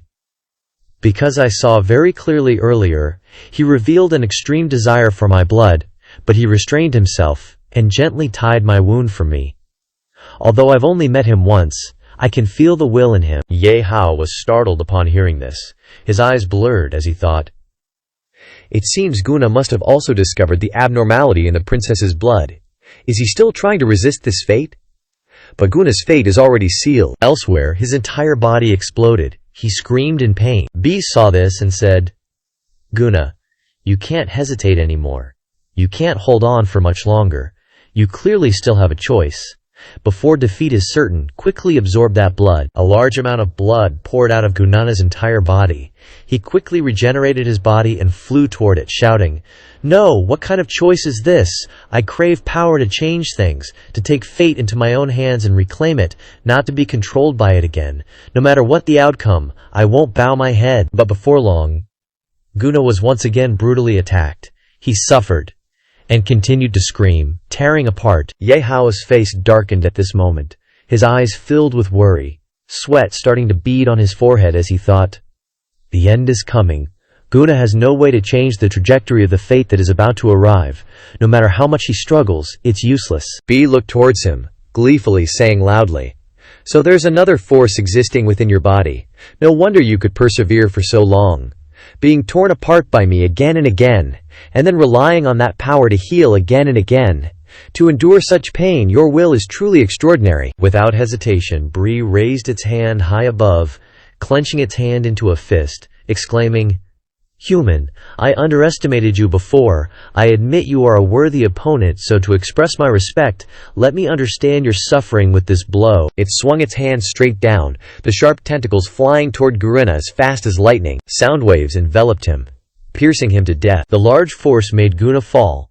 He crashed onto the ground, creating a massive explosion. After the fire subsided, Guna's body lay motionless in the pit, smoke still rising from below. Seeing this, the princess ran over in fear, approaching the pit and shouting, Ji Na. The princess knelt down, supporting him as he got up, tearfully looking at him. Ji Na stubbornly kept his eyes closed, stuttering his refusal. No, I absolutely will not accept this fate. V floated above, looking down, and opened its disgusting mouth wide to exclaim, There are still humans in this royal city who are not infected with the plague? Wait. She seems to emanate an unusual aura. Sensing something was wrong, B quickly used its tentacles to dive straight down, attacking her below. A threat. Her existence is a threat. She absolutely cannot be kept alive. Bam! Just as it was about to touch her, a large hand suddenly grabbed its tentacle from out of nowhere. B was incredibly surprised, its eyes widening in hesitation. This is... Yi stood tall, appearing suddenly, gripping B's tentacles tightly. Ye Hao, standing below, announced loudly, This is Ji Yuna's final degeneration. You cannot interfere. Ye Hao put his hands in his pockets, thinking to himself, Fate cannot be stopped, yet Ji Yuna struggles so hard. Should I follow his fate, or help him resist? Below, the princess was wrapping a black cloth around her hand. Ji Yuna lay helplessly, glancing at her and muttering, No, you can't do that. I won't lose myself and let the lives of people in the world pay for my revenge. I don't want to create an even more evil monster just to kill one monster. I won't do that. Ye Hao appeared beside them unnoticed. His face darkened as he silently watched. The princess cut her hand and rose up, saying, I'm sorry, I don't understand what you're saying, but I must use my blood to save you. I can't help it. Just as the princess was about to do so, Ye Hao suddenly reached out and stopped her. She asked in confusion, What are you doing? Let go. Ye Hao tightly gripped her hand. The princess fearfully looked up and asked, Don't you want me to save him? Ji Yuna, Ye Hao called out weakly. At this moment, the space system suddenly sounded, Host, please do not forcibly interfere with the main quest's progress, or the Dark Shadow Monarch account will be forcibly deleted. He frowned slightly, his eyes staring at him in pain on the ground, thinking to himself, Ji Yuna is desperately resisting the temptation of blood. Even though the power is right in front of him, within reach, he absolutely will not give in. he would rather die than become the Dark Shadow Monarch. Is this your final choice, Ye Na? Yet Ye Hao was silent for a long time, his eyes staring ahead, pondering. The Dark Shadow Monarch account will disappear? Is it because I'm in a closed time loop? The space system immediately responded. That's right. I believe the host understands that your meeting and his becoming the Dark Shadow Monarch are both inevitable outcomes. Therefore, please do not blame yourself too much. But if the host forcibly interferes, preventing Ye Na from becoming the Dark Shadow Monarch, then the event of the host receiving the Dark Shadow Monarch account cannot happen either. The account you've already received will also disappear. Please think carefully. Many images of his experiences with Ye Na flashed through his mind. Ye Hao closed his eyes, recalling how he had repeatedly pushed Ye Na into the abyss to complete the account mission. It could be said that I am the one who brought him to this point. Ye Na never doubted me, always seeing me as his most trustworthy friend. If I personally dragged Ye Na into the abyss of evil, wouldn't that make me a despicable person who betrays his friends for power? The system hesitated upon hearing this, but he stood up straight, his hand clenched, filled with determination, thinking, the Dark Shadow Monarch has indeed helped me a lot. Losing it is a pity. But I am much stronger now, and have many ancient gods helping me. I am no longer the fool who could only burn money and rely on the Dark Shadow Monarch when in danger. Friendship is more important than power. Ye Hao put his hands back in his pockets. Without any hesitation, he silently spoke to the system. System, I want to ask you one last thing. Up until now, I have used the Dark Shadow Monarch account to defeat many powerful enemies. If the Dark Shadow Monarch disappears in the original timeline, will it affect what has happened in the past? The system quickly replied, in principle, the three timelines are independent of each other. The only thing affected is whether the Dark Shadow Monarch exists or not. As for the detailed differences, they are all corrected by the world's coercive power. Ye Hao muttered silently, I see. Over here, Yi was still fighting with B, and was quickly pierced by its tentacles. Pierced through, Bree laughed gleefully, raising its hand teasingly. Yi, as an ancient god you take orders from a human, don't you feel ashamed? He was not willing to give in, he snorted coldly. Quickly created a power shield to protect. I see that you don't understand, think about it carefully. Who is willing to work for humans from the beginning? Bree kept attacking with its tentacles, saying, could it be that you were defeated by that human? How could that be? How could ancient gods be defeated by humans? Those things like sharp objects powerfully broke through Giyi's shield, causing it to crack. He must have used some despicable trick, right? But I won't repeat his mistake. Now I'll kill that human and you all. He struggled hopelessly. The shield was about to break. Yi was struggling to protect the three people below. Ye Hao took a step forward. The princess looked up anxiously and pleaded, I beg you to ignore me. Let Ye Na absorb my blood. Seeing him walk, she asked quickly, Ye Hao, what do you want to do? Ye Hao stood tall, turning his back to the princess, and said, if you choose to resist fate to the end, then how can I stand by and watch? You've done enough. Leave the rest to me. At this moment, Giyi's shield could no longer withstand it, and it shattered, unleashing endless blood thorns. It seized the opportunity to launch its red tentacles, wrapping around and rushing towards Ye Hao. You want to try and be a hero? Then let me see what abilities you have to subdue the ancient god. But before it could touch him, Breka's tentacles strangely turned to stone on their own. Petrification curse. That power source moved quickly, turning B's tentacles completely into stone. Petrified, it cried out in astonishment. This bizarre power, could it be petrification? Turning its head, it saw Khan slowly approaching B, and exclaimed as if realizing, Khan, it really is you. It then growled unintelligibly. Without hesitation, B swung and chopped off all the frozen tentacles. It said loudly, they can be cut off. If you all become dogs of humanity, you will truly lose all face for the ancient gods. Today I will cleanse you traitors on behalf of the gods. It waved its hand towards Ye Hao, creating a circle of blood around him, causing Ye Hao to cry out in pain. Blood manipulation. He quickly dropped to the ground, while Xiao Bai flew high above and pointed down at him, saying, even if you can control the ancient gods, you're still just a human. As long as there's blood flowing in your body, killing you is as easy as flipping my hand. Go die. As soon as it finished speaking, blue electric current suddenly appeared on B's body. It spread throughout his body, causing B to scream, my limbs won't obey. Is this the power of the virus? Is it you again, Wen Yi erosion? Ye Hao knelt down on one knee, raising his hand to open the box and release Bino. It raised both hands, creating a source of power, and said, "Bino, give up struggling, bet you have no chance of winning." Still unwilling to give in, B strained both arms and retorted, "But what can a virus do to me? Without blood, how can poison attach? If you have any other tricks, just use them." It then used its power to engulf Bet in blood, releasing blood to filter the poison. But before it could do anything, a source of power from another direction struck it straight in the face. It was like a stream of scorching lava, a straight line knocking Bet to the ground, primordial chaos. Saladik clasped his hands together and released a source of power. He disdainfully called out, "It seems that the system of principles has no effect on you.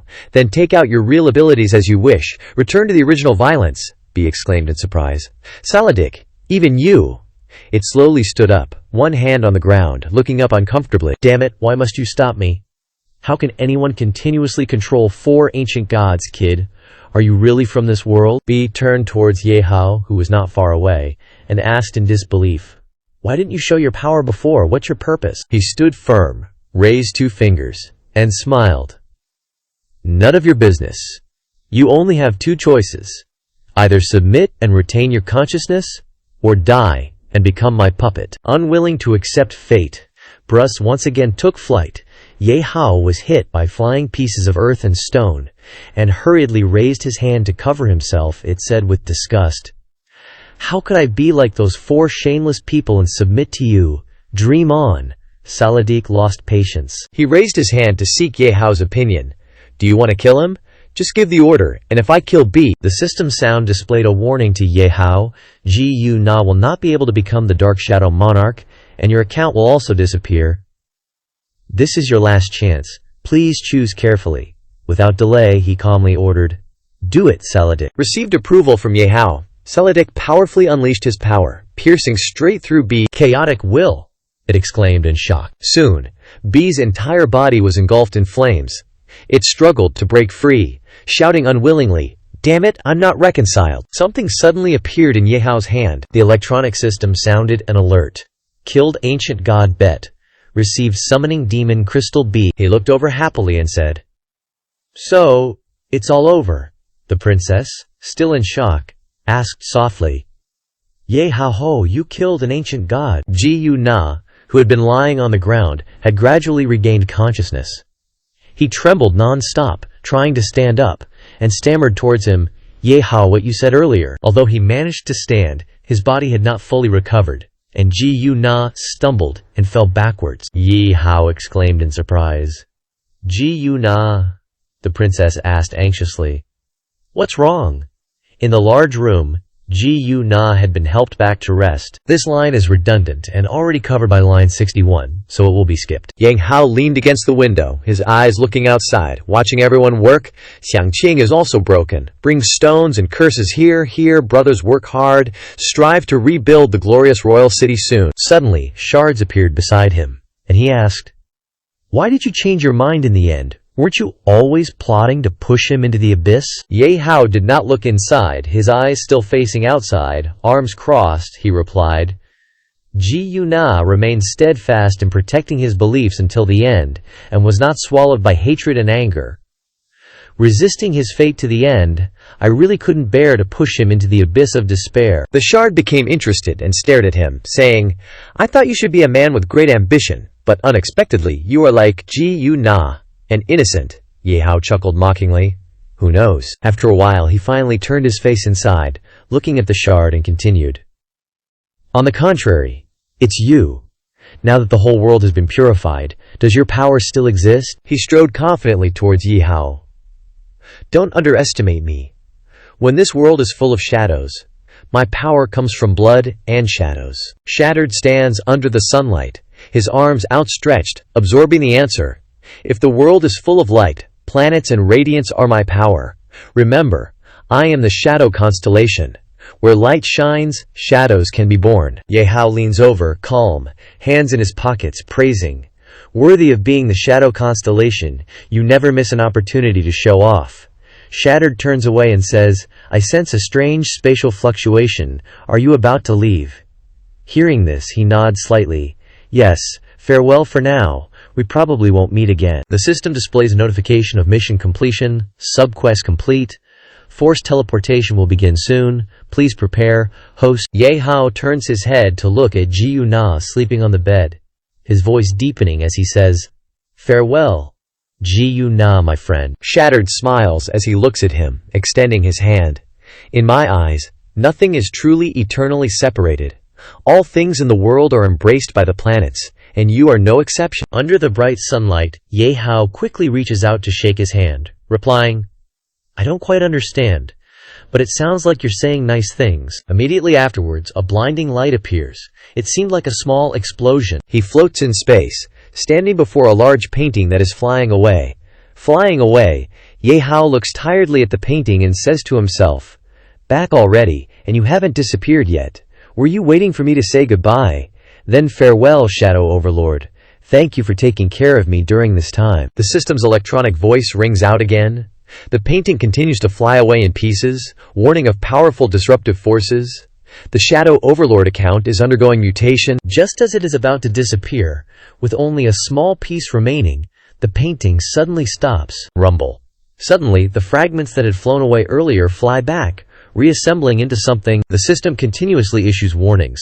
The Shadow Overlord account is about to upgrade to the new Constellation Lord account, converging. He shouts in disbelief. What? Ye Hao stands stunned before the Constellation Lord wall. A notification appearing. Shadow Overlord breaks the shackles of fate, ascends to become Constellation Lord, wielding spiritual power. Through long years he tramples through the constellations to the ends of the universe, all for the sake of finding the whereabouts of a cherished person he remembers. Finally, he returns to the embrace of the starry sky, transforming into the supreme will of the constellations. After reading this, he wonders, not only did the Shadow Overlord account not disappear, it upgraded.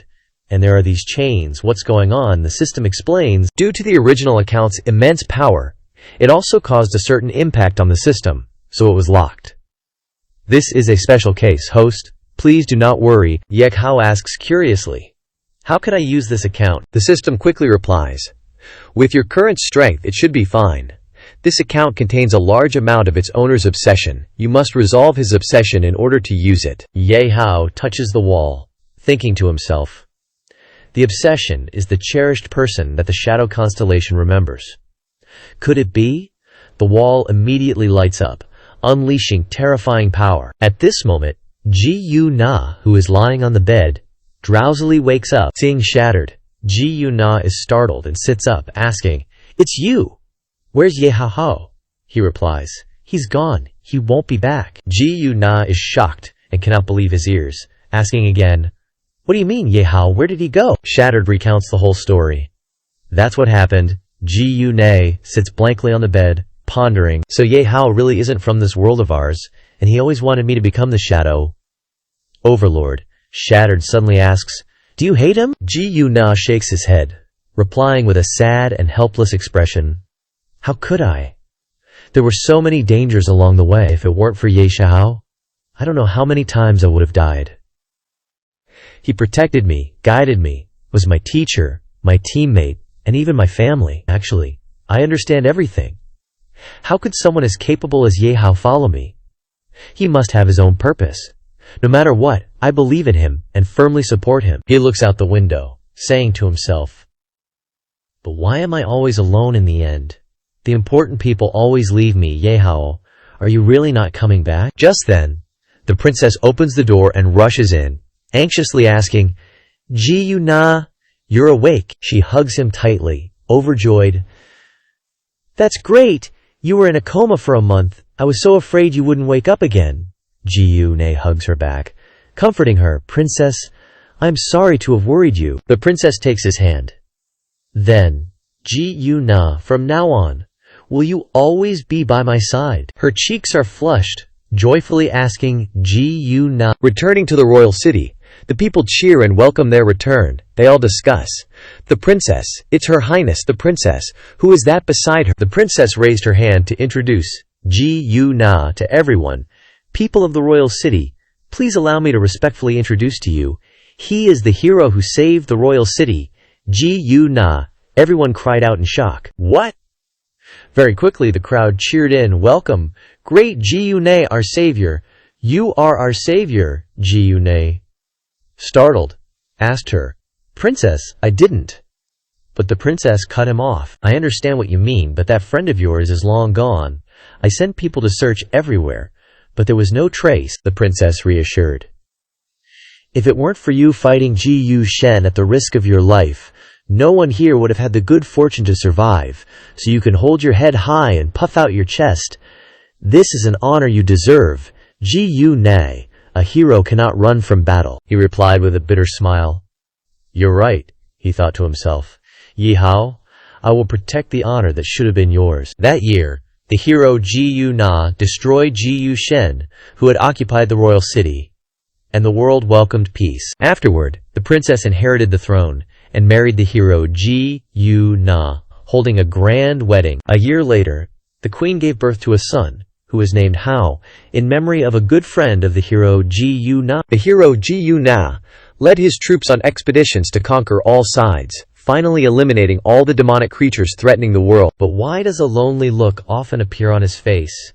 Now Ji Yu Na has visibly aged, but he still often looks up at the starry sky, remembering his friend, Ye Hao. "If only I had you fighting alongside me, how great would that be? Are you really not coming back?" Ji Yu Na reached out his hand, thinking firmly in his heart, "I will not stop searching for you.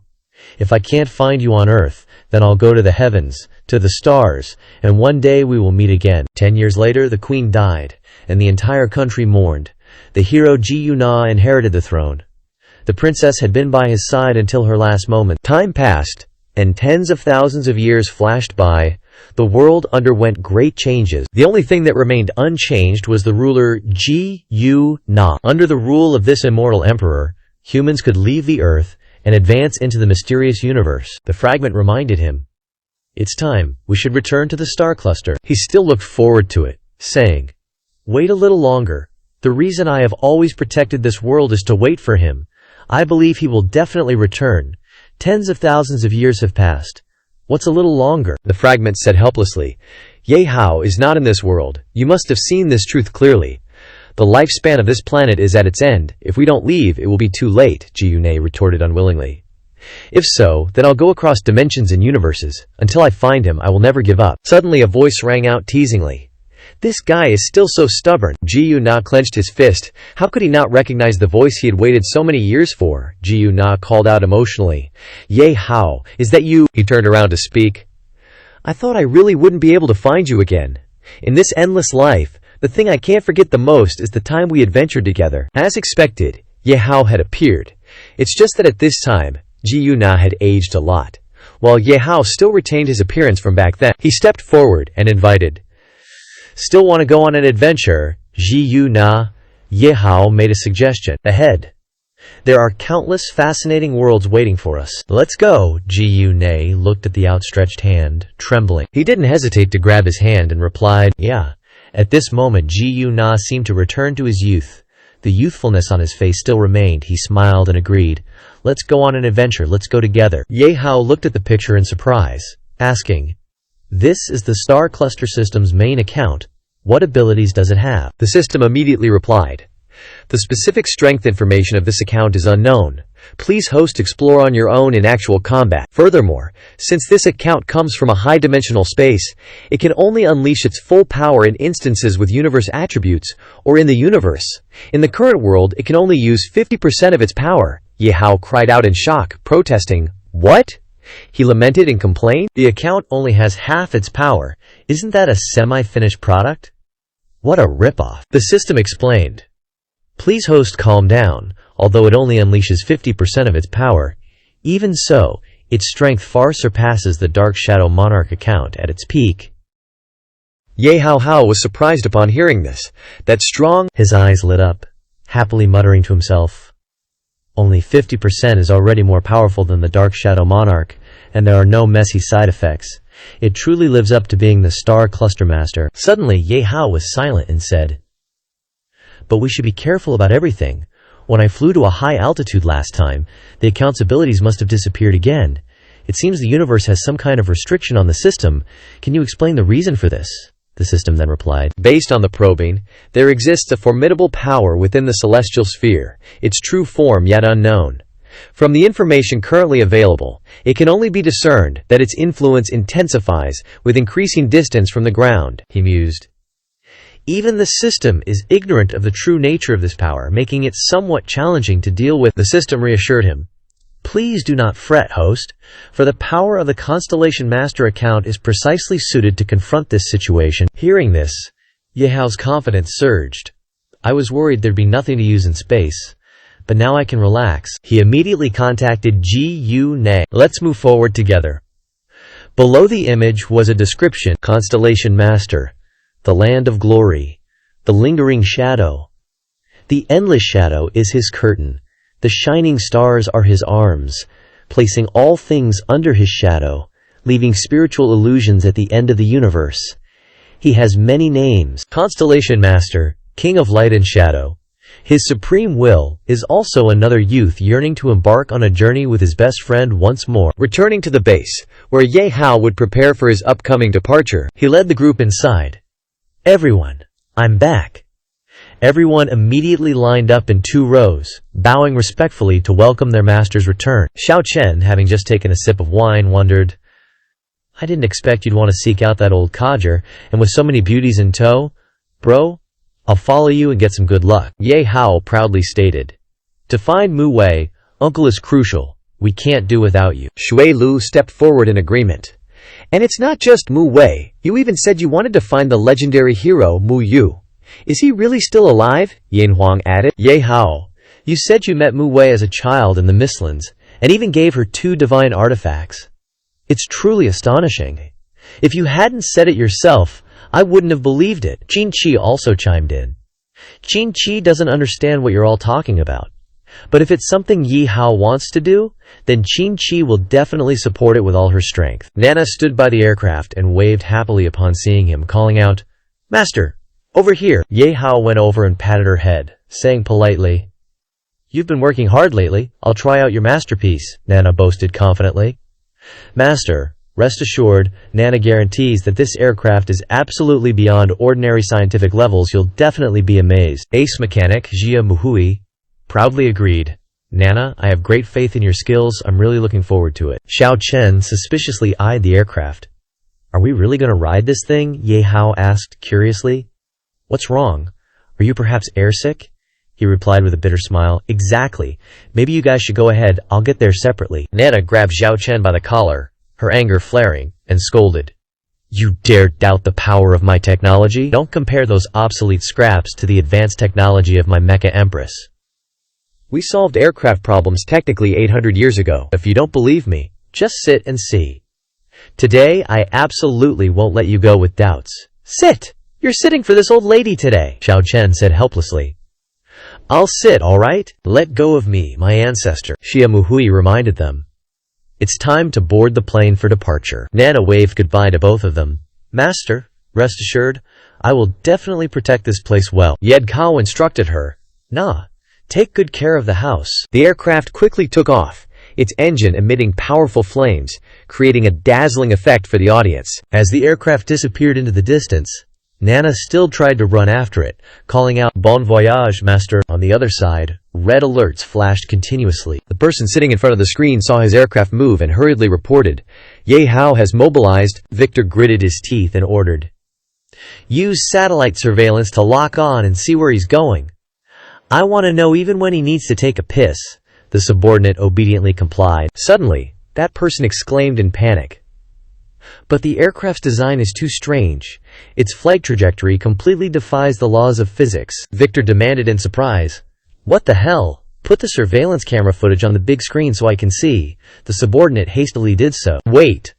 Looking at the aircraft twisting and turning on the screen, everyone exclaimed in surprise.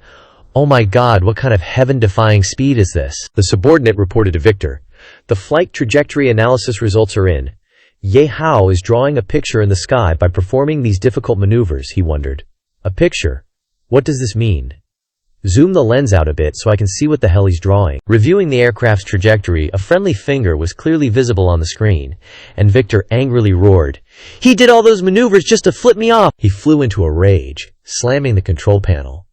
"That brat is getting too arrogant. I don't know where he got this high-tech aircraft hacking tech, but if he thinks he can cause such a stir in the Eastern District with it, he's dead wrong," Victor furiously ordered. "Speed up the construction of the orbital cannon? I wish I could blow that kid to pieces right now." His face darkened as he muttered to himself, "Just you wait, kid. You'll pay for your arrogance." Meanwhile, Ye Hao was happily piloting the aircraft, testing its features, and casually causing a stir in the Eastern District. Next up, time for the main event. Xiao Chen, on the other hand, slept soundly the entire way. After finishing the tests, Ye Hao unfastened his seatbelt and casually woke up.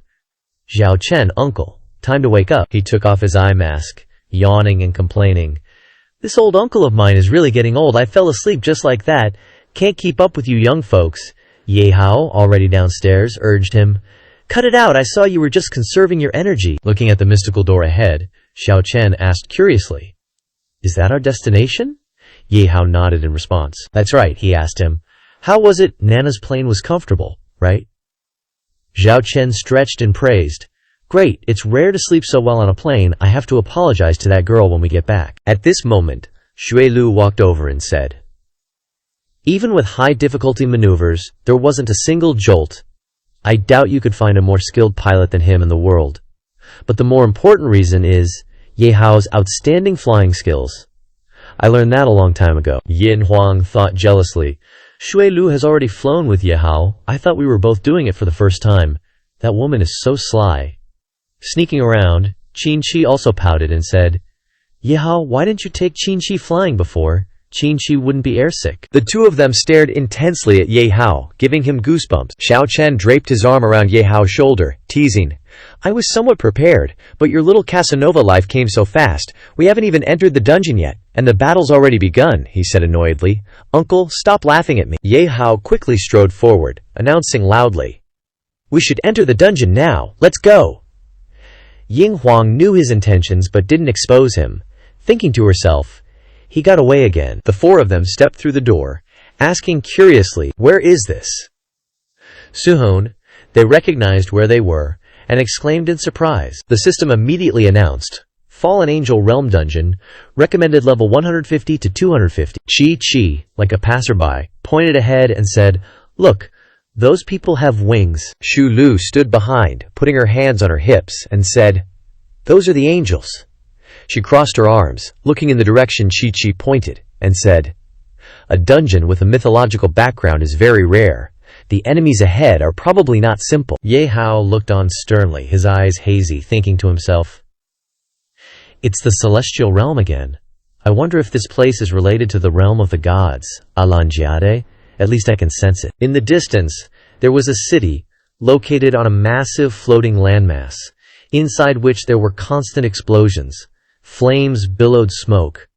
A strange aura emanated from within the city. Xiao Chen stood a distance away, looking straight ahead and asked, "You can sense it too, right?" Ye Hao put his hands in his pockets and nodded slightly. "Yeah, but now that we're here, we can't go back empty-handed, everyone. Be careful as we move forward." The large door behind the three of them disappeared. Shui Lu suddenly turned around and exclaimed, "Vanished! The door is gone!" The other two paid attention. Yin Huang reminded them, "Everyone, be careful." Just as everyone was observing, the system's voice suddenly sounded. "Starting now, there will be 3 tasks for players challenging the dungeon. 1. Please explore the entire Fallen Angel dungeon. Try to find important clues. 2. Please help the Fallen Angels defeat the Light Angels. Only after completing the above tasks will the dungeon transfer gate open, otherwise players will be trapped in the dungeon. 4. Starting now, grant players a new identity, Tier 1 Fallen Angel." After the system issued the tasks, everyone was granted a pair of wings, Xiao Chen exclaimed blankly. "What's the meaning of this?" Chi hugged her body, examining it, and said, "Chi has wings too." Yin Huang raised her hand to look at them, saying, "This light seems to be energy, you can't touch it." Ye Hao was shocked and vigilant. "Fallen angels, this place is filled with an unsettling aura, we must always be vigilant." Zhu Lu wasn't too surprised. She pushed her large wings aside and said, "This is the first time I've encountered a dungeon that forcibly changes your job class. Interesting. But if it says we have to help the fallen angels, does that mean we have to become the villains? Ye Hao, already granted large wings, calmly hovered in the air, requesting, "The information is still unclear, let's not jump to conclusions. Haven't we seen enough of these black and white reversals? Follow the instance's request first." This doesn't conflict with our goal of finding Mu Wei. At least restore the teleportation gate, ensuring an escape route. Shui Lu immediately replied, "Makes sense, I'll listen to you." After finishing the instructions, Ye Hao flapped his wings and flew towards the city, shouting, "Go!" Everyone followed behind, responding, "Okay." However, Chi couldn't control her wings. She screamed in fear. "These wings are too hard to use. I can't keep my balance." Shulu quickly flew to her side, reached out to support Chi, and said, "The quality of these first-level wings is a bit poor. It should be better after upgrading to a higher level. If you can't keep your balance, hold my hand," she happily exclaimed. "Thank you, Sister Shulu." Ying Huang flew behind him. She looked forward and reported, "Ye Hao, look down. I always feel like the black ground is strange. It doesn't seem to be just pollution." After hearing Ying Huang's words, he did not hesitate to fly down quickly, saying, "Let's go down and take a look." "Stay alert," Ying Huang replied from above. Okay, just as he was flying down, as if seeing through something, Ye Hao was stunned and widened his eyes. These things below have something glowing red. It is burning other angels. They are all corpses of fallen angels. Chi had just flown next to him. She covered her eyes in fear and cried out, "Too scary." Ye Hao quickly reached out to support her. He announced loudly, "Chi, be careful. Everyone stay away from the corpses." Yin Huang flew high above. She said without fear, "It seems the war situation is very fierce. We can't be careless." Shuilu put one hand on her hip, looked down at that thing, and said, "I'm starting to understand why they want us to play the role of fallen angels." A cry for help suddenly came from under that slimy thing, attracting Xiao Chen's attention. He glanced in that direction and called to Ye Hao. "There seems to be someone alive over there." Ye Hao frowned and said, "Everyone step back. I'll go take a look." He did not hesitate, using all his strength to fly quickly towards that strange thing that was swallowing everything, rushing up. Ye Hao approached that thing. His face darkened as he tightly grasped the hand that was trying to reach up and struggle. "Hang in there." With all his strength, Ye Hao pulled that person out of that thing, causing that person to scream in horror. As soon as he pulled him out, the other corpses of the angels also flew out. Ye Hao turned around and looked back. He happily raised his hand and said, "All right, you're safe now." He sat down on the rock and said, "Thank you." After that sentence, a ray of sunlight shone on his body. He raised his head high, absorbing contentedly to recover. Ye Hao looked in disbelief. His body is recovering quickly. Is it the effect of the sun? After quickly recovering, he stood up straight, closed his eyes, and raised his hands, saying, "Finally recovered. Thank you for saving me." After absorbing, Cao shouted towards Ye Hao's group, "Looking closely, I just noticed you are all first-level kids, and you can still survive in this great battle. Lucky indeed."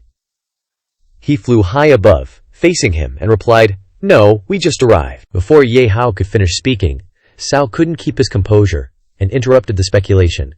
"That's not right. You are not fallen angels, you are humans." Ye Hao looked down at him in disbelief. His forehead began to sweat as he asked, "You know our identity. Have you ever met humans?" Cao raised his head. He clenched his hands to his chest near his neck and said, "Not just met, because I used to be human." Ye Hao's group was so surprised that they shouted in unison, "What?" He then recalled the past. "Cao, when I was still human, was brought into the instance.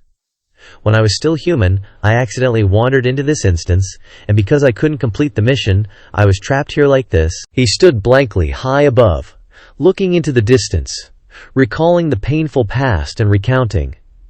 "How long have I been here? Haven't counted. Maybe more than 100 years. I'm about to forget that I used to be human. The longer the time, the more I become like a fallen angel." After hearing his description, Ye Hao spread his hands out in confusion. "Fallen angels. I remember in fairy tale mythology, fallen angels are villains who overthrow the order of heaven or destroy the world.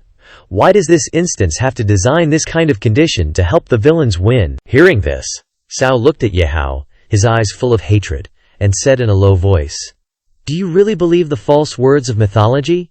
Don't be fooled. Now the people in the Angel City are not the residents here." The image of a magnificent city appeared as Cao narrated.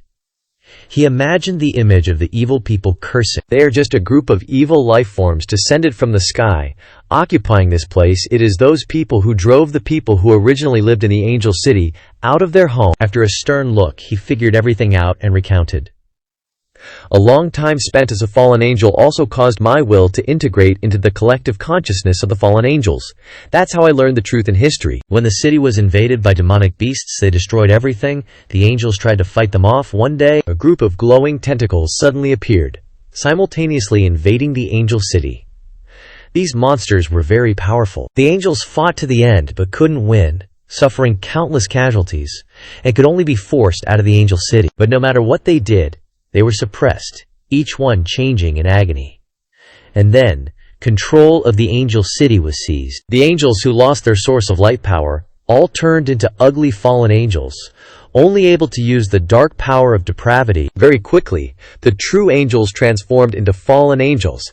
The demonic beasts then impersonated angels living in the city, while those tentacle monsters transformed into the appearance of light angels, replacing them and residing in the angel city. Ye Hao, having heard his account, curiously asked, "Then the fallen angels must have resisted but failed, right?" The angels stood up to resist, but strange golden lights emanated from the city walls and shone down on them.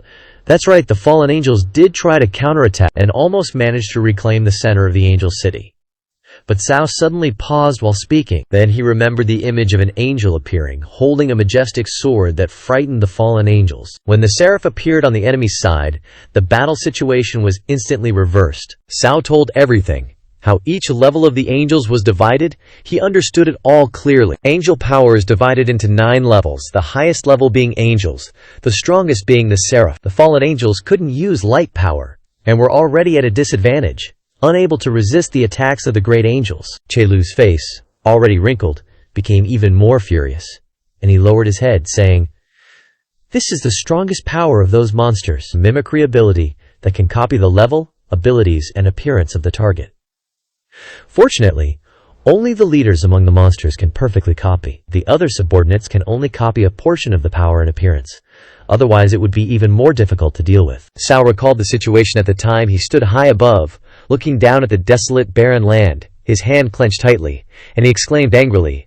After the seraph joined the battle, the result was already determined. The fallen angels failed, scattered, suffering countless casualties.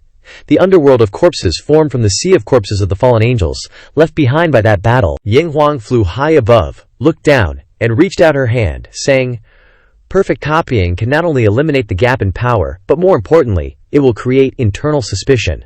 The fallen angels were very likely exterminated because of this. Shui Lu stood with her arms crossed behind her, agreeing with Ying Huang's statement, saying, "The enemy is indeed very difficult to deal with." Little Chi-Chi, in a soft voice, asked, "Then can we still get out of here?" Xiao Chen looked down. He looked towards Cao, wondering, is there no way to distinguish this copying ability? For example, using tools or skills? He slowly denied. Useless. Cao stood upright. He turned towards the burning city over there, exclaiming, "Those guys are like life forms from a higher dimension, not existing on the same level as us." Ye Hao lowered his head slightly. The image he had encountered before appeared. He had encountered a similar situation in the Tide dungeon before. The situation at that time was indeed very dangerous. Wang Chuan. They were all trapped to death in the mental illusion. Only he relied on Banger's system upgrade to defeat the copied entity. But after all, that time was an illusion. This time in reality, he still had to find a way to prevent this situation of indistinguishable reality from happening. After thinking for a long time, Ye Hao flew in front of Cao. He showed the image of Mu Wei and asked, "By the way, have you seen this person? He must have been to this dungeon before." He raised his head to look at Ye Hao, honestly reporting, "Not sure. I've been in this dungeon for too long. Occasionally humans come in, either die or, like me, are assimilated into fallen angels. The person in your picture is probably the same." Ye Hao lowered his face slightly, his eyes firmly furrowed, and thought to himself, Mu Wei must still be alive, but there are no other clues at present. Better to complete the main quest first before looking for him. Ye Hao turned around. He quickly flew up towards that city, shouting, "Let's go, let me try out these fake light angels." Everyone also flew after him, Xiao Chen reminded. In general, proceed with caution. Above the city, a fierce battle was taking place. The angels were fighting each other. They used their power to kill. Mia swung her big sword and slashed at a person. He raised his head, holding his sword firmly and laughing loudly. Why do you resist in vain? Obediently being killed by us is the fate of you inferior creatures, the third-level archangel said. And Mia extended her large hand towards a small angel. The boy was startled in horror. He gripped the boy's head tightly, lifting him up with one hand in disdain. Don't you think so, ugly thing? The boy struggled to pry his hand off, thrashing and yelling, Kill me if you want, we'll fight to the end! Another angel was forced to kneel on the ground, oppressed. He struggled to raise his head and pleaded, Let him go, kill me instead. The little angel stubbornly shouted, Captain, ignore me, run. Mia turned around, holding the boy as he approached the other angel, his voice feigning sincerity. Such loyalty, it's truly touching. All right, then you can lead your good friend to his death as well. Mia stood in front of the angel, raising the boy high in the air to eliminate him. The angel screamed in despair. He satisfiedly released the boy's corpse, threw his head back, and laughed maniacally. Smug. Fool, you think you still have the right to bargain with me? I've said it before, your fate is only to be killed by us. The angel witnessed this scene and was filled with hatred. He unleashed his power, breaking free from the chains, roaring, You demon, you, I must kill you. Breaking free. Without hesitation, he quickly reached out and drew his sword. Draw. He rushed towards where Mia was standing, aiming the tip of his sword straight at him, cursing, Die, monster! Unafraid, he wielded his sword, striking the angel with lightning speed, causing him agonizing disintegration. Mia scornfully uttered, Just based on you. Then he raised his hand, unleashing a large source of power, incinerating the angel, and sneered, Vanish, filthy thing! After the fight, Mia turned and walked inside. He ordered his subordinates behind him, Kill all the captured fallen angels, throw them down, leave no one alive. The subordinates replied in unison, Yes. Just as Mia turned his head, a miserable scream rang out, pleasing him. What a moving scream! Too bad I can't sit here and savor it slowly. Suddenly, a loud cry from one of his subordinates rang out. Lord, save me! Mia suddenly realized something, and stopped. Something's not right, this sound. His subordinates are being attacked by Ye Hao's group. Mia saw it and asked in shock, Who are you people? Ye Hao slung his sword over his shoulder, stepping triumphantly on the corpse of one of his subordinates, raising his voice. Isn't it obvious, fallen angels? And also the ones here to take your lives? Mia looked towards Ye Hao's group and said with a bright smile, The fallen angels are all dead, so you're sending a bunch of first-level trash to offer their lives. Mia quickly scanned the area with his eyes. He saw Salu standing in the back. Zhao Chen asked in surprise, startling Salu. So it's the old man Salu, you're not dead yet. Mia didn't look angry. He flicked his fingers and commanded, You kill my men, don't hide behind them, get out here now. From the sky, a magic circle appeared. From within it, Mia's subordinates appeared one by one, descending. Salu couldn't help but tremble at the sight. His face turned pale, and he quickly explained, This is a misunderstanding, I didn't do it. In Salu's heart he thought, These kids really don't know how high the sky is. Challenging a great angel, this is bad. Even if I can hold the great angel back, these third-level angels are not comparable to those ordinary angels from before. Mia didn't let him explain. He stood tall and confidently directed the group. Kill them! Leave no one alive, they replied in unison. Yes. Seeing this, Shilu cowardly ran away. He covered his ears with both hands, closed his eyes tightly and shouted, Sorry, but facing this kind of enemy, there is no chance of winning. I can only leave you behind and run. I will try to become stronger to avenge you, and definitely not let your sacrifices be in vain. Just as he was running, Ye Hao's voice rang out from behind, calling him back. Where do you think you're going? Salu turned his head in surprise. This sound, it's his group charging forward. They were constantly hacking and slashing at Mia's subordinates, chopping them like vegetables. Ye Hao put his hands in his pockets, slung his sword over his shoulder, turned around and looked at him, asking, We're about to enter the city, what are you running around for? This caused Ji Lu to widen his eyes in disbelief. Zhao Chen cut an angel in half with a single slash. He said disdainfully, Cut! I thought these angels were something special, just like this. Ying Huang on this side was also having a great time. She swung her blade, swiftly passing through the body of an angel, answering, Stab. That's right, no different from ordinary monsters. Shui Lu put one hand on her hip and swung her sword at the ice blocks containing the angels, reminding, "Don't be careless." According to Shui Lu, including the Great Angel, only the lowest level of angel have appeared. The real boss-level angels haven't appeared yet. After his blank stare, mucus ran down his face. His eyes widened, his mouth gaped open, unable to utter a word, like a pig being slaughtered mindlessly. Just what are the origins of these youths? Wait, I remember now. Although entering this dungeon branded me with the title of a level 1 fallen angel, it didn't erase my abilities in actual level. Could it be that everyone here is a powerhouse above level 100? Thinking back, he glanced over at Ye Hao, noticing that he was still calmly observing the battle, pondering why that youth hadn't made a move yet. Clearly, he was the leader of this squad. What level is he? For some reason, I'm sensing an unprecedented pressure emanating from him. Mia couldn't bear this sight. He slammed his sword forcefully into the ground, generating a surge of power and shouting, "You dare utter such words before me, you bunch of ants? Then I shall personally deliver your judgment." Mia stomped forward, forcefully swinging his sword, unleashing a torrent of power. He roared, "Accept your punishment!" The sword's trajectory was aimed straight at Shui Lu. She didn't have time to dodge the attack. She could only watch.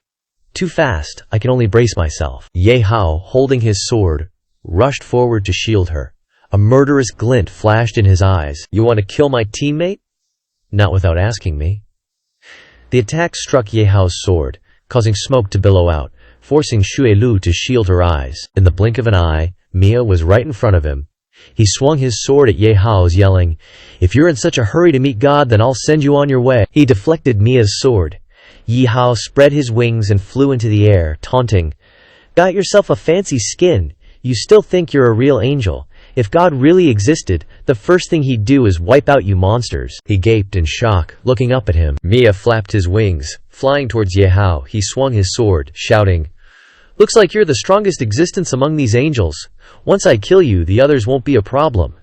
Ye Hao didn't flinch as he parried the blow, softly saying, "We'll see if you have what it takes." The two of them soared through the sky, exchanging a barrage of blows. Salu stared blankly, looking up, muttering, "He's actually able to trade blows with a great angel." He turned to see Zhao Chen nonchalantly watching with his arms crossed. Confused, Salu asked, "You guys are just watching like that, aren't you gonna help?" He showed no sign of worry, his face excited. "No need. That kid Ye Hao hasn't even used a fraction of his power. Just stand there and prepare to watch a good show." Chi clenched her fists and cheered, "Ye Hao's the best. Crush that shiny gold guy." Sato Lu was dumbfounded by their words. He shuddered and looked up, thinking, these people really aren't worried at all. Could it really be, as they say, that Ye Hao is actually still holding back his strength? Ye Hao flew higher, forcefully swinging his sword, releasing an attack. "Good thing I practiced with you. Now I'm used to fighting with fallen angel wings. I should be able to handle the next battle more naturally." "Thanks," Mia said. Annoyed to hear Ye Hao say that, he reached out his hand and took out something. "Dare to look down on me." A bow suddenly appeared in his hand. Nia Yang bowed, aimed at him, and shouted, "Then use this trick to destroy you, holy arrow of judgment." That bow contained terrifying power. He fired a shot as powerfully as the wind towards Ye Hao. Ye Hao, with a calm expression and unwavering eyes, smiled and called out, "System, switch to Star-Lord account." As soon as he finished speaking, that surge of power struck Ye Hao. Seeing this, Mia was triumphant, unable to contain his laughter. "See if you dare spout nonsense again. Is what left of you scattered to the winds?" Everyone below looked up. Sanlu anxiously shouted, "This is bad. Ye Hao is gone. Let's run." Zhao Chen then ordered him, "Silence." Sanlu froze, confused. Zhao Chen approached everyone. He looked in that direction and asked, "You guys saw it too, right?" Yin Huang, standing not far away, replied, "Of course it must be him." Chi was as lively as ever. She jumped up and down, constantly calling his name. Ye Hao, Sui Lu, rested her hands on her waist, looking at Chi. "Just how many surprises does this guy want to give us?" Sa Lu couldn't understand anything. He blankly said, "What are you talking about? Why don't I understand?" Zhu Lu looked toward the light emanating from the sky. She pointed to that direction and said, "Look closely, deep within the holy light. Above, there is a dazzling, gigantic power glowing, right in the middle of which is a beautiful big star, a sparkling star. At this time, The sky seems to have thousands of stars. The light appears full of colors. Star sea. Mia stood there in surprise and shouted, asking himself, What happened? It was still bright just now. Why did it suddenly turn dark? Ye Hao appeared immediately afterwards. He appeared with a different form, the Star Lord. The system's voice rang out, announcing, Warning, host. Due to the immense power of your account, fully unleashing your abilities may collapse the instance. Therefore, your current account power is limited to 10%. You may adjust this at any time. Ye Hao's eyes glowed red, and he stared ahead with imposing majesty, saying, 10% is enough, Mia. Irritated to the point of grinding his teeth, feigned a look and said, Hurry up and end this farce. He strained himself and shouted, Release the restriction! Accept your fate, A collision occurred against the wall, and the surrounding earth and rocks shattered and fell. Mia pulled his arms back, preparing to unleash a strike towards Ye Hao. He swiftly dodged to the side, the blow turning in a circle in the air due to the force. Mia was extremely amused. He revealed a rare smile. Mia attacked continuously from all directions, and Ye Hao, surrounded in the middle, desperately fought back. He spun around at an extremely fast speed, lightly dodging Ye Hao's counterattacks. Beams of golden light shot out from Mia's wings, all of them aimed like arrows at Ye Hao. The beams of light collided with him, creating massive explosions, with smoke and fire obscuring everything. After the explosion, some embers remained, and the smoke gradually dissipated. Ye Hao stood inside, protected by a layer of azure Kylan's drunken light. Mia suddenly laughed mockingly. I thought I was facing a formidable opponent, but that's all there is to it. You're such a disappointment. Ye Hao raised his hand, gathering a large stream of energy. On the shores of the distant universe I use the name of the spirit to command, gather. Want a splendid closing act before death? I admit, you're much more interesting than other fallen angels. Thousands of glittering stars appeared above his head. A sparkling white haze emanated from Ye Hao's eyes. Thousands of magic circles appeared around him, piercing through the void, descending upon this place, and burning away worldly evil. Fireballs were fired from them. Star Domain Dawn. A small note appeared. Star Domain Dawn. Power restricted to 10%. A signature skill of the Lord of the Stars. Summons meteor starstones to unleash explosions. Because the summoned objects are all physical entities, not composed of magic, the power is extremely great. Fully unleashed, it can directly destroy a planet. A violent collision occurred, and smoke billowed high into the sky, forming a mushroom cloud. Xiao Chen hurriedly pulled Chi to hide behind a rock. Be careful. Sao Lu covered his head in fear. I'm not dreaming, am I? This must be a dream. Ying Huang looked up at the sky, the thick smoke covering everyone's vision. A moment later, she poked her head out, looking around. The explosion stopped. Shulu nodded repeatedly. Yeah, it must be over. Look. Mia knelt on the ground, clutching his chest in pain. How is this possible? How can you have such terrifying power? I've never heard of such a monster among fallen angels before. Seeing the huge hole in the ground, Ye Hao couldn't help but exclaim. Only 10% of the power already has such earth-shattering effects. Ji Yu Na, worthy of you. Xiao Chen flew over from a distance, complaining, Ye Hao, control your power a bit, don't pull us in too. He gave him a smile. Sorry. First time using it. Still not used to it. Mia struggled to raise his arm, gathering more light. Holy light summoning. You do have some skill, but don't get too cocky. Many monsters appeared in the streams of light. They manifested with wings surrounding him. Mia knelt motionless on the ground. The wings on his back transformed into many long tentacles. Those tentacles slowly reached out, tightly grabbing the monsters that were attacking him. His body morphed into 3 heads stuck together. Fusion. Your luck ends here. Suddenly, the surroundings turned into a galaxy, with numerous glowing eyes surrounding Mia. Those eyes gradually grew larger, exploding upon impact with him. All of Mia's tentacles were severed. So painful. Damn it, how can such terrifying power exist? From above, Ye Hao looked down at Mia. What kind of species are you? Why are you occupying Angel City? There was still one eye on his head that he didn't notice, still muttering incessantly. Why should I tell you? You are indeed very strong. Freakishly strong, but you can't kill me, because we are immortal. Did the remaining eye directly explode him into pieces? He was now just a pile of minced meat. Ye Hao looked at it with a hint of regret. Sa Lu stared blankly, his mind filled with doubt. What kind of move was that? Xiao Chen turned his head to remind him. Old man, don't just stand there dumbfounded. The fight's over. It's your turn to lead the way. He then suddenly remembered something and shouted, "No, it's not over yet, because these monsters don't have physical bodies." He was startled and surprised. What? A faint stream of energy rose from the pile of minced meat? Look, that energy stream is their true form. Although this energy body itself has no offensive ability, it can have a real impact on the world by parasitizing on someone. They just parasitized on the angels and became what they are now. It is because of these 4 characteristics that the angel battle failed.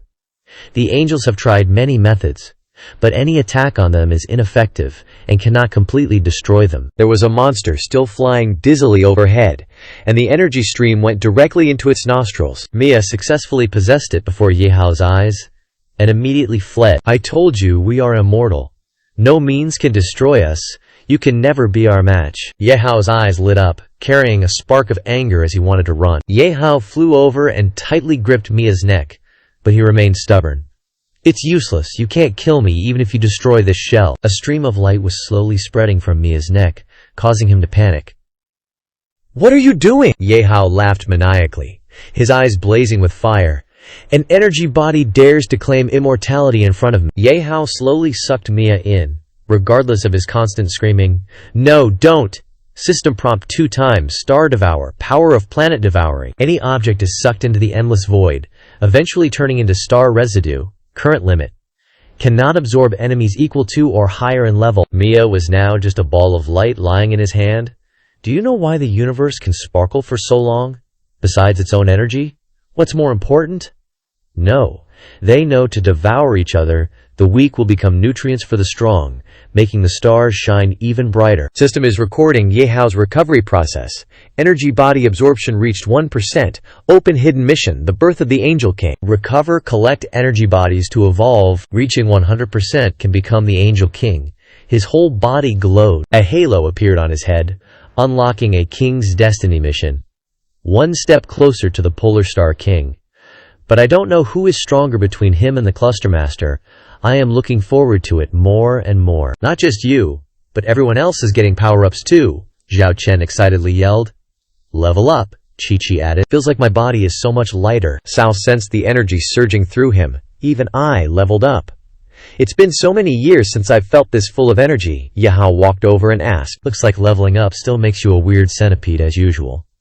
How do you guys feel? Yin Huang rubbed her arm and replied. Don't feel anything special. Maybe it's because our levels are already higher than the average fallen angel, Shu Lu added. According to the truck's explanation, the leveling system for angels is different from the outside world. We're probably still at the lowest level, Spirit 3. Maybe leveling up further will make a difference. Then, placing his hand on his chest to show sincerity, he said, I must apologize to you guys. I thought you were all low-level scrub adventurers and wanted to ditch you. Ye Hao immediately shook his head. It's okay, these things are normal. Just cooperate well with us from now on. He hesitated for a moment before daring to ask, May I ask what your real levels are? When I first entered the dungeon, I was only level 50, but you guys are completely outside my perception. Shulu looked at her hand and sighed. I'm around level 200, then exclaimed in horror, Level 200. Zhao Chen took out a wine gourd and took a sip. My old man is about the same. Chi-Chi waved her hand elegantly. My level has always been a question mark, but during a certain battle, it suddenly showed 100 meters. It's very strange. Then, she looked at Ye Hao with confusion. So what level are you? It's obvious you're the strongest one here. Ye Hao scratched his head and honestly replied, My level? It's been a long time since I checked my account level. He was still a little worried inside. System. If I convert all the experience points I've accumulated into levels, how many levels can I gain? The system panel hasn't caught up with the problem yet, because the host's experience points are too numerous, and it will take time to calculate. Please wait. After a moment, it gave a notification. Calculation complete. The host can at most reach around level 500. Ye Hao secretly rejoiced. Around level 500. I can't believe it. I've become so strong without realizing it. I should be modest about this level, and not scare them by telling them. He held up 2 fingers and boasted, I'm probably around level 200 now. Zhao Chen crossed his arms and mocked. Level 200, so you're like us, I don't believe it. He put his arm around Ye Hao's shoulder and said with a smile, "We're already this familiar. Do you still need to hide it? How low is your real level? Tell us. My old man can handle it," he helplessly replied. "Around 500. The number 500 weighed heavily on Zhao Chen's head, making him panic. How much? Level 500. Then, his eyes widened, not daring to believe what he had just heard. No way. Level 500 can completely overwhelm this dungeon. And you're so young. How did you train to become so strong? Zhao Chen knelt down on the ground in despair. I originally thought that kid was at most 300 plus. But I didn't expect him to completely exceed my tolerance. Ying Huang smiled proudly. If it's beyond expectation, it's also within expectation. Qin Qi smiled shyly and added, Ye Hao should be this strong in the first place. Ye Hao is the strongest in the universe. Shulu praised him without holding back. Reminiscing about the three-sword agreement she had with him, it seemed like a long time ago. Now I only need to be able to follow you. Ye Hao. Zhao Chen's soul had long left his body and flown to heaven. The 5 great heroes in the legends were only level 500 plus. You've reached the same height as them. He took a big gulp of wine to regain his composure. But after thinking about it, it didn't seem like a strange thing. Zhao Chen handed the wine gourd to Ye Hao. Anything that happens to you, kid, any random thing is earth-shattering, enough to be recorded in history. What's level 500? Well said for a level 500. Shouldn't we drink white wine together in one go? He quickly waved his hand to refuse. My alcohol tolerance isn't as good as yours. We'll drink with you after we get out of the dungeon. You said it so well. Ye Hao looked up at the huge door in front of him and recounted. I remember you said the fallen angels once attacked the central area of the angel city, but it's not like before anymore. Cao stood beside him and explained. That's because the leader of the fallen angels was severely injured in that battle. Although he survived, he still hasn't recovered his strength. Losing the commander with the strongest combat power, the fallen angels gradually reached their current miserable state. He looked at him and made a suggestion. If you want to meet the leader, I can try to recommend you. What do you think? Ye Hao put his hand in his pocket and pondered. Let me think. Ye Hao raised his hand to his mouth and pondered. It's good news that the fallen angel leader isn't dead yet. But is it wise to retreat now? Although the Master of Constellations might have the upper hand in terms of strength, I can't guarantee that the enemy doesn't have any tricks up their sleeve. I used Stellar Devour to break their rebirth technique just now. What if they find a way to counter it while we're gone? We must strike while the iron is hot, before they can react, and preferably wipe out all these fake light angels. Once the villains are defeated, the fallen angels mission should be completed as well, right? He confidently declared, I've decided. What are you, the scoundrels of the holy city? A sound came from behind the gold-plated door, making Ye Hao wonder. The sound came from inside the city. Not daring to believe it, he tried to listen carefully again. This. Could it be? He glanced around, speculating. That's right. Who are you? Why are you hiding in the city instead of showing yourself? Scared. How boring. Would a god care about ants at their feet? Conversely, it's you who killed the guards. Why don't you just attack directly? A somber voice rang out, startling everyone. Are you scared already? Or have you used up all that little bit of willpower? Knowing you can't break through the city gates anymore, Ying Huang warned. Be careful, there's magic in that voice. Then, being suppressed by a pressure, he was frightened. That's right, this voice is the fallen angel. We've been discovered. Ye Hao excitedly began to change his form. Doors! Where are the doors? Transform! Many blue orbs appeared around him. Cosmic ray shot. The orbs were fired at the main gate, shattering it in an instant. Ye Hao stood on the rubble and arrogantly shouted, This angel city, I come and go as I please. Can you stop me? The path into the city was now open, waiting for them. Zhao Chen chimed in. Ye Hao, you shut him up. So cool. Then he urged. The city gate is destroyed. This is good news. Let's go back and tell the leader. Ying Hao returned to his normal form. No, I've decided to just charge in like this. He was surprised. What? Zhao Chen, who was excited, conjured up wings. I agree. As the saying goes, strike while the iron is hot. We can't give these monsters time to breathe. Xue Lu followed suit. That's right, let's take the whole city in one go. Xia Lu helplessly clenched his fists. Although it felt a bit impulsive, if it was this group of people, maybe there was a real chance of pulling it off. That way, I could leave this instance as well. Ye Hao led the group through the gate. Everyone cautiously advanced, all saying in unison, Inside is a city with strangely stacked buildings. What should have been a solemn and sacred city now only feels heavy and oppressive. Xiao Chen hastily speculated. These disgusting monsters don't know how to govern at all. After occupying Angel City, all they can do is slaughter. Shu Lu looked around warily. Speaking of which, don't you guys feel it's a bit too quiet? Yin Huang agreed with her. That's right, not even a small monster can be seen. Did they all run away in fear of Ye Hao? Che Lu was sweating profusely, worried. There's only one enemy here, and he's coming. They still don't understand. What?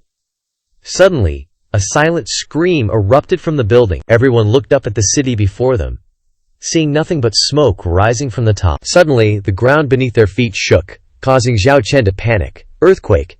Ye Hao seemed to have realized something. That's not right. Something is about to burst out. A scale rose from the ground, suspending both of them. A golden armored scale stood before them. This is Libra. He couldn't hide his curiosity.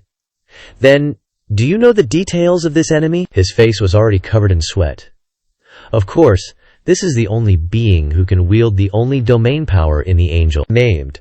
On top of the scale was an emotionless, smiling face. The archangel Nihilek Libra began to spread its wings and started weighing souls. On the other side of the scale were glowing orbs, which represented souls. The scale began to move, tilting heavily towards the side with the soul orbs. Suddenly the angel issued a notification. The soul weight of the subject passing the trial does not currently exceed 21 grams. First judgment failed. 3-minute countdown begins. Shui Lu quickly flew in front of Ye Hao. Be careful. Due to the Libra's tilting force, the ground on their side of the scale is gradually collapsing. Ye Hao, still dazed, was suddenly blocked from view. He widened his eyes, stunned as the thing pressed against his face. Shu Lu pounced towards him, and they both fell backward from the force. Ye Hao was pinned to the ground, his eyes rolling back, unable to breathe. Zhu Lu awkwardly propped herself up. Sorry, Qi is bursting with jealousy. Did she want to crush Ye Hao to death? Move. Yin Huang's body felt light as she tried to help. I want to remind you that the countdown has 2 minutes and 16 seconds left. Even though you're burning with anger inside, calm down. I must calm down. Xiao Chen grabbed Ye Hao's hand, mocking. After we leave this instance, this old man has some unique secret techniques he wants to secretly pass on to you. Qi worriedly asked Han Ye Hao. Why is your face so red? Are you seriously injured? His face flushed, trying to change the subject. This debuff cannot be dispelled. It was a special mechanic from the start. The system interface displayed a red notice. The Libra of Souls will not take any damage, but cannot leave the Libra scale, nor can it use skills, lasting 3 minutes. If the time runs out and the Libra cannot be changed, you will fall into the endless abyss. This status cannot be dispelled. Countdown 1 minute 58 seconds. Sazlu pointed to the glowing orbs and explained, This is the power of the Archangel. Those light orbs correspond to the 6 of our souls. When the weight of our souls exceeds 21 grams, those light orbs will resonate with us and disappear, thereby changing the tilt of the Libra. A powerful monster in the darkness made him tremble. But whether it's an angel or a human, the soul weight is complete at 21 grams that cannot exceed. Our leader, Lord X Lei, previously discovered a soul-linking secret technique, using it to link everyone's souls together, distributing the soul evenly to others, and destroying each light orb to pass. Ye Hao spread his arms and asked quietly, Can that secret technique also work on us? Salu confidently assured. Now you are also fallen angels? It should not be a problem. He quickly nodded. Then let's try it. He pointed a finger at Ye Hao's forehead. Soul Link. The system interface beeped. Illegal operation. This operation will accelerate the tilt of the Libra. Suddenly, he fell into thought. Stop. The rules have changed. If the fallen angels method doesn't work, then I can only use my own method to solve it. The Libra's timer was still running, counting down 1 minute 5 seconds. Ye Hao took out a syringe with some hesitation. A wisp of primordial qi can separate the soul and can also be used to introduce the soul. But in this mixed soul, there is that woman's resentment full of malice. There could be a huge risk. He decisively stabbed the syringe into Ye Hao's head. The queen's soul began to flood into Ye Hao's body. The process was a bit painful, causing him to moan. Suddenly, that piece of soul seemed to shatter into fragments, an unyielding wisp of spirit. Get lost. His eyes flashed, his face slightly angry, as he shouted to repel it. A red alert blared continuously, may cause damage to energy bodies. When soul weight exceeds 1 gram limit, damage dealt increases by 100%. Maximum of 3 stacks, lasting for 2 shimmering hours. Ye Hao's entire being suddenly glowed, but exceeding 3 stacks will result in an abnormal astral projection state. Lasts 1 hour, during which if you cannot return to your body, your soul will dissipate. Xiao Chen stroked his chin with amusement. This kid always likes doing things that scare people to death. Afterwards, he was shocked by everything. What kind of divine artifact is this? It can actually make the soul exceed its limits. Truly unbelievable. Chi kept her eyes fixed on him. Ye Hao, are you all right? Ye Hao again pointed the syringe at Yin Huang's neck, reassuring her. Everyone's doing it, there's a moment of pain, but afterwards it's very comfortable, just bear with it. She suddenly wiggled her body, cooing continuously. Not painful at all, even a little fun. Very quietly, Chi-Chi's eyes lit up. We succeeded. He looked up at Tianping's face and asked loudly, So, what do you say now? Can you let us pass the trial? It mechanically replied. Inspection passed. Condition determination met. Ye Hao's group suddenly disappeared. Tianping sighed slightly. I didn't expect anyone could pass the challenge, but this is also a decent dataset, definitely usable for the next time. Ye Hao's group was teleported away, still not forgetting to ask quietly, Next time, do you think I'll give you this chance again? A multicolored eye appeared on his forehead. Eye of Truth. All the light focused on a clock tower in the middle of the city. Beside it, Ye Hao fired a powerful explosive at the tower. The entire tower exploded into pieces. Sword of the King. Earth and stone were blown into the sky. Skilled black wings circled around, avoiding being hit. Tianping now had only 2 wings and a face appearing before them. You actually found my true form. Interesting, Yin Huang. Carrying the sword, charged straight at the sealed area. It sighed. If you're not going to talk about the rules, then let me make you regret it. Tianping's entire face was emitting a dazzling light. I am the angel managing the realm. Now I will merge myself into this area and transform it into a giant soul maze. You will be trapped here forever. Deploy soul domain. A cube appeared in Ye Hao's hand. I know you're still hiding something. If so, then I'll use a higher level maze to cover you up. On the 4 sides of that cube were structures like a maze, chaos maze, divine tier item, capable of generating an indestructible maze area. Once entered without the item holder's approval, one will be forever lost within. Nihilek on this side still knew nothing. Looking down at the maze and judging, dare to show off your axe-wielding skills in front of me. Then 2 beams of light shot out from his eyes, scanning the maze to analyze it, opening all domain authority, beginning to analyze the structure, rewriting the algorithm. Within the maze of 1,000 paths, Nihilek had drawn a path, found it. He acted immediately, following the pre-drawn path into the maze. Is this all you've got? A divine tier item is only this much. But when he reached the end of the path, what awaited Nihilek was a wall. He exclaimed in confusion, Dead end! How could this be? Nihilek gritted his teeth, sweat dripping down his face as he said, Impossible! My calculations are absolutely correct. Where exactly is the problem? He couldn't take it anymore. A split soul gradually crawled out from within, transforming into the complete form of an angel. Nile spread his wings, asserting, This maze must still be hiding something. I must investigate it thoroughly. Then, he dashed off quickly, passing a road, saying, Not this way. Nile continued down another road, but this time it was still wrong. Not this way either. He kept searching like this, going through the entire road. Didn't I just pass this place? Suddenly, Nihilek realized something and cried out in horror, Wait, could it be? An image of the maze rearranging itself flashed in his mind, his mouth constantly analyzing. This maze isn't just a 360-degree cube design, but it's also constantly and randomly changing. According to my calculations, it completely disrupts the original structure and rearranges itself every 10 seconds at most. Nihilek gritted his teeth, calculated countless possibilities, and exclaimed, This kind of change has no rules at all.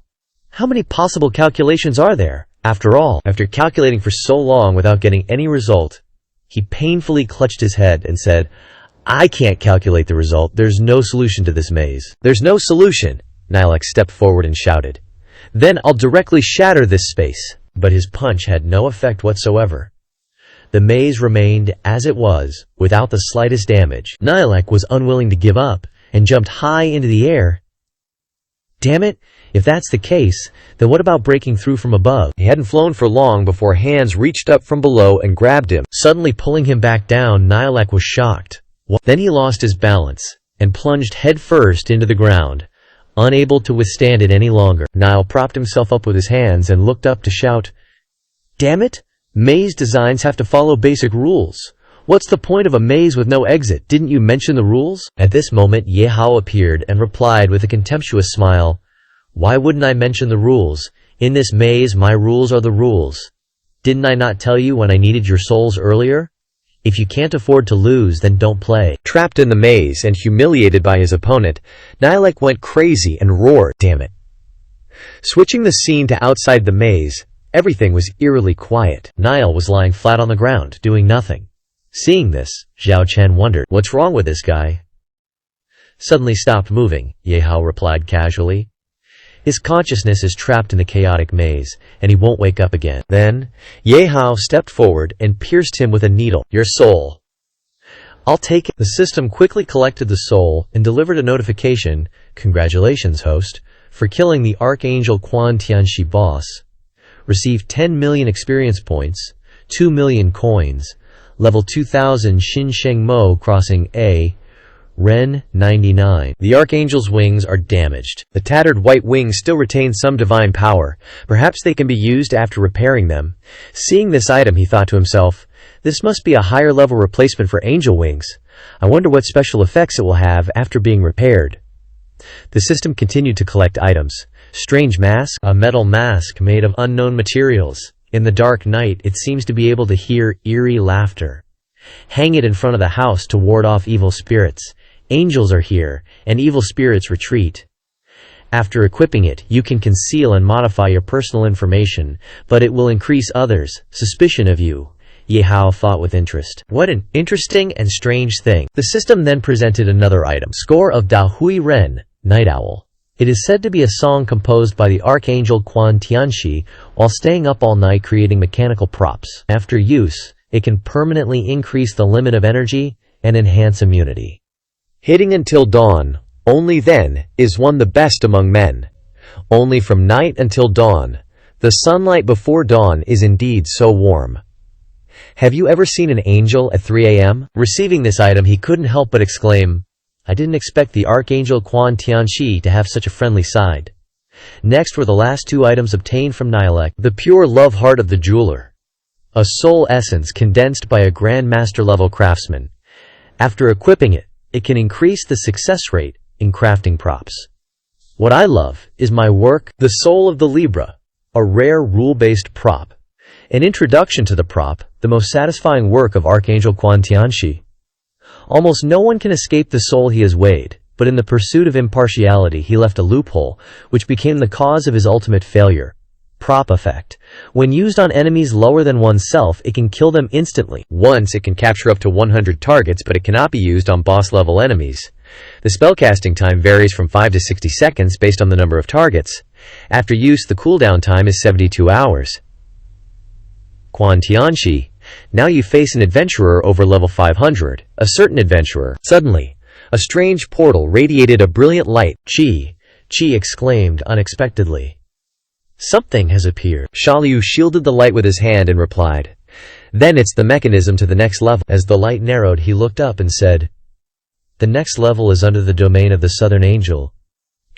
Ye Hao put his hands in his pockets and walked over, asking, "Southern Angel, what kind of enemy is he?" The image of the Angel City appeared, and then he explained gently, "The Southern Angel is the chief warden of the Angel City prison. In that prison, a large number of dangerous criminals and demons are imprisoned.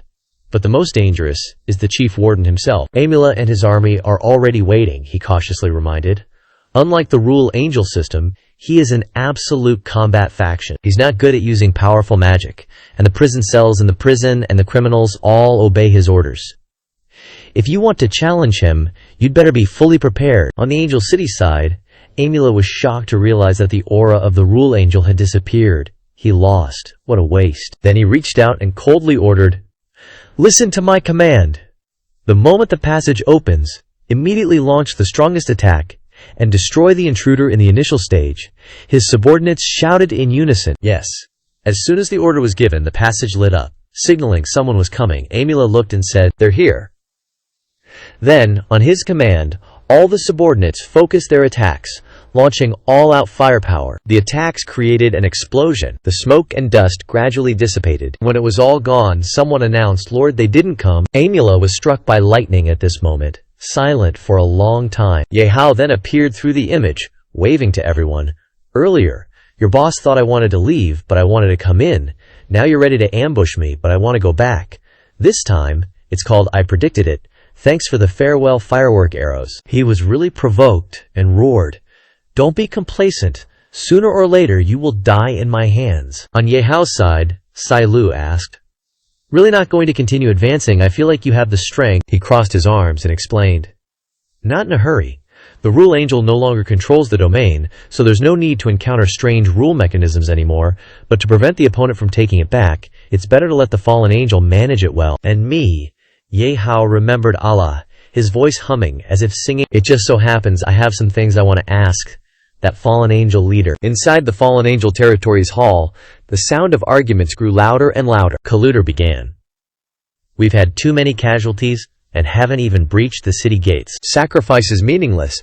Are you just trying to move yourselves?" The fallen angels behind him agreed. "Colluder is right. The most important thing now is to preserve our strength." Ampelia disagreed. "Now we only have a chance of survival if we fight those monsters to the death. Whoever wants to cower is free to do so." The female angel in the distance tried to persuade. "Apelia, stop talking." This idea was completely opposite to Karuder's. He stepped forward and questioned, "Then do you have a way to kill those monsters? Even the chief angel has been defeated. Others going will only give their lives. We must find a new way to survive." Before he could finish speaking, she jumped in and scolded, "You soft bones! Has your time of corruption been so long that even your souls are rotten? As long as I have a breath left, I must take back the angel city." Continue. This time, Aphelia's words were also interrupted. Asala asked, "What is the situation with the daytime squad that was sent out?" She withdrew her stern appearance from just now and seriously reported, "Lord, there is no information, and we cannot sense their aura." Cuter seized the opportunity and quickly proposed, "Lord, we really can't fight anymore. Now we should let go of hatred and find other peaceful solutions." Aphelia immediately retorted sharply, "How ridiculous! Don't tell me you don't know the cruel methods of those monsters. Do you really think they will let us go if we surrender?" Fallen Angel Tiandi also asked, "Then do you have a better way?" Even if she didn't have a way, she still tried to argue. Affiliata would rather die in battle than be a coward like you. Just as things were tense, two figures appeared from outside the door. After bringing Ye Hao back, Sao spread out his arms and called out, "My lord, I'm back." Cuter, seeing him return, didn't express any emotion, saying nonchalantly, "I thought you were dead. And who are these people?" Sao hurriedly replied, "They are new teammates. They saved me. Let me introduce you." But he didn't care, crossing his arms and ordering, "Step aside. This place is not for you to speak." Seeing this, Sao hurriedly explained, "Wait, my lord. We not only broke through the main gate of Angel City, but also defeated the Power Angel in the first domain." Hearing this, Ophelia said with surprise and joy, "What? How is that possible? Our team sent out today was just wiped out, let alone your low level." Connor asked in disbelief. "Just based on you, someone who gets so scared he pees his pants at the sight of an archangel, are you even making sense?" Seeing these superiors looking down on his saviors, Sao stepped forward to clarify, "What I'm saying is the truth. Go see for yourselves if you don't believe it." Ye Hao raised his hand to stop him. "Forget it. Why waste words? There's a faster way for you to prove it." He took out a needle that had absorbed the angel's soul. Carlutter, seeing this, opened his mouth in surprise. "This is angelic soul energy, and looking at the light and purity of this energy, it's definitely not regular angelic energy." Ophelia stared at the shimmering light, boldly guessing, "If I'm not mistaken, it must be from at least a rank 3 angel. Could what you said be true?" Ye Hao didn't let them stay surprised for long, going towards Asala, causing Karuder to angrily draw his sword. "Stop right there. Dare to step forward, and you will be killed without mercy," Ye Hao explained gently. "I have no malicious intent, just want to give the Lord a meeting gift." Asala didn't object, saying to Kaluder, "You guys step back, let him come over." When Ye Hao stepped in front of him, he asked, "Young angel, I can feel an extraordinary power within you. What brings you here? Ye Hao was not intimidated by his majesty, calmly suggesting, just want to ask if you want to return to your peak. Mentioning what he desired, Allah could only sigh. Return to my peak. But since that great battle, my body has never been able to recover. I can only rely on these devices to barely prolong my life. Could it be that you have a way? As soon as he was asked, Ye Hao quickly replied, of course, and injected him directly. The people standing below were extremely angry. Colluder shouted, there's an assassin! Quickly protect the chief angel! Ophelia rushed forward with her sword. It must be another trick of those monsters. I'll slash you now. But she couldn't touch Ye Hao, as Zhao Chen blocked the blow and scolded, you fallen angels? Are you brainless? Before you attack, bother to look clearly. At this time, Ophelia looked at Allah and exclaimed, Chief Angel, he's currently performing a light-dark conversion. Following that, Allah restored his body, placing his feet on the ground. He regained his former body, letting out a satisfied roar. Cooter looked incredibly disbelieving, calling out in doubt, he really healed the Chief Angel, something we couldn't do even with all our efforts. Ampelia cheered in joy. The Chief Angel has finally recovered. We have hope. Congratulations on the Chief Angel's recovery. Allah was no less happy, clenching his fist, saying, although I only recovered 30% of my strength, I finally escaped the period of weakness. Thank you. The young angel Cuter was extremely excited, placing his hand on his chest in salute. Chief Angel, please tell us what we should do. The future of our race depends on you, she said hopefully beside him. Chief Angel, please give the order to attack. We will absolutely follow. Before them now stood Allah, full of vigor. He announced to everyone, we were once the proudest warriors in the sky, but now we face difficult circumstances. I can see doubt and fear in your eyes, but please remember, we haven't lost everything. Our strength remains, our beliefs remain, our will remains. We will take back our homeland. After finishing speaking, he turned to Ye Hao and suggested, and you, young angel, whatever request you have, just say it. As long as it's within my capabilities, I will definitely do it. Seeing Allah's favor, Ye Hao raised a finger and replied, I have two things. First, now that the Power Angel is dead, the first domain area of Angel City is unguarded. I hope you quickly send troops to occupy that place before the enemy redeploys. It can serve as a bridge for the next advance. Hearing this condition, he quickly waved his hand and ordered, Colluder, you are in charge of arranging this. He lowered his head and replied, yes, sir. After finishing one matter, Ye Hao took out a painting and asked, second matter, have you seen this person before? What's his name? Both Colluder and Ophelia were momentarily stunned. Isn't that? He couldn't help but ask, kid, what do you want with him? Even if you are the benefactor of the Lord, you shouldn't. Before Colluder could finish asking, Allah raised his hand to stop him. Silence.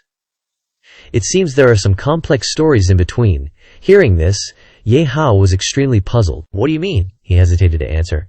The Mu Wei you mentioned is now the leader of the false angels in Angel City, the Light Seraph. Hearing the answer, and imagining the other person's identity, Ye Hao was so surprised his mouth fell open. What? Zhao Chen asked in surprise. That old geezer is a seraph. How is that possible?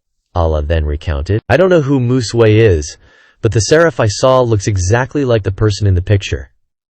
As he spoke, he recalled the image of fighting him. His strength is immense, definitely not just a simple pretense. At that time, to cover the main force's retreat, I fought him desperately, but couldn't inflict much damage on him, and finally suffered a crushing defeat and fell, unable to stand up ever since. The image of falling from high above reappeared in his mind. Ye Hao pondered seriously. If what he said is true, then this seraph, even if he's not the real Mu Wei, must have a very big relationship with him. Things have become a bit complicated. Suddenly, Zhao Chen spoke up. How could that be? No, if that's the case, maybe it can be explained. He turned to look at Zhao Chen and asked, Uncle, do you think it's really him? Zhao Chen crossed his arms and said with a smile, anyway, I wouldn't be surprised if that crazy old man did anything. Allah turned to look at Ye Hao and questioned, you guys really do know each other, so I don't know what your next operation is. Ye Hao reached out to Allah and replied, don't worry about that. No matter who the Seagraph's true identity is, I will help you return to Angel City. Allah's eyebrows relaxed, and he smiled at Ye Hao. Thank you for your support. I will send a few elite troops to accompany you. My strength has not yet recovered, so I cannot serve as a combat force with you. If you obtain more angel energy in the future, can you give it to me? After I recover, I will definitely be able to become your assistants. As soon as Allah finished speaking, the system suddenly spoke. Current choices will affect faction reputation. Please choose carefully, host. The current reputation of the angel faction will fall to neutral. Ye Hao then spoke up in reply. Of course, no problem. In his heart, he thought, of course there's no problem. The main mission is to help the fallen angels, which are all related to reputation, so why think about it? But I don't expect a level 250 like you to be of any help. The system spoke up again to remind. The fallen angel's favorability towards you has increased. The current fallen angel faction reputation is friendly. Outside, it began to get noisy. Lord Seraph is out. Lord Seraph, please guide us. Ying Huang looked at Xiao Lu and said, it seems that this fallen angel is quite popular. Zhu Lai smiled. For them, this world is no different from hell, and the fallen angels are their saviors. Chi thought to himself. The moment the fallen seraph appeared, I felt the despair and sorrow in everyone's hearts being purified and dissipated. Allah turned to ask Ye Hao again. Have you guys met the guardian angel of the second level? He looked at him. You could say that. Allah looked at Ye Hao, assessing him. To be able to escape his explosion, you guys are indeed not simple. Allah then said to him. The true guardian angel was long ago killed. The current fake copies all his power. His spells are endless and very cunning.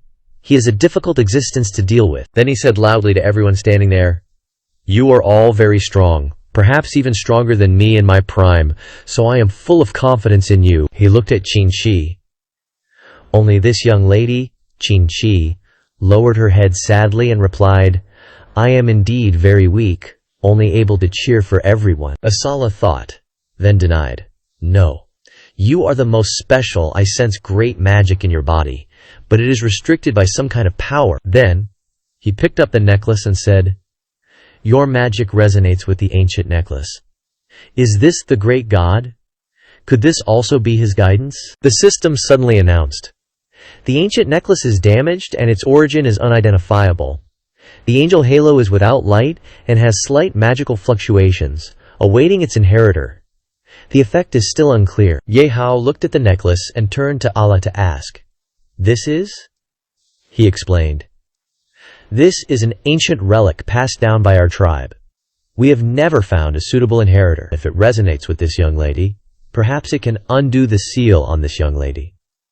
The kindness you have shown is truly impossible to repay. I hope this can help you. With that, he handed the necklace to him. Ye Hao received the necklace while thinking. The effect information is unclear. How can I risk letting Chi use it? He secretly said to the system, switch to Mo C's account to identify the item. As soon as he finished speaking, the system's voice rang out. Identification complete. Broken light seraph holy necklace. Weak fluctuations, dormant for thousands of years, seemingly rejoicing at the appearance of its successor. Equipment effect. Limited to a special character receiving a large amount of magic.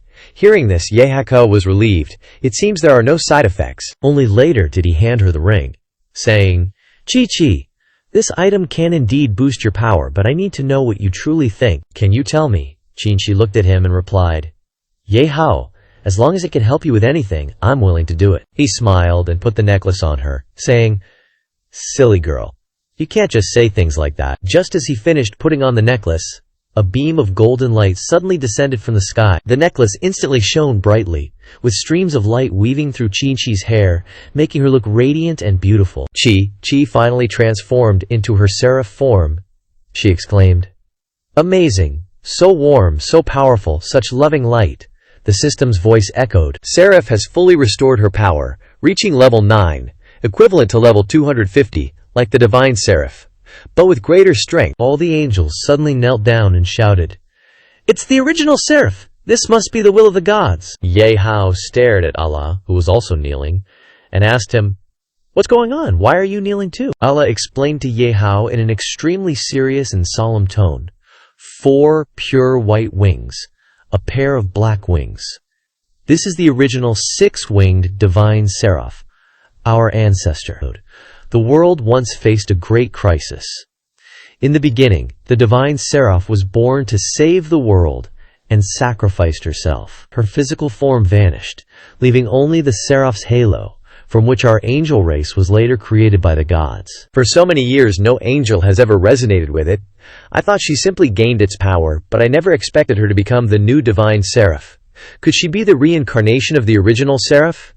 This must be divine guidance. Hearing this, Ye Hao was shocked and thought to himself, "Reincarnation? That's not right. Chi-Chi is clearly a resident of the Life Forest dungeon, but how could she resonate with the divine seraph's halo? Could it be that the divine seraph never truly died but fell into a dungeon and became Chi-Chi?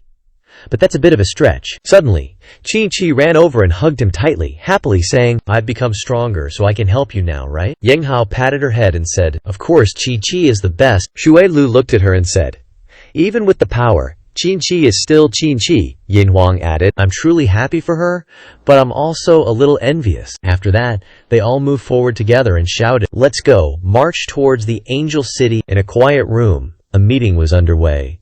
In Angel City, the second domain, he sat majestically on the throne at the center, his voice calm but full of authority. "Is there still no news from those invaders?" one of his subordinates respectfully reported. "No, the patrol team sent to the first level hasn't reported anything unusual either." Amo last smirked, not bothering to hide his disdain. "Looks like they're just a bunch of angels putting on a show." The subordinate hurriedly flattered, "They must have been so scared of you that they ran away." The comment pleased him, and he continued the conversation. "That's right, especially that man from yesterday. I've never liked him. If he dares to come, I'll be the first to kill him." While they were laughing, one of them was suddenly pierced through the stomach by a beam of golden light. Amula immediately jumped up and shouted, "Enemy attack! Everyone prepare to fight!" 3 people stepped out from the barrier circle, Ye Hao provocatively asked. "The man you've been longing for is here. Who dares to kill me?" He angrily raised his mace at him and ordered, "Attack! Leave no one alive!" The subordinates were excited and cheered loudly. "Kill! Let's fight!" Yin Huang drew her sword and said, "Leave no armor intact." Shu Lukro rushed forward, reminding her teammate of their tactics. "I'll take the left, you take the right." Ye Hao curiously asked Ayamula, "Why aren't you attacking?" He calmly replied, "There's no need." Ayamula smiled and said, as the mace in his hand glowed brightly, lightning flared up, "Obviously, you're the core of this team. As long as I defeat you, the others are not a concern." "Let's go one-on-one, kid," Yin Hao simply replied. "Thank you for thinking so highly of me, but I'm not your opponent," she said with a smile, while Chi-Chi and her authoritative staff appeared behind her. Seeing this, he exclaimed in shock, "Six-winged seraph? How is this possible? I've never heard of any seraphs besides A." She pointed her staff directly at Amula and said to stop him. "Stop, false angel, we don't need to fight forever." He was so surprised his mouth dropped open. Then he gradually sank into thought. "The holy light of glory, it feels like my soul is being purified." Amula suddenly realized something, he thought to himself. "It almost made me lose my fighting spirit. She's harder to deal with than I imagined." Amula immediately created a circle with a 6-pointed star inside, along with many similar circles around it. From these circles, beams of purple light shot straight forward, creating a haunting, dynamic wave. The beams pierced through his subordinates, causing them to scream in pain, trying to stop him. "Lord, don't hurt us." Ophelia looked up from below, angrily scolding this fire-obsessed guy. Looking at those flashy moves, she couldn't help but admire. "Chi-Chi is amazing. She dodged everything," he chimed in, nodding in agreement. "No matter how powerful the angel is, they are definitely no match for a holy seraph." Amula raised his hand high, and a ball of light immediately formed, accompanied by a challenging question. "Is that so? Then take a look at my ultimate technique." The angelic wings behind her were instantly covered in frost.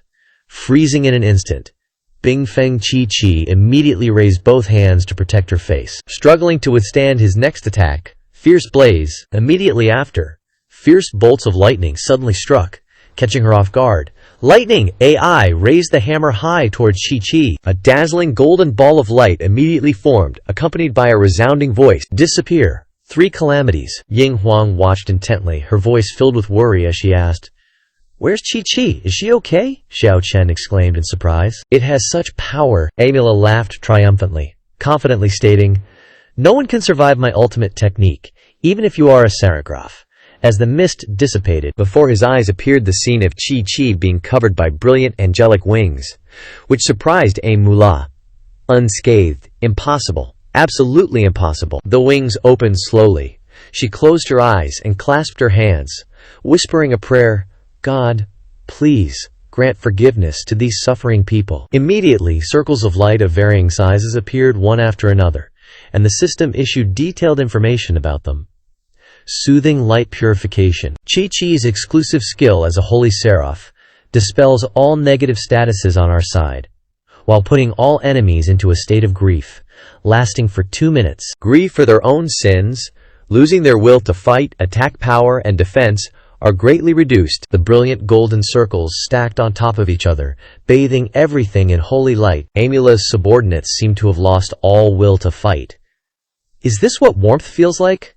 I don't want to fight anymore. The group knelt down at the same time, tears streaming down their faces, crying and begging, "Please forgive our sins. Forgive us." Ye Hao looked at the scene, couldn't help but be surprised, and thought to himself, her power is too strong. She controlled the whole arena in an instant. And this power is almost entirely transformed from Chi-Chi's halo.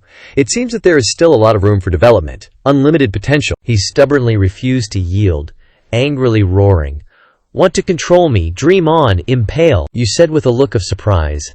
Heaven is a cruel being. Amula straightened up, and red lights began to burst around him. Ayamula transformed into a massive, three-eyed monster, roaring furiously. "If magic doesn't work, then I'll go wild, tear you apart, bite you to pieces, chop you into bits. Transform." Chi-Chi's eyes flashed a crimson red. She swung her staff and charged forward, her words ringing with determination, still refusing to see reason, then face judgment. Strange red circles with mystical symbols appeared, making it difficult for Ayamula to speak. I can't move anymore, and why do I feel so terrified?" Ye Hao approached, calmly stating, "It should be over now." He deftly poked his weapon at his head, piercing through. Ayamula's body gradually disappeared, fading away. Ye Hao turned to look at Chi-Chi, his mind filled with unanswered questions. Such immense power, what kind of background does this girl have? Ying Huang and Shui Lu beamed with joy at Chi-Chi's resounding victory. She immediately returned to her original form, dispelling the transformation. The pink-haired loli excitedly praised, "Chi-Chi, you're amazing! Taking down the boss all by yourself?" Ophelia beside her couldn't hide her admiration, whispering words of praise, as expected of the divine scourge angel. Chi-Chi smiled brightly, running nimbly towards him.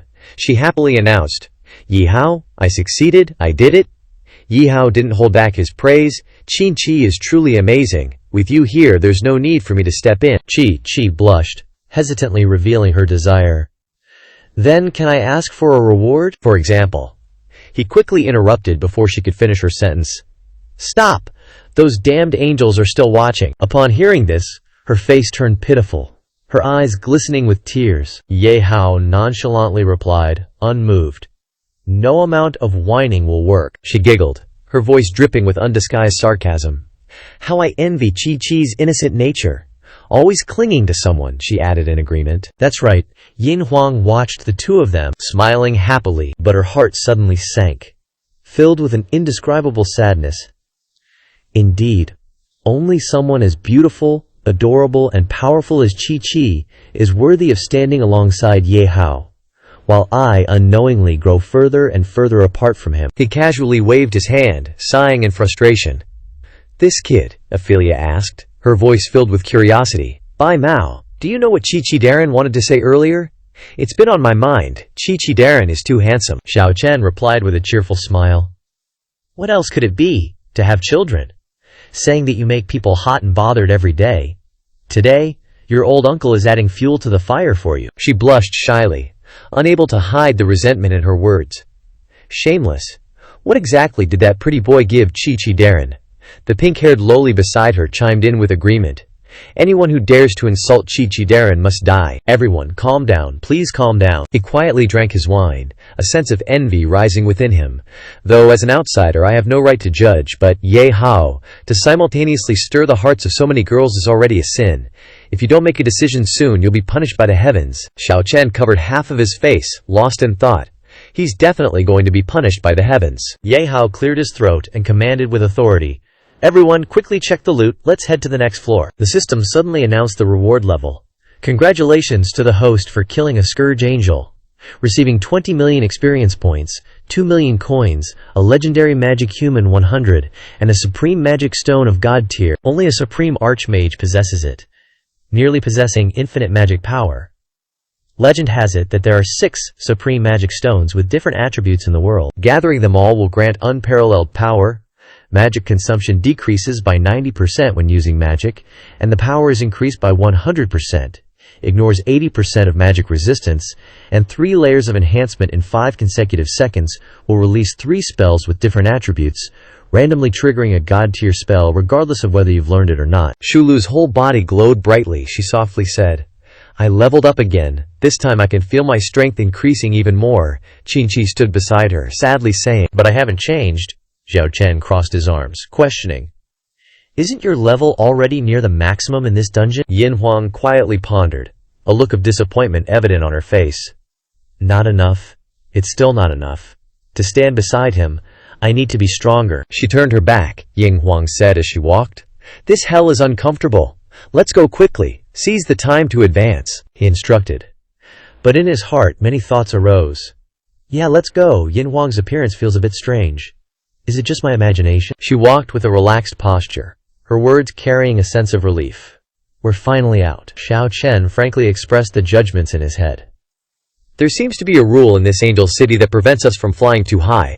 Otherwise, we wouldn't need to waste our efforts overcoming each trial one by one. We could just fly up and find that scourge angel thing. Everyone entered the next area, where the golden walls shone mysteriously.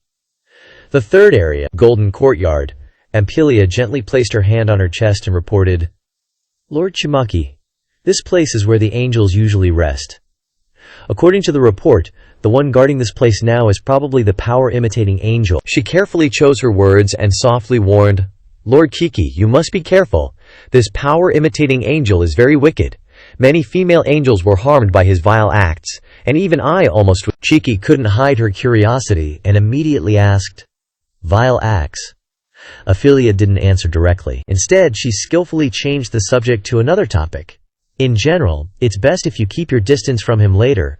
Leave the fighting to us. Looking at the golden six-pack statue, he was slightly embarrassed. This style is a bit too fresh. He quickly blurted out his thoughts. Isn't this just a perverted narcissist? She gently covered Chirki's eyes and said seriously, Chirki, don't look. It will stain your eyes. Her teeth gritted, her curses filled with hatred and anger. You goddamn pervert, get out here. I must repay you 10-fold, 100-fold, 1,000-fold for my humiliation. He laughed eerily, his voice full of perversion. I wake up, and there are so many beauties visiting. Am I still dreaming? If it's a dream, please don't let me wake up. Let me and the beauties in my dream have fun without any distance. Ye Hao coldly raised his sword towards Sal, threatening. Too bad this is reality. Put away your disgusting thoughts quickly. Show yourself, or I don't mind blowing up your courtyard into a wasteland. He immediately questioned in confusion. What the hell are you talking about? Did I allow you to speak? Get lost, you stinky man. The statues beside them also began to move, unexpectedly. What is this supposed to be? A dazzling golden light created a magical barrier before their eyes. All three looked up at the golden orb floating in the air. Even though Xiao Chen tried to use his magic to attack the barrier, it was all in vain. With no reaction, he calmly analyzed. Forced teleportation plus a magic shield. This musclehead looks crude, but his operation is very skilled. Can this shield be broken? Ye Hao immediately replied. Obviously, this is a rule-based power like the angel's authority. The rule is to only fight women. Men can't interfere. Salu struck a suave pose in a stylish manner, his face full of perversion. As the annoying disturber disappeared, he invited, "Come and play with me, beauties." A fierce ray of light flashed, directly hitting his head. Yin Huang pressed the tip of her sword against Satlu's neck, constantly scolding, "Done talking nonsense, then go die." The swordsman's attack had no effect on Salu. On the contrary, this golden guy was enjoying the attack. What powerful sword energy, he thought seriously. Salu happily looked at Yin Huang as if she was his prey. This little girl is fierce, I like it. Before this statue could boast for long, Yin Huang raised her sword and chopped off one of his arms. Cut off, she thought to herself as she chopped. This statue is really thick. I used a full-strength sneak attack plus the special agent of the demon sword Dinji against angels and still couldn't take him down. While Yin Huang was lost in thought, he seized the opportunity to rush forward and prepare to attack. This little girl is spicy. Everyone come on, the spicier the better. Beauties, Here I come." He licked his lips greedily like a beast as he rushed forward. Seeing Cao about to attack, Shui Lu immediately rushed over and blocked him. "Leave this one to me." Cao raised his hand to block those attacks, and couldn't help but be shocked. This woman is stronger than the one before. On the other side, a golden statue was also preparing to pull a trick. "Beauties, come and touch my big muscles." Chi saw it running towards her and panicked, covering her eyes with her hands. "Don't come any closer, you're making a fuss." The pink-haired girl heard Chi scream and immediately rushed over. Chi, my lady," followed closely by a girl with ash-green hair. "I'm here to help you, Chi. My lady's divine power is weakening. Damn it, this dog is using such dirty tricks again." Lu immediately yelled angrily. "Love Shooter Squad, don't even think about going anywhere. Fight me to the very end." Love Shooter Squad casts an irony effect within range of the surrounding otherworldly targets. It lasts 6 minutes, and they must look at the angel carving statue, unable to leave its sight. The blue-haired girl gritted her teeth in anger. Damn it, why are all his moves so underhanded? Yin Huang, while blocking the attacks of the golden statues, was confused. Clearly these statues aren't that strong, but their stamina is endless. Shui Lu behind her quickly responded, "At this rate, Chi will be in danger. We need a quick victory." She landed and quickly changed her moves. Glacial Age. Eternal Winter freezes all enemies within a massive range, causing a continuous 1% health loss, lasting 60 seconds. After level 200, they won't fall into the magic ice-stuck state. Shui Lu looked up at Yin Huang and said, "Yin Huang, I'll leave the rest to you. Although I could directly eliminate it, I'd rather wait for the one who needs to vent." Seeing that it was what she wanted, she immediately replied, "Thank you." Immediately she raised her sword into a fighting stance, Asura Body Modified. Compared to the original Asura Body, speed and strength are greatly increased, unlocking new skills, lasting 60 seconds. Yin Huang's attack immediately destroyed all the golden statues. She chopped them into pieces, Asura Technique, Sky-Shattering Strike. That attack made the onlookers below gasp. In an instant, so their strength is no less. Chi saw Yin Huang land, and immediately ran over, happily saying, "Sister Yin Huang, Sister Shu, you two are amazing." Seeing the praise Chi gave her, she humbly replied, "It's just a small matter, nothing much," Zhu Lu continued. Chi, don't be afraid. These dogs only know how to use dirty tricks to mess with your mind. Your strength can absolutely beat him to a pulp in an instant." Ye Hao, seeing them celebrating too early, reminded them, "Everyone be careful, the battle isn't over yet, and this barrier hasn't been dispelled." As he spoke, in the distance, the fragments of the golden statues were reassembling, shaking, converging. "Look, the fragments are moving." After a series of tremors, Lu was resurrected, shimmering. He flew up, holding a flower in his mouth, trying to look cool. That was just the warm-up. Now, let's begin the thrilling and exciting second half of the battle. Yin Huang and Shui Lu rushed forward impatiently, attacking together. "Stop talking nonsense, just die." The two's attack seemed to anger the newly resurrected Salu. He angrily struck back, catching the two girls off guard. "It's useless. In front of my body, which has been tempered thousands of times, your weapons are nothing more than fried paper."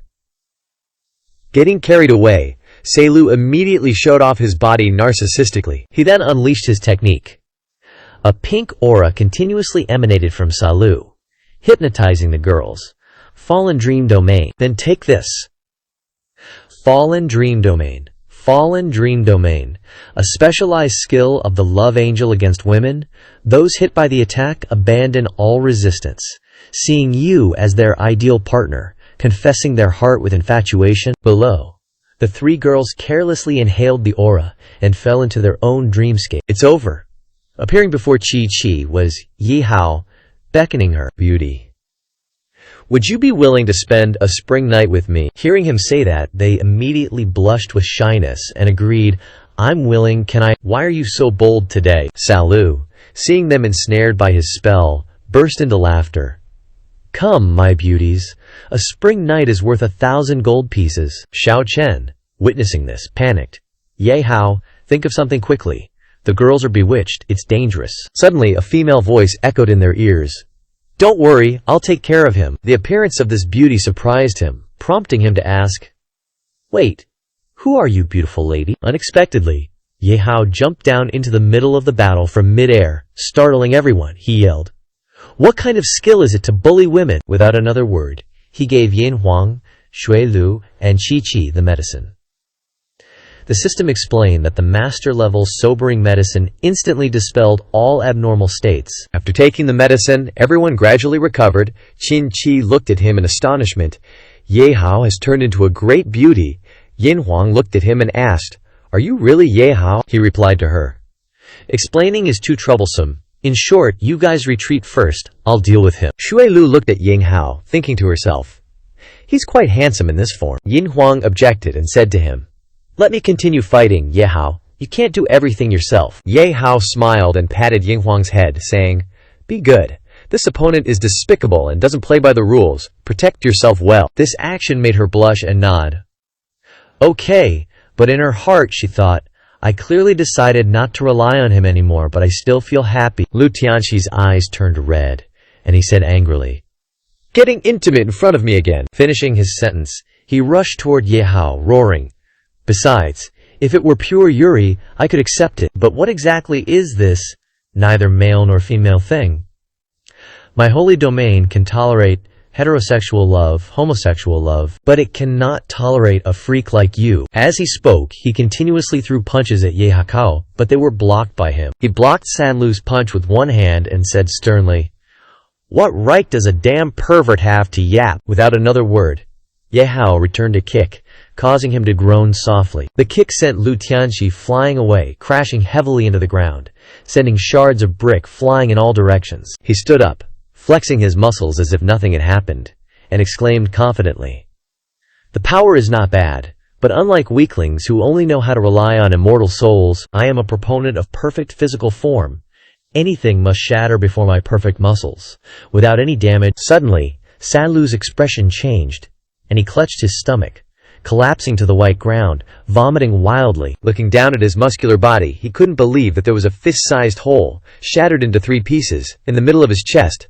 How is this possible, my indestructible body? Before he could regain his senses, Ye Hao rushed in front of Sanlu like a gust of wind and sneered, talking about indestructibility in front of me. That guy looked at him and unleashed a move that caused pink lights to emanate from behind him. "If you're a woman now, then take my pheromone domain." Before he could finish speaking, Ye Hao's fist was already in front of his face.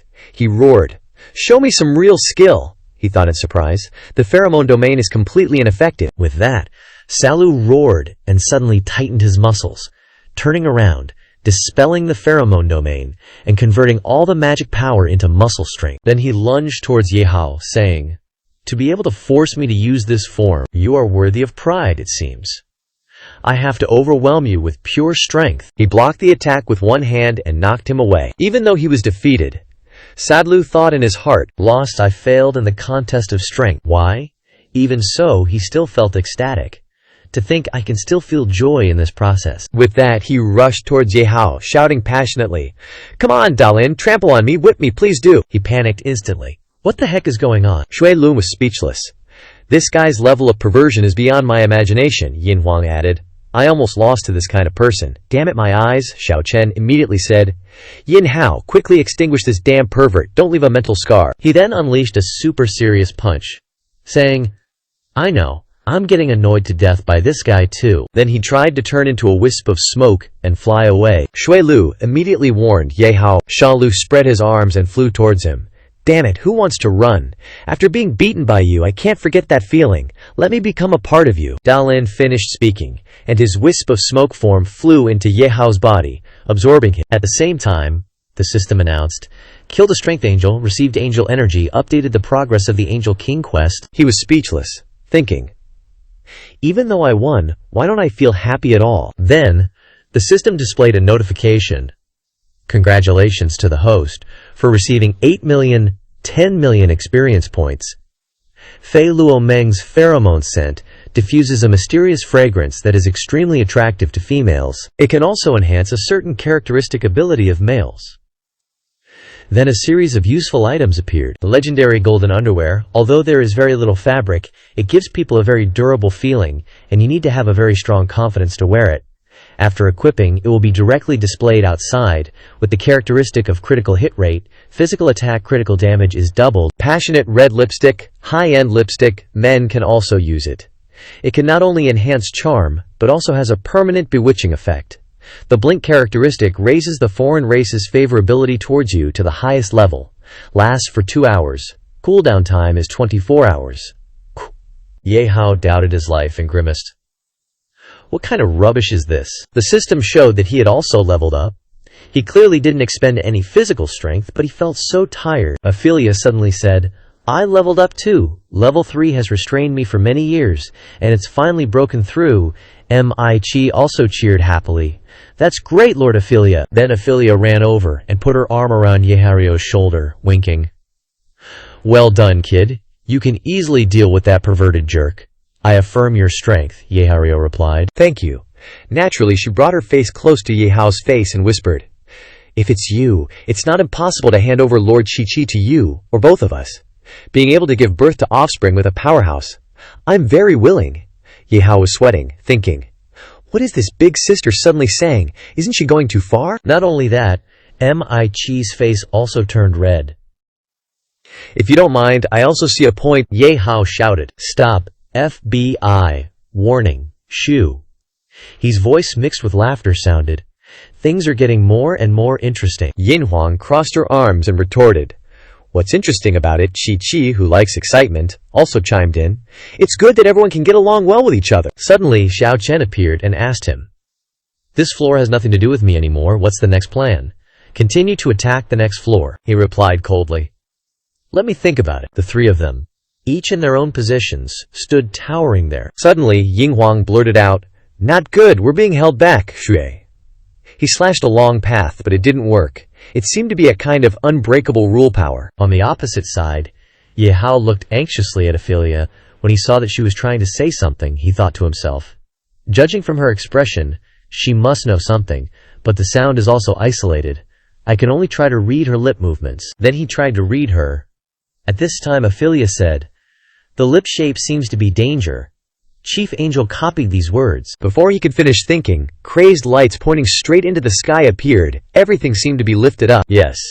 The dazzling light made Ye Hao unable to see anything, only hearing a familiar voice calling out, He speaks up. In the space-time of your 18-year-old self, Ye Hao was out playing with his family. His younger sister shook his arm incessantly. What's wrong, bro? Why are you spacing out? Are you too full? Ye Hao's mother then gently replied, Don't blame your brother. It's been so long since our family went out to eat. It's been tough on both of you. His father also laughed heartily. Dad has to try harder. Hearing this, Ye Hao smiled inwardly. It's strange. Why do I suddenly feel a sense of loss in my heart? But it's okay, as long as I have my family here, I have nothing to regret. Suddenly, from the distance, a giant anomaly with thick lightning bolts appeared. Everyone cried out, The Gate of Inheritance! We're done for! The Gate of Inheritance for demon beasts in the safe zone has opened. Run! The demon beasts are invading. Ye Hao stood there stunned, observing. That person gradually appeared, uttering a deep voice like, from the 18th level of hell. We finally meet again. Ye Hao began to panic, thinking to himself, Not a demon beast? This feels so contradictory. Where did things go wrong? I seem to know this person. Very dangerous. Scene changed to another space-time. Beside a pile of rubble lay Xiao Chen, 8 years old, barely breathing. Distant voices echoed around him. Who would have thought that in this sparsely populated place, we could still find a child who looks like he hasn't eaten in at least 10 days? Then that voice grew louder. Hey kid, are you still alive? Xiao Chen weakly opened his eyes little by little. Mu Wei stood there, smiling brightly. To be able to survive deep in the wilderness, your will to survive exceeds imagination. Let's say we have fate. Follow me. I will teach you the skills to survive in this world. On Shu Lu's side, it was cold and bleak, surrounded by ice. She had just finished slaying a few guards, slowly entering the cave, thinking to herself, Become stronger. I must constantly become stronger. She looked at the giant block of ice in front of her and told herself, Even if this dungeon boss surpasses my level, I cannot retreat. Only by defeating her will I have the foundation to continue becoming stronger. Otherwise, even living is meaningless. Then Shui Lu pointed her sword forward. Great ice snow goddesses, my name is Shui Lu. Please accept my challenge.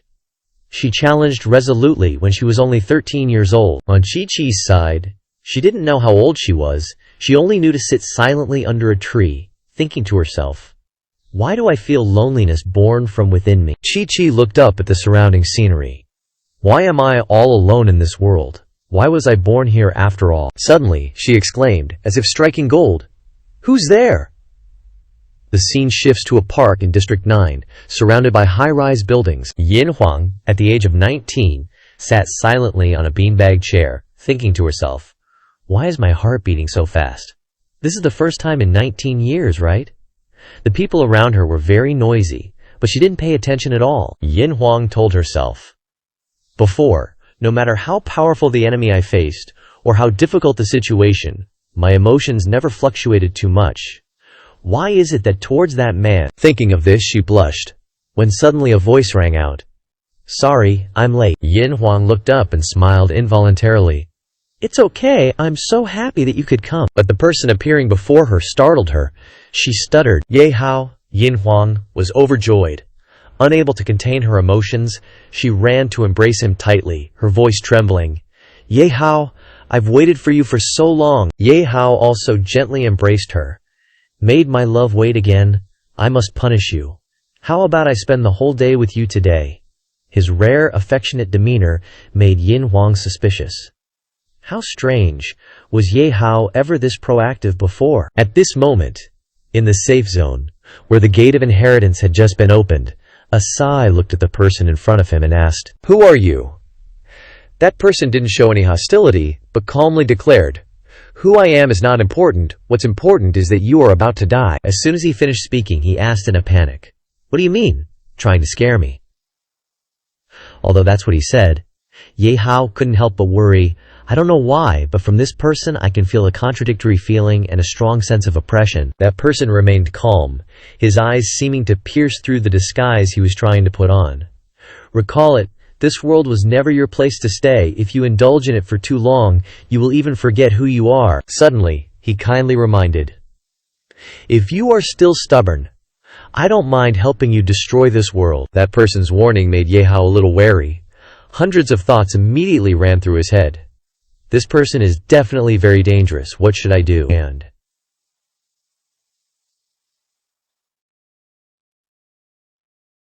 I'm only level 3. I definitely can't beat him. Should I run away? But there is a voice in my heart that always warns me. If I run away now, that will be the end. What should I do? At this moment, suddenly Yunfei rushed out and stood in front of Ye Hao, shouting loudly, Bro, go quickly! The person opposite clearly felt dissatisfied that the conversation was interrupted like this. He would lash out with an attack in anger, or perform in a heart-wrenching play.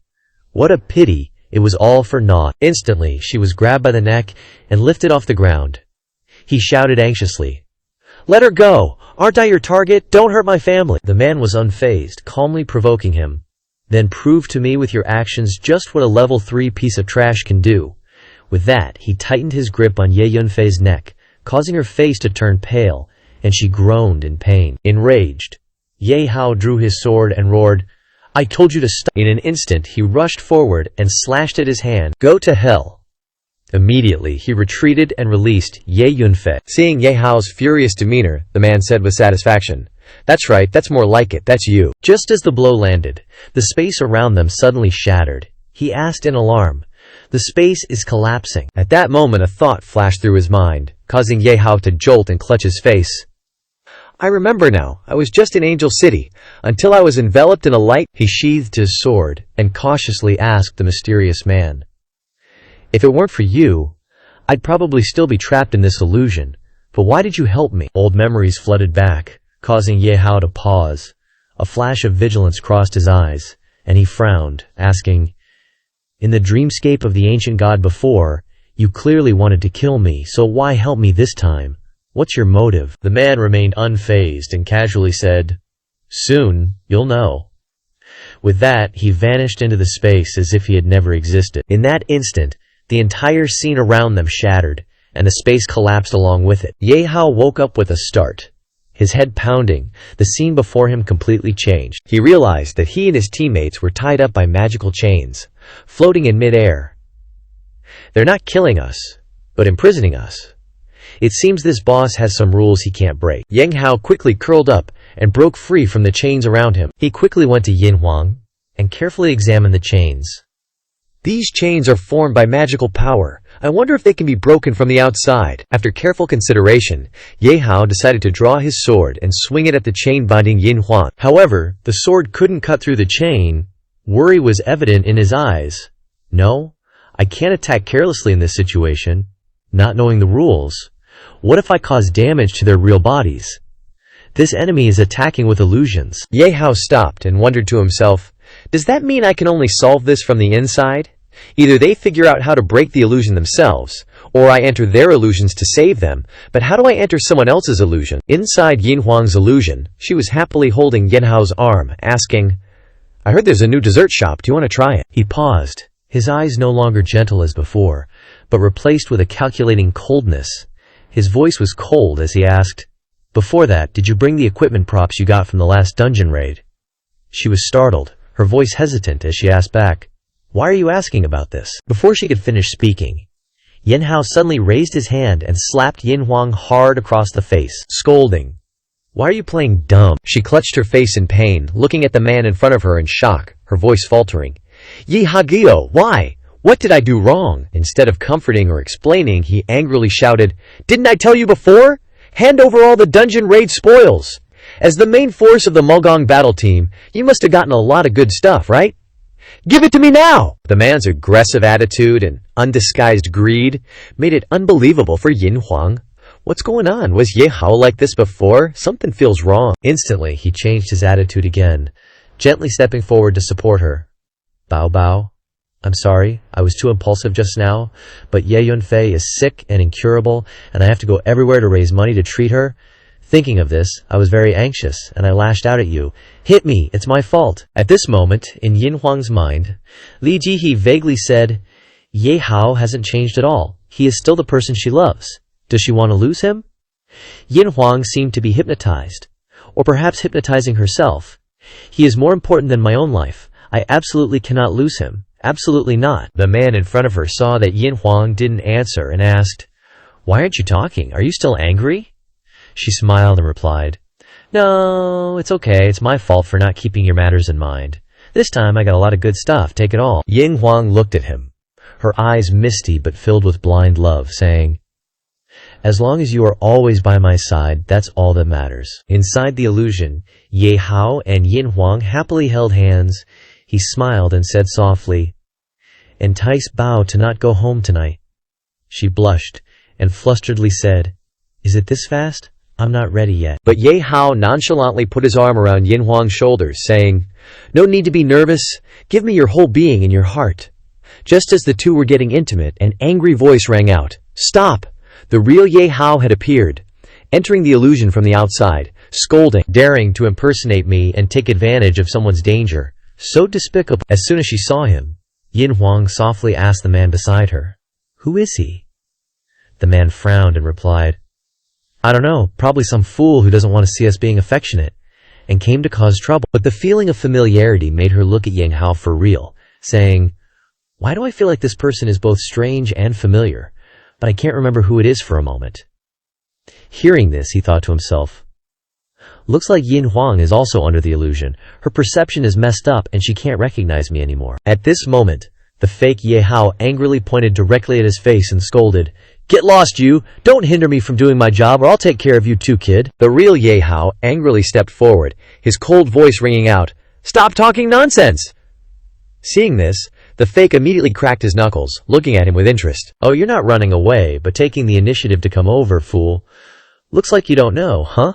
My name is Ye Hao. I'm the hero who saved this city. Even the world boss is no match for me. You think you can— But before he could finish speaking, the man suddenly fell silent. Ye Hao didn't say a word, and quickly punched him in the face. His powerful punch landed straight on the imposter's face, catching him off guard and sending him flying into a nearby trash can. Ye Hao gently rubbed his hands. His eyes flashed with confidence mixed with a hint of arrogance, saying, the name, Ye Hao, isn't for just anyone to use. The man angrily pulled out a knife from his person and charged straight up. You wanna die? But he calmly accepted the attack, casually grabbing that arm. Immediately, the man's arm was broken, and the knife fell to the ground along with it. His arm suddenly broken, he cried out in pain.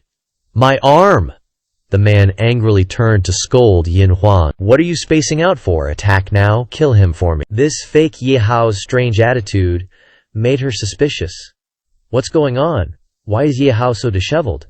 Is this still the Ye Hao I know? But at this moment, a bewitching voice suddenly echoed in her mind.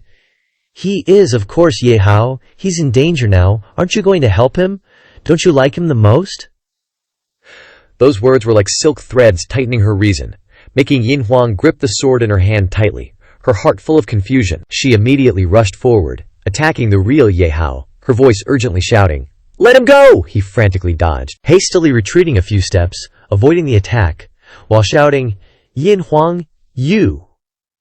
The fake Ye Hao, seeing this, quickly hid behind her, laughing loudly. That's right, finish him. Yin Huang continued to attack unconsciously, while fiercely saying with an anxious expression, "Why aren't you fighting back? Make a move." He dodged the attacks while carefully calculating. From the previous process of the mysterious person helping him, it seemed that he couldn't directly wake up Yin Huang in this illusion. He had to use another way to make her realize. At this moment, she suddenly stopped, and the man behind her immediately lost his patience and shouted, "What are you doing? Can't you even hurt a hair on his head? Didn't you eat? As the main force of the Mongong squad, why are you so weak? I hate weak women the most." That sentence made Yin Huang fall into contemplation.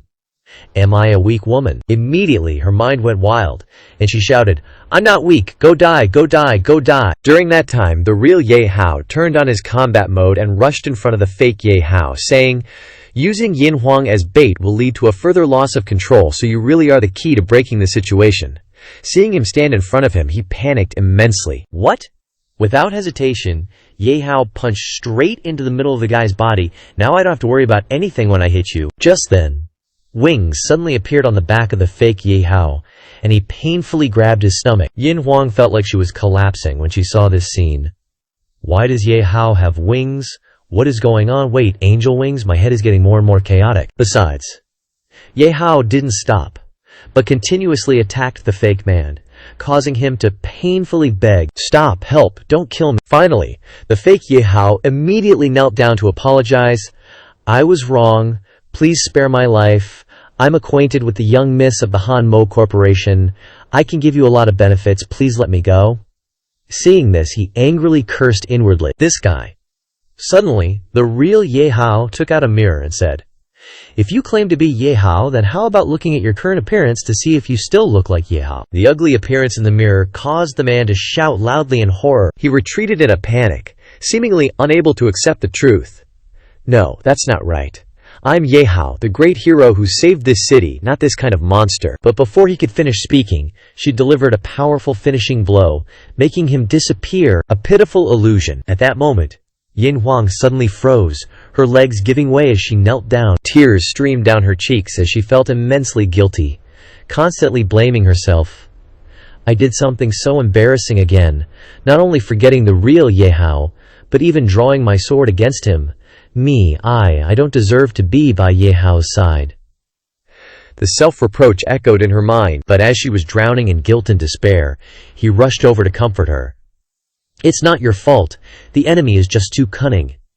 They exploit the gaps in people's hearts. Even I almost fell for it." Yin Huang bit her lip, looked up with teary eyes, and choked out, "But I." Ye Hao gently lifted Yin Huang's face, looking straight into her red eyes, and said, "I never hated you, Xiao Huan." His tenderness moved her deeply. Yin Huang shyly thought to herself, "God, if this is also an illusion, let me sink into a deep sleep and never wake up." Outside the illusion realm, seeing Yin Huang's body tremble slightly, Ye Hao smiled and asked in a gentle voice, "You're awake. Welcome back to the real world." She immediately jolted awake, breaking free from those shackles. Her voice stammered, Did I do anything strange just now? How did you get into the dreamscape to save me?" Ye Hao didn't answer directly but pointed to Luo Ke Yin behind him, saying, "Mental illusions are Big Eye's specialty. Illusions of this level are nothing to him." Hearing this, Yin Huang couldn't help but praise, "This is the ancient god you control. So amazing." At this moment, Ye Hao looked up at his teammates floating in the air and said, "Next, I have to go save the others. The mastermind behind this hasn't shown himself yet. You must stay vigilant and wait for my return." Yin Huang listened and replied. Okay, the moment he turned to leave, she couldn't help but feel delighted. So the first person Ye Hao saved was her. Could it be that she's very important to him, so strong, yet he never thought of abandoning the weak like her, instead always being tolerant and saving her? Ye Hao, I must protect you, even if it costs me my life. Now, in another illusion, small footsteps were moving forward, step by step. Chi-Chi hurriedly ran towards the familiar figure that was gradually becoming clearer, her voice trembling as she called out, Ye Hao, is that you? The person turned around and smiled, calling out, Chi-Chi, we meet again. But when she clearly saw the man in front of her, she exclaimed in shock, Wei-er. Chi-Chi seemed unable to believe her eyes. She blurted out in a panic, How is that possible? Didn't Ye Hao kill you? Wei-er said gently, What are you talking about? This world has only ever had you and me. Suddenly, he rushed forward and embraced her tightly with longing. Come now, Chi-Chi, become my queen, and let us have our children. Isn't this your long-held wish? Chi-Chi was horrified and quickly pushed Wei-er away, shouting, That's absurd, get out. Only Ye Hao is qualified to talk to me like that. A strong idea rose from within her heart. That resistance caused Wei-er's face to twist in anger, he roared. Rejecting me.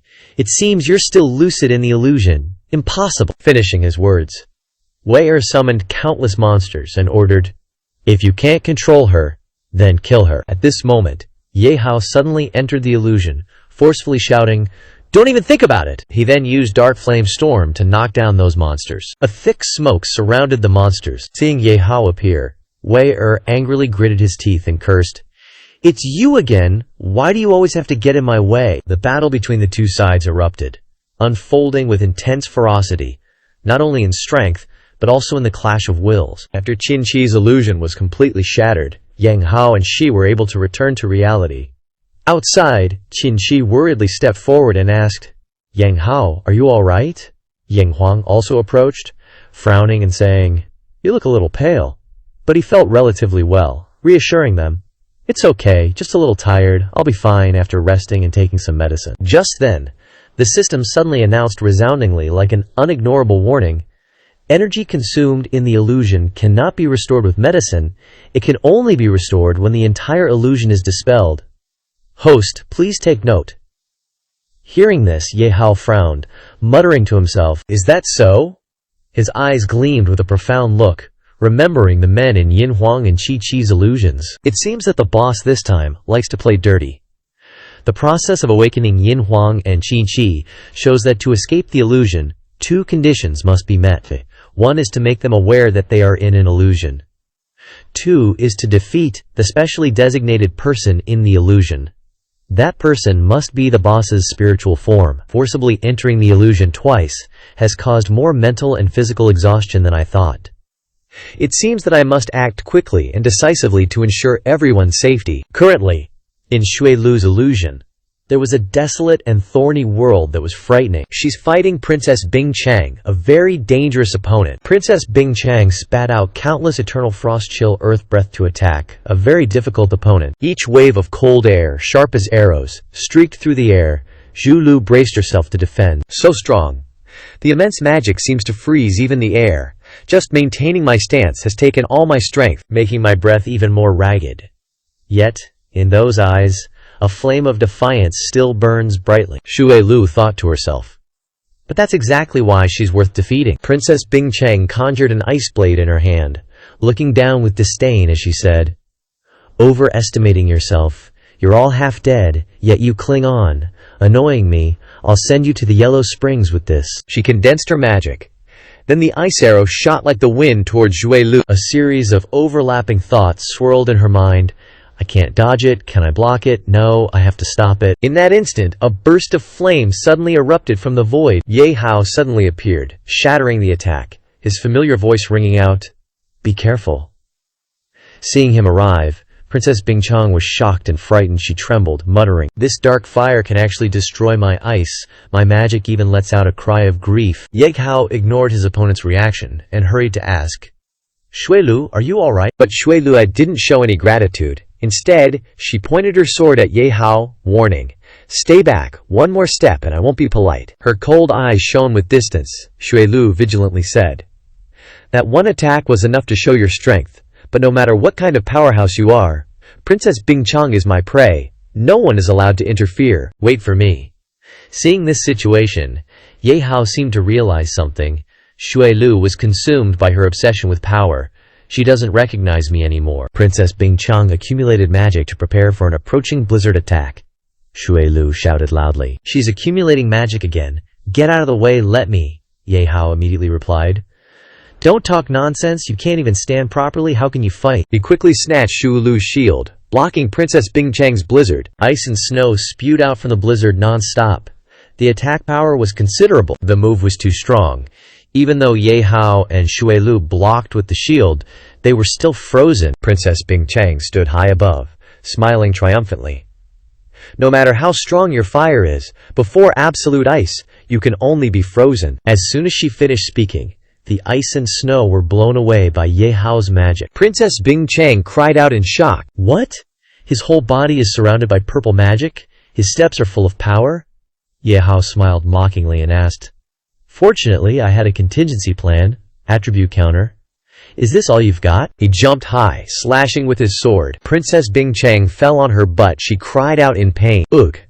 Ye Hao approached Princess Bingchang's head. He raised his sword high, preparing to finish her off. Ye Hao's sword almost touched Princess Bingchang's neck, when another sword blocked it. Ye Hao frowned, looking at the person in front of him and asked, Shui Lu, what are you doing? Shui Lu glanced at him and replied, I said she's my prey, we don't know each other, why interfere in my business? She raised her eyebrows uncomfortably and shouted, Get out! After she recovers her fighting strength against me, I must become stronger. Stronger than anyone else, you can't destroy these things. Seeing Shui Lu's strange attitude, Ye Hao thought to himself, the previous Shui Lu must have evolved into a true peak-level powerhouse after this battle, but based on previous experience, Princess Bingchang must be killed to escape the boss's mental control and attacks. Ye Hao finished Princess Bingchang with a swift strike. He said, Sorry, I have no choice. Shui Lu was stunned by his actions. She opened her eyes wide, shouting in a panic, No! Hot blood rushed to her brain. Shui Lu exploded with killing intent. Magic gathered from all directions towards her. You actually dared to kill her. Unforgivable. Shui Lu rushed forward, swinging her sword wildly at Ye Hao. He dodged while trying to speak to awaken Shui Lu. I must kill you, Shui Lu. Be sober, I'm Ye Hao. He thinks her obsession is too deep. It seems that even if he knocks her down like this, he can't make her escape the boss's mental control. He has to think of another way. Ye Hao looked at Shui Lu's back. In surprise, he wondered, is that space debris around Shui Lu? Could it be like what happened with Ma Lilian? Is it because her emotions are too intense, causing resonance with the mystic realm? Maybe I can find some clues in there. Ye Hao saw a young Shui Lu wearing a princess dress and holding a book, with a butler bowing deeply below. He gradually realized. So it seems Shui Lu was originally from a wealthy family. Then, Ye Hao saw Shui Lu in comfortable clothes fighting against demonic beasts. Even at a young age, she revealed immense fighting talent and the aura of a natural powerhouse. A middle-aged man with several subordinates standing behind him at the door of the room said, Little girl, your family is bankrupt. How about joining my battle team as a fighter? With your talent, you might be able to earn enough money to pay off your father's debts very quickly. Shui Lu's father hugged her protectively, pointing at the man and shouting, Shui Lu, don't listen to him. I'll find a way. I absolutely won't let you and your mother suffer. Ye Hao thought to himself. It seems her family was framed by Huang Zhang. Shui Lu stood up, walked towards the middle-aged man, and said fearlessly, Mr. Huangpu, I am willing to go with you. Her father protested. Shui Lu, don't. If you do, this guy's trick will succeed. Hearing Shui Lu's answer, Huangpu smiled broadly. Shui Lu lowered her head, hiding her worsening expression. Father, to prolong the honor and future of our family, I have to go. Please believe me, I will definitely reclaim what belongs to us. When she returned home, Zhu Lu stood motionless before the corpses of her parents, using the connection cord to log out, her voice trembling. Mom, why didn't you wait for me? I could have become stronger, strong enough to destroy Huang Zhang and reclaim our happy life. It was all so close to being realized. Why didn't you wait for me? Ye Hao mused. So that's Shui Lu's motive for desperately wanting to become stronger. We have almost nothing in common, except for our pursuit. We all just want to live happily with our families. Returning to reality, Shui Lu seemed to have lost her mind, attacking Ye Hao relentlessly. Why aren't you fighting back? Are you looking down on me? He leaned back to dodge, thinking, this frenzied attack style is like seeking her own destruction. Ye Hao used his bare hand to grab Shui Lu's sword, stopping her from attacking him. Ye Hao looked straight into Shui Lu's eyes and said, "It's all over, Shui Lu. Huangjiang has long been destroyed. You don't need to seek revenge anymore." Hearing him say that, Shui Lu fearfully covered her face, her voice trembling. "Impossible! Huangjiang is so powerful. How could he be easily destroyed? You must be lying to me." Ye Hao placed his hand on her shoulder, his voice firm and assuring. "I'm not lying to you. You can recall it yourself. Something this important must be deeply buried in your memory, right?" Zhu Lu bent over, stammering. I, he said. "In the heart, the mental attack of this boss lies in the deepest obsession in each person's heart. If Zhu Lu's obsession is this..." Suddenly, Shui Lu exploded with fierce power. Sheets of ice radiated from her. Ye Hao retreated, dodging, he thought. Perhaps this could awaken her memories. After the dust settled, Ye Hao was surprised by the scene before him. Looking at Shui Lu sealing herself in a block of ice, Ye Hao was puzzled. "She froze herself again," he shouted, hoping that the person inside would hear and wake up. "Shui Lu, don't tell me you want to escape reality? The Shui Lu I know isn't this kind of coward." Shui Lu replied, "I'm not escaping, I'm just calming myself down," Ye Hao asked curiously. "The memory fragments are disappearing. You've recovered your memories." Shui Lu broke the ice, emerging from within as if reborn. She slowly descended to the ground. "I fell into the enemy's illusion again. And you had to come and save me. How embarrassing." Ye Hao smiled lightly, raising a hand to help Shui Lu. "Not embarrassing at all. The enemy is just too cunning, attacking the weakest part of our hearts. Welcome back, Shui Lu." She smiled brightly and placed her hand in his. "Yeah, I'm back." Ye Hao and Shui Lu held hands and walked out of the illusion. He said, "We're back." Ying Huang exclaimed joyfully. "You succeeded!" Qin Qi stepped towards them. "Sister Shui Lu." She went forward and hugged Shui Lu's waist. "You're okay, that's great," Shui Lu smiled. "You worried me." Ying Huang turned to call out to the person who was about to leave silently. "Ye Hao?" He frowned and knelt down on one knee from exhaustion. All three girls exclaimed worriedly, "Ye Hao, what's wrong?" He sat down on the ground and replied, "It's nothing. It's just that using the ancient god consumed a lot of mental power. I'll be fine after resting for a while." Ying Huang stepped forward to advise, "Don't push yourself too hard." Shui Lu asked curiously, "Can't the ancient god let us come in with you?" Ye Hao quickly objected. "No, you've just escaped the mystic realm and are already mentally exhausted. The risk is too great. Leave it to me." Qi Qi felt useless after hearing this. "It would be great if we were a little stronger." Ye Hao rubbed Qin Qi's head and comforted her. "Don't worry. As the contractor of the ancient god, I need to be able to withstand it anyway. Just trust me." The ancient god flew to Zhao Chen and growled. Ye Hao looked up at him, still dangling from the chains. "Is the next one, uncle?" According to the established rule, his illusion must also be related to his past. Maybe I can even meet that person. In Zhao Chen's illusion, when the sky was covered in black, two figures sat around a fire outside the cave entrance. Zhao Chen devoured the meat voraciously. "So good." Mu Wei sitting opposite him smiled, his eyes narrowed. "Eat slowly. Don't choke. There's plenty more meat." Zhao Chen took a mouthful of meat, replying, "No, my stomach is big, it can hold." He looked up at Mu Wei with sad eyes, wondering, "But master, it's been more than half a year since you saved me.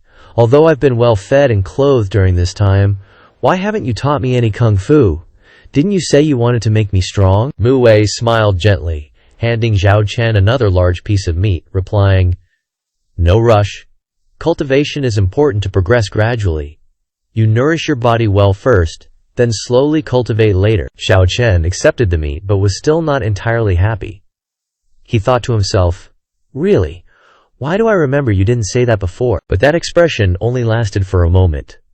When the meat was put in his mouth, Zhao Chen happily thought, "Never mind that master's probably lying to me again. Eating meat is still more important." Seeing him eat the meat so deliciously, Mu Wei watched with a tender look. In the days that followed, Mu Wei killed demonic beasts to get meat to eat. Zhao Chen stood next to the tree, excitedly shouting, "Master is so amazing!" He used his short legs to chase after Mu Wei, saying, "Master, teach me swordsmanship too." Mu Wei, carrying his sword on his shoulder, turned his head and replied, With master raising you, eating and drinking well all day is more than enough. Why bother fighting and killing? Seeing him carry another defeated wild boar on his shoulder, Xiao Chen smiled admiringly. More delicious food again. Xiao Chen had been raised to be chubby, making it difficult for him to keep up with Mu Wei. Xiao Chen walked and panted. Master, I can't walk anymore. I want to rest for a while. Mu Wei nodded, replying, I'll go ahead and take a look first. You rest for a while, Xiao Chen responded. Thank you, master. He hugged his fat belly and sat against a tree, wondering, I wonder what delicious food master caught today. Ye Hao suddenly appeared from the bushes, asking, Is this really okay? Xiao Chen jumped in fright, shouting, Who are you? Ye Hao smiled, replying, Who I am isn't important. What's important is, considering the current situation, don't you really feel anything?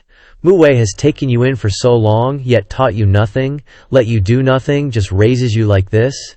Do you really feel that's okay? He reminded him, then looked at your current state.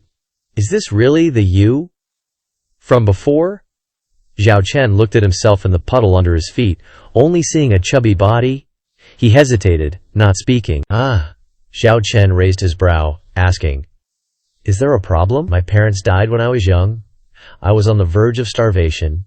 Master saved me, and doesn't need me to repay him, loving and protecting me. He's like my father. I feel very happy now. On the contrary, you're the suspicious one. Why are you trying to separate us? Ye Hao was speechless. Mu Wei suddenly ambushed him from behind. Stay away from my disciple. He leaned to dodge the sword strike. I didn't expect to meet like this. Ye Hao shouted Mu Wei's name. He stood upright. Every word revealed his smugness. Knowing my title and still daring to have designs on my disciple, if you kneel down and beg for mercy now, maybe I can spare your life. Ye Hao transformed, greatly increasing his power. He sneered. An illusion daring to brag. But even if it's just targeting this shell, I still have to say thank you. Only to wake uncle up quickly. I can only ask you to leave quickly. Mu Wei attacked Ye Hao like lightning. Then we'll see if you have the ability. Xiao Chen stood in the middle. Watching the two of them attack each other, he shouted in a panic, Stop! Don't fight anymore! No matter what Xiao Chen said, the two of them didn't care, still attacking each other. He continuously received attacks from Mu Wei, but still blocked them easily. Ye Hao taunted. What's wrong? Is this all the legendary hero is capable of? This sword strike only has sharpness, without any will. He punched Mu Wei in the stomach, retorting, as expected. Just a soulless robot. Ye Hao squeezed Mu Wei's neck tightly. He used force to push Mu Wei down to the ground, causing the surrounding ground to shatter and disappear. Seeing Mu Wei unconscious on the ground, Xiao Chen used his fat body to run over and call out, Master. He used his childlike body to shield Mu Wei's body. He looked up at Ye Hao. Please, please, don't kill my master, please. He didn't listen, and added another slash at Mu Wei. Sorry, Xiao Chen shouted in panic. No! Xiao Chen, with tears streaming down his face, grabbed Ye Hao's collar. Why did you have to wake me up after so much difficulty? I just felt the warmth of home. And now you're making me lonely again? Why are you so cold? Ye Hao dispelled his combat form and suddenly said, Uncle, so you were always awake? Actually, this is the life you always hoped for. Suddenly, the space changed, and both of them escaped the illusion together. Xiao Chen had returned, looking mature, still grabbing his collar. Ye Hao looked at Xiao Chen and said sincerely, Sorry. He turned his face away, his hand leaving Xiao Chen's collar. One after another, the three girls surrounded Ye Hao. Ying Huang spoke up. What happened in the illusion in the first place? Qingqi didn't understand what was going on, but seeing the tense atmosphere, she quickly tried to dissuade them. Everyone, don't argue. Xiao Chen suddenly looked up and laughed loudly, causing Yin Huang, Shui Lu, and Qi to gape in surprise. Xiao Chen laughed until his eyes narrowed, put his hands on Ye Hao's shoulders, and said, Sorry for making you worry. Rest assured, I'm fine. Everything in the illusion was fake. I'm not that weak. He smiled in response. I guess so. Ye Hao suddenly fell to his knees, looking like he was in great pain. Xiao Chen exclaimed in shock. Ye Hao, what's wrong? Beads of sweat poured down his face, and the system sounded an alarm. Due to repeated use of the ancient god to break the illusion, mental complex, host is exceeding his limits. Please pay attention to rest. Abnormal state. All attributes minus 50%. Duration 10 minutes. Xiao Chen supported Ye Hao's body, asking worriedly, How is it? Can you still hold on? Shui Lu said fearfully. Repeatedly invading the illusion, Ye Hao's spirit is probably, he replied. Luckily, it's just that the next battle, I'm afraid I can only rely on you guys to watch over me. Just then, a new energy gathered in the sky, causing everyone to exclaim in surprise, "Look over there!" What appeared next was the archangel named Damilesi. He angrily roared, "Damn it! You dare to repeatedly ruin my illusion! My illusion should be perfect, it's absolutely art." A mask attached to Damilesi said irritably, "It's all your fault, you damned worm. You ruined my work of art again. I must kill you, dissect you, crush you, make the most useless than Janjiak, and throw you into the sewers of the City of Angels." Damilesi fired a light called the Archangel Shot. Heading towards Ye Hao's group, Dai Zhaochen stood in front of him. "So you're the mastermind behind it all." Ying Huang drew her sword menacingly. "It's you who almost hurt me. Unforgivable." Shulu's eyes sharpened again. "I was just wondering where to find you. Thanks for walking right into our trap." A mask on Damilesi continued to grit its teeth. "You, what do you want to do? You want to resist me? You must have felt very happy in the illusion, right? Experiencing the most important pursuit of your life. Finding the meaning of your existence, right? Don't you feel that reality is what makes people sad and hopeless? I am Damilesi, the archangel who manages emotions. As long as you give up resisting, I will grant you peace and security." A magic attack flew over, scattering the masks. The person snapped. Noisy, Chi was extremely angry, Pointing her weapon at Damilesi, her blood boiling.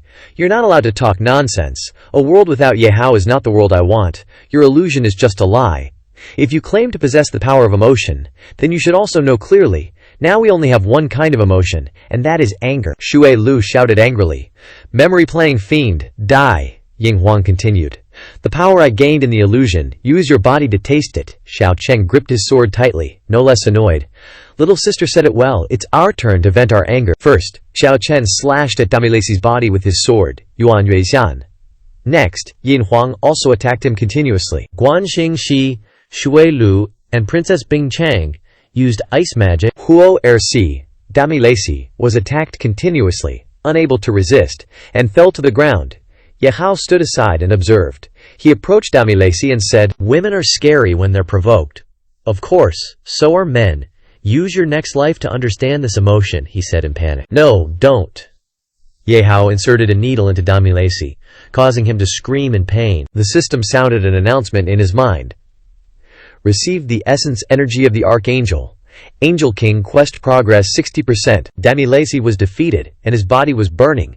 Ye Hao coldly turned his back and walked away, muttering to himself, "Is it finally almost here?" After the Archangel Damilesi was defeated, his subordinates also woke up. Ophelia held her head in a splitting headache. Where am I?" Chi knelt down beside the subordinates. "You're awake. The bad guys have been defeated by us." Loi rubbed his head in confusion. "Lady Chi," another subordinate also spoke up. "I dreamed that I turned back into a human, returned to the safe zone to reunite with my family, and became a hero respected by everyone. If you hadn't defeated the boss, I might have been trapped in it forever and never woken up." Ophelia looked at Ye Hao and asked Qin. "So what about this handsome young man? He doesn't look too good," Qin replied. "Because Ye Hao kept entering illusion realms to save us, his spiritual power is greatly depleted. He needs a good rest now." Ophelia flew over and hugged him from behind. "You've paid so much for us again, I really don't know how to thank you enough." "How about repaying with my body?" Lukoy also shyly added. "Me too," Ye Hao helplessly replied. "That's really not necessary." Cracking sounds came out, and everyone looked up at the cracks in space. Ying Huang wondered. "The sky is cracking," Xiao Chen explained. "This place is the area of the Archangel.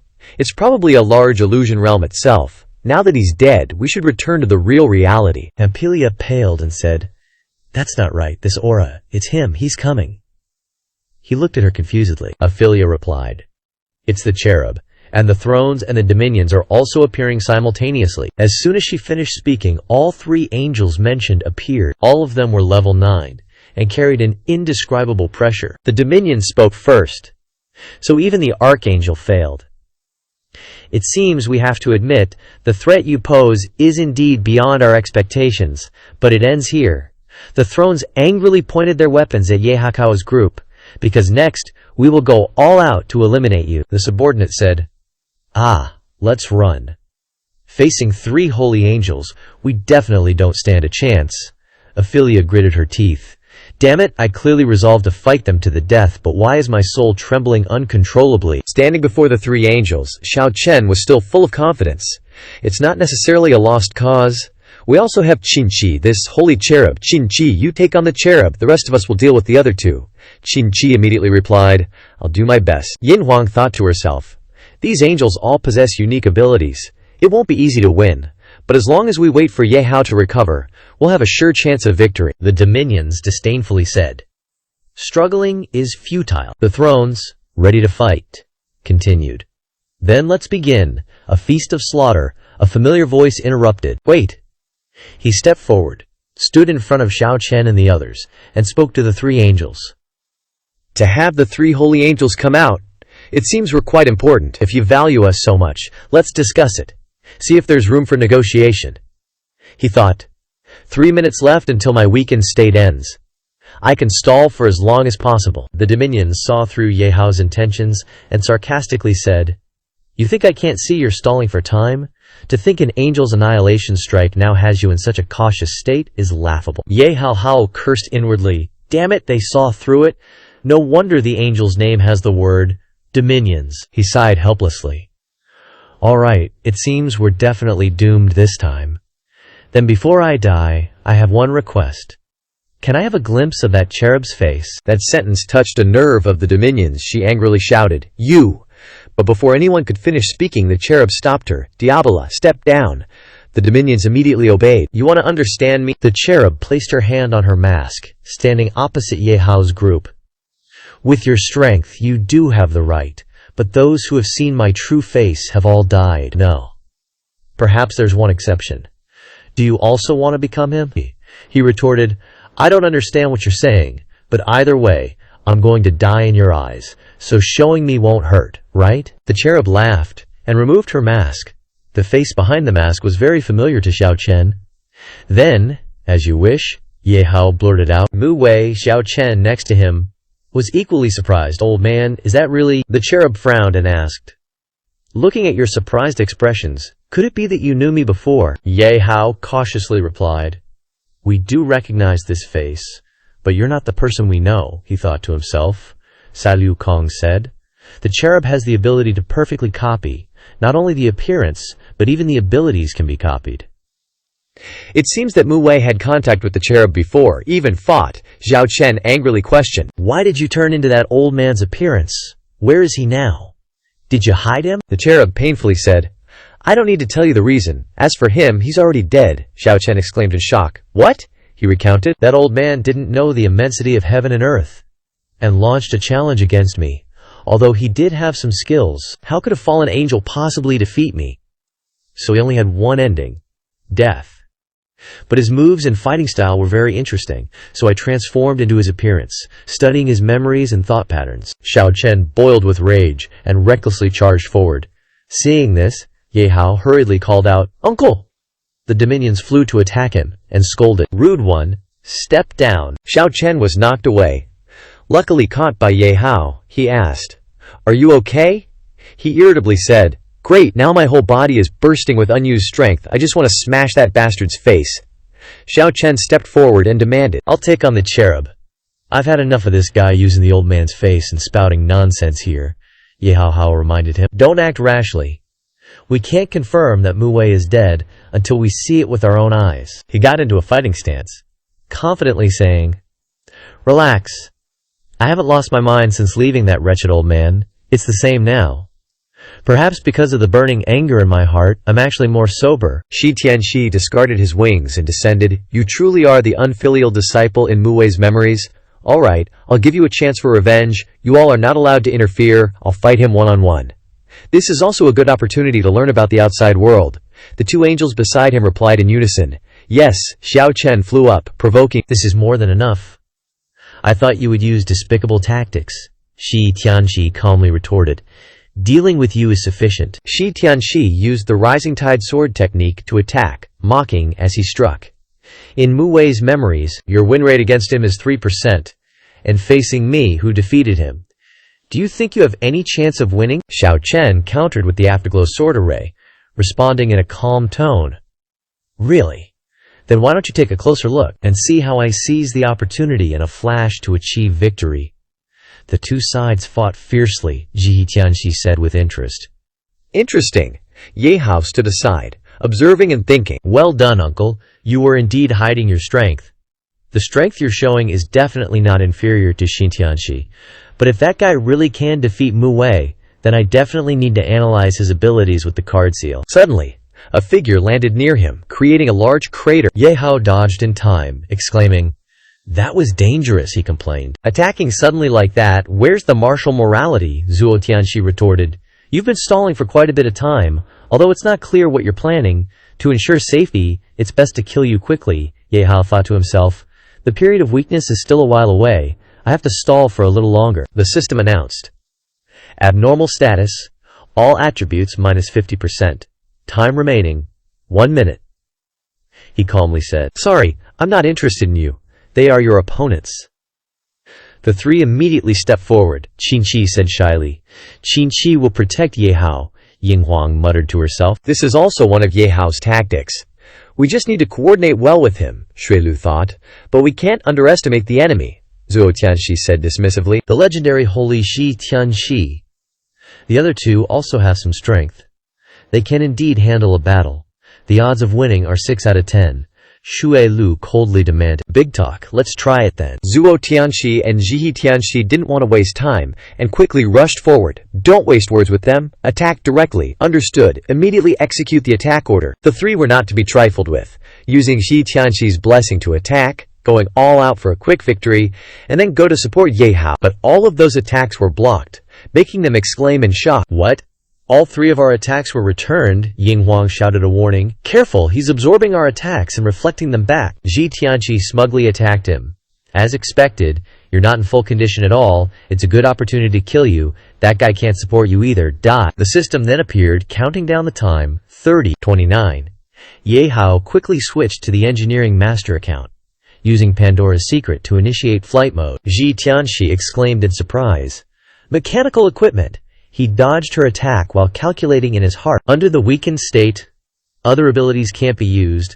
I can only borrow the power of engineering to stall. Ye Tianxi used the dissection demonic eye, her eyes turning red as she said, "Such a high-precision system requires magic power to support it, and as long as magic power exists, its structure can be analyzed and destroyed," the system warned. Subjected to intense magic interference, the Iron Mech is initiating a self-destruct program. Ye Hao was terrified, exclaiming, "What?" At this time the countdown was 15, 14, 13. A huge explosion occurred right in front of Ye Tianxi. He fell, crashing hard against the ground. Ye Tianxi proudly boasted, "My ability can dissect all things of magic power. No matter what methods you use, I can easily deal with them." Currently, Ye Hao is just a fallen angel level 3. Ye Tianxi pointed the tip of her sword at him. "It's over!" The corner of Ye Hao's mouth slightly lifted, muttering, "That's right, it's finally over." 3, 2, 1. A whirlwind appears, surrounding him. Ye Tianxi is blown away, shouting, "What?" As the dust settles, Ye Hao emerges in a different state, confidently saying, "It's time to end everything." Ye Tianxi warily looks at Ye Hao. "This is the power of an angel's annihilation strike. You dragged out the time all this while for this." He happily replies, "Congratulations on your answer." "That's right," Ye Hao calmly continues. "Then you can go die." With that, he attacks her with Nebula Storm. Ye Tianxi hurriedly uses her ability but fails. She cries out in panic, "Resolve! The disintegration failed. How is this possible? What is this power?" Ye Tianxi unwillingly roars, "I'm dying here again. This wasn't part of my plan." When it's all over, Ye Tianxi has turned into dust, leaving only Ye Hao standing nearby. Ying Huang notices him and cries out in surprise, "Ye Hao, you've recovered!" At this moment, Zhuo Tianxi also realizes the situation. She panics. Tijabola's life signature has disappeared. The probability of winning is near 0. I suggest an immediate retreat. Thinking this, Zhuo Tianxi flies away to escape. Ying Huang discovers her intention and shouts, "Not good, she's trying to run." Suddenly, the Star Realm gate blocks Zhuo Tianxi's path. Ye Hao slowly steps out from the gate, threatening, "Want to run? Did you ask for my permission? She cries out in alarm. What? Very quickly, Zuo Tianxi summons a shield for protection, determined to escape him, converting all her energy into defensive reflection. But Ye Hao shatters the shield with a single punch. Zuo Tianxi struggles but cannot escape his grasp. She cries out in confusion. Why can't I escape? Ye Hao says disdainfully. You still want to turn into energy and run away. No chance. Disappear in my star-devouring power. Just as Zuo Tianxi vanishes, the system announces, killed Zuo Tianxi. Angel King quest progress 80%. He frowns, thinking, strange. Why didn't the system prompt me when I killed Zhihi Tianxi earlier? And she didn't turn into energy either. Crap.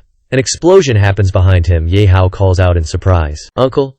Zhao Chen clutches his stomach, lamenting, damn it, did he copy all of that old geezer's swordsmanship again? He clearly said those words earlier, but it still ended up like this. This is really embarrassing. He suggests, Uncle, don't push yourself anymore, leave this place to me. Zhao Chen waves his hand, saying, go, help me teach him a lesson. Shi Tianxi sees Ye Hao approaching, and asks suspiciously, did you kill Djibola and Solani? Impressive indeed, you are the strongest fallen angel I've ever met. No, probably a human. In a flash, Ye Hao teleports behind him, cursing, stop talking nonsense. Hand over your life. However, Zhi Tianxi easily grabs his wrist. It calmly says, you are really very smart. Since entering the Angel City, you have never used this power, precisely to guard against my perfect copy, right? Unfortunately, the battle situation has slightly escaped your control, and you still ended up using it. Although you tried your best to quickly end the battle, unfortunately the copy is already complete. With that, Shi Tianxi transforms into a state identical to Ye Hao, the immense power sending him flying. Ye Hao tries to steady himself to avoid flying straight out. He quickly regains his composure and rushes forward seriously.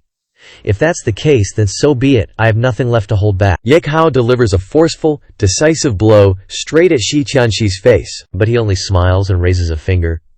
Try out your own move. Countless dark eyes surrounded him, each eye exploding simultaneously, causing immense pressure on him. Yet Ye Hao flew out unscathed. This level of attack won't hurt me. Shi Tianxi had predicted this and said, of course the fight has just begun, let's continue. Both charged at each other, exchanging blows. Beside them, Zhao Chen exclaimed, it's just like filming a movie. Shui Lu agreed. There's absolutely no room for us to intervene. We can only trust Ye Hao. Suddenly, Qin Shi looked at Cao, who was clutching his head and groaning. What's wrong? Were you hit by the fierce battle? That guy muttered, I'm in a hidden corner, then chuckled slyly. It's nothing. I just remembered a few things I'd forgotten, he thought to himself. Everything is proceeding according to plan. As long as Ye Hao defeats Shi Tianxi, I can seize the opportunity to absorb him. Boy, of course. The premise is that Shi Tianxi mustn't be killed, so you must resist to the end. Shi Tianxi, old friend.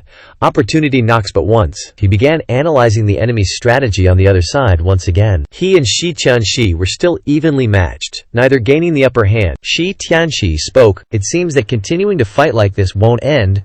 Why not use our ultimate moves? Ye Hao agreed. I was thinking the same thing. Both simultaneously unleashed their starfield breakers. The two large orbs collided, their powerful force blowing away everything around them. Shi Tianxi excitedly said, it's truly a balanced fight.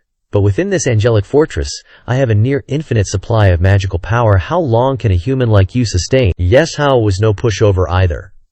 Let me tell you something. No matter how perfect a pirated version is, it has one fatal flaw, and that is upgrade updates. He quickly called upon the system, using the 30% of stored experience points to upgrade. The system responded, received, experience conversion complete. Current link level is 35. Sure enough, upon upgrading, Ye Hao's orb was significantly larger than Shi Tianxi's. He continuously released more orbs, overwhelming his opponent. Shi Tianxi screamed in terror. How did your power suddenly become so much stronger? No, I must resist. I must reinitiate the perfect copy, Ye Hao said triumphantly. You're out of chances. Just die. Shi Tianxi was crushed to death by his energy orb.